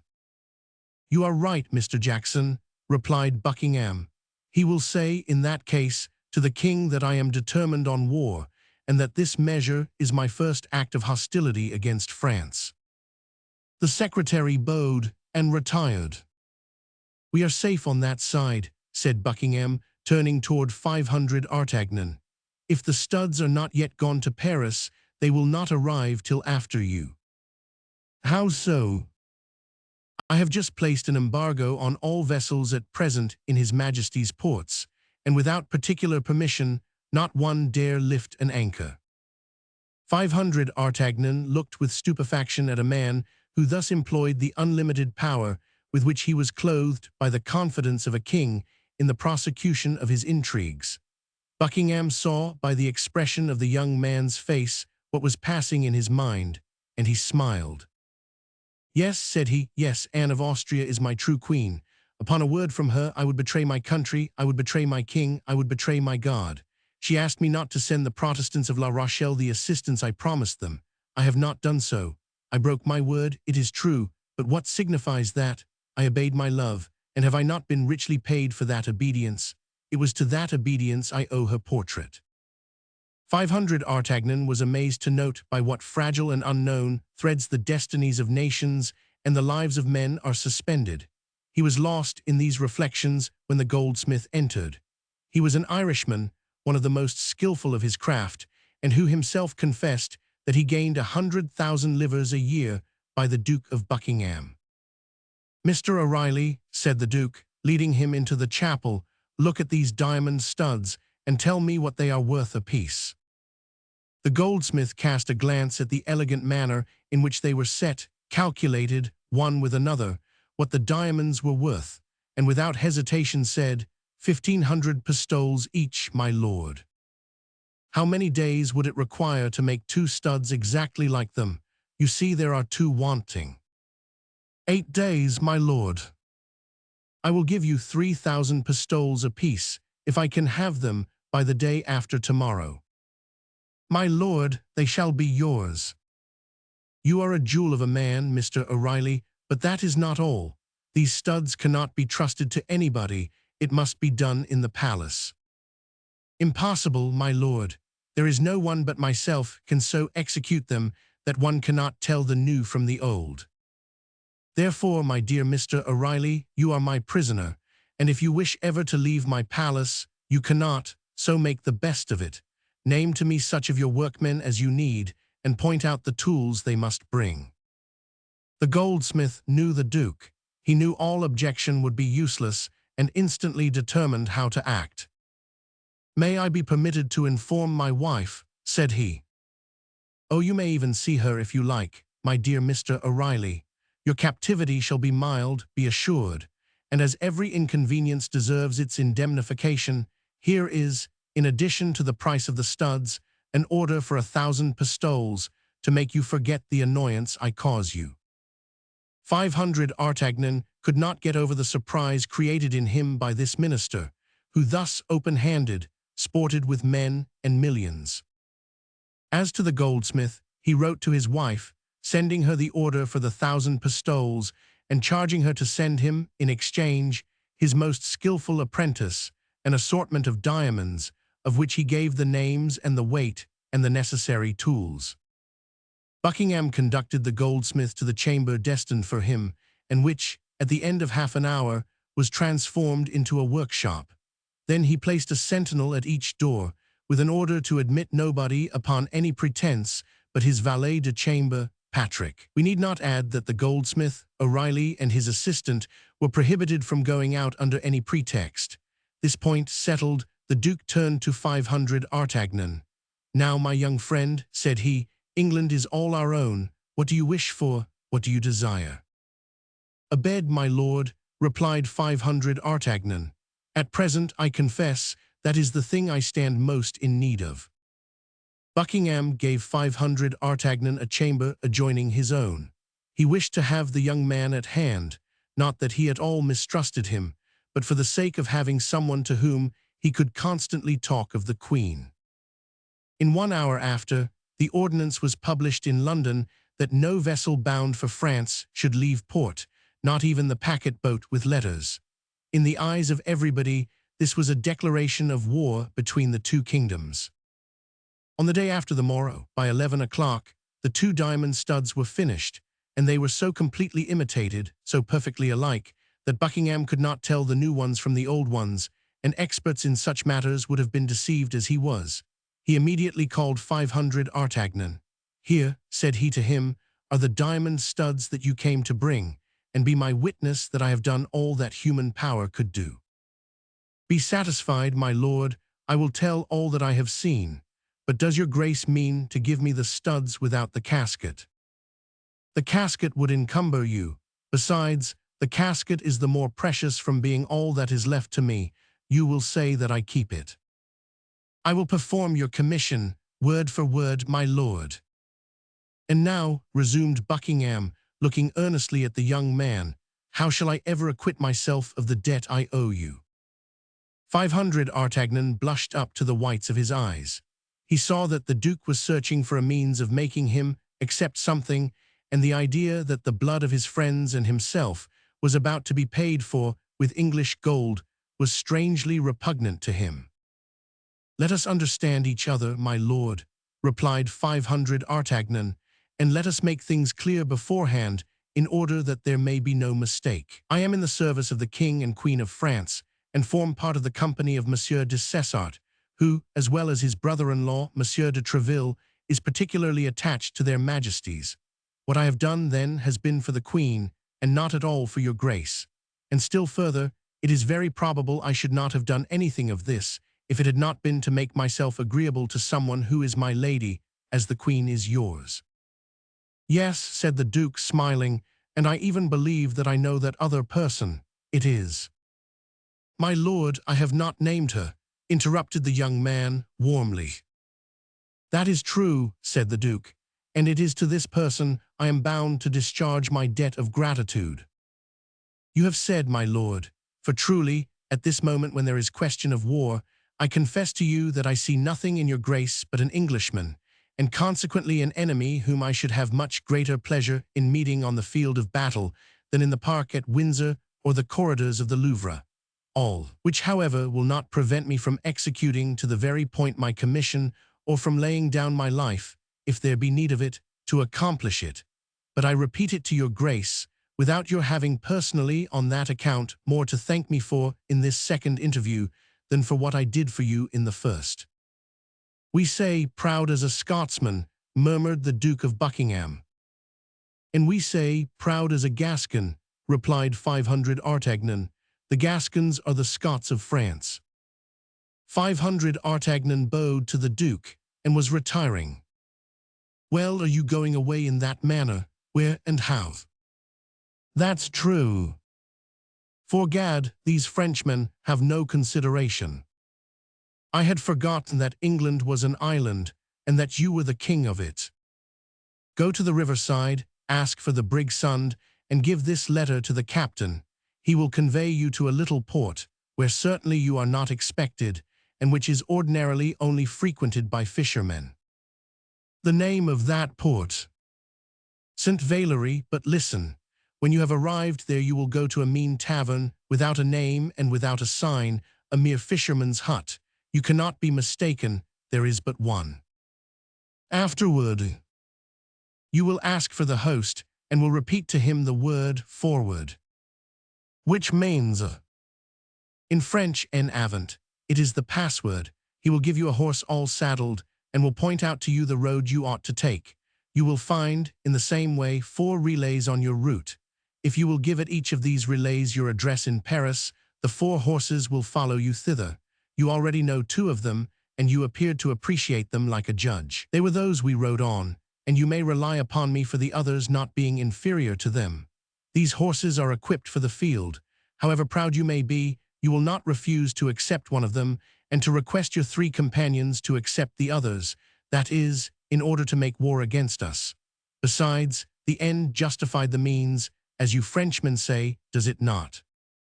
Yes, my lord, I accept them, said 500 Artagnan, and if it please God, we will make a good use of your presence. Well now, your hand, young man. Perhaps we shall soon meet on the field of battle, but in the meantime we shall part good friends, I hope.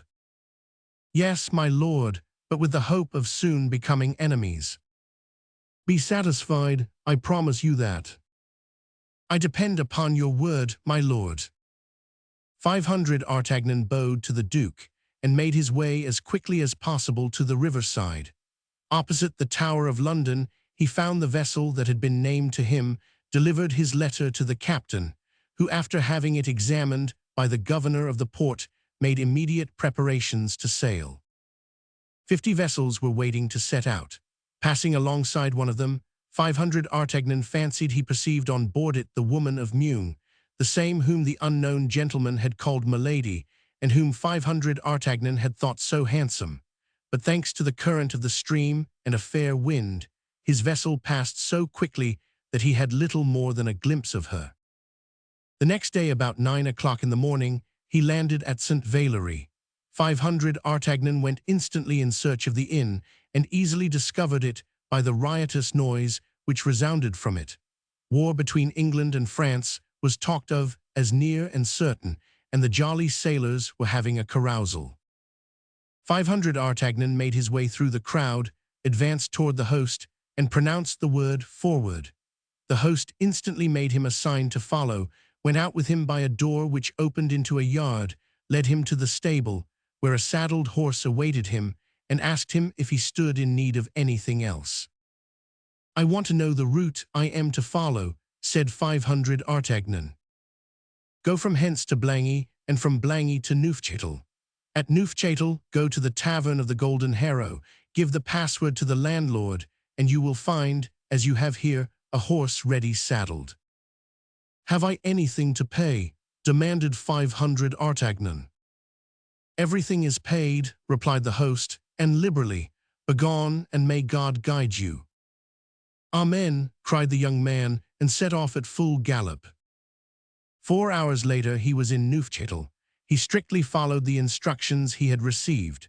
At Neufchâtel, as at St. Valery, he found a horse quite ready and awaiting him.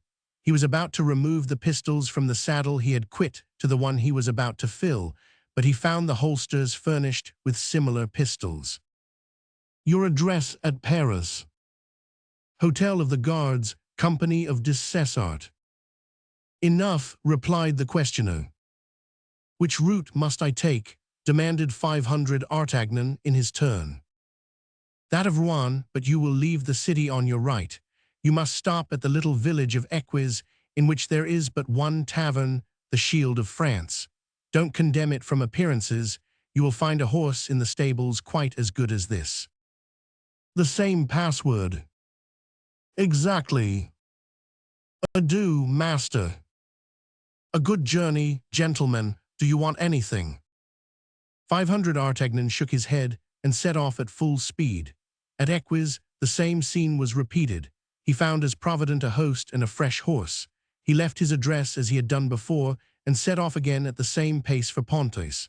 At Pontoise, he changed his horse for the last time, and at 9 o'clock galloped into the yard of Treville's hotel. He had made nearly 60 leagues in little more than 12 hours. M. de Treville received him as if he had seen him that same morning. Only, when pressing his hand a little more warmly than usual, he informed him that the Company of Dessessart was on duty at the Louvre, and that he might repair at once to his post. Chapter 22. The Ballet of La Merlaison. On the morrow nothing was talked of in Paris but the ball which the aldermen of the city were to give to the king and queen, and in which their majesties were to dance the famous La Merlaison, the favorite ballet of the king. 8 days had been occupied in preparations at the Hôtel de Ville for this important evening. The city carpenters had erected scaffolds upon which the invited ladies were to be placed. The city grocer had ornamented the chambers with 200 flambeaux of white wax, a piece of luxury unheard of at that period, and 20 violins were ordered, and the price for them fixed at double the usual rate, upon condition, said the report, that they should be played all night. At 10 o'clock in the morning, the Sieur de la Coste, ensign in the King's Guards, followed by 2 officers and several archers of that body, came to the city registrar, named Clement, and demanded of him all the keys of the rooms and offices of the hotel. These keys were given up to him instantly. Each of them had a ticket attached to it, by which it might be recognized, and from that moment the Sieur de la Coste was charged with the care of all the doors and all the avenues. At 11 o'clock came in his turn Duhier, captain of the guards, bringing with him 50 archers, who were distributed immediately through the Hôtel de Ville at the doors assigned them. At 3 o'clock came 2 companies of the guards, one French, the other Swiss. The company of French guards was composed of half of M. Duhier's men and half of M. Dessessart's men. At 6 in the evening, the guests began to come. As fast as they entered, they were placed in the grand saloon, on the platforms prepared for them. At 9 o'clock, Madame la Première Présidente arrived. As next to the Queen, she was the most considerable personage of the fête. She was received by the city officials and placed in a box opposite to that which the Queen was to occupy. At 10 o'clock, the King's collation, consisting of preserves and other delicacies, was prepared in the little room on the side of the Church of St. Jean, in front of the silver buffet of the city, which was guarded by 4 archers. At midnight great cries and loud acclamations were heard. It was the King, who was passing through the streets which led from the Louvre to the Hôtel de Ville, and which were all illuminated with colored lanterns. Immediately the aldermen, clothed in their cloth robes and preceded by 6 sergeants, each holding a flambeau in his hand, went to attend upon the King, whom they met on the steps, where the provost of the merchants made him the speech of welcome, a compliment to which his Majesty replied with an apology for coming so late, laying the blame upon the cardinal, who had detained him till 11 o'clock, talking of affairs of state.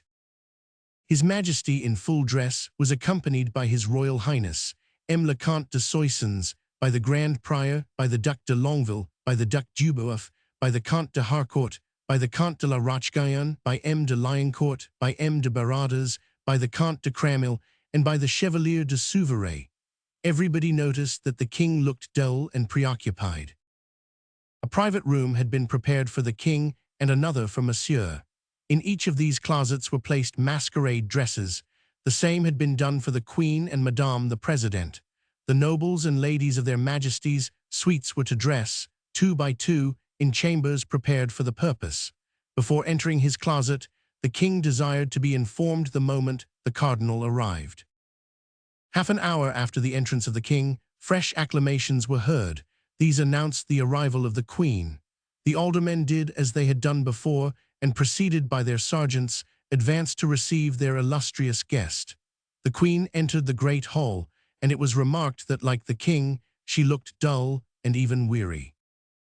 At the moment she entered, the curtain of a small gallery, which to that time had been closed, was drawn, and the pale face of the cardinal appeared, he being dressed as a Spanish cavalier. His eyes were fixed upon those of the Queen, and a smile of terrible joy passed over his lips. The Queen did not wear her diamond studs. The Queen remained for a short time to receive the compliments of the city dignitaries and to reply to the salutations of the ladies. All at once, the King appeared with the cardinal at one of the doors of the hall. The cardinal was speaking to him in a low voice, and the King was very pale. The King made his way through the crowd without a mask, and the ribbons of his doublet scarcely tied. He went straight to the Queen, and in an altered voice said, "Why, Madame, have you not thought proper to wear your diamond studs, when you know it would give me so much gratification?" The Queen cast a glance around her, and saw the cardinal behind, with a diabolical smile on his countenance. "Sire," replied the Queen with a faltering voice, "because, in the midst of such a crowd as this, I feared some accident might happen to them." "And you were wrong, Madame. If I made you that present, it was that you might adorn yourself therewith. I tell you that you were wrong." The voice of the King was tremulous with anger. Everybody looked and listened with astonishment, comprehending nothing of what passed. "Sire," said the Queen, "I can send for them to the Louvre, where they are, and thus your Majesty's wishes will be complied with." "Do so, Madame, do so, and that at once, for within an hour the ballet will commence." The Queen bent in token of submission and followed the ladies who were to conduct her to her room. On his part, the King returned to his apartment. There was a moment of trouble and confusion in the assembly. Everybody had remarked that something had passed between the King and Queen, but both of them had spoken so low that everybody, out of respect, withdrew several steps, so that nobody had heard anything. The violins began to sound with all their might, but nobody listened to them. The King came out first from his room. He was in a most elegant hunting costume, and Monsieur and the other nobles were dressed like him. This was the costume that best became the King. So dressed, he really appeared the first gentleman of his kingdom. The cardinal drew near to the king and placed in his hand a small casket. The king opened it and found in it 2 diamond studs. "What does this mean?" demanded he of the cardinal. "Nothing," replied the latter. "Only, if the queen has the studs, which I very much doubt, count them, sire, and if you only find 10, ask her majesty who can have stolen from her the 2 studs that are here." The king looked at the cardinal as if to interrogate him, but he had not time to address any question to him. A cry of admiration burst from every mouth. If the king appeared to be the first gentleman of his kingdom, the queen was without doubt the most beautiful woman in France. It is true that the habit of a huntress became her admirably. She wore a beaver hat with blue feathers, a surtout of grey pearl velvet, fastened with diamond clasps, and a petticoat of blue satin embroidered with silver. On her left shoulder sparkled the diamond studs, on a bow of the same color as the plumes and the petticoat. The king trembled with joy and the cardinal with vexation. Although distant as they were from the queen, they could not count the studs. The queen had them. The only question was, had she 10 or 12? At that moment, the violins sounded the signal for the ballet. The king advanced toward Madame the President, with whom he was to dance, and His Highness Monsieur with the queen. They took their places, and the ballet began. The king danced facing the queen, and every time he passed by her, he devoured with his eyes those studs of which he could not ascertain the number. A cold sweat covered the brow of the cardinal. The ballet lasted an hour and had 16 entrees. The ballet ended amid the applause of the whole assemblage, and everyone reconducted his lady to her place. But the king took advantage of the privilege he had of leaving his lady to advance eagerly toward the queen. "I thank you, madame," said he, "for the deference you have shown to my wishes, but I think you want 2 of the studs, and I bring them back to you." With these words, he held out to the queen the 2 studs the cardinal had given him. "How, sire?" cried the young queen, affecting surprise. "You are giving me then 2 more. I shall have 14. In fact, the king counted them, and the 12 studs were all on Her Majesty's shoulder. The king called the cardinal. "What does this mean, Monsieur Cardinal?" asked the king in a severe tone. "This means, sire," replied the cardinal, "that I was desirous of presenting Her Majesty with these 2 studs, and that not daring to offer them myself, I adopted this means of inducing her to accept them." "And I am the more grateful to your eminence," replied Anne of Austria, with a smile that proved she was not the dupe of this ingenious gallantry, "from being certain that these 2 studs alone have cost you as much as all the others cost His Majesty." Then saluting the king and the cardinal, the queen resumed her way to the chamber in which she had dressed, and where she was to take off her costume. The attention which we have been obliged to give, during the commencement of the chapter, to the illustrious personages we have introduced into it, has diverted us for an instant from him to whom Anne of Austria owed the extraordinary triumph she had obtained over the cardinal, and who, confounded, unknown, lost in the crowd gathered at one of the doors, looked on at this scene, comprehensible only to 4 persons: the king, the queen, his eminence, and himself. The queen had just regained her chamber, and 500 Artagnan was about to retire, when he felt his shoulder lightly touched. He turned and saw a young woman who made him a sign to follow her.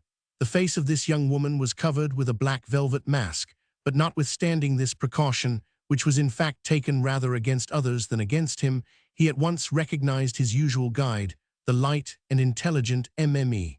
Bonacieux. On the evening before, they had scarcely seen each other for a moment at the apartment of the Swiss guard, Germain, whither 500 Artagnan had sent for her. The haste which the young woman was in to convey to the queen the excellent news of the happy return of her messenger prevented the 2 lovers from exchanging more than a few words. 500 Artagnan therefore followed Mme. Bonacieux, moved by a double sentiment, love and curiosity. All the way, and in proportion as the corridors became more deserted, 500 Artagnan wished to stop the young woman, seize her and gaze upon her, were it only for a minute. But quick as a bird she glided between his hands, and when he wished to speak to her, her finger placed upon her mouth, with a little imperative gesture full of grace, reminded him that he was under the command of a power which he must blindly obey and which forbade him even to make the slightest complaint. At length, after winding about for a minute or two, Bonacieux opened the door of a closet which was entirely dark and led 500 Artagnan into it. There she made a fresh sign of silence and opened a second door concealed by tapestry. The opening of this door disclosed a brilliant light, and she disappeared.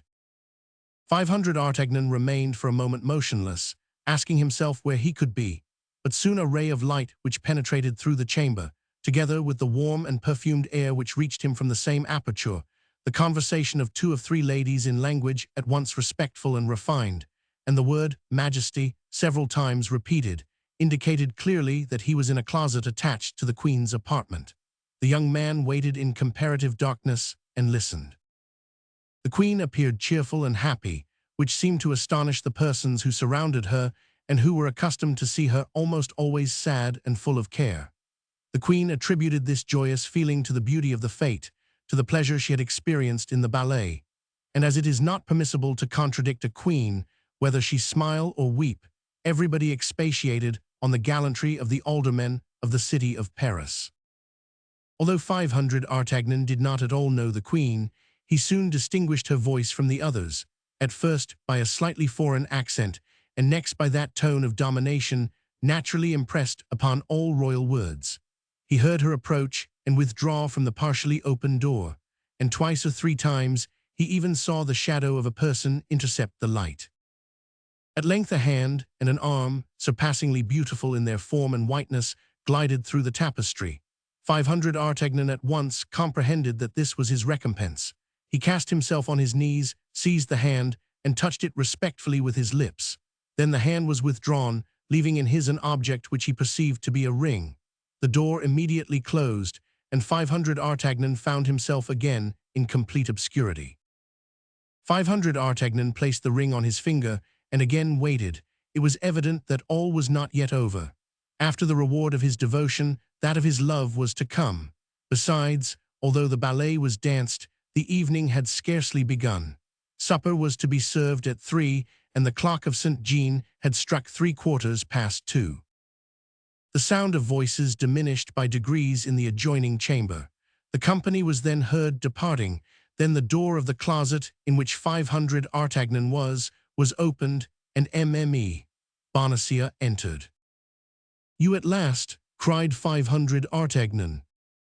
"Silence," said the young woman, placing her hand upon his lips. "Silence, and go the same way you came." "But where and when shall I see you again?" cried 500 Artagnan. "A note which you will find at home will tell you. Begone, begone." At these words she opened the door of the corridor and pushed 500 Artagnan out of the room. 500 Artagnan obeyed like a child, without the least resistance or objection, which proved that he was really in love. Chapter 23. The Rendezvous.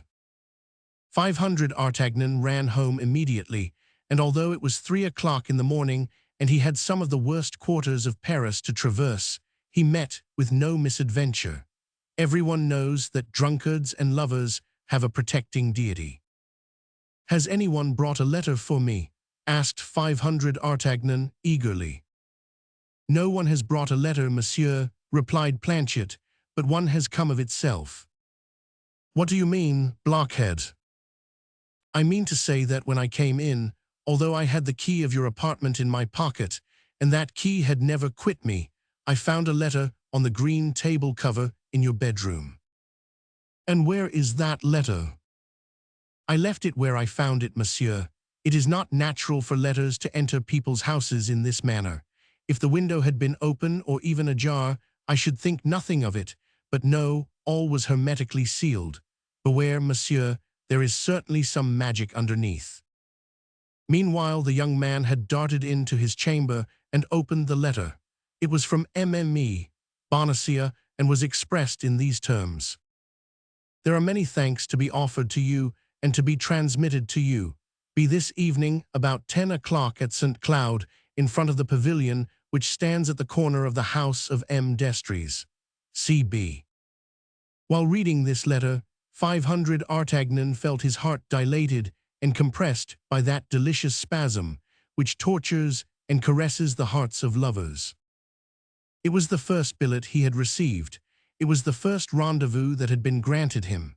His heart, swelled by the intoxication of joy, felt ready to dissolve away at the very gate of that terrestrial paradise called love. "Well, monsieur," said Planchet, who had observed his master grow red and pale successively, "did I not guess truly? Is it not some bad affair?"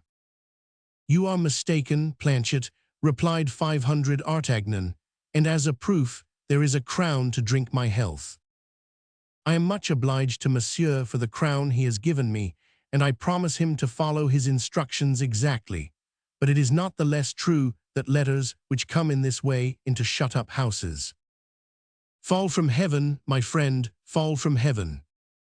"Then monsieur is satisfied?" asked Planchet. "My dear Planchet, I am the happiest of men, and I may profit by monsieur's happiness and go to bed." "Yes, go. May the blessings of heaven fall upon monsieur, but it is not the less true that letter—" And Planchet retired, shaking his head with an air of doubt, which the liberality of 500 Artagnan had not entirely effaced. Left alone, 500 Artagnan read and reread his billet. Then he kissed and rekissed 20 times the lines traced by the hand of his beautiful mistress. At length he went to bed, fell asleep, and had golden dreams. At 7 o'clock in the morning he arose and called Planchet, who at the second summons opened the door, his countenance not yet quite freed from the anxiety of the preceding night. "Planchet," said 500 Artagnan, "I am going out for all day, perhaps. You are, therefore, your own master till 7 o'clock in the evening, but at 7 o'clock you must hold yourself in readiness with 2 horses." "There," said Planchet, "we are going again, it appears, to have our hides pierced in all sorts of ways. You will take your musketoon and your pistols." "There now, didn't I say so?" cried Planchet. "I was sure of it, the cursed letter." "Don't be afraid, you idiot. There is nothing in hand but a party of pleasure." "Ah, like the charming journey the other day, when it rained bullets and produced a crop of steel traps." "Well, if you are really afraid, Monsieur Planchet," resumed 500 Artagnan, "I will go without you. I prefer traveling alone to having a companion who entertains the least fear."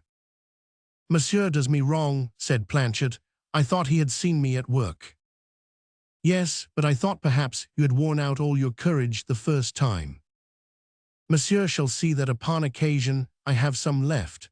Only I beg monsieur not to be too prodigal of it if he wishes it to last long." "Do you believe you have still a certain amount of it to expend this evening?" "I hope so, monsieur." "Well then, I count on you. At the appointed hour I shall be ready, only I believed that monsieur had but 1 horse in the guard stables. Perhaps there is but 1 at this moment, but by this evening there will be 4. It appears that our journey was a remounting journey then." "Exactly so," said 500 Artagnan, and nodding to Planchet he went out. Bonacieux was at his door. 500 Artagnan's intention was to go out without speaking to the worthy mercer, but the latter made so polite and friendly a salutation that his tenant felt obliged not only to stop, but to enter into conversation with him. Besides, how is it possible to avoid a little condescension toward a husband whose pretty wife has appointed a meeting with you that same evening at St. Cloud, opposite 500 Estrees's pavilion? 500 Artagnan approached him with the most amiable air he could assume. The conversation naturally fell upon the incarceration of the poor man. Bonacieux, who was ignorant that 500 Artagnan had overheard his conversation with the stranger of Meun, related to his young tenant the persecutions of that monster, M. de Laffemas, whom he never ceased to designate during his account by the title of the cardinal's executioner, and expatiated at great length upon the Bastille, the bolts, the wickets, the dungeons, the gratings, the instruments of torture. 500 Artagnan listened to him with exemplary complacence, and when he had finished said, "And Madame Bonacieux, do you know who carried her off? For I do not forget that I owe to that unpleasant circumstance the good fortune of having made your acquaintance." "Ah," said Bonacieux, "they took good care not to tell me that, and my wife on her part has sworn to me by all that's sacred that she does not know. But you," continued M. Bonacieux, in a tone of perfect good fellowship, "what has become of you all these days? I have not seen you nor your friends, and I don't think you could gather all that dust that I saw Planchet brush off your boots yesterday from the pavement of Paris." "You are right, my dear Monsieur Bonacieux. My friends and I have been on a little journey." "Far from here?" "Oh Lord, no, about 40 leagues only. We went to take Monsieur Athos to the waters of Forges, where my friends still remain." "And you have returned, have you not?" replied M. Bonacieux, giving to his countenance a most sly air. "A handsome young fellow like you does not obtain long leaves of absence from his mistress, and we were impatiently waited for at Paris, were we not?" "My faith," said the young man, laughing, "I confess it, and so much more the readily, my dear Bonacieux, as I see there is no concealing anything from you. Yes, I was expected, and very impatiently, I acknowledge." A slight shade passed over the brow of Bonacieux, but so slight that 500 Artagnan did not perceive it. "And we are going to be recompensed for our diligence," continued the mercer, with a trifling alteration in his voice, so trifling, indeed, that 500 Artagnan did not perceive it any more than he had the momentary shade which, an instant before, had darkened the countenance of the worthy man. "Ah, may you be a true prophet," said 500 Artagnan, laughing. "No, what I say," replied Bonacieux, "is only that I may know whether I am delaying you." "Why that question, my dear host?" asked 500 Artagnan. "Do you intend to sit up for me?" "No, but since my arrest, and the robbery that was committed in my house, I am alarmed every time I hear a door open, particularly in the night. What the deuce can you expect? I am no swordsman." "Well, don't be alarmed if I return at 1, 2, or 3 o'clock in the morning. Indeed, do not be alarmed if I do not come at all." This time Bonacieux became so pale that 500 Artagnan could not help perceiving it, and asked him what was the matter. "Nothing," replied Bonacieux, "nothing. Since my misfortunes I have been subject to faintnesses which seize me all at once, and I have just felt a cold shiver. Pay no attention to it. You have nothing to occupy yourself with but being happy." "Then I have full occupation, for I am so."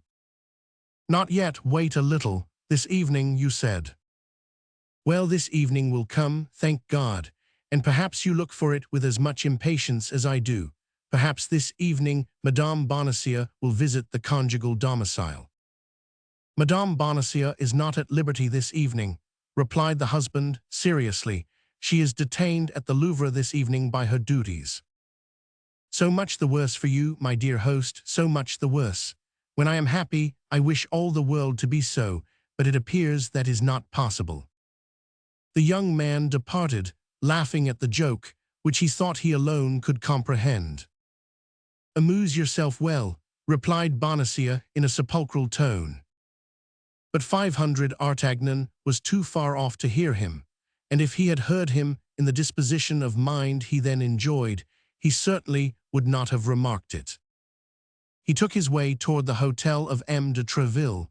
His visit of the day before, it is to be remembered, had been very short and very little explicative. He found Treville in a joyful mood. He had thought the king and queen charming at the ball. It is true the cardinal had been particularly ill-tempered. He had retired at 1 o'clock under the pretense of being indisposed. As to their majesties, they did not return to the Louvre till 6 o'clock in the morning. "Now," said Treville, lowering his voice, and looking into every corner of the apartment to see if they were alone, "now let us talk about yourself, my young friend, for it is evident that your happy return has something to do with the joy of the king, the triumph of the queen, and the humiliation of his eminence. You must look out for yourself." "What have I to fear?" replied 500 Artagnan, "as long as I shall have the luck to enjoy the favor of their majesties." "Everything, believe me. The cardinal is not the man to forget a mystification until he has settled account with the mystifier, and the mystifier appears to me to have the air of being a certain young Gascon of my acquaintance. Do you believe that the cardinal is as well posted as yourself, and knows that I have been to London? The devil, you have been to London. Was it from London you brought that beautiful diamond that glitters on your finger? Beware, my dear 500 Artagnan, a present from an enemy is not a good thing. Are there not some Latin verses upon that subject? Stop. Yes, doubtless, replied 500 Artagnan, who had never been able to cram the first rudiments of that language into his head, and who had by his ignorance driven his master to despair. Yes, doubtless there is one. There certainly is one, said M. de Treville, who had a tincture of literature, and Monsieur de Benserade was quoting it to me the other day. Stop a minute. Ah, this is it. Timeo Danaos et dona ferens, which means, beware of the enemy who makes you presents. This diamond does not come from an enemy, monsieur, replied 500 Artagnan. It comes from the queen. From the queen? Oh, said M. de Treville. Why, it is indeed a true royal jewel, which is worth 1,000 pistoles if it is worth a denier. By whom did the queen send you this jewel? She gave it to me herself. Where? In the room adjoining the chamber in which she changed her toilet. How? Giving me her hand to kiss. You have kissed the queen's hand, said M. de Treville, looking earnestly at 500 Artagnan. Her Majesty did me the honor to grant me that favor. And that in the presence of witnesses, imprudent, thrice imprudent. No, monsieur, be satisfied. Nobody saw her, replied 500 Artagnan, and he related to M. de Treville how the affair came to pass. Oh, the women, cried the old soldier. I know them by their romantic imagination. Everything that savors of mystery charms them. So you have seen the arm, that was all. You would meet the queen, and she would not know who you are. No, but thanks to this diamond, replied the young man. Listen, said M. de Treville. Shall I give you counsel, good counsel, the counsel of a friend? You will do me honor, monsieur, said 500 Artagnan. Well then, off to the nearest goldsmith S, and sell that diamond for the highest price you can get from him. However much of a Jew he may be, he will give you at least 800 pistoles. Pistoles have no name, young man, and that ring has a terrible one, which may betray him who wears it. Sell this ring, a ring which comes from my sovereign.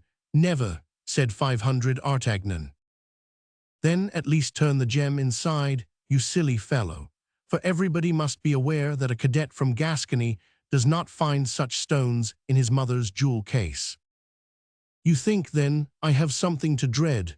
Asked 500 Artagnan. I mean to say, young man, that he who sleeps over a mine the match of which is already lighted may consider himself in safety in comparison with you. The devil, said 500 Artagnan, whom the positive tone of M. de Treville began to disquiet. The devil, what must I do? Above all things be always on your guard. The cardinal has a tenacious memory and a long arm. You may depend upon it, he will repay you by some ill turn. But of what sort? How can I tell? Has he not all the tricks of a demon at his command? The least that can be expected is that you will be arrested. What, will they dare to arrest a man in his Majesty's service? Pardieu, they did not scruple much in the case of Athos. At all events, young man, rely upon one who has been 30 years at court. Do not lull yourself in security, or you will be lost. But on the contrary, and it is I who say it, see enemies in all directions. If anyone seeks a quarrel with you, shun it, were it with a child of 10 years old. If you're attacked by day or by night, fight, but retreat without shame. If you cross a bridge, feel every plank of it with your foot, lest one should give way beneath you. If you pass before a house which is being built, look up, for fear a stone should fall upon your head. If you stay out late, be always followed by your lackey, and let your lackey be armed. If by the by you can be sure of your lackey. Mistrust everybody, your friend, your brother, your mistress above all. 500 Artagnan blushed. My mistress above all, repeated he mechanically, and why her rather than another? Because a mistress is one of the cardinal's favorite means, he has not one that is more expeditious. A woman will sell you for 10 pistoles, witness Delilah, you are acquainted with the scriptures. 500 Artagnan thought of the appointment MME. Bonacieux had made with him for that very evening, but we are bound to say, to the credit of our hero, that the bad opinion entertained by M. de Treville of women in general did not inspire him with the least suspicion of his pretty hostess. But apropos, resumed M. de Treville, what has become of your 3 companions? I was about to ask you if you had heard any news of them. None, monsieur. Well, I left them on my road, Porthos at Chantilly with a duel on his hands, Aramis at Crevecoeur with a ball in his shoulder, and Athos at Amiens, detained by an accusation of coining. See there now, said M. de Treville, and how the devil did you escape? By a miracle, monsieur, I must acknowledge, with a sword thrust in my breast, and by nailing the Comte de Wardes on the byroad to Calais like a butterfly on a tapestry. There again, de Wardes, one of the cardinal's men, a cousin of Rochefort. Stop, my friend, I have an idea. Speak, monsieur. In your place, I would do one thing. What? While His Eminence was seeking for me in Paris, I would take, without sound of drum or trumpet, the road to Picardy, and would go and make some inquiries concerning my 3 companions. What the devil, they merit richly that piece of attention on your part. The advice is good, monsieur, and tomorrow I will set out. Tomorrow, why not this evening?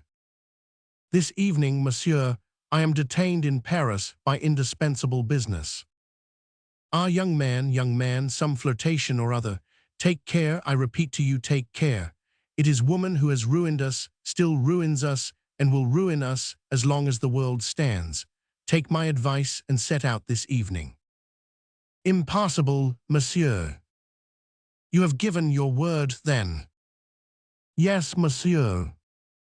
Ah, that's quite another thing, but promise me, if you should not be killed tonight, that you will go tomorrow. I promise it. Do you need money? I have still 50 pistoles. That, I think, is as much as I shall want. But your companions? I don't think they can be in need of any. We left Paris, each with 75 pistoles in his pocket. Shall I see you again before your departure? I think not, monsieur, unless something new should happen. Well, a pleasant journey. Thanks, monsieur. 500 Artagnan left M. de Treville, touched more than ever by his paternal solicitude for his musketeers. He called successively at the abodes of Athos, Porthos, and Aramis. Neither of them had returned. Their lackeys likewise were absent, and nothing had been heard of either the one or the other. He would have inquired after them of their mistresses, but he was neither acquainted with Porthos's nor Aramis's, and as to Athos, he had none. As he passed the Hôtel des Gardes, he took a glance into the stables. 3 of the 4 horses had already arrived. Planchet, all astonishment, was busy grooming them, and had already finished 2. Ah, monsieur, said Planchet, on perceiving 500 Artagnan, how glad I am to see you. Why so, Planchet? Asked the young man. Do you place confidence in our landlord, Monsieur Bonacieux? I, not the least in the world. Oh, you do quite right, monsieur. But why this question?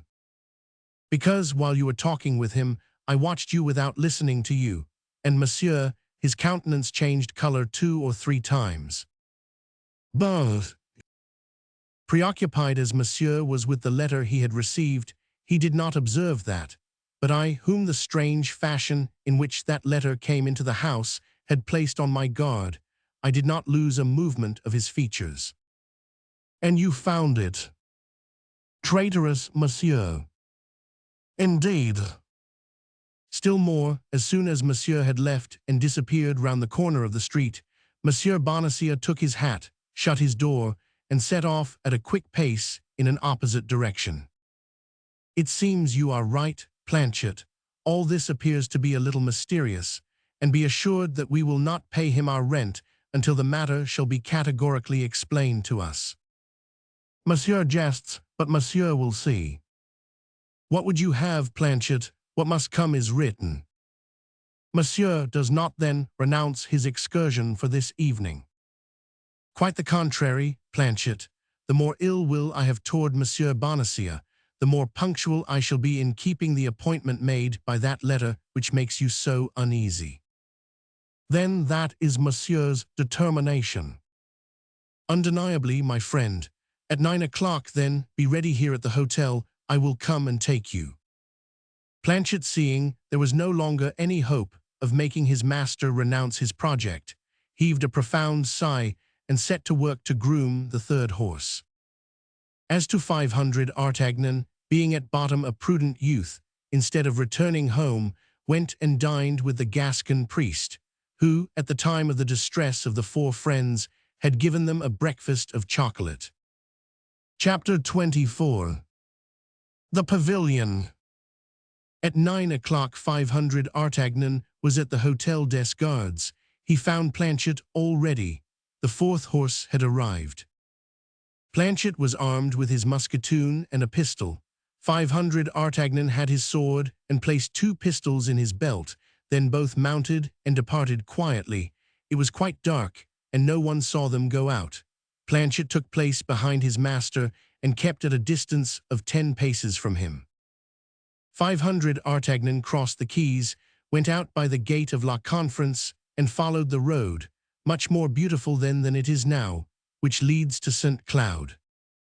As long as he was in the city, Planchet kept at the respectful distance he had imposed upon himself, but as soon as the road began to be more lonely and dark, he drew softly nearer, so that when they entered the Bois de Boulogne, he found himself riding quite naturally side by side with his master. In fact, we must not dissemble that the oscillation of the tall trees and the reflection of the moon in the dark underwood gave him serious uneasiness.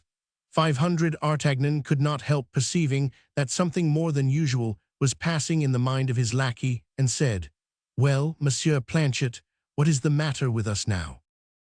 Don't you think, Monsieur, that woods are like churches?" "How so, Planchet?" "Because we dare not speak aloud in one or the other." "But why did you not dare to speak aloud, Planchet?" "Because you are afraid." "Afraid of being heard?" "Yes, Monsieur." "Afraid of being heard?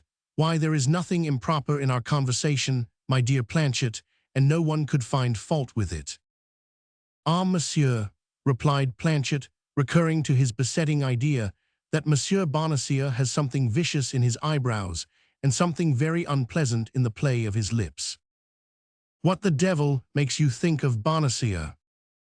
"Monsieur, we think of what we can, and not of what we will." "Because you are a coward, Planchet." "Monsieur, we must not confound prudence with cowardice. Prudence is a virtue." "And you are very virtuous, are you not, Planchet?" "Monsieur, is not that the barrel of a musket which glitters yonder? Had we not better lower our heads?" "In truth," murmured 500 Artagnan, to whom M. de Treville's recommendation recurred, "this animal will end by making me afraid." And he put his horse into a trot. Planchet followed the movements of his master as if he had been his shadow, and was soon trotting by his side. "Are we going to continue this pace all night?" asked Planchet. "No, you are at your journey's end." "How, Monsieur, and you?" "I am going a few steps farther." "And Monsieur leaves me here alone." "You are afraid, Planchet." "No, I only beg leave to observe to Monsieur that the night will be very cold, that chills bring on rheumatism, and that a lackey who has the rheumatism makes but a poor servant, particularly to a master as active as Monsieur." "Well, if you are cold, Planchet, you can go into one of those cabarets that you see yonder, and be in waiting for me at the door by 6 o'clock in the morning." "Monsieur, I have eaten and drunk respectfully the crown you gave me this morning, so that I have not a sou left in case I should be cold." Here's half a pistole, tomorrow morning." 500 Artagnan sprang from his horse, threw the bridle to Planchet, and departed at a quick pace, folding his cloak around him. "Good Lord, how cold I am!" cried Planchet, as soon as he had lost sight of his master, and in such haste was he to warm himself that he went straight to a house set out with all the attributes of a suburban tavern, and knocked at the door. In the meantime 500 Artagnan, who had plunged into a bypath, continued his route and reached St. Cloud, but instead of following the main street he turned behind the chateau, reached a sort of retired lane, and found himself soon in front of the pavilion named. It was situated in a very private spot. A high wall, at the angle of which was the pavilion, ran along one side of this lane, and on the other was a little garden connected with a poor cottage which was protected by a hedge from passers-by. He gained the place appointed, and as no signal had been given him by which to announce his presence, he waited. Not the least noise was to be heard. It might be imagined that he was 100 miles from the capital. 500 Artagnan leaned against the hedge, after having cast a glance behind it. Beyond that hedge, that garden, and that cottage, a dark mist enveloped with its folds that immensity where Paris slept, a vast void from which glittered a few luminous points, the funeral stars of that hell. But for 500 Artagnan all aspects were clothed happily, all ideas wore a smile, all shades were diaphanous. The appointed hour was about to strike. In fact, at the end of a few minutes, the belfry of St. Cloud let fall slowly 10 strokes from its sonorous jaws. There was something melancholy in this brazen voice pouring out its lamentations in the middle of the night, but each of those strokes, which made up the expected hour, vibrated harmoniously to the heart of the young man. His eyes were fixed upon the little pavilion situated at the angle of the wall, of which all the windows were closed with shutters, except one on the first story. Through this window shone a mild light which silvered the foliage of 2 or 3 linden trees which formed a group outside the park. There could be no doubt that behind this little window, which threw forth such friendly beams, the pretty Mme. Bonacieux expected him. Wrapped in this sweet idea, 500 Artagnan waited half an hour without the least impatience, his eyes fixed upon that charming little abode of which he could perceive a part of the ceiling with its gilded mouldings, attesting the elegance of the rest of the apartment. The belfry of St. Cloud sounded 10:30. This time, without knowing why, 500 Artagnan felt a cold shiver run through his veins. Perhaps the cold began to affect him, and he took a perfectly physical sensation for a moral impression. Then the idea seized him that he had read incorrectly and that the appointment was for 11 o'clock. He drew near to the window, and placing himself so that a ray of light should fall upon the letter as he held it, he drew it from his pocket and read it again. But he had not been mistaken. The appointment was for 10 o'clock. He went and resumed his post, beginning to be rather uneasy at this silence and this solitude. 11 o'clock sounded. 500 Artagnan began now really to fear that something had happened to Mme. Bonacieux. He clapped his hands 3 times, the ordinary signal of lovers, but nobody replied to him, not even an echo. He then thought, with a touch of vexation, that perhaps the young woman had fallen asleep while waiting for him. He approached the wall and tried to climb it, but the wall had been recently pointed, and 500 Artagnan could get no hold. At that moment he thought of the trees, upon whose leaves the light still shone, and as one of them drooped over the road, he thought that from its branches he might get a glimpse of the interior of the pavilion. The tree was easy to climb. Besides, 500 Artagnan was but 20 years old, and consequently had not yet forgotten his schoolboy habits. In an instant he was among the branches, and his keen eyes plunged through the transparent panes into the interior of the pavilion. It was a strange thing, and one which made 500 Artagnan tremble from the sole of his foot to the roots of his hair, to find that this soft light, this calm lamp, enlightened a scene of fearful disorder. One of the windows was broken, the door of the chamber had been beaten in and hung, split in 2, on its hinges. A table, which had been covered with an elegant supper, was overturned. The decanters broken in pieces, and the fruits crushed strewed the floor. Everything in the apartment gave evidence of a violent and desperate struggle. 500 Artagnan even fancied he could recognize amid this strange disorder fragments of garments and some bloody spots staining the cloth and the curtains. He hastened to descend into the street, with a frightful beating at his heart. He wished to see if he could find other traces of violence. The little soft light shone on in the calmness of the night. 500 Artagnan then perceived a thing that he had not before remarked, for nothing had led him to the examination, that the ground, trampled here and hoof-marked there, presented confused traces of men and horses. Besides, the wheels of a carriage, which appeared to have come from Paris, had made a deep impression in the soft earth, which did not extend beyond the pavilion, but turned again toward Paris. At length 500 Artagnan, in pursuing his researches, found near the wall a woman's torn glove. This glove, wherever it had not touched the muddy ground, was of irreproachable odor. It was one of those perfumed gloves that lovers like to snatch from a pretty hand. As 500 Artagnan pursued his investigations, a more abundant and more icy sweat rolled in large drops from his forehead. His heart was oppressed by a horrible anguish. His respiration was broken and short. And yet he said, to reassure himself, that this pavilion perhaps had nothing in common with Mme. Bonacieux, that the young woman had made an appointment with him before the pavilion and not in the pavilion, that she might have been detained in Paris by her duties or perhaps by the jealousy of her husband. But all these reasons were combated, destroyed, overthrown by that feeling of intimate pain which, on certain occasions, takes possession of our being and cries to us so as to be understood unmistakably that some great misfortune is hanging over us. Then 500 Artagnan became almost wild. He ran along the high road, took the path he had before taken, and reaching the ferry, interrogated the boatman. About 7 o'clock in the evening, the boatman had taken over a young woman, wrapped in a black mantle, who appeared to be very anxious not to be recognized. But entirely on account of her precautions, the boatman had paid more attention to her and discovered that she was young and pretty.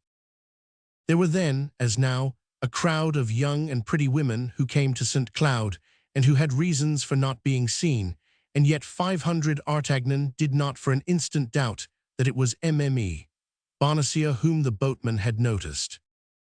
500 Artagnan took advantage of the lamp which burned in the cabin of the ferryman to read the billet of Mme.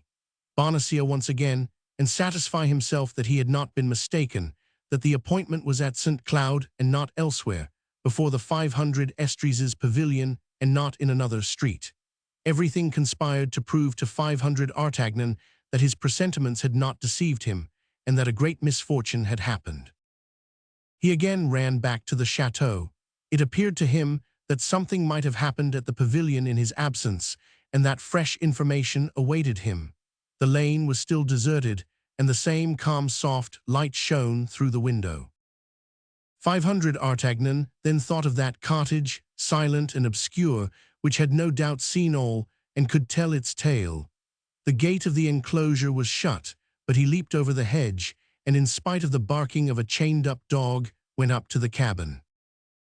No one answered to his first knocking. A silence of death reigned in the cabin as in the pavilion, but as the cabin was his last resource, he knocked again. It soon appeared to him that he heard a slight noise within, a timid noise, which seemed to tremble lest it should be heard. Then 500 Artagnan ceased knocking, and prayed with an accent so full of anxiety and promises, terror and cajolery, that his voice was of a nature to reassure the most fearful. At length an old, worm-eaten shutter was opened, or rather pushed ajar, but closed again as soon as the light from a miserable lamp, which burned in the corner, had shone upon the baldric, sword belt, and pistol pommels of 500 Artagnan. Nevertheless, rapid as the movement had been, 500 Artagnan had had time to get a glimpse of the head of an old man. "In the name of heaven," cried he, "listen to me. I have been waiting for someone who has not come. I am dying with anxiety. Has anything particular happened in the neighborhood? Speak." The window was again opened slowly, and the same face appeared, only it was now still more pale than before. 500 Artagnan related his story simply, with the omission of names. He told how he had a rendezvous with a young woman before that pavilion, and how, not seeing her come, he had climbed the linden tree, and by the light of the lamp had seen the disorder of the chamber. The old man listened attentively, making a sign only that it was all so. And then, when 500 Artagnan had ended, he shook his head with an air that announced nothing good. "What do you mean?" cried 500 Artagnan. "In the name of heaven, explain yourself." "Oh, monsieur," said the old man, "ask me nothing, for if I dared tell you what I have seen, certainly no good would befall me." "You have then seen something?" replied 500 Artagnan.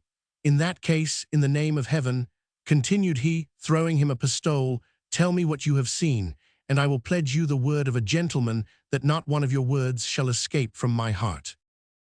The old man read so much truth and so much grief in the face of the young man that he made him a sign to listen, and repeated in a low voice, "It was scarcely 9 o'clock when I heard a noise in the street, and was wondering what it could be, when on coming to my door, I found that somebody was endeavoring to open it.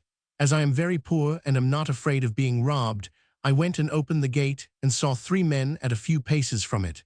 In the shadow was a carriage with 2 horses and some saddle horses. These horses evidently belonged to the 3 men who were dressed as cavaliers. 'Ah, my worthy gentleman,' cried I, 'what do you want?' 'You must have a ladder,' said he who appeared to be the leader of the party. 'Yes, monsieur, the one with which I gather my fruit.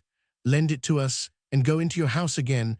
There is a crown for the annoyance we have caused you. Only remember this, if you speak a word of what you may see or what you may hear, for you will look and you will listen, I am quite sure, however we may threaten you, you are lost.' At these words he threw me a crown, which I picked up, and he took the ladder. After shutting the gate behind them, I pretended to return to the house, but I immediately went out a back door, and stealing along in the shade of the hedge, I gained yonder clump of elder, from which I could hear and see everything. The 3 men brought the carriage up quietly, and took out of it a little man, stout, short, elderly, and commonly dressed in clothes of a dark color, who ascended the ladder very carefully, looked suspiciously in at the window of the pavilion, came down as quietly as he had gone up, and whispered, 'It is she.' Immediately he who had spoken to me approached the door of the pavilion, opened it with a key he had in his hand, closed the door and disappeared, while at the same time the other 2 men ascended the ladder. The little old man remained at the coach door. The coachman took care of his horses. The lackey held the saddle horses. All at once great cries resounded in the pavilion, and a woman came to the window and opened it as if to throw herself out of it. But as soon as she perceived the other 2 men, she fell back, and they went into the chamber. Then I saw no more, but I heard the noise of breaking furniture. The woman screamed and cried for help, but her cries were soon stifled. 2 of the men appeared, bearing the woman in their arms, and carried her to the carriage, into which the little old man got after her. The leader closed the window, came out an instant after by the door, and satisfied himself that the woman was in the carriage. His 2 companions were already on horseback. He sprang into his saddle, the lackey took his place by the coachman, the carriage went off at a quick pace, escorted by the 3 horsemen, and all was over. From that moment I have neither seen nor heard anything." 500 Artagnan, entirely overcome by this terrible story, remained motionless and mute, while all the demons of anger and jealousy were howling in his heart.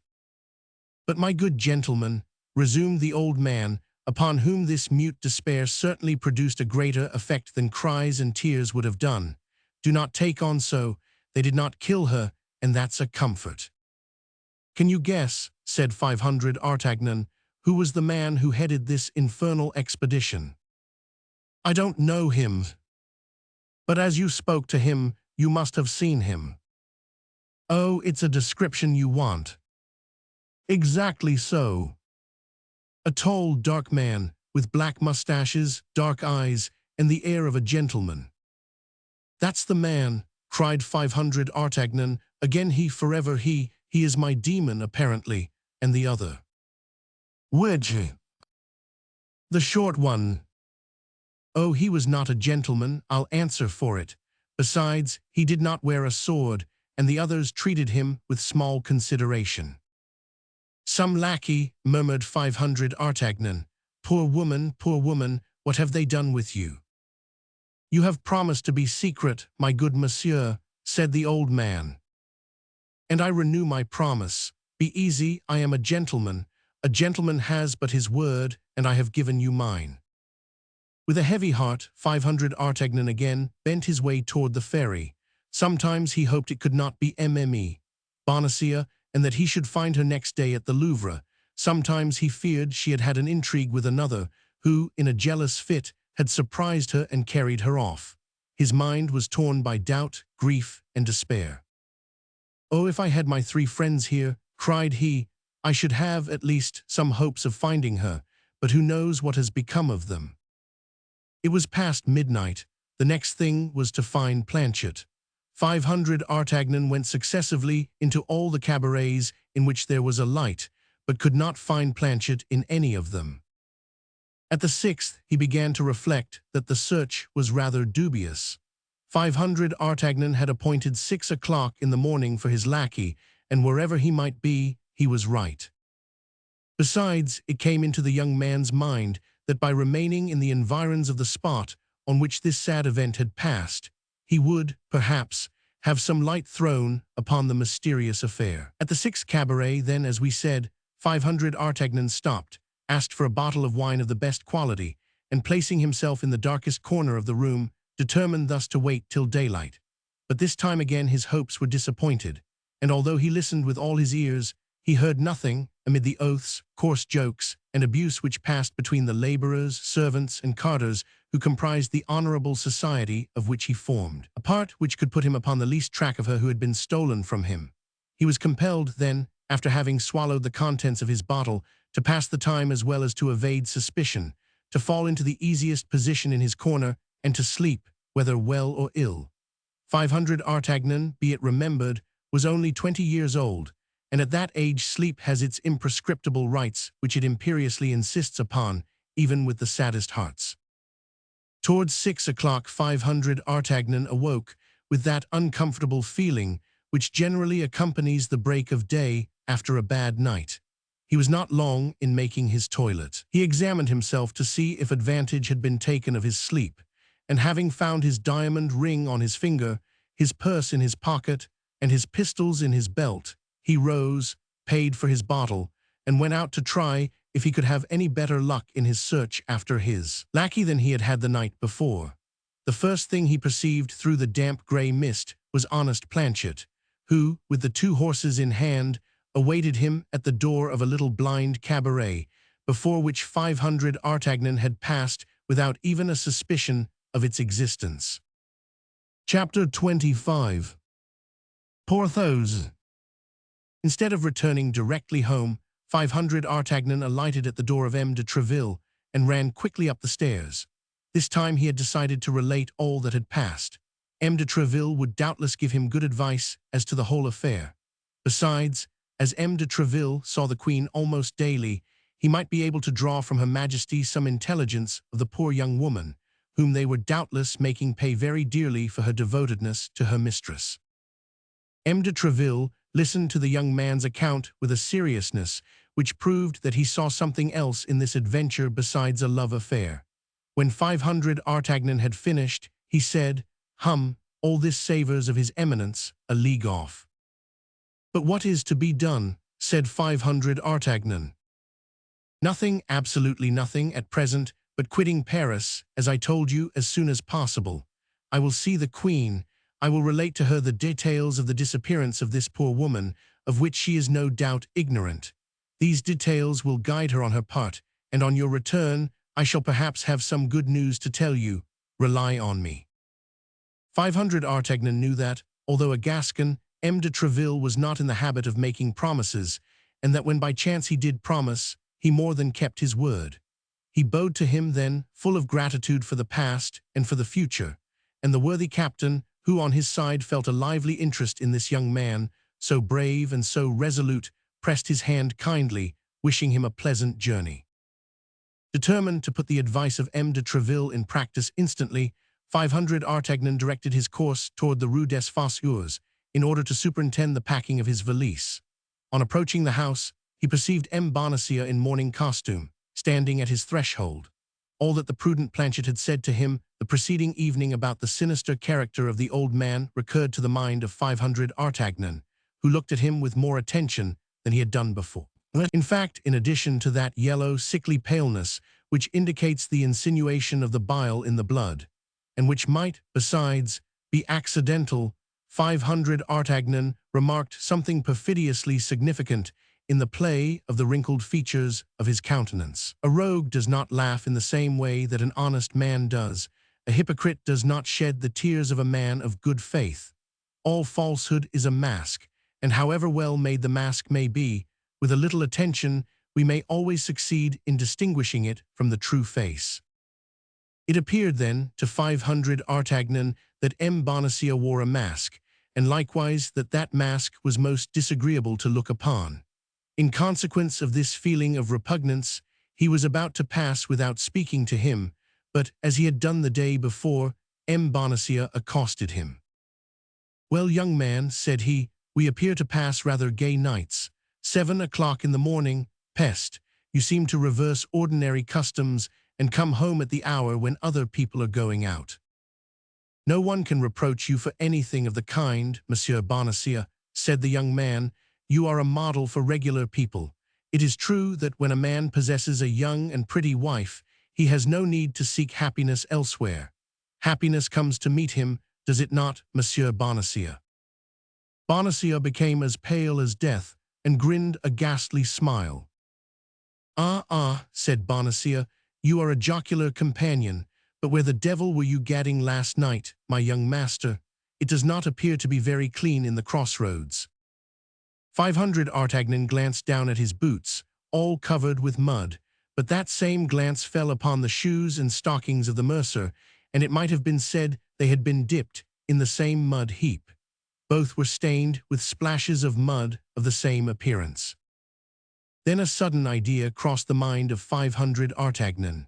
That little stout man, short and elderly, that sort of lackey, dressed in dark clothes, treated without ceremony by the men wearing swords who composed the escort, was Bonacieux himself.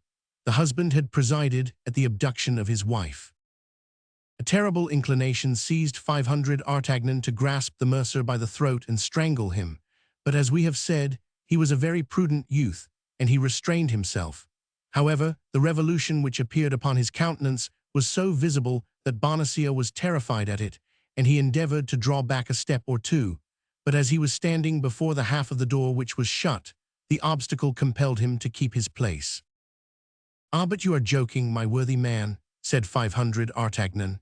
"It appears to me that if my boots need a sponge, your stockings and shoes stand in equal need of a brush. May you not have been philandering a little also, Monsieur Bonacieux? Oh, the devil, that's unpardonable in a man of your age, and who, besides, has such a pretty wife as yours." "Oh, Lord, no," said Bonacieux, "but yesterday I went to Saint-Mandé to make some inquiries after a servant, as I cannot possibly do without one, and the roads were so bad that I brought back all this mud, which I have not yet had time to remove." The place named by Bonacieux as that which had been the object of his journey was a fresh proof in support of the suspicions 500 Artagnan had conceived. Bonacieux had named Mandé because Mandé was in an exactly opposite direction from St. Cloud. This probability afforded him his first consolation. If Bonacieux knew where his wife was, one might, by extreme means, force the mercer to open his teeth and let his secret escape.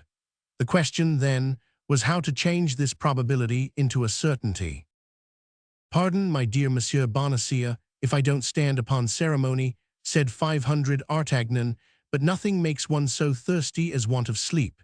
I am parched with thirst. Allow me to take a glass of water in your apartment. You know that is never refused among neighbors."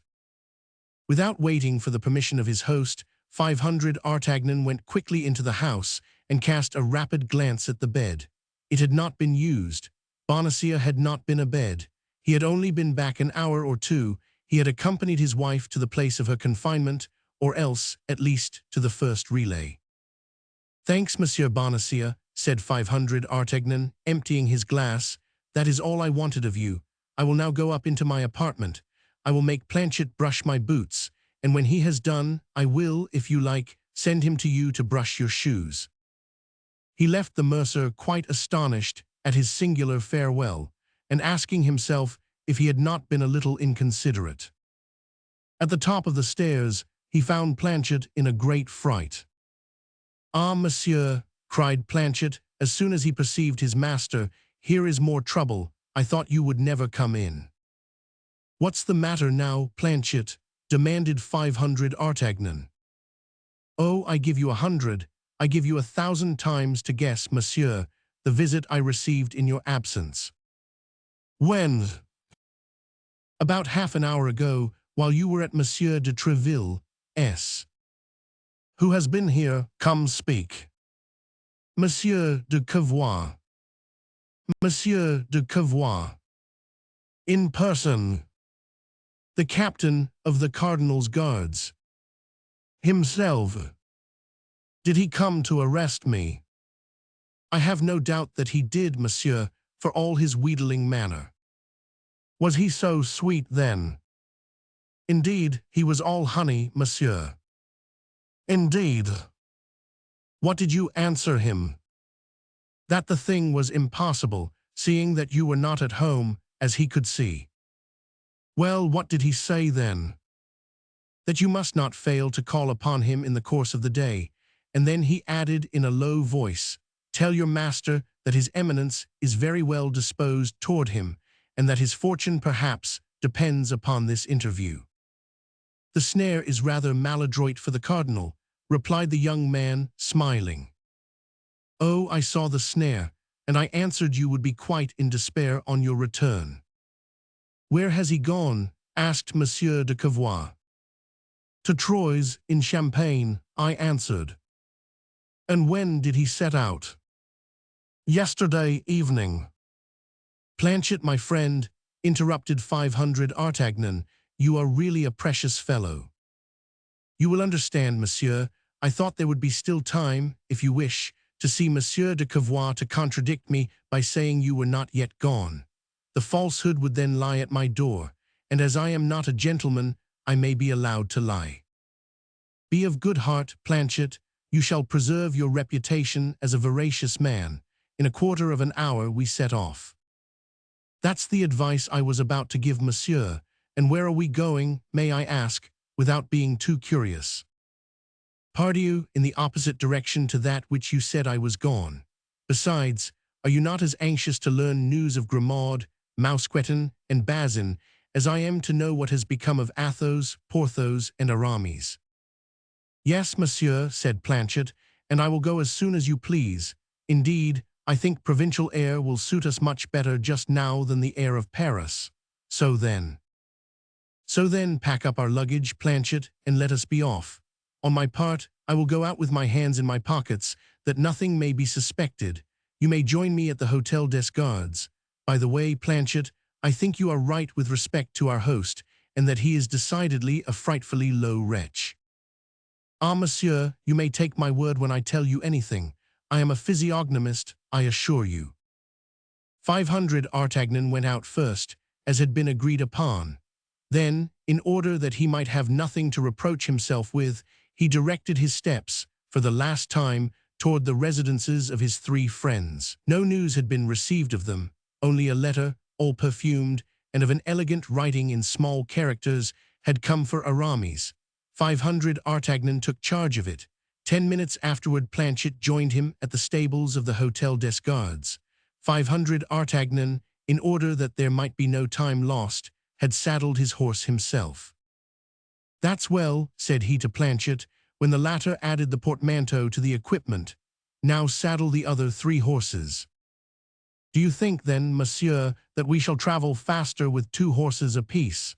said Planchet, with his shrewd air. "No, monsieur jester," replied 500 Artagnan, "but with our 4 horses we may bring back our 3 friends, if we should have the good fortune to find them living." "Which is a great chance," replied Planchet, "but we must not despair of the mercy of God." "Amen," said 500 Artagnan, getting into his saddle. As they went from the Hôtel des Gardes, they separated, leaving the street at opposite ends, one having to quit Paris by the Barrière de la Villette, and the other by the Barrière Montmartre, to meet again beyond Saint-Denis, a strategic maneuver which, having been executed with equal punctuality, was crowned with the most fortunate results. 500 Artagnan and Planchet entered Pirifet together. Planchet was more courageous, it must be admitted, by day than by night. His natural prudence, however, never forsook him for a single instant. He had forgotten not one of the incidents of the first journey, and he looked upon everybody he met on the road as an enemy.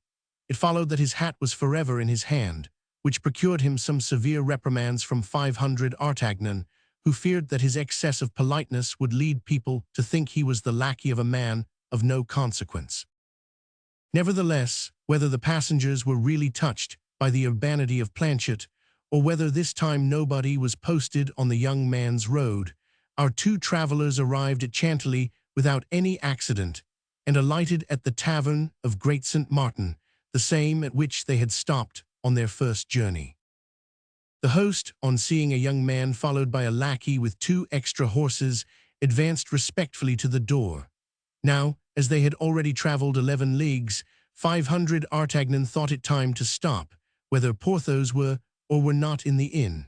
Perhaps it would not be prudent to ask at once what had become of the musketeer. The result of these reflections was that 500 Artagnan, without asking information of any kind, alighted, commended the horses to the care of his lackey, entered a small room destined to receive those who wished to be alone, and desired the host to bring him a bottle of his best wine and as good a breakfast as possible, a desire which further corroborated the high opinion the innkeeper had formed of the traveler at first sight. 500 Artagnan was therefore served with miraculous celerity. The regiment of the guards was recruited among the first gentlemen of the kingdom, and 500 Artagnan, followed by a lackey, and traveling with 4 magnificent horses, despite the simplicity of his uniform, could not fail to make a sensation. The host desired himself to serve him, which 500 Artagnan perceiving, ordered 2 glasses to be brought, and commenced the following conversation. "My faith, my good host," said 500 Artagnan, filling the 2 glasses, "I asked for a bottle of your best wine, and if you have deceived me, you will be punished in what you have sinned. For seeing that I hate drinking by myself, you shall drink with me. Take your glass, then, and let us drink. But what shall we drink to, so as to avoid wounding any susceptibility? Let us drink to the prosperity of your establishment." "Your lordship does me much honor," said the host, "and I thank you sincerely for your kind wish." "But don't mistake," said 500 Artagnan, "there is more selfishness in my toast than perhaps you may think, for it is only in prosperous establishments that one is well received. In hotels that do not flourish, everything is in confusion, and the traveler is a victim to the embarrassments of his host. Now I travel a great deal, particularly on this road, and I wish to see all innkeepers making a fortune." "It seems to me," said the host, "that this is not the first time I have had the honor of seeing monsieur. Bar I have passed perhaps 10 times through Chantilly, and out of the 10 times I have stopped 3 or 4 times at your house at least. Why, I was here only 10 or 12 days ago. I was conducting some friends, musketeers, one of whom, by the by, had a dispute with a stranger, a man who sought a quarrel with him, for I don't know what." "Exactly so," said the host. "I remember it perfectly. It is not Monsieur Porthos that your lordship means." "Yes, that is my companion's name. My God, my dear host, tell me if anything has happened to him." "Your lordship must have observed that he could not continue his journey." "Why, to be sure, he promised to rejoin us, and we have seen nothing of him." "He has done us the honor to remain here." "What, he had done you the honor to remain here?" "Yes, monsieur, in this house, and we are even a little uneasy." "On what account?" "Of certain expenses he has contracted." "Well, but whatever expenses he may have incurred, I am sure he is in a condition to pay them." "Ah, monsieur, you infuse genuine balm into my blood. We have made considerable advances, and this very morning the surgeon declared that if Monsieur Porthos did not pay him, he should look to me, as it was I who had sent for him." "Porthos is wounded, then?" "I cannot tell you, monsieur." "What, you cannot tell me? Surely you ought to be able to tell me better than any other person." Yes, but in our situation we must not say all we know, particularly as we have been warned that our ears should answer for our tongues. Well, can I see Porthos? Certainly, monsieur. Take the stairs on your right, go up the first flight and knock at number 1. Only warn him that it is you. Why should I do that? Because, monsieur, some mischief might happen to you. Of what kind, in the name of wonder? Monsieur Porthos may imagine you belong to the house, and in a fit of passion might run his sword through you or blow out your brains. What have you done to him, then? We have asked him for money. The devil, I can understand that. It is a demand that Porthos takes very ill when he is not in funds, but I know he must be so at present. We thought so too, monsieur. As our house is carried on very regularly, and we make out our bills every week, at the end of 8 days we presented our account, but it appeared we had chosen an unlucky moment, for at the first word on the subject, he sent us to all the devils. It is true he had been playing the day before. Playing the day before, and with whom? Lord, who can say, monsieur? With some gentleman who was travelling this way, to whom he proposed a game of lansquenet. That's it then, and the foolish fellow lost all he had. Even to his horse, monsieur, for when the gentleman was about to set out, we perceived that his lackey was saddling Monsieur Porthos's horse, as well as his master S. When we observed this to him, he told us all to trouble ourselves about our own business, as this horse belonged to him. We also informed Monsieur Porthos of what was going on, but he told us we were scoundrels to doubt a gentleman's word, and that as he had said the horse was his, it must be so. That's Porthos all over, murmured 500 Artagnan. Then, continued the host, I replied that as from the moment we seemed not likely to come to a good understanding with respect to payment, I hoped that he would have at least the kindness to grant the favor of his custom to my brother host of the Golden Eagle. But Monsieur Porthos replied that, my house being the best, he should remain where he was. This reply was too flattering to allow me to insist on his departure. I confined myself then to begging him to give up his chamber, which is the handsomest in the hotel, and to be satisfied with a pretty little room on the 3rd floor. But to this Monsieur Porthos replied that as he every moment expected his mistress, who was one of the greatest ladies in the court, I might easily comprehend that the chamber he did me the honor to occupy in my house was itself very mean for the visit of such a personage. Nevertheless, while acknowledging the truth of what he said, I thought proper to insist, but without even giving himself the trouble to enter into any discussion with me, he took one of his pistols, laid it on his table day and night, and said that, at the first word that should be spoken to him about removing, either within the house or out of it, he would blow out the brains of the person who should be so imprudent as to meddle with a matter which only concerned himself. Since that time, monsieur, nobody entered his chamber but his servant. What, Mousqueton is here then?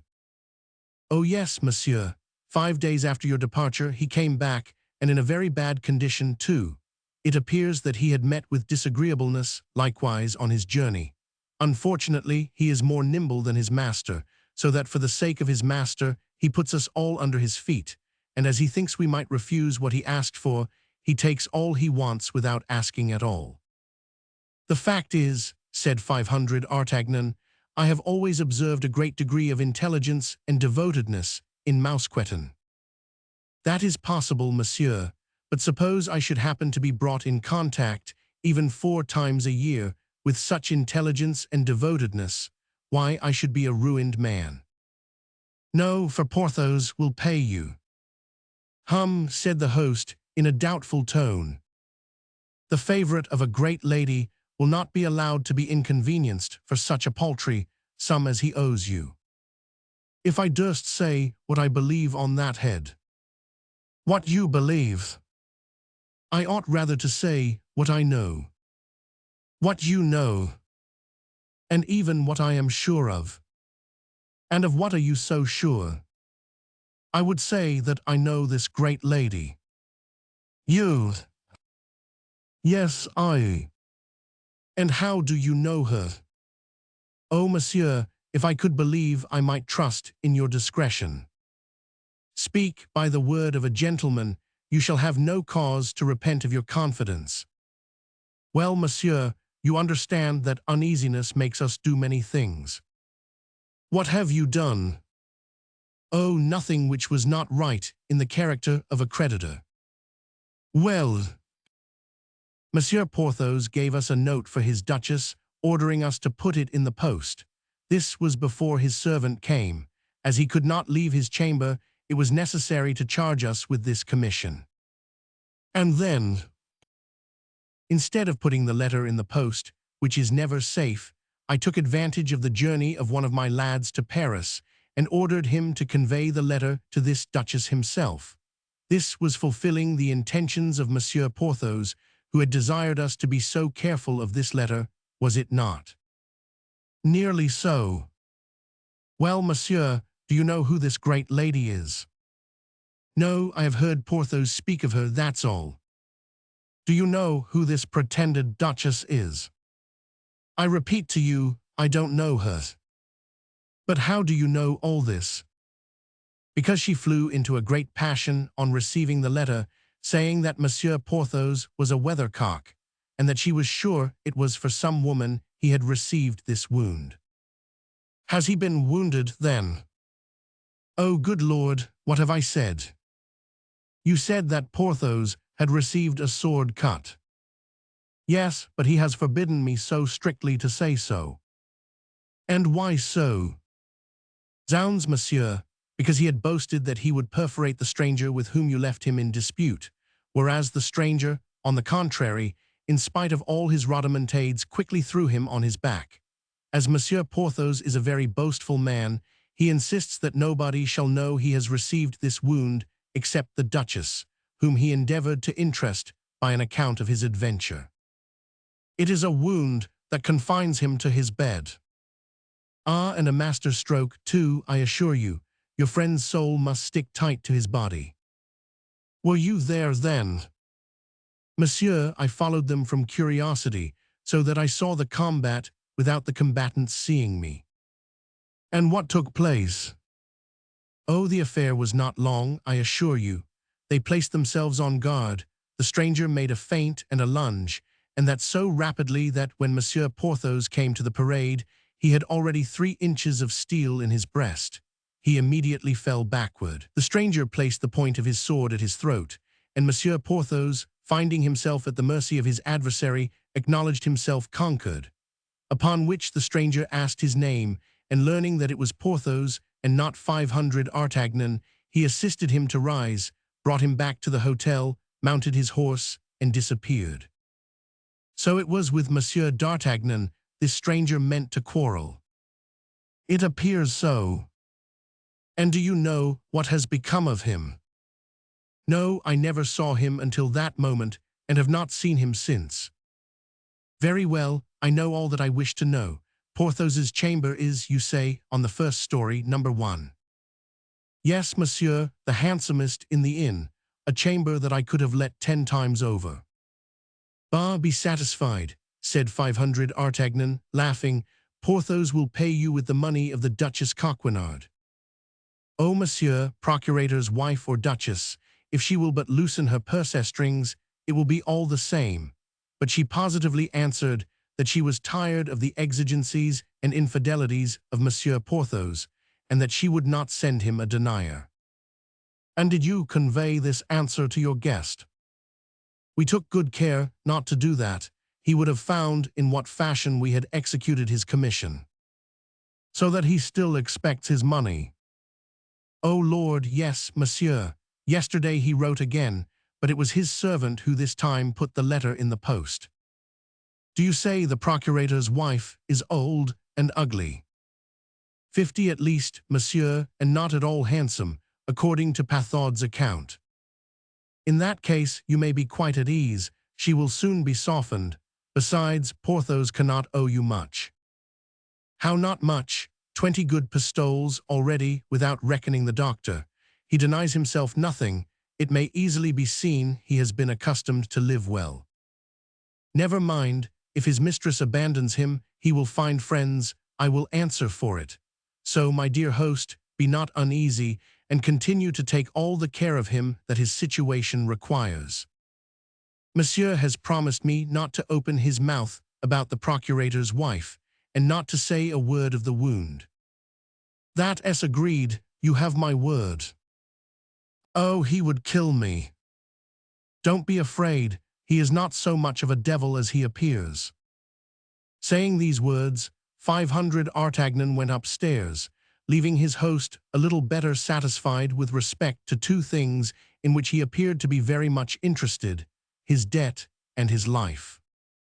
At the top of the stairs, upon the most conspicuous door of the corridor, was traced in black ink a gigantic number 1. 500 Artagnan knocked, and upon the bidding to come in which came from inside, he entered the chamber. Porthos was in bed, and was playing a game at lansquenet with Mousqueton to keep his hand in, while a spit loaded with partridges was turning before the fire, and on each side of a large chimney-piece, over 2 chafing dishes, were boiling 2 stewpans, from which exhaled a double odor of rabbit and fish stews, rejoicing to the smell. In addition to this, he perceived that the top of a wardrobe and the marble of a commode were covered with empty bottles. At the sight of his friend, Porthos uttered a loud cry of joy, and Mousqueton, rising respectfully, yielded his place to him, and went to give an eye to the 2 stewpans, of which he appeared to have the particular inspection. "Ah, pardieu, is that you?" said Porthos to 500 Artagnan. "You are right welcome. Excuse my not coming to meet you, but," added he, looking at 500 Artagnan with a certain degree of uneasiness, "you know what has happened to me." "No." "Has the host told you nothing, then?" "I asked after you, and came up as soon as I could." Porthos seemed to breathe more freely. "And what has happened to you, my dear Porthos?" continued 500 Artagnan. "Why, on making a thrust at my adversary, whom I had already hit 3 times, and whom I meant to finish with the 4th, I put my foot on a stone, slipped, and strained my knee." "Truly." "Honor, luckily for the rascal, for I should have left him dead on the spot, I assure you." "And what has become of him?" "Oh, I don't know, he had enough, and set off without waiting for the rest. But you, my dear 500 Artagnan, what has happened to you?" "So that this strain of the knee," continued 500 Artagnan, "my dear Porthos, keeps you in bed." "My God, that's all. I shall be about again in a few days." "Why did you not have yourself conveyed to Paris? You must be cruelly bored here." "That was my intention, but my dear friend, I have one thing to confess to you." "What's that?" "It is that as I was cruelly bored, as you say, and as I had the 75 pistoles in my pocket which you had distributed to me, in order to amuse myself, I invited a gentleman who was traveling this way to walk up, and proposed a cast of dice. He accepted my challenge, and my faith, my 75 pistoles passed from my pocket to his, without reckoning my horse, which he won into the bargain. But you, my dear 500 Artagnan. What can you expect, my dear Porthos? A man is not privileged in all ways, said 500 Artagnan. You know the proverb, unlucky at play, lucky in love. You are too fortunate in your love for play not to take its revenge. What consequence can the reverses of fortune be to you? Have you not, happy rogue that you are, have you not your Duchess, who cannot fail to come to your aid? Well, you see, my dear 500 Artagnan, with what ill luck I play, replied Porthos, with the most careless air in the world. I wrote to her to send me 50 louis or so, of which I stood absolutely in need on account of my accident. Well, she must be at her country seat, for she has not answered me. Truly. No, so I yesterday addressed another epistle to her, still more pressing than the first. But you are here, my dear fellow, let us speak of you. I confess, I began to be very uneasy on your account. But your host behaves very well toward you, as it appears, my dear Porthos, said 500 Artagnan, directing the sick man's attention to the full stewpans and the empty bottles. So, replied Porthos. Only 3 or 4 days ago the impertinent jackanapes gave me his bill, and I was forced to turn both him and his bill out of the door, so that I am here something in the fashion of a conqueror, holding my position as it were, my conquest. So you see, being in constant fear of being forced from that position, I am armed to the teeth." "And yet," said 500 Artagnan, laughing, "it appears to me that from time to time you must make sorties." And he again pointed to the bottles and the stupends. "Not I, unfortunately," said Porthos. "This miserable strain confines me to my bed, but Mousqueton forages and brings in provisions. Friend Mousqueton, you see that we have a reinforcement, and we must have an increase of supplies." "Mousqueton," said 500 Artagnan, "you must render me a service." "What, monsieur?" "You must give your recipe to Planchet. I may be besieged in my turn, and I shall not be sorry for him to be able to let me enjoy the same advantages with which you gratify your master." "Lord, monsieur, there is nothing more easy," said Mousqueton with a modest air. "One only needs to be sharp, that's all. I was brought up in the country, and my father in his leisure time was something of a poacher." "And what did he do the rest of his time?" "Monsieur, he carried on a trade which I have always thought satisfactory." "Which?" "As it was a time of war between the Catholics and the Huguenots, and as he saw the Catholics exterminate the Huguenots and the Huguenots exterminate the Catholics, all in the name of religion, he adopted a mixed belief which permitted him to be sometimes Catholic, sometimes a Huguenot. Now he was accustomed to walk with his fowling piece on his shoulder, behind the hedges which border the roads, and when he saw a Catholic coming alone, the Protestant religion immediately prevailed in his mind. He lowered his gun in the direction of the traveler.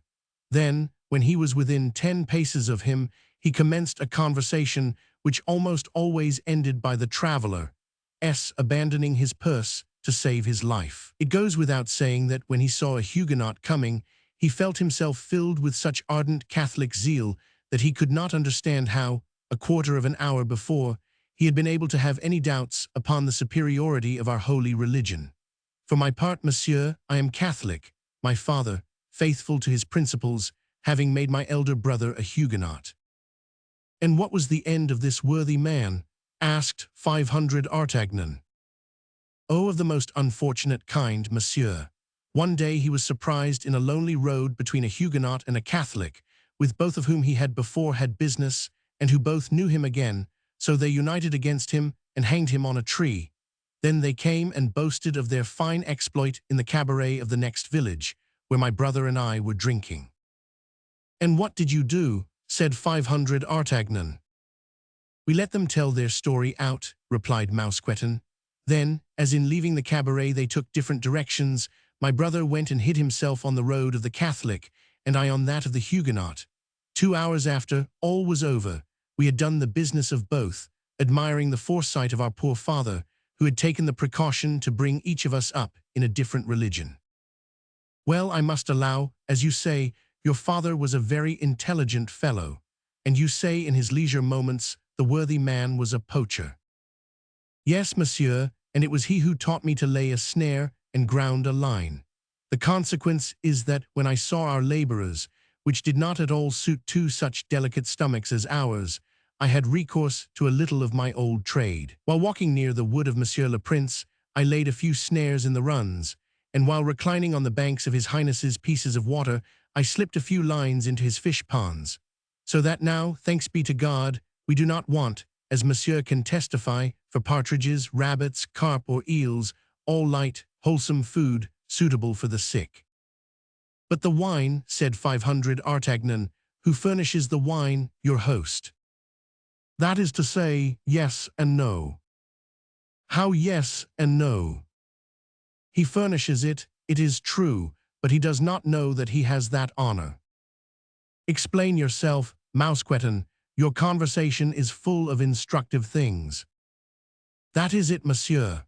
It has so chanced that I met with a Spaniard in my peregrinations who had seen many countries, and among them the New World." "What connection can the New World have with the bottles which are on the commode and the wardrobe?" "Patience, monsieur, everything will come in its turn." This Spaniard had in his service a lackey who had accompanied him in his voyage to Mexico. This lackey was my compatriot, and we became the more intimate from there being many resemblances of character between us. We loved sporting of all kinds better than anything, so that he related to me how in the plains of the Pampas the natives hunt the tiger and the wild bull with simple running nooses, which they throw to a distance of 20 or 30 paces the end of a cord with such nicety. But in face of the proof, I was obliged to acknowledge the truth of the recital. My friend placed a bottle at the distance of 30 paces, and at each cast he caught the neck of the bottle in his running noose. I practiced this exercise, and as nature has endowed me with some faculties, at this day I can throw the lasso with any man in the world. Well, do you understand, monsieur? Our host has a well-furnished cellar, the key of which never leaves him. Only this cellar has a ventilating hole.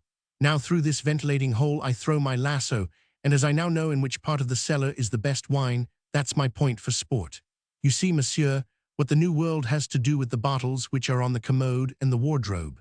Now will you taste our wine, and without prejudice say what you think of it? Thank you, my friend, thank you. Unfortunately, I have just breakfasted. Well, said Porthos, arrange the table, Mousqueton, and while we breakfast, 500 Artagnan will relate to us what has happened to him during the 10 days since he left us. Willingly, said 500 Artagnan.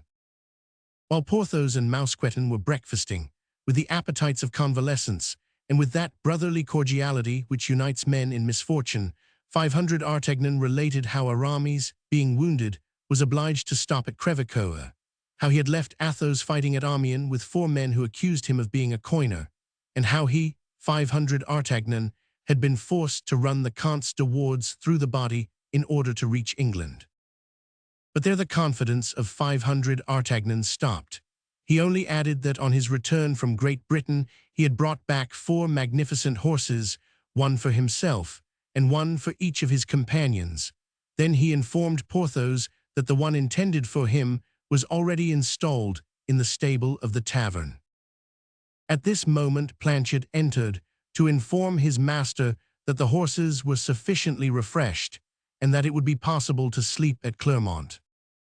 As 500 Artagnan was tolerably reassured with regard to Porthos, and as he was anxious to obtain news of his 2 other friends, he held out his hand to the wounded man, and told him he was about to resume his route in order to continue his researches. For the rest, as he reckoned upon returning by the same route in 7 or 8 days, if Porthos were still at the Great St. Martin, he would call for him on his way. Porthos replied that in all probability his sprain would not permit him to depart yet a while. Besides, it was necessary he should stay at Chantilly to wait for the answer from his duchess. 500 Artagnan wished that answer might be prompt and favorable, and having again recommended Porthos to the care of Mousqueton and paid his bill to the host, he resumed his route with Planchet, already relieved of one of his led horses. Chapter 26. Aramis and his thesis. 500 Artagnan had said nothing to Porthos of his wound or of his procurator's wife. Our Béarnais was a prudent lad, however young he might be. Consequently, he had appeared to believe all that the vainglorious musketeer had told him, convinced that no friendship will hold out against a surprised secret. Besides, we feel always a sort of mental superiority over those whose lives we know better than they suppose. In his projects of intrigue for the future, and determined, as he was to make his 3 friends the instruments of his fortune, 500 Artagnan was not sorry at getting into his grasp beforehand the invisible strings by which he reckoned upon moving them. And yet, as he journeyed along, a profound sadness weighed upon his heart. He thought of that young and pretty Mme. Bonacieux who was to have paid him the price of his devotedness. But let us hasten to say that this sadness possessed the young man less from the regret of the happiness he had missed than from the fear he entertained that some serious misfortune had befallen the poor woman. For himself, he had no doubt she was a victim of the cardinal's vengeance, and, as was well known, the vengeance of his eminence was terrible. How he had found grace in the eyes of the minister, he did not know, but without doubt M. de Cavois would have revealed this to him if the captain of the guards had found him at home. Nothing makes time pass more quickly or more shortens a journey than a thought which absorbs in itself all the faculties of the organization of him who thinks. External existence then resembles a sleep of which this thought is the dream. By its influence, time has no longer measure, space has no longer distance. We depart from one place and arrive at another, that is all. Of the interval past, nothing remains in the memory but a vague mist in which 1,000 confused images of trees, mountains, and landscapes are lost. It was as a prey to this hallucination that 500 Artagnan traveled, at whatever pace his horse pleased, the 6 or 8 leagues that separated Chantilly from Crevecoeur, without his being able to remember on his arrival in the village any of the things he had passed or met with on the road. There only his memory returned to him. He shook his head, perceived the cabaret at which he had left Aramis, and putting his horse to the trot, he shortly pulled up at the door. This time it was not a host, but a hostess who received him. 500 Artagnan was a physiognomist. His eye took in at a glance the plump, cheerful countenance of the mistress of the place, and he at once perceived there was no occasion for dissembling with her, or of fearing anything from one blessed with such a joyous physiognomy. "My good dame," asked 500 Artagnan, "can you tell me what has become of one of my friends, whom we were obliged to leave here about a dozen days ago? A handsome young man, 3 or 24 years old, mild, amiable, and well-made." "That is he, wounded in the shoulder." "Just so. Well, monsieur, he is still here." "Ah, pardieu, my dear dame," said 500 Artagnan, springing from his horse and throwing the bridle to Planchet. "You restore me to life. Where is this dear Aramis? Let me embrace him. I am in a hurry to see him again." "Pardon, monsieur, but I doubt whether he can see you at this moment." "Why so? Has he a lady with him?" "Jesus, what do you mean by that? Poor lad! No, monsieur, he has not a lady with him." "With whom is he, then?" "With the curate of Montdidier and the superior of the Jesuits of Amiens." "Good heavens!" cried 500 Artagnan, "is the poor fellow worse then?" "No, monsieur, quite the contrary, but after his illness grace touched him, and he determined to take orders." "That's it," said 500 Artagnan. "I had forgotten that he was only a musketeer for a time." "Monsieur still insists upon seeing him?" "More than ever." "Well, monsieur has only to take the right-hand staircase in the courtyard and knock at number 5 on the 2nd floor." 500 Artagnan walked quickly in the direction indicated and found one of those exterior staircases that are still to be seen in the yards of our old-fashioned taverns. But there was no getting at the place of sojourn of the future abbe. The defiles of the chamber of Aramis were as well guarded as the gardens of Armida. Bazin was stationed in the corridor and barred his passage with the more intrepidity that, after many years of trial, Bazin found himself near a result of which he had ever been ambitious. In fact, the dream of poor Bazin had always been to serve a churchman, and he awaited with impatience the moment, always in the future, when Aramis would throw aside the uniform and assume the cassock. The daily renewed promise of the young man that the moment would not long be delayed had alone kept him in the service of a musketeer, a service in which, he said, his soul was in constant jeopardy. Bazin was then at the height of joy. In all probability, this time his master would not retract. The union of physical pain with moral uneasiness had produced the effect so long desired. Aramis, suffering at once in body and mind, had at length fixed his eyes and his thoughts upon religion, and he had considered as a warning from heaven the double accident which had happened to him, that is to say, the sudden disappearance of his mistress and the wound in his shoulder. It may be easily understood that in the present disposition of his master nothing could be more disagreeable to Bazin than the arrival of 500 Artagnan, which might cast his master back again into that vortex of mundane affairs which had so long carried him away. He resolved then to defend the door bravely, and as, betrayed by the mistress of the inn, he could not say that Aramis was absent, he endeavored to prove to the newcomer that it would be the height of indiscretion to disturb his master in his pious conference, which had commenced with the morning and would not, as Bazin said, terminate before night. But 500 Artagnan took very little heed of the eloquent discourse of M. Bazin, and as he had no desire to support a polemic discussion with his friend's valet, he simply moved him out of the way with one hand, and with the other turned the handle of the door of number 5. The door opened, and 500 Artagnan went into the chamber. Aramis, in a black gown, his head enveloped in a sort of round flat cap, not much unlike a calotte, was seated before an oblong table, covered with rolls of paper and enormous volumes in folio. At his right hand was placed the superior of the Jesuits, and on his left, the curate of Montdidier. The curtains were half drawn, and only admitted the mysterious light calculated for beatific reveries. All the mundane objects that generally strike the eye on entering the room of a young man, particularly when that young man is a musketeer, had disappeared as if by enchantment, and for fear, no doubt, that the sight of them might bring his master back. To ideas of this world, Bazin had laid his hands upon sword, pistols, plumed hat, and embroideries and laces of all kinds and sorts. In their stead, 500 Artagnan thought he perceived, in an obscure corner, a disciplined cord suspended from a nail in the wall. At the noise made by 500 Artagnan in entering, Aramis lifted up his head and beheld his friend, but to the great astonishment of the young man, the sight of him did not produce much effect upon the musketeer, so completely was his mind detached from the things of this world. "Good day, dear 500 Artagnan," said Aramis. "Believe me, I am glad to see you." "So am I delighted to see you," said 500 Artagnan, "although I am not yet sure that it is Aramis I am speaking to." "To himself, my friend, to himself, but what makes you doubt it?" "I was afraid I had made a mistake in the chamber, and that I had found my way into the apartment of some churchman. Then another error seized me on seeing you in company with these gentlemen. I was afraid you were dangerously ill." The two men in black, who guessed 500 Artagnan's meaning, darted at him a glance which might have been thought threatening, but 500 Artagnan took no heed of it.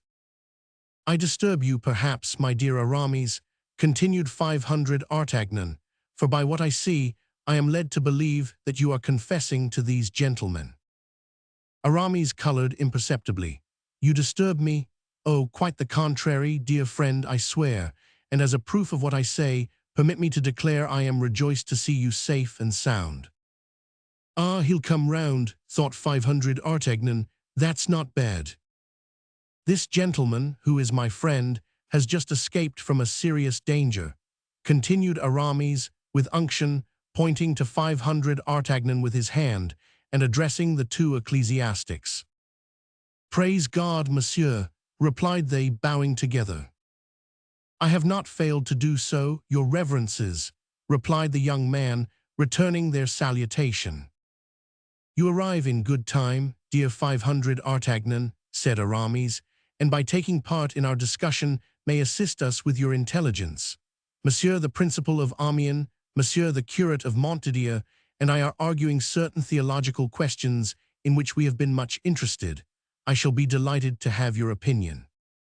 "The opinion of a swordsman can have very little weight," replied 500 Artagnan, who began to be uneasy at the turn things were taking, "and you had better be satisfied, believe me, with the knowledge of these gentlemen."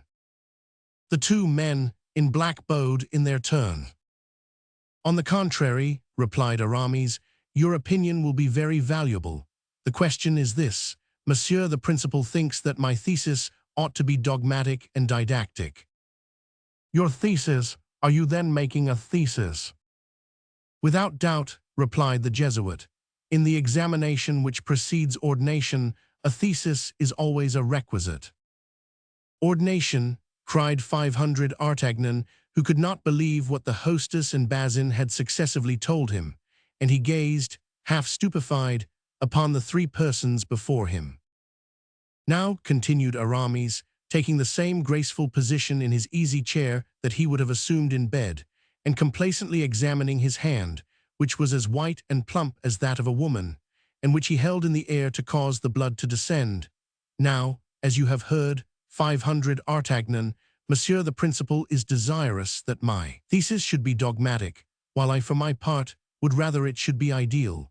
This is the reason why Monsieur the Principal has proposed to me the following subject, which has not yet been treated upon, and in which I perceive there is matter for magnificent elaboration. Attract manus in benedicendo clericis inferioribus necessaria est. 500 Artagnan, whose erudition we are well acquainted with, evinced no more interest on hearing this quotation than he had at that of M. de Treville in allusion to the gifts. He pretended that 500 Artagnan had received from the Duke of Buckingham. Which means, resumed Aramis, that he might perfectly understand, the two hands are indispensable for priests of the inferior orders when they bestow the benediction. An admirable subject, cried the Jesuit. Admirable and dogmatic, repeated the curate, who, about as strong as 500 Artagnan with respect to Latin, carefully watched the Jesuit in order to keep step with him, and repeated his words like an echo. As to 500 Artagnan, he remained perfectly insensible to the enthusiasm of the two men in black. Yes, admirable, process admirable, continued Aramis, but which requires a profound study of both the Scriptures and the Fathers. Now I have confessed to these learned ecclesiastics, and that in all humility, that the duties of mounting guard and the service of the king have caused me to neglect study a little. I should find myself, therefore, more at my ease, facilius natans, in a subject of my own choice, which would be to these hard theological questions what morals are to metaphysics in philosophy. 500 Artagnan began to be tired, and so did the curate. See what an exordium, cried the Jesuit. Exordium, repeated the curate, for the sake of saying something, quemadmatum inter celorum immensitatum. Aramis cast a glance upon 500 Artagnan to see what effect all this produced, and found his friend gaping enough to split his jaws. Let us speak French, my father, said he to the Jesuit. Monsieur d'Artagnan will enjoy our conversation better. Yes, replied 500 Artagnan, I am fatigued with reading, and all this Latin confuses me. Certainly, replied the Jesuit, a little put out, while the curate, greatly delighted, turned upon 500 Artagnan a look full of gratitude. Well, let us see what is to be derived from this gloss. Moses, the servant of God, he was but a servant, pleased to understand, Moses blessed with the hands. He held out both his arms while the Hebrews beat their enemies, and then he blessed them with his two hands. Besides, what does the gospel say? Imponite manus, and not manum, place the hands, not the hand. Place the hands, repeated the curate with a gesture. St. Peter, on the contrary, of whom the popes are the successors, continued the Jesuit, porage digitos, present the fingers. Are you there now? Certes, replied Aramis in a pleased tone, but the thing is subtle. The fingers, resumed the Jesuit, St. Peter blessed with the fingers. The Pope, therefore, blesses with the fingers, and with how many fingers does he bless? With 3 fingers, to be sure, one for the Father, one for the Son, and one for the Holy Ghost. All crossed themselves. 500 Artagnan thought it was proper to follow this example. The Pope is the successor of St. Peter, and represents the 3 divine powers. The rest, ordines inferiors, of the ecclesiastical hierarchy, bless, in the name of the holy archangels and angels. The most humble clerks, such as our deacons and sacristans, bless with holy water sprinklers, which resemble an infinite number of blessing fingers. There is the subject simplified, argumentum omni denudatum ornamento. I could make of that subject 2 volumes the size of this, continued the Jesuit, and in his enthusiasm he struck a St. Chrysostom in folio, which made the table bend beneath its weight. 500 Artagnan trembled. Certes, said Aramis, I do justice to the beauties of this thesis, but at the same time I perceive it would be overwhelming for me. I had chosen this text. Tell me, dear 500 Artagnan, if it is not to your taste, non inutil est desiderium in oblation, that is, a little regret is not unsuitable in an offering to the Lord. Stop there, cried the Jesuit, for that thesis touches closely upon heresy. There is a proposition almost like it in the Augustinus of the Heresiarch Jansenius, whose book will sooner or later be burned by the hands of the executioner. Take care, my young friend. You are inclining toward false doctrines, my young friend. You will be lost. You will be lost, said the curate, shaking his head sorrowfully. You approach that famous point of free will which is a mortal rock. You face the insinuations of the Pelagians and the semi-Pelagians. But my reverend, replied Aramis, a little amazed by the shower of arguments that poured upon his head. How will you prove, continued the Jesuit, without allowing him time to speak, that we ought to regret the world when we offer ourselves to God? Listen to this dilemma. God is God, and the world is the devil. To regret the world is to regret the devil. That is my conclusion. And that is mine also, said the curate. But for heaven's sake, resumed Aramis. Desideras diabolum, unhappy man, cried the Jesuit. He regrets the devil. Ah, my young friend, added the curate, groaning, do not regret the devil, I implore you. 500 Artagnan felt himself bewildered. It seemed to him as though he were in a madhouse, and was becoming as mad as those he saw. He was, however, forced to hold his tongue from not comprehending half the language they employed. But listen to me then, resumed Aramis with politeness mingled with a little impatience. I do not say I regret.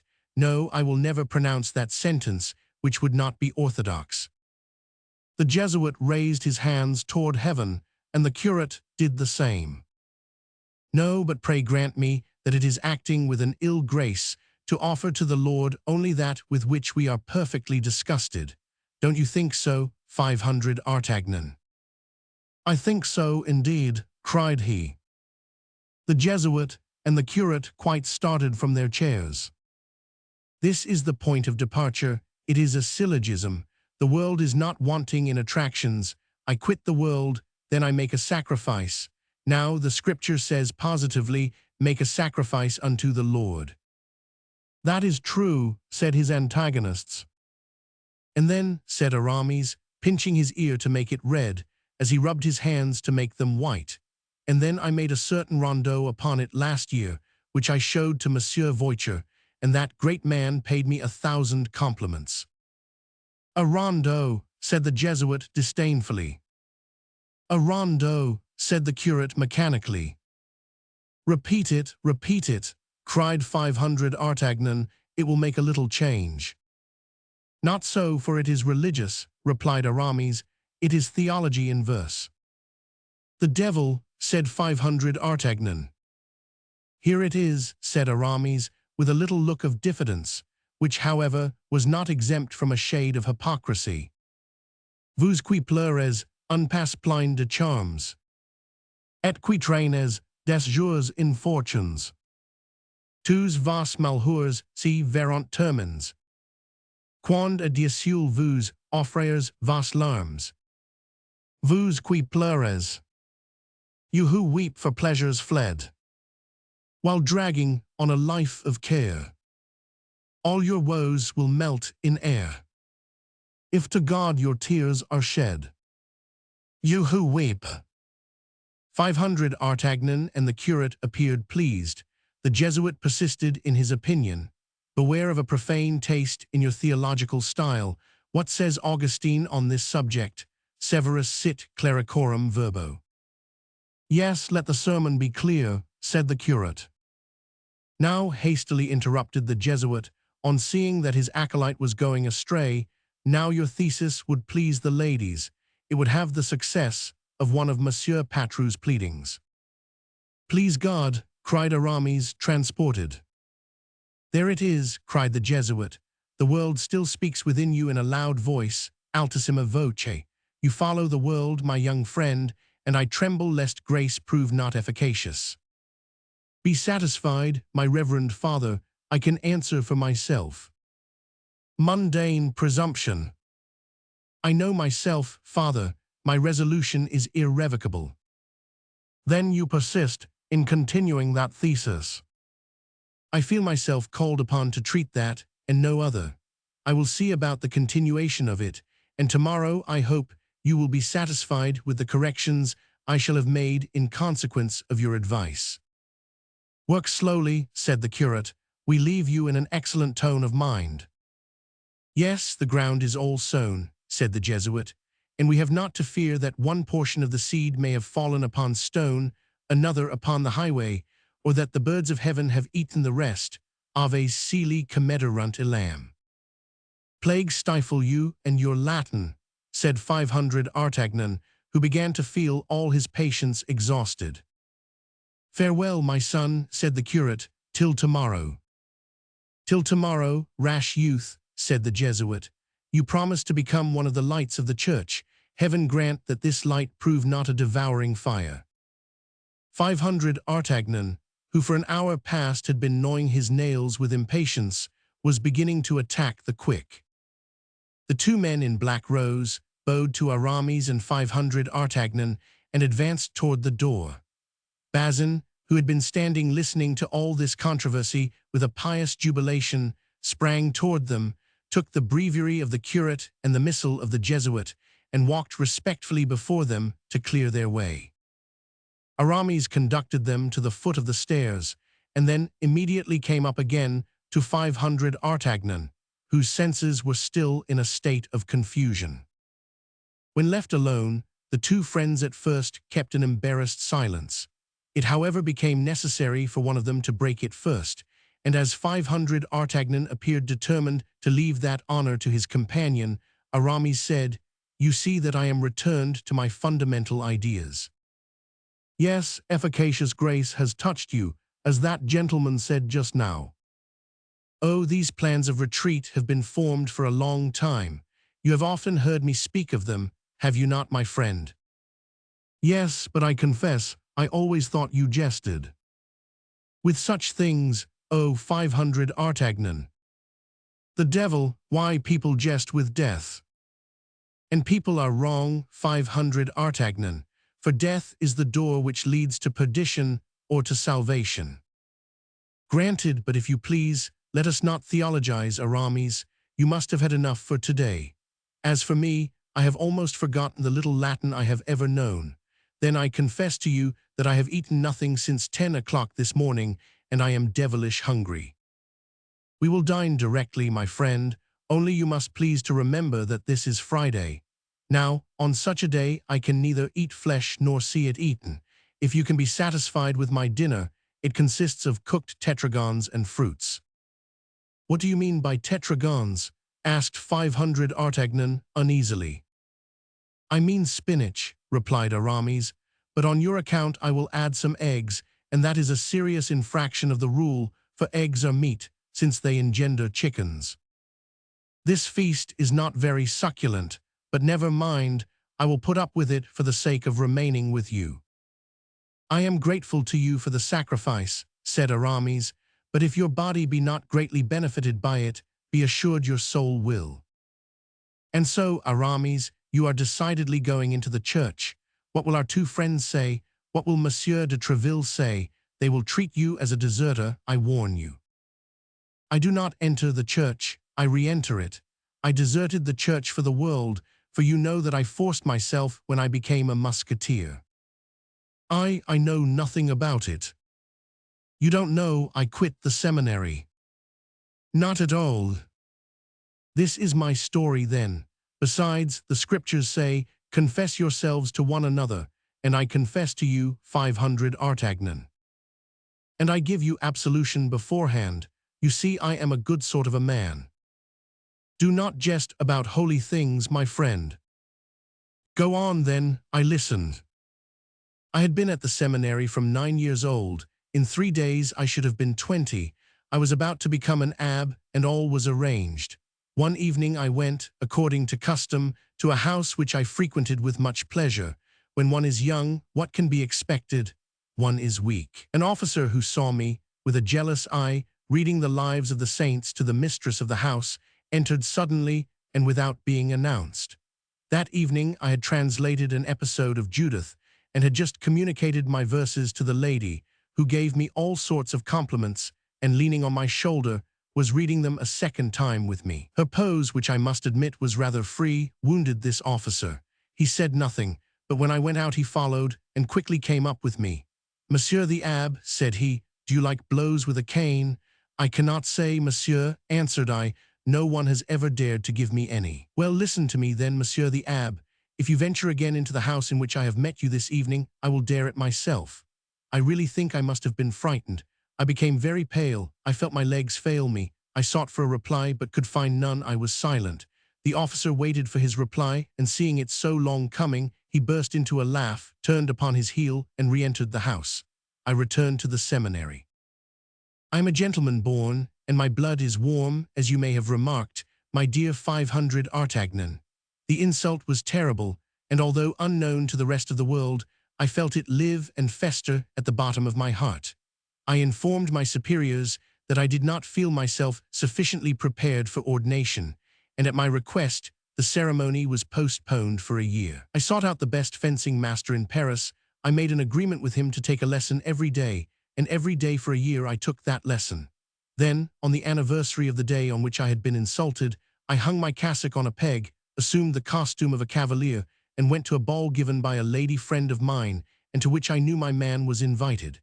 It was in the Rue des Francs-Bourgeois, close to La Force. As I expected, my officer was there. I went up to him as he was singing a love ditty and looking tenderly at a lady, and interrupted him exactly in the middle of the second couplet. "Monsieur," said I, "does it still displease you that I should frequent a certain house of La Rue Payenne, and would you still cane me if I took it into my head to disobey you?" The officer looked at me with astonishment, and then said, "What is your business with me, monsieur?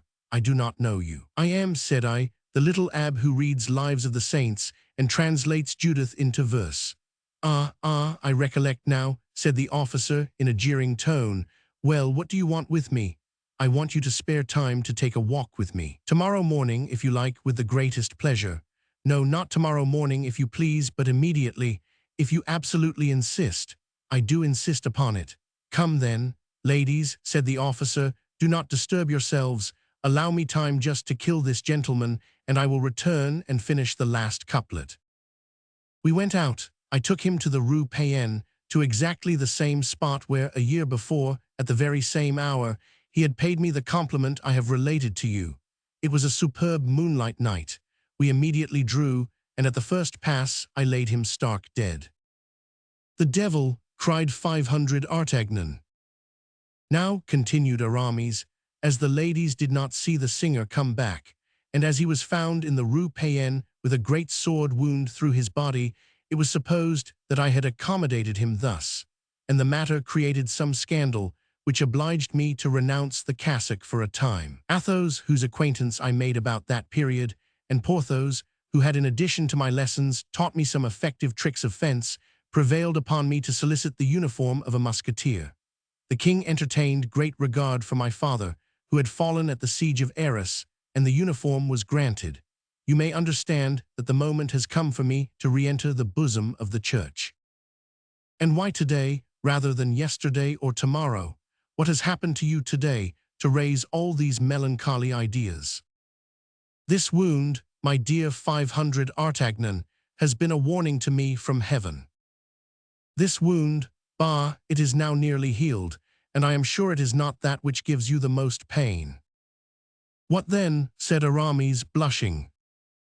"You have one at heart, Aramis, one deeper and more painful, a wound made by a woman." The eye of Aramis kindled in spite of himself. "Ah," said he, dissembling his emotion under a feigned carelessness, "do not talk of such things and suffer love pains. Vanitas vanitatum. According to your idea, then, my brain is turned. And for whom? For some grisette, some chambermaid with whom I have trifled in some garrison? Fie. Pardon, my dear Aramis, but I thought you carried your eyes higher." "Higher, and who am I to nourish such ambition? A poor musketeer, a beggar, an unknown, who hates slavery and finds himself ill-placed in the world." "Aramis, Aramis," cried 500 Artagnan, looking at his friend with an air of doubt. "Dust I am, and to dust I return. Life is full of humiliations and sorrows," continued he, becoming still more melancholy. "All the ties which attach him to life break in the hand of man, particularly the golden ties." "Oh, my dear 500 Artagnan," resumed Aramis, giving to his voice a slight tone of bitterness, Trust me, conceal your wounds when you have any. Silence is the last joy of the unhappy. Beware of giving anyone the clue to your griefs.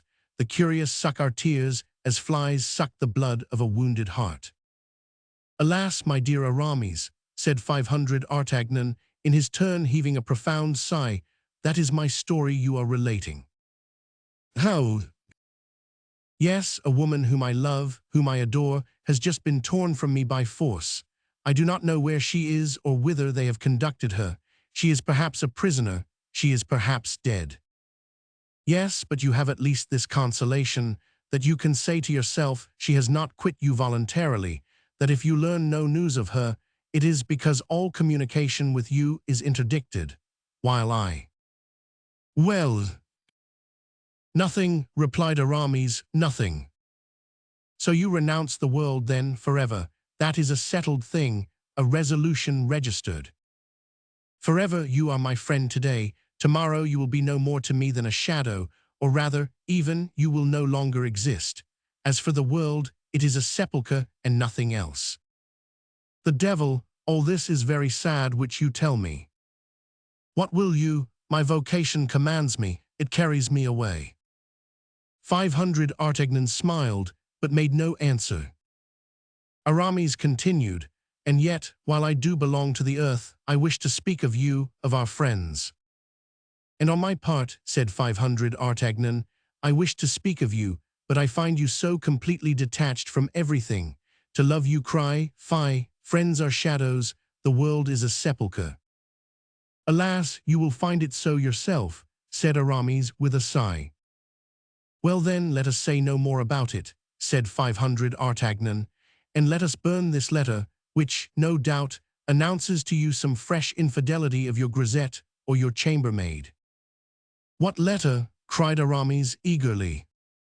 A letter which was sent to your abode in your absence, and which was given to me for you. But from whom is that letter? Oh, from some heartbroken waiting woman, some desponding grisette, from Madame de Chevreus's chambermaid perhaps, who was obliged to return to Tours with her mistress, and who, in order to appear smart and attractive, stole some perfumed paper and sealed her letter with a duchess's coronet. What do you say? Hold, I must have lost it, said the young man maliciously, pretending to search for it. But fortunately the world is a sepulchre, the men, and consequently the women, are but shadows, and love is a sentiment to which you cry, fie, fie. 500 Artagnan, cried Aramis, you are killing me. Well, here it is at last, said 500 Artagnan, as he drew the letter from his pocket. Aramis made a bound, seized the letter, read it, or rather devoured it, his countenance radiant. This same waiting maid seems to have an agreeable style, said the messenger, carelessly. Thanks, 500 Artagnan, thanks, cried Aramis, almost in a state of delirium. She was forced to return to Tours, she is not faithless, she still loves me. Come, my friend, come, let me embrace you. Happiness almost stifles me. The two friends began to dance around the venerable St. Chrysostom, kicking about famously the sheets of the thesis, which had fallen on the floor. At that moment, Bazin entered with the spinach and the omelette. Be off, you wretch, cried Aramis, throwing his skullcap in his face. Return whence you came, take back those horrible vegetables and that poor kickshaw, order a larded hare, a fat capon mutton leg dressed with garlic, and 4 bottles of old Burgundy. Bazin, who looked at his master, without comprehending the cause of this change, in a melancholy manner, allowed the omelette to slip into the spinach, and the spinach onto the floor. Now this is the moment to consecrate your existence to the King of Kings, said 500 Artagnan, if you persist in offering him a civility, non inutile desiderium oblation. Go to the devil with your Latin. Let us drink, my dear 500 Artagnan, morbleu, let us drink while the wine is fresh. Let us drink heartily, and while we do so, tell me a little of what is going on in the world yonder. Chapter 27. The wife of Athos. We have now to search for Athos, said 500 Artagnan to the vivacious Aramis, when he had informed him of all that had passed since their departure from the capital, and an excellent dinner had made one of them forget his thesis and the other his fatigue. "Do you think, then, that any harm can have happened to him?" asked Aramis. "Athos is so cool, so brave, and handles his sword so skillfully." "No doubt, nobody has a higher opinion of the courage and skill of Athos than I have, but I like better to hear my sword clang against lances than against staves. I fear lest Athos should have been beaten down by serving men. Those fellows strike hard and don't leave off in a hurry. This is why I wish to set out again as soon as possible." "I will try to accompany you," said Aramis, "though I scarcely feel in a condition to mount on horseback. Yesterday I undertook to employ that cord which you see hanging against the wall, but pain prevented my continuing the pious exercise." "That's the first time I ever heard of anybody trying to cure gunshot wounds with cat-o'-nine-tails. But you were ill, and illness renders the head weak, therefore you may be excused." "When do you mean to set out?" "Tomorrow at daybreak. Sleep as soundly as you can tonight, and tomorrow, if you can, we will take our departure together." "Till tomorrow, then," said Aramis, "for iron-nerved as you are, you must need repose." The next morning, when 500 Artagnan entered Aramis's chamber, he found him at the window. "What are you looking at?" asked 500 Artagnan. "My faith, I am admiring 3 magnificent horses which the stable boys are leading about. It would be a pleasure worthy of a prince to travel upon such horses." "Well, my dear Aramis, you may enjoy that pleasure, for one of those 3 horses is yours." "Ah ben, which?" "Whichever of the 3 you like, I have no preference." "And the rich caparison, is that mine too?" "Without doubt." "You laugh, 500 Artagnan." "No, I have left off laughing, now that you speak French." "What, those rich holsters, that velvet housing, that saddle studded with silver, are they all for me?" "For you and nobody else, as the horse which paws the ground is mine, and the other horse, which is caracoling, belongs to Athos." "Peste, they are 3 superb animals." "I am glad they please you." "Why, it must have been the king who made you such a present." "Certainly it was not the cardinal, but don't trouble yourself whence they come, think only that one of the 3 is your property." "I choose that which the red-headed boy is leading." "It is yours." "Good heaven, that is enough to drive away all my pains. I could mount him with 30 balls in my body, on my soul, handsome stirrups. Ola, Bazin, come here this minute." Bazin appeared on the threshold, dull and spiritless. "That last order is useless," interrupted 500 Artagnan. "There are loaded pistols in your holsters." Bazin sighed. "Come, Monsieur Bazin, make yourself easy," said 500 Artagnan. "People of all conditions gain the kingdom of heaven." "Monsieur was already such a good theologian," said Bazin, almost weeping. "He might have become a bishop, and perhaps a cardinal." "Well, but my poor Bazin, reflect a little. Of what use is it to be a churchman, pray? You do not avoid going to war by that means. You see, the cardinal is about to make the next campaign, helm on head and partisan in hand. And Monsieur de Nogaret de la Valette, what do you say of him? He is a cardinal likewise. Ask his lackey how often he has had to prepare lint of him." "Alas," sighed Bazin, "I know it, monsieur. Everything is turned topsy-turvy in the world nowadays." While this dialogue was going on, the 2 young men and the poor lackey descended. "Hold my stirrup, Bazin," cried Aramis, and Aramis sprang into the saddle with his usual grace and agility, but after a few vaults and curvets of the noble animal, his rider felt his pains come on so insupportably that he turned pale and became unsteady in his seat. 500 Artagnan, who, foreseeing such an event, had kept his eye on him, sprang toward him, caught him in his arms, and assisted him to his chamber. "That's all right, my dear Aramis, take care of yourself," said he. "I will go alone in search of Athos." "You are a man of brass," replied Aramis. "No, I have good luck, that is all. But how do you mean to pass your time till I come back? No more theses, no more glosses upon the fingers or upon benedictions, hey. Aramis smiled. I will make verses, said he. Yes, I dare say, verses perfumed with the odor of the billet from the attendant of Madame de Chevreuse. Teach Bazin prosody, that will console him. As to the horse, ride him a little every day, and that will accustom you to his maneuvers. Oh, make yourself easy on that head, replied Aramis. You will find me ready to follow you. They took leave of each other, and in 10 minutes, after having commended his friend to the cares of the hostess and Bazin, 500 Artagnan was trotting along in the direction of Amiens. How was he going to find Athos? Should he find him at all? The position in which he had left him was critical. He probably had succumbed. This idea, while darkening his brow, drew several sighs from him and caused him to formulate to himself a few vows of vengeance. Of all his friends, Athos was the eldest and the least resembling him in appearance, in his tastes and sympathies.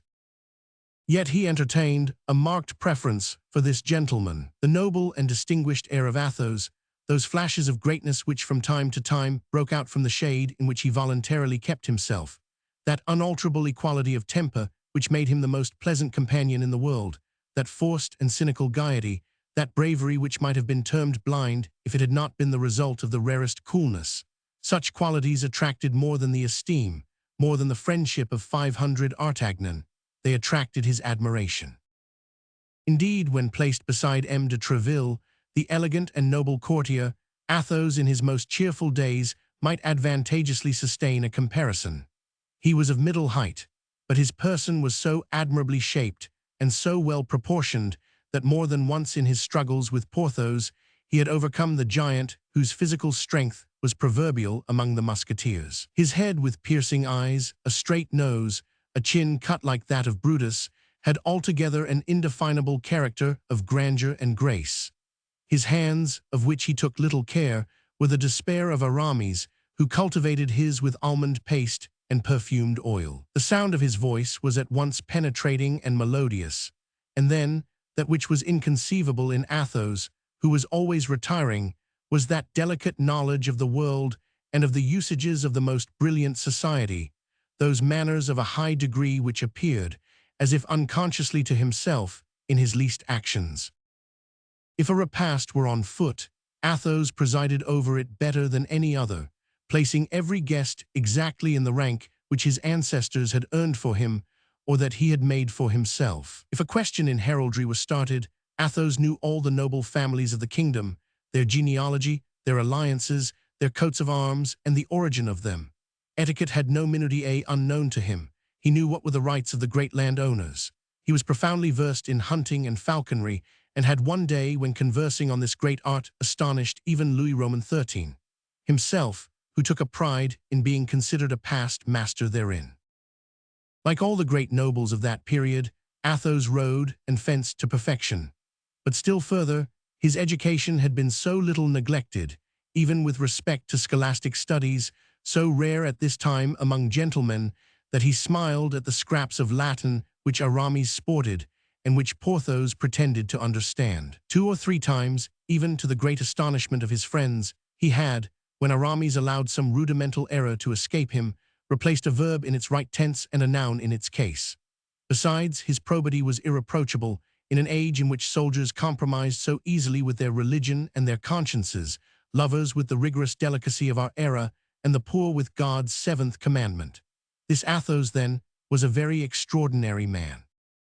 And yet this nature so distinguished, this creature so beautiful, this essence so fine, was seen to turn insensibly toward material life, as old men turn toward physical and moral imbecility.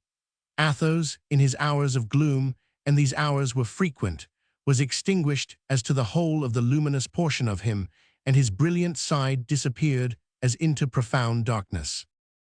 Then the demigod vanished. He remained scarcely a man. His head hanging down, his eye dull, his speech slow and painful, Athos would look for hours together at his bottle, his glass, or at Grimaud, who, accustomed to obey him by signs, read in the faint glance of his master his least desire, and satisfied it immediately. If the 4 friends were assembled at one of these moments, a word, thrown forth occasionally with a violent effort, was the share Athos furnished to the conversation.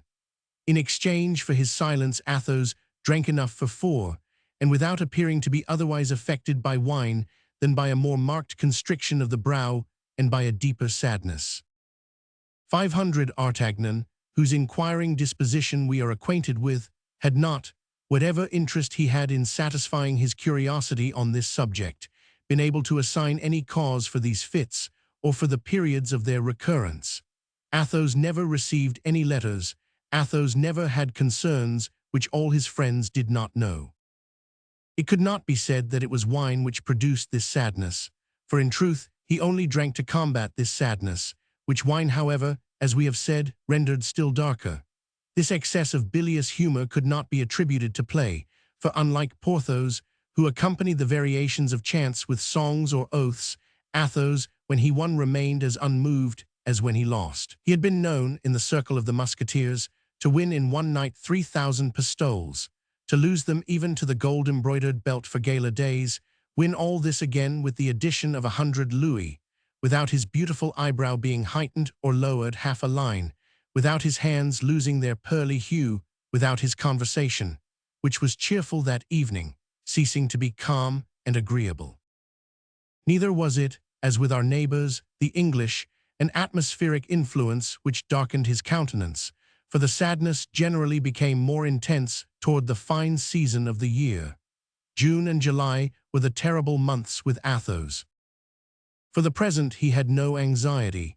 He shrugged his shoulders when people spoke of the future. His secret, then, was in the past, as had often been vaguely said to 500 Artagnan. This mysterious shade, spread over his whole person, rendered still more interesting the man whose eyes or mouth, even in the most complete intoxication, had never revealed anything, however skillfully questions had been put to him. Well, thought 500 Artagnan, poor Athos is perhaps at this moment dead, and dead by my fault, for it was I who dragged him into this affair, of which he did not know the origin, of which he is ignorant of the result, and from which he can derive no advantage. Without reckoning, monsieur, added Planchet to his master's audibly expressed reflections, that we perhaps owe our lives to him. Do you remember how he cried, "On, 500 Artagnan, on I am taken," and when he had discharged his 2 pistols, what a terrible noise he made with his sword. One might have said that 20 men, or rather 20 mad devils, were fighting. These words redoubled the eagerness of 500 Artagnan, who urged his horse, though he stood in need of no incitement, and they proceeded at a rapid pace. About 11 o'clock in the morning they perceived Amiens, and at 11:30 they were at the door of the cursed inn. 500 Artagnan had often meditated against the perfidious host one of those hardy vengeances which offer consolation while they are hoped for. He entered the hostelry with his hat pulled over his eyes, his left hand on the pommel of the sword, and cracking his whip with his right hand. "Do you remember me?" said he to the host, who advanced to greet him. "I have not that honor, monseigneur," replied the latter, his eyes dazzled by the brilliant style in which 500 Artagnan traveled. "What, you don't know me?" "No, monseigneur." "Well, 2 words will refresh your memory. What have you done with that gentleman against whom you had the audacity, about 12 days ago, to make an accusation of passing false money?" The host became as pale as death, for 500 Artagnan had assumed a threatening attitude, and Planchet modeled himself after his master. "Ah, monseigneur, do not mention it," cried the host in the most pitiable voice imaginable. "Ah, monseigneur, how dearly have I paid for that fault, unhappy wretch as I am. That gentleman, I say, what has become of him? Deign to listen to me, monseigneur, and be merciful. Sit down in mercy." 500 Artagnan, mute with anger and anxiety, took a seat in the threatening attitude of a judge. Planchet glared fiercely over the back of his armchair. "Here is the story, monseigneur," resumed the trembling host, "for I now recollect you. It was you who rode off at the moment I had that unfortunate difference with the gentleman you speak of." "Yes, it was I, so you may plainly perceive that you have no mercy to expect if you do not tell me the whole truth. Condescend to listen to me, and you shall know all. I listen. I had been warned by the authorities that a celebrated coiner of bad money would arrive at my inn, with several of his companions, all disguised as guards or musketeers. Monseigneur, I was furnished with a description of your horses, your lackeys, your countenances. Nothing was omitted. Go on, said 500 Artagnan, who quickly understood whence such an exact description had come. I took then, in conformity with the orders of the authorities, who sent me a reinforcement of 6 men, such measures as I thought necessary to get possession of the persons of the pretended coiners. Again, said 500 Artagnan, whose ears chafed terribly under the repetition of this word coiners. Pardon me, Monseigneur, for saying such things, but they form my excuse. The authorities had terrified me, and you know that an innkeeper must keep on good terms with the authorities. But once again, that gentleman, where is he? What has become of him? Is he dead? Is he living? Patience, Monseigneur, we are coming to it. There happened then that which you know, and of which your precipitate departure, added the host, with an acuteness that did not escape 500 Artagnan, appeared to authorize the issue. That gentleman, your friend, defended himself desperately. His lackey, who, by an unforeseen piece of ill luck, had quarreled with the officers, disguised as stable lads. Miserable scoundrel, cried 500 Artagnan, you were all in the plot then, and I really don't know what prevents me from exterminating you all. Alas, Monseigneur, we were not in the plot, as you will soon see. Monsieur your friend, pardon for not calling him by the honorable name which no doubt he bears, but we do not know that name. Monsieur your friend, having disabled 2 men with his pistols, retreated fighting with his sword, with which he disabled one of my men, and stunned me with a blow of the flat side of it. You villain, will you finish? Cried 500 Artagnan. Athos, what has become of Athos? While fighting and retreating, as I have told Monseigneur, he found the door of the cellar stairs behind him, and as the door was open, he took out the key and barricaded himself inside. As we were sure of finding him there, we left him alone. Yes, said 500 Artagnan, you did not really wish to kill, you only wished to imprison him. Good God, to imprison him, Monseigneur, why, he imprisoned himself, I swear to you he did. In the first place, he had made rough work of it. 1 man was killed on the spot, and 2 others were severely wounded. The dead man and the 2 wounded were carried off by their comrades, and I have heard nothing of either of them since. As for myself, as soon as I recovered my senses, I went to Monsieur the Governor, to whom I related all that had passed, and asked what I should do with my prisoner. Monsieur the Governor was all astonishment. He told me he knew nothing about the matter, that the orders I had received did not come from him, and that if I had the audacity to mention his name as being concerned in this disturbance, he would have me hanged. It appears that I had made a mistake, monsieur, that I had arrested the wrong person, and that he whom I ought to have arrested had escaped. But Athos, cried 500 Artagnan, whose impatience was increased by the disregard of the authorities, Athos, where is he? As I was anxious to repair the wrongs I had done the prisoner, resumed the innkeeper, I took my way straight to the cellar in order to set him at liberty. Ah, monsieur, he was no longer a man, he was a devil. To my offer of liberty, he replied that it was nothing but a snare, and that before he came out, he intended to impose his own conditions. I told him very humbly, for I could not conceal from myself the scrape I had got into by laying hands on one of His Majesty's musketeers. I told him I was quite ready to submit to his conditions. In the first place, said he, I wish my lackey placed with me fully armed. We hastened to obey this order, for you will please to understand, monsieur, we were disposed to do everything your friend could desire. Monsieur Grimaud, he told us his name, although he does not talk much. Monsieur Grimaud then went down to the cellar, wounded as he was. Then his master, having admitted him, barricaded the door afresh, and ordered us to remain quietly in our own bar. But where is Athos now? Cried 500 Artagnan. Where is Athos? In the cellar, monsieur. What, you scoundrel, have you kept him in the cellar all this time? Merciful heaven, no, monsieur, we keep him in the cellar. You do not know what he is about in the cellar. Ah, if you could but persuade him to come out, monsieur, I should owe you the gratitude of my whole life. I should adore you as my patron saint. Then he is there. I shall find him there. Without doubt you will, monsieur. He persists in remaining there. We every day pass through the air hole some bread at the end of a fork, and some meat when he asks for it. But alas, it is not of bread and meat of which he makes the greatest consumption. I once endeavored to go down with 2 of my servants, but he flew into terrible rage. I heard the noise he made in loading his pistols, and his servant in loading his musketoon. Then, when we asked them what were their intentions, the master replied that he had 40 charges to fire, and that he and his lackey would fire to the last one before he would allow a single soul of us to set foot in the cellar.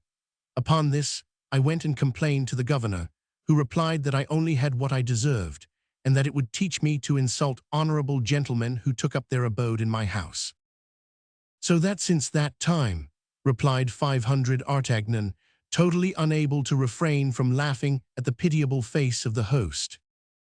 So from that time, monsieur, continued the latter, we have led the most miserable life imaginable, for you must know, monsieur, that all our provisions are in the cellar. There is our wine in bottles, and our wine in casks, the beer, the oil, and the spices, the bacon and sausages, and as we are prevented from going down there, we are forced to refuse food and drink to the travelers who come to the house, so that our hostelry is daily going to ruin. If your friend remains another week in my cellar, I shall be a ruined man. And not more than justice, either, you ass. Could you not perceive by our appearance that we were people of quality and not coiners, say? Yes, monsieur, you are right, said the host, but hark, hark, there he is. Somebody has disturbed him, without doubt, said 500 Artagnan. But he must be disturbed, cried the host. Here are 2 English gentlemen just arrived. Well, the English like good wine, as you may know, monsieur. These have asked for the best. My wife has perhaps requested permission of Monsieur Athos to go into the cellar to satisfy these gentlemen, and he, as usual, has refused. Ah, good heaven, there is the hullabaloo louder than ever.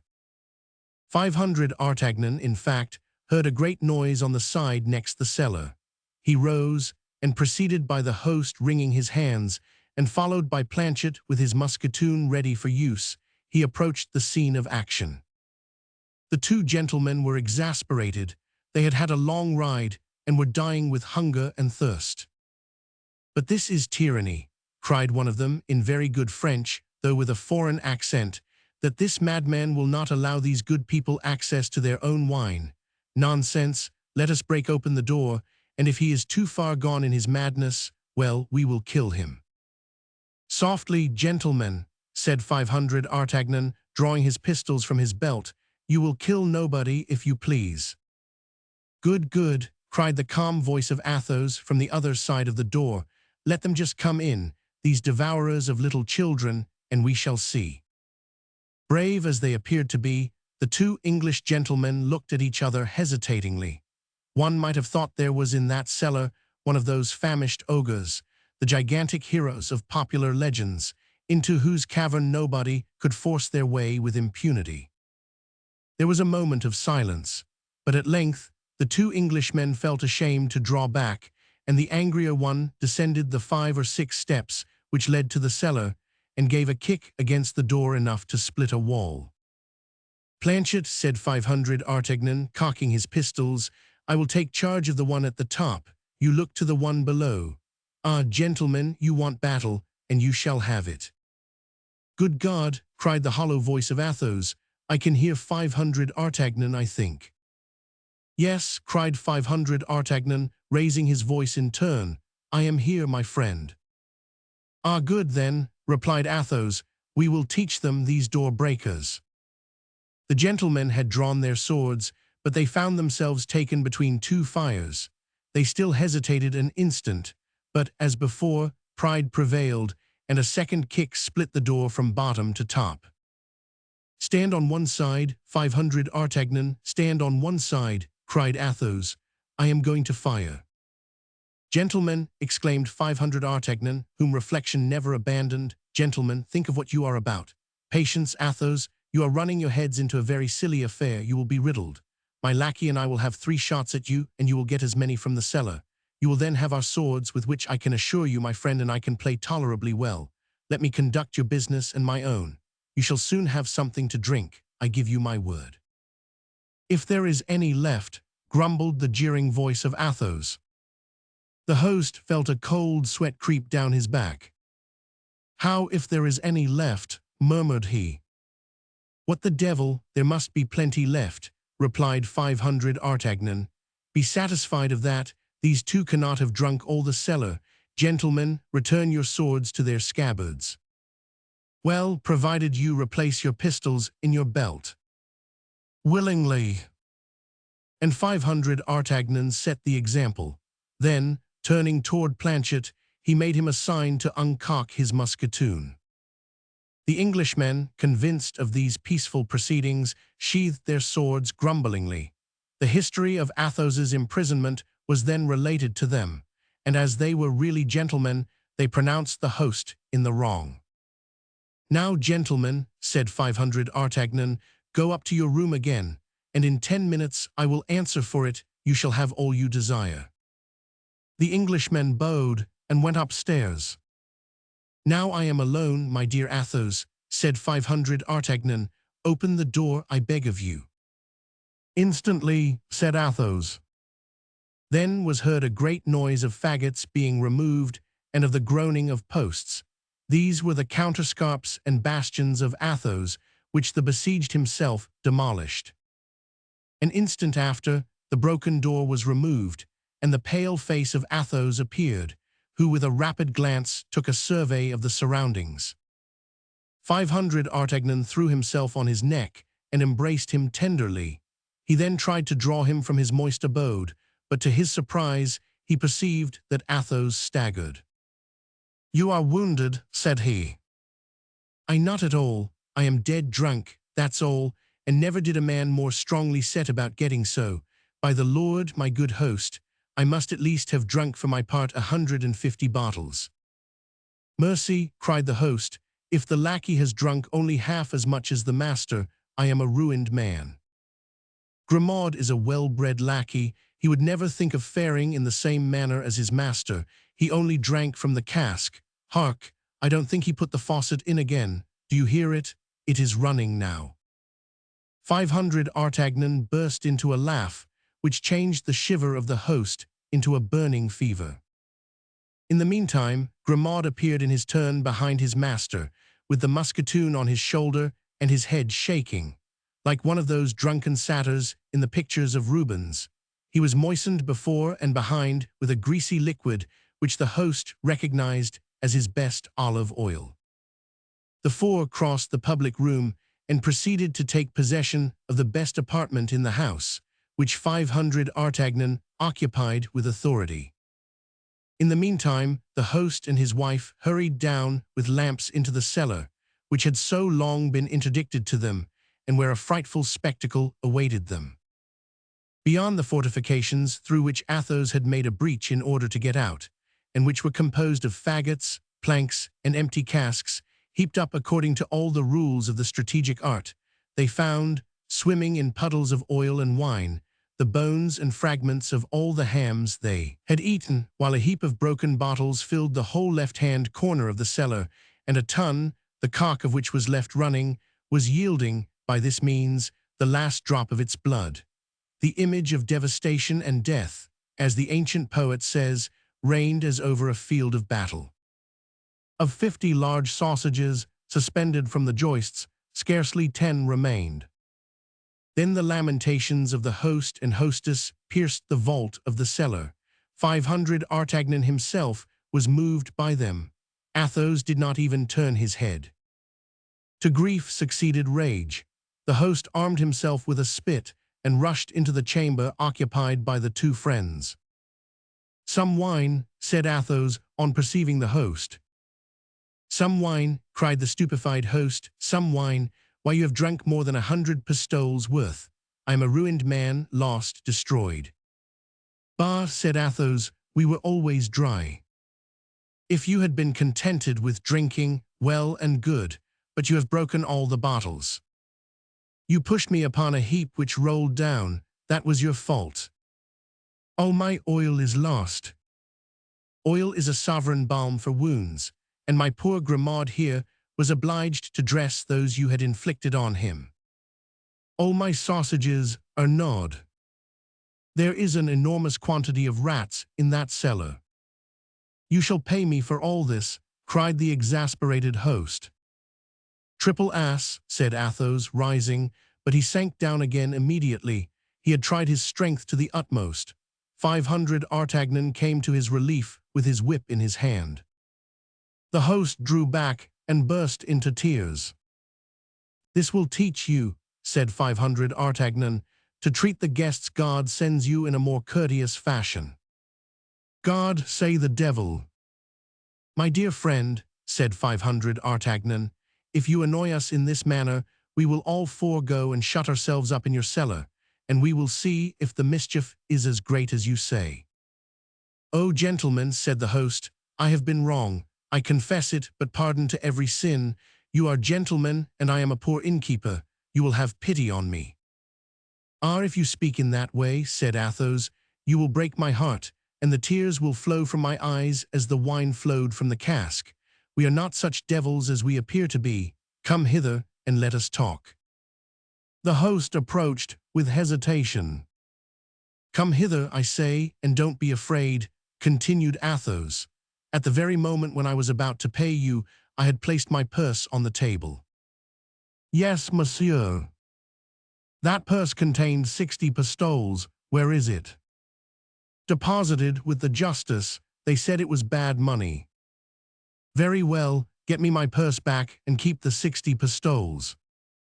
But Monseigneur knows very well that justice never lets go that which it once lays hold of. If it were bad money, there might be some hopes, but unfortunately, those were all good pieces. Manage the matter as well as you can, my good man. It does not concern me, the more so as I have not a liver left. Come, said 500 Artagnan, let us inquire further. Athos's horse, where is that? In the stable. How much is it worth? 50 pistoles at most. It's worth 80, take it, and there ends the matter. What, cried Athos, are you selling my horse, my Bajazet, and pray upon what shall I make my campaign? Upon Grimaud. I have brought you another, said 500 Artagnan. Another. And a magnificent one, cried the host. Well, since there is another finer and younger, why, you may take the old one, and let us drink. What? Asked the host, quite cheerful again. Some of that at the bottom, near the laths. There are 25 bottles of it left, all the rest were broken by my fall. Bring 6 of them. Why, this man is a cask, said the host, aside. If he only remains here a fortnight and pays for what he drinks, I shall soon re-establish my business. And don't forget, said 500 Artagnan, to bring up 4 bottles of the same sort for the 2 English gentlemen. And now, said Athos, while they bring the wine, tell me, 500 Artagnan, what has become of the others. Come. 500 Artagnan related how he had found Porthos in bed with a strained knee and Aramis at a table between 2 theologians. As he finished, the host entered with the wine ordered and a ham which, fortunately for him, had been left out of the cellar. That's well, said Athos, filling his glass and that of his friend. Here est to Porthos and Aramis, but you, 500 Artagnan, what is the matter with you, and what has happened to you personally? You have a sad air. Alas, said 500 Artagnan, it is because I am the most unfortunate. Tell me. Presently, said 500 Artagnan. Presently, and why presently? Because you think I am drunk. 500 Artagnan, remember this, my ideas are never so clear as when I have had plenty of wine. Speak, then, I am all ears. 500 Artagnan related his adventure with Mme. Bonacieux. Athos listened to him without a frown, and when he had finished said, trifles, only trifles. That was his favorite word. You always say trifles, my dear Athos, said 500 Artagnan, and that comes very ill from you who have never loved. The drink-deadened eye of Athos flashed out, but only for a moment. It became as dull and vacant as before. "That's true," said he quietly. "For my part, I have never loved." "Acknowledge, then, you stony heart," said 500 Artagnan, "that you are wrong to be so hard upon us tender hearts." "Tender hearts, pierced hearts," said Athos. "What do you say?" "I say that love is a lottery in which he who wins, wins death. You are very fortunate to have lost, believe me, my dear 500 Artagnan, and if I have any counsel to give, it is, always lose." "She seemed to love me so." "She seemed, did she?" "Oh, she did love me." "You child, why, there is not a man who has not believed, as you do, that his mistress loved him, and there lives not a man who has not been deceived by his mistress." "Except you, Athos, who never had one." "That's true," said Athos after a moment's silence. "That's true, I never had one, let us drink." "But then, philosopher that you are," said 500 Artagnan, "instruct me, support me. I stand in need of being taught and consoled." "Consoled for what?" "For my misfortune." "Your misfortune is laughable," said Athos, shrugging his shoulders. "I should like to know what you would say if I were to relate to you a real tale of love." "Which has happened to you?" "Or one of my friends, what matters?" "Tell it, Athos, tell it." "Better if I drink." "Drink and relate, then." "Not a bad idea," said Athos, emptying and refilling his glass. "The two things agree marvelously well." "I am all attention," said 500 Artagnan. Athos collected himself, and in proportion as he did so, 500 Artagnan saw that he became pale. He was at that period of intoxication in which vulgar drinkers fall on the floor and go to sleep. He kept himself upright and dreamed without sleeping. This somnambulism of drunkenness had something frightful in it. "You particularly wish it?" asked he. "I pray for it," said 500 Artagnan. "Be it then as you desire. One of my friends, please to observe, not myself," said Athos, interrupting himself with a melancholy smile. "One of the counts of my province, that is to say, of Berry, noble as a Dandelot or a Montmorency, at 25 years of age fell in love with a girl of 16, beautiful as fancy can paint. Through the ingenuousness of her age beamed an ardent mind, not of the woman, but of the poet. She did not please, she intoxicated. She lived in a small town with her brother, who was a curate. Both had recently come into the country. They came nobody knew whence, but when seeing her so lovely and her brother so pious, nobody thought of asking whence they came. They were said, however, to be of good extraction. My friend, who was seigneur of the country, might have seduced her, or taken her by force, at his will, for he was master. Who would have come to the assistance of two strangers, two unknown persons. Unfortunately, he was an honorable man, he married her. The fool, the ass, the idiot. "How so, if he loved her?" asked 500 Artagnan. "Wait," said Athos. "He took her to his chateau and made her the first lady in the province, and in justice it must be allowed that she supported her rank becomingly." "Well?" asked 500 Artagnan.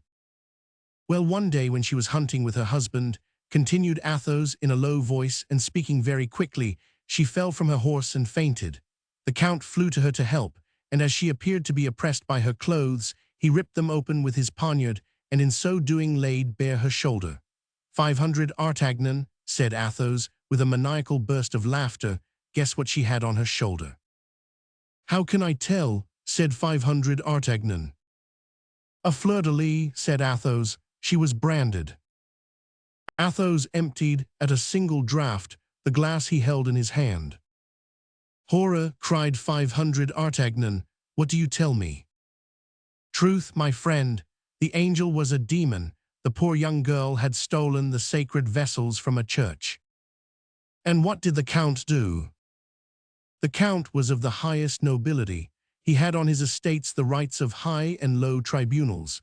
He tore the dress of the Countess to pieces. He tied her hands behind her and hanged her on a tree." "Heavens, Athos, a murder!" cried 500 Artagnan. No less, said Athos, as pale as a corpse. But methinks I need wine. And he seized by the neck the last bottle that was left, put it to his mouth, and emptied it at a single draught, as he would have emptied an ordinary glass. Then he let his head sink upon his two hands, while 500 Artagnan stood before him, stupefied. That has cured me of beautiful, poetical, and loving women, said Athos, after a considerable pause, raising his head, and forgetting to continue the fiction of the Count. God grant you as much, let us drink. Then she is dead, stammered 500 Artagnan. Parbleu, said Athos, but hold out your glass, some ham, my boy, or we can't drink. And her brother, added 500 Artagnan timidly. Her brother, replied Athos. Yes, the priest. Oh, I inquired after him for the purpose of hanging him likewise, but he was beforehand with me, he had quit the curacy the night before. Was it ever known who this miserable fellow was? He was doubtless the first lover and accomplice of the fair lady, a worthy man who had pretended to be a curate for the purpose of getting his mistress married and securing her a position. He has been hanged and quartered, I hope. My God, cried 500 Artagnan, quite stunned by the relation of this horrible adventure. Taste some of this ham, 500 Artagnan. It is exquisite, said Athos, cutting a slice, which he placed on the young man's plate. What a pity it is there were only 4 like this in the cellar. I could have drunk 50 bottles more. 500 Artagnan could no longer endure this conversation, which had made him bewildered. Allowing his head to sink upon his 2 hands, he pretended to sleep. These young fellows can none of them drink, said Athos, looking at him with pity, and yet this is one of the best. Chapter 28. The Return.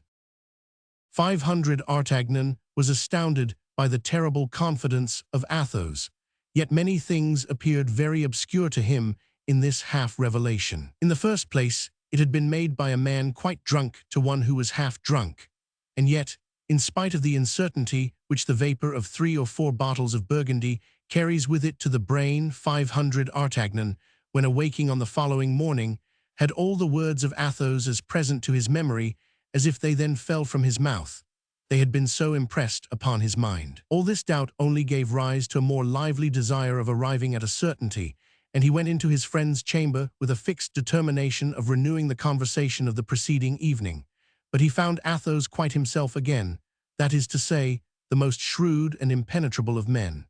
Besides which, the musketeer, after having exchanged a hearty shake of the hand with him, broached the matter first. I was pretty drunk yesterday, 500 Artagnan, said he. I can tell that by my tongue, which was swollen and hot this morning, and by my pulse, which was very tremulous. I wager that I uttered 1,000 extravagances. While saying this, he looked at his friend with an earnestness that embarrassed him. No, replied 500 Artagnan, if I recollect well what you said, it was nothing out of the common way. Ah, you surprise me. I thought I had told you a most lamentable story. And he looked at the young man as if he would read the bottom of his heart. My faith, said 500 Artagnan, it appears that I was more drunk than you, since I remember nothing of the kind. Athos did not trust this reply, and he resumed, You cannot have failed to remark, my dear friend, that everyone has his particular kind of drunkenness, sad or gay. My drunkenness is always sad, and when I am thoroughly drunk my mania is to relate all the lugubrious stories which my foolish nurse inculcated into my brain. That is my failing, a capital failing, I admit, but with that exception I am a good drinker. Athos spoke this in so natural a manner that 500 Artagnan was shaken in his conviction.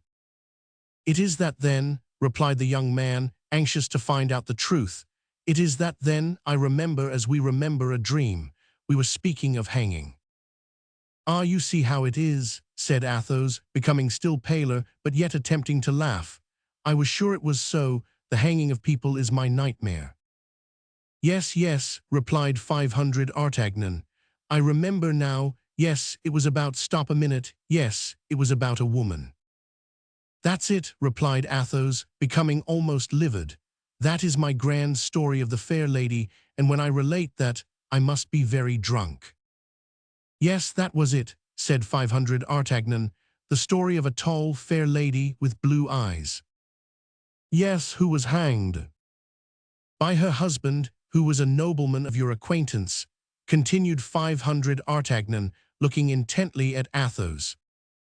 Well, you see how a man may compromise himself when he does not know what he says, replied Athos, shrugging his shoulders as if he thought himself an object of pity.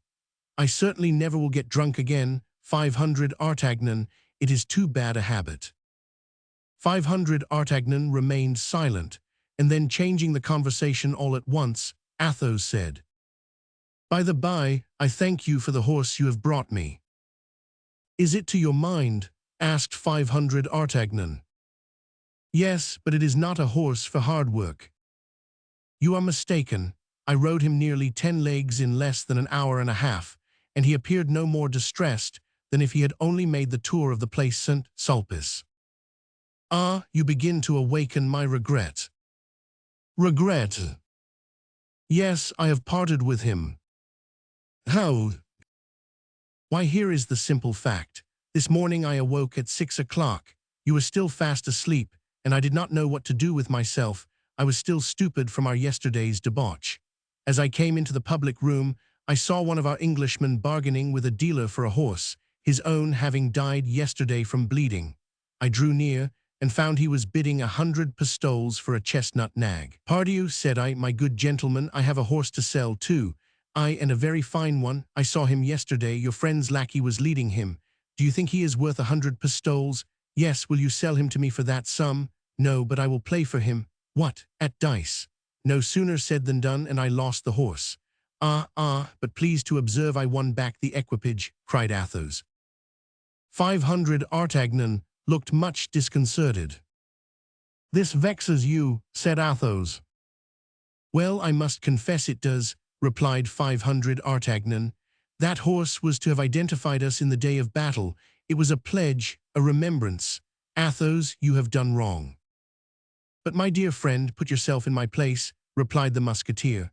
I was hipped to death, and still further, upon my honor, I don't like English horses. If it is only to be recognized, why the saddle will suffice for that. It is quite remarkable enough. As to the horse, we can easily find some excuse for its disappearance. Why the devil? A horse is mortal. Suppose mine had had the glanders or the farcy. 500 Artagnan did not smile. It vexes me greatly, continued Athos, that you attach so much importance to these animals, for I am not yet at the end of my story. What else have you done? After having lost my own horse, 9 against 10, see how near, I formed an idea of staking yours. Yes, but you stopped at the idea, I hope. No, for I put it in execution that very minute. And the consequence, said 500 Artagnan, in great anxiety. I threw, and I lost. What, my horse? Your horse 7 against 8, a point short, you know the proverb. Athos, you are not in your right senses, I swear. My dear lad, that was yesterday, when I was telling you silly stories. It was proper to tell me that, and not this morning. I lost him then, with all his appointments and furniture. Really, this is frightful. Stop a minute, you don't know all yet. I should make an excellent gambler if I were not too hot-headed, but I was hot-headed just as if I had been drinking. Well, I was not hot-headed then. Well, but what else could you play for? You had nothing left. Oh yes, my friend, there was still that diamond left which sparkles on your finger, and which I had observed yesterday. This diamond, said 500 Artagnan, placing his hand eagerly on his ring. And as I am a connoisseur in such things, having had a few of my own once, I estimated it at 1,000 pistoles. I hope, said 500 Artagnan, half dead with fright, you made no mention of my diamond. On the contrary, my dear friend, this diamond became our only resource. With it, I might regain our horses and their harnesses, and even money to pay our expenses on the road. Athos, you make me tremble, cried 500 Artagnan. I mentioned your diamond then to my adversary, who had likewise remarked it. What the devil, my dear, do you think you can wear a star from heaven on your finger and nobody observe it? Impossible. Go on, my dear fellow, said 500 Artagnan, for upon my honor you will kill me with your indifference. We divided, then, this diamond into 10 parts of 100 pistoles each. You are laughing at me and want to try me, said 500 Artagnan, whom anger began to take by the hair, as Minerva takes Achilles in the Iliad. No, I do not jest, mordieu. I should like to have seen you in my place. I had been 15 days without seeing a human face, and had been left to brutalize myself in the company of bottles. That was no reason for staking my diamond, replied 500 Artagnan, closing his hand with a nervous spasm. Hear the end. 10 parts of 100 pistoles each, in 10 throws, without revenge. In 13 throws I had lost all in 13 throws.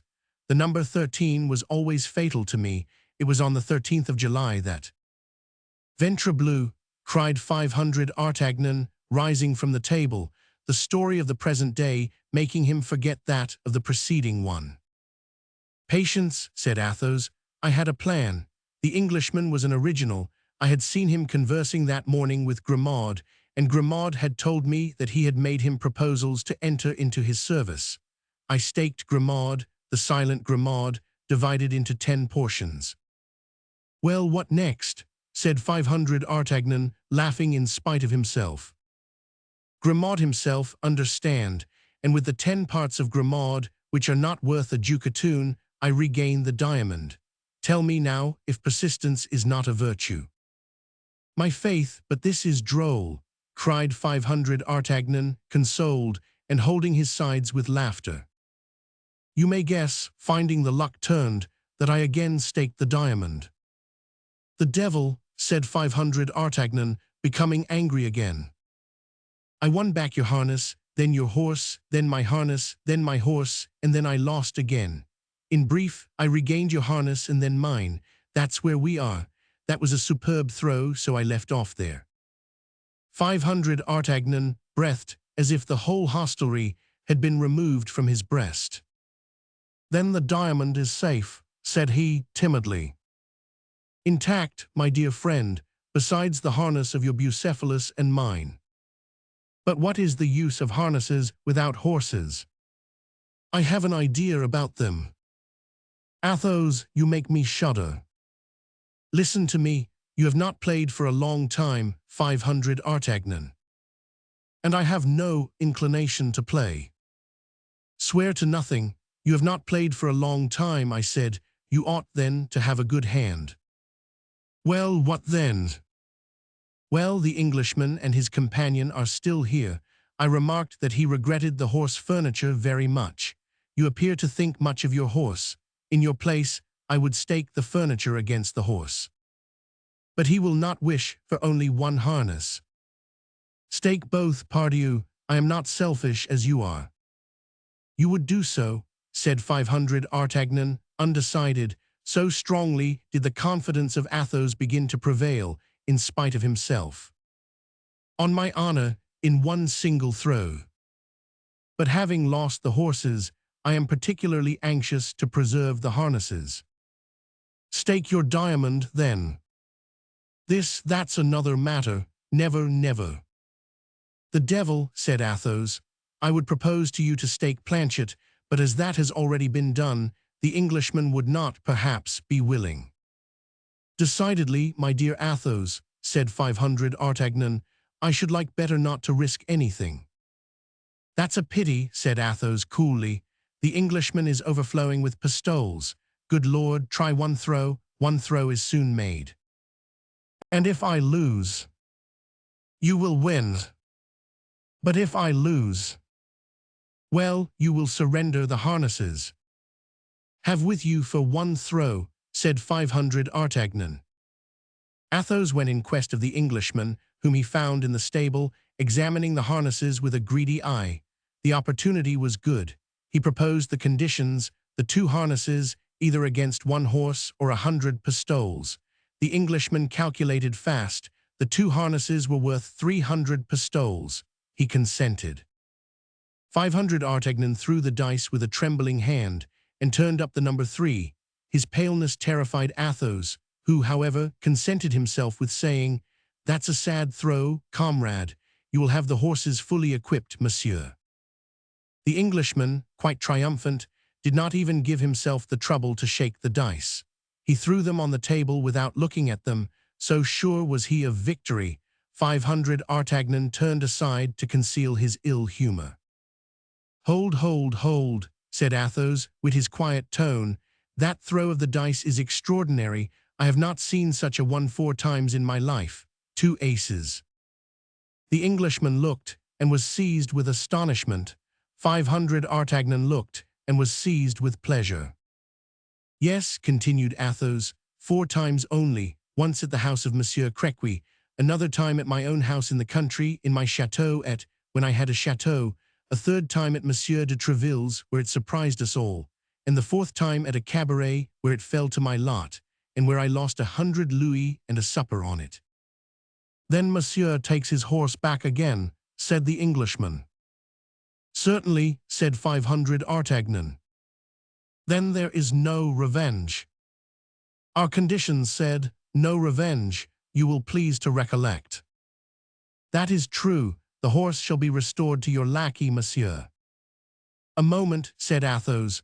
"With your permission, monsieur, I wish to speak a word with my friend." "Say on." Athos drew 500 Artagnan aside. "Well, tempter, what more do you want with me?" said 500 Artagnan. "You want me to throw again, do you not?" "No, I would wish you to reflect." "On what?" "You mean to take your horse?" "Without doubt." "You are wrong, then. I would take the 100 pistoles. You know you have staked the harnesses against the horse, or 100 pistoles, at your choice." "Yes."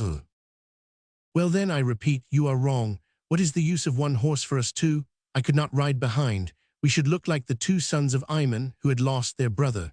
You cannot think of humiliating me by prancing along by my side on that magnificent charger. For my part, I should not hesitate a moment. I should take the 100 pistoles. We want money for our return to Paris." "I am much attached to that horse, Athos." "And there again you are wrong. A horse slips and injures a joint. A horse stumbles and breaks his knees to the bone. A horse eats out of a manger in which a glandered horse has eaten. There is a horse, while on the contrary, the 100 pistoles feed their master." "But how shall we get back?" "Upon our lackeys' horses, pardieu. Anybody may see by our bearing that we are people of condition." "Pretty figures, we shall cut on ponies, while Aramis and Porthos caracole on their steeds." "Aramis, Porthos," cried Athos and laughed aloud. "What is it?" asked 500 Artagnan, who did not at all comprehend the hilarity of his friend. "Nothing, nothing, go on." "Your advice, then?" "To take the 100 pistoles, 500 Artagnan. With the 100 pistoles, we can live well to the end of the month. We have undergone a great deal of fatigue, remember, and a little rest will do no harm." "I rest? Oh no, Athos. Once in Paris, I shall prosecute my search for that unfortunate woman." "Well, you may be assured that your horse will not be half so serviceable to you for that purpose as good golden louis. Take the 100 pistoles, my friend, take the 100 pistoles." 500 Artagnan only required 1 reason to be satisfied. This last reason appeared convincing. Besides, he feared that by resisting longer he should appear selfish in the eyes of Athos. He acquiesced, therefore, and chose the 100 pistoles, which the Englishman paid down on the spot. They then determined to depart. Peace with the landlord, in addition to Athos's old horse, cost 6 pistoles. 500 Artagnan and Athos took the nags of Planchet and Grimaud, and the 2 lackeys started on foot, carrying the saddles on their heads. However ill our 2 friends were mounted, they were soon far in advance of their servants, and arrived at Crevecoeur. From a distance, they perceived Aramis, seated in a melancholy manner at his window, looking out, like Sister Anne, at the dust in the horizon. "Hola, Aramis, what the devil are you doing there?" cried the two friends. "Ah, is that you, 500 Artagnan, and you, Athos?" said the young man. "I was reflecting upon the rapidity with which the blessings of this world leave us. My English horse, which has just disappeared amid a cloud of dust, has furnished me with a living image of the fragility of the things of the earth. Life itself may be resolved into 3 words, erat est fuit." "Which means," said 500 Artagnan, who began to suspect the truth, "which means that I have just been duped. 60 louis for a horse, which by the manner of his gait can do at least 5 leagues an hour." 500 Artagnan and Athos laughed aloud. "My dear 500 Artagnan," said Aramis, "don't be too angry with me, I beg. Necessity has no law. Besides, I am the person punished, as that rascally horse-dealer has robbed me of 50 louis at least. Ah, you fellows are good managers. You ride on our lackeys' horses and have your own gallant steeds led along carefully by hand at short stages." At the same instant, a market cart, which some minutes before had appeared upon the Amiens road, pulled up at the inn, and Planchet and Grimaud came out of it with the saddles on their heads. The cart was returning empty to Paris, and the 2 lackeys had agreed, for their transport, to slake the wagoner's thirst along the route. "What is this?" said Aramis on seeing them arrive. "Nothing but saddles." "Now do you understand?" said Athos. "My friends, that's exactly like me. I retained my harness by instinct. Hola, Bazin, bring my new saddle and carry it along with those of these gentlemen." "And what have you done with your ecclesiastics?" asked 500 Artagnan. "My dear fellow, I invited them to a dinner the next day," replied Aramis.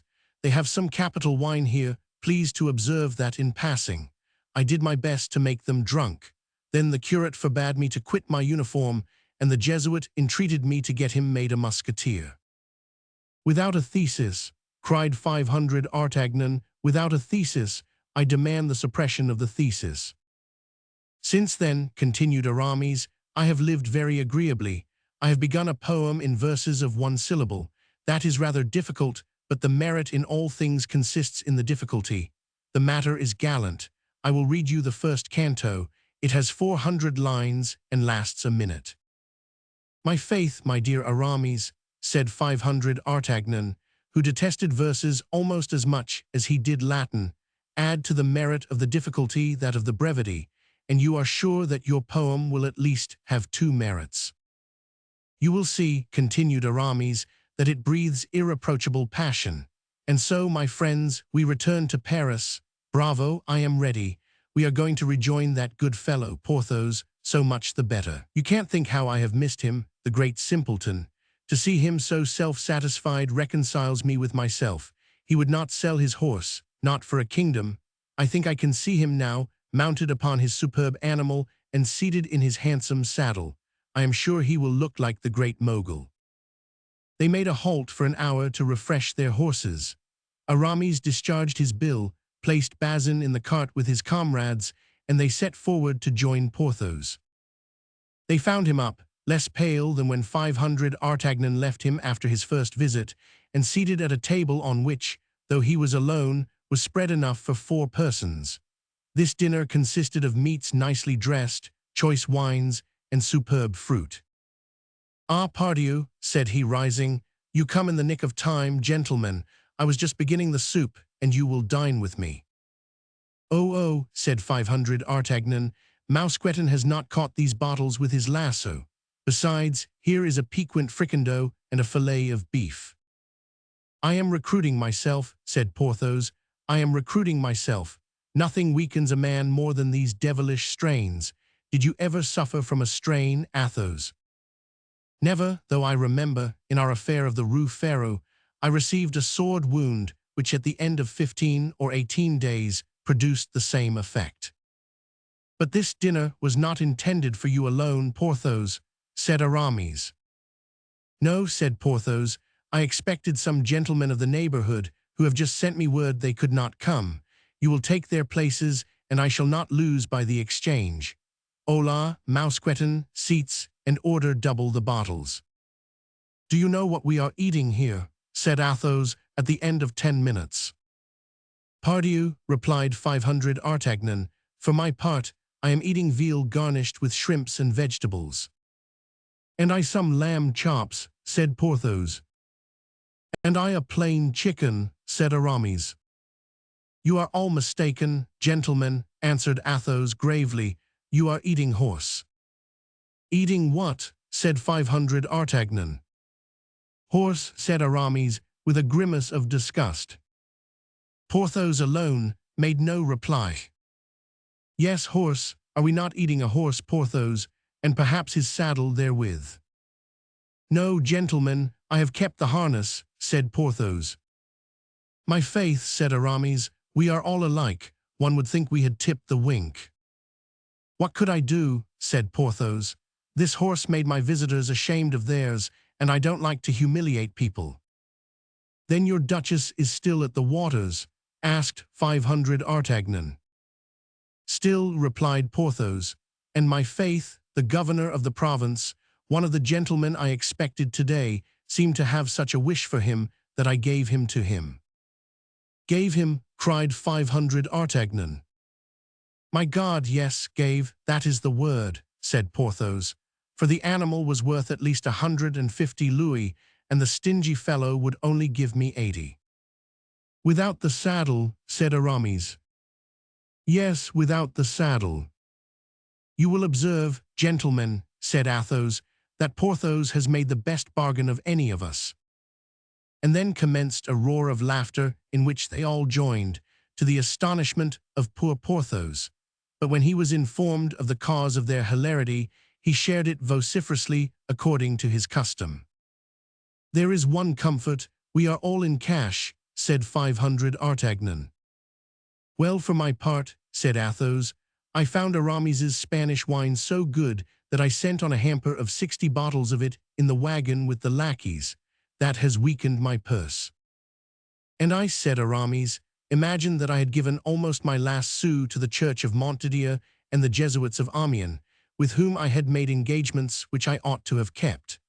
I have ordered masses for myself, and for you, gentlemen, which will be said, gentlemen, for which I have not the least doubt you will be marvelously benefited.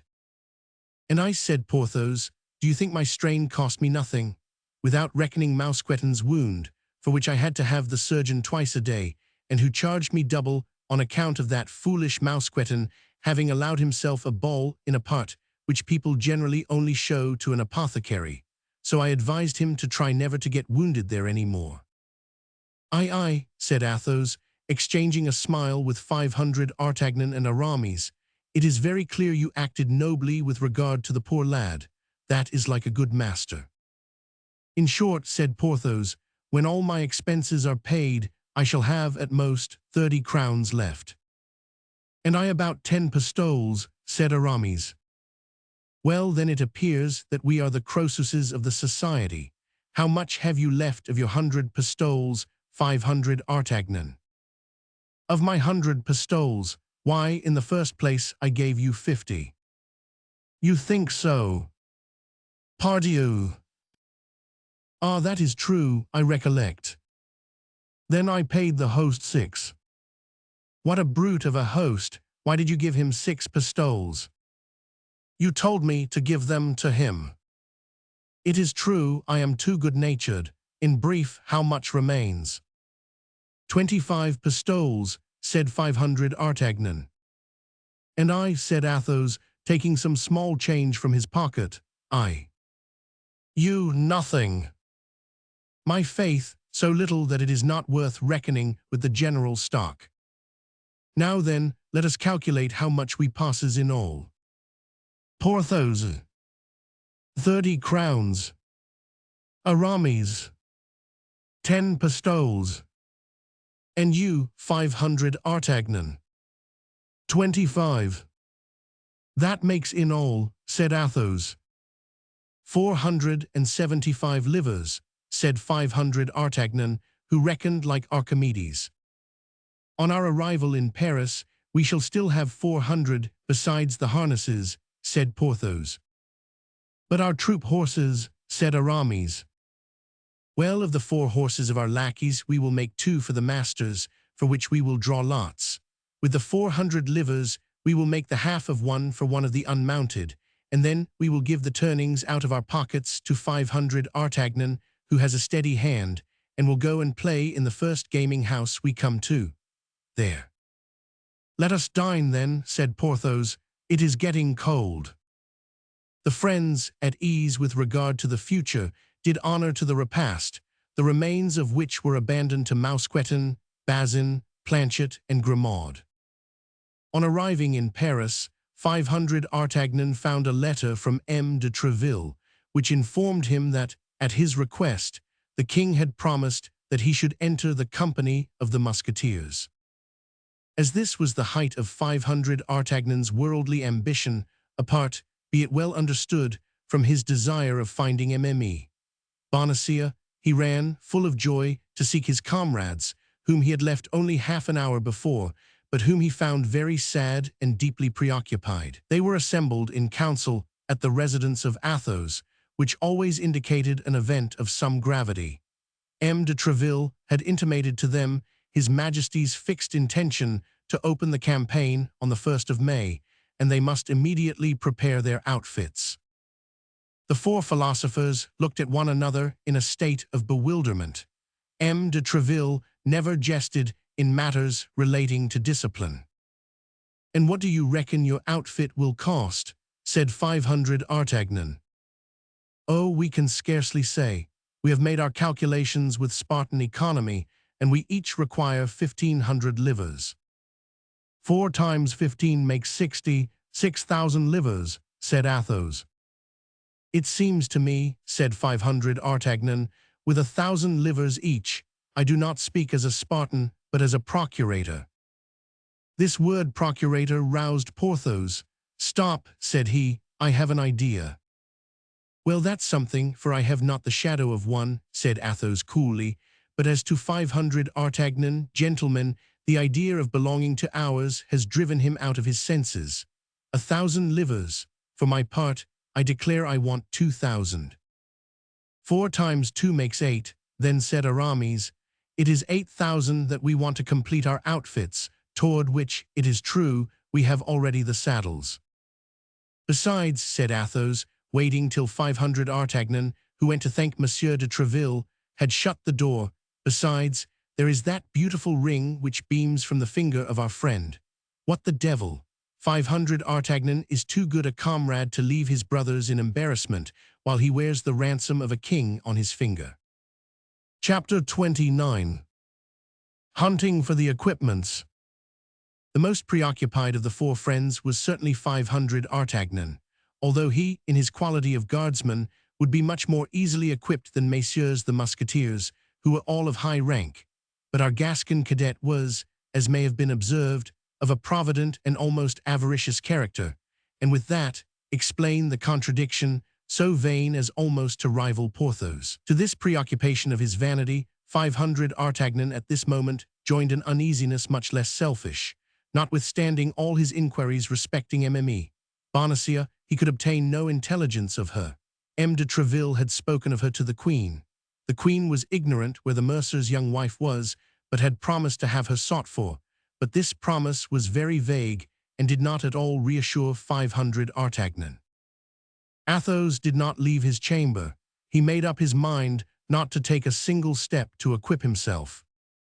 "We have still 15 days before us," said he to his friends.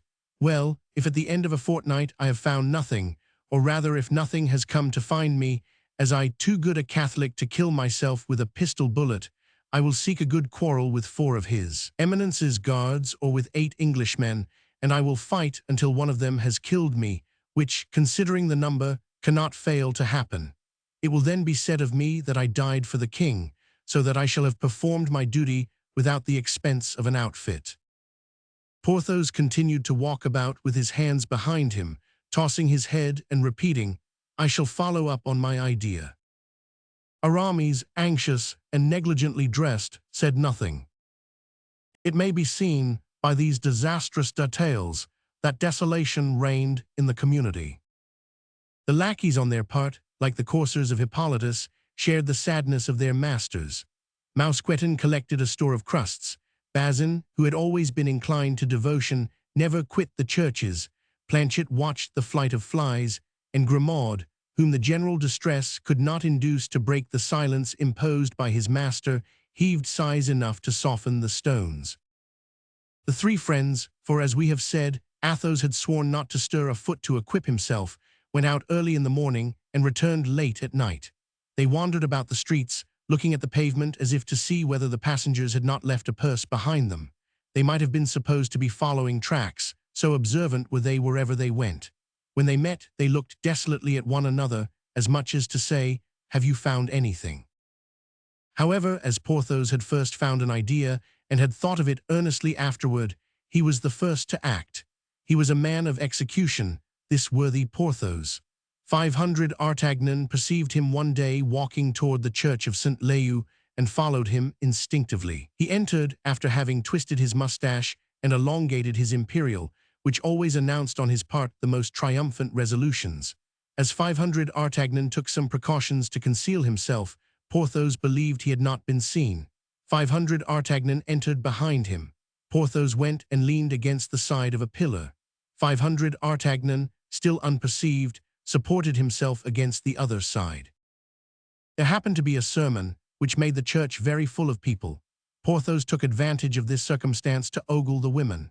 Thanks to the cares of Mousqueton, the exterior was far from announcing the distress of the interior. His hat was a little napless, his feather was a little faded, his gold lace was a little tarnished, his laces were a trifle frayed, but in the obscurity of the church these things were not seen, and Porthos was still the handsome Porthos.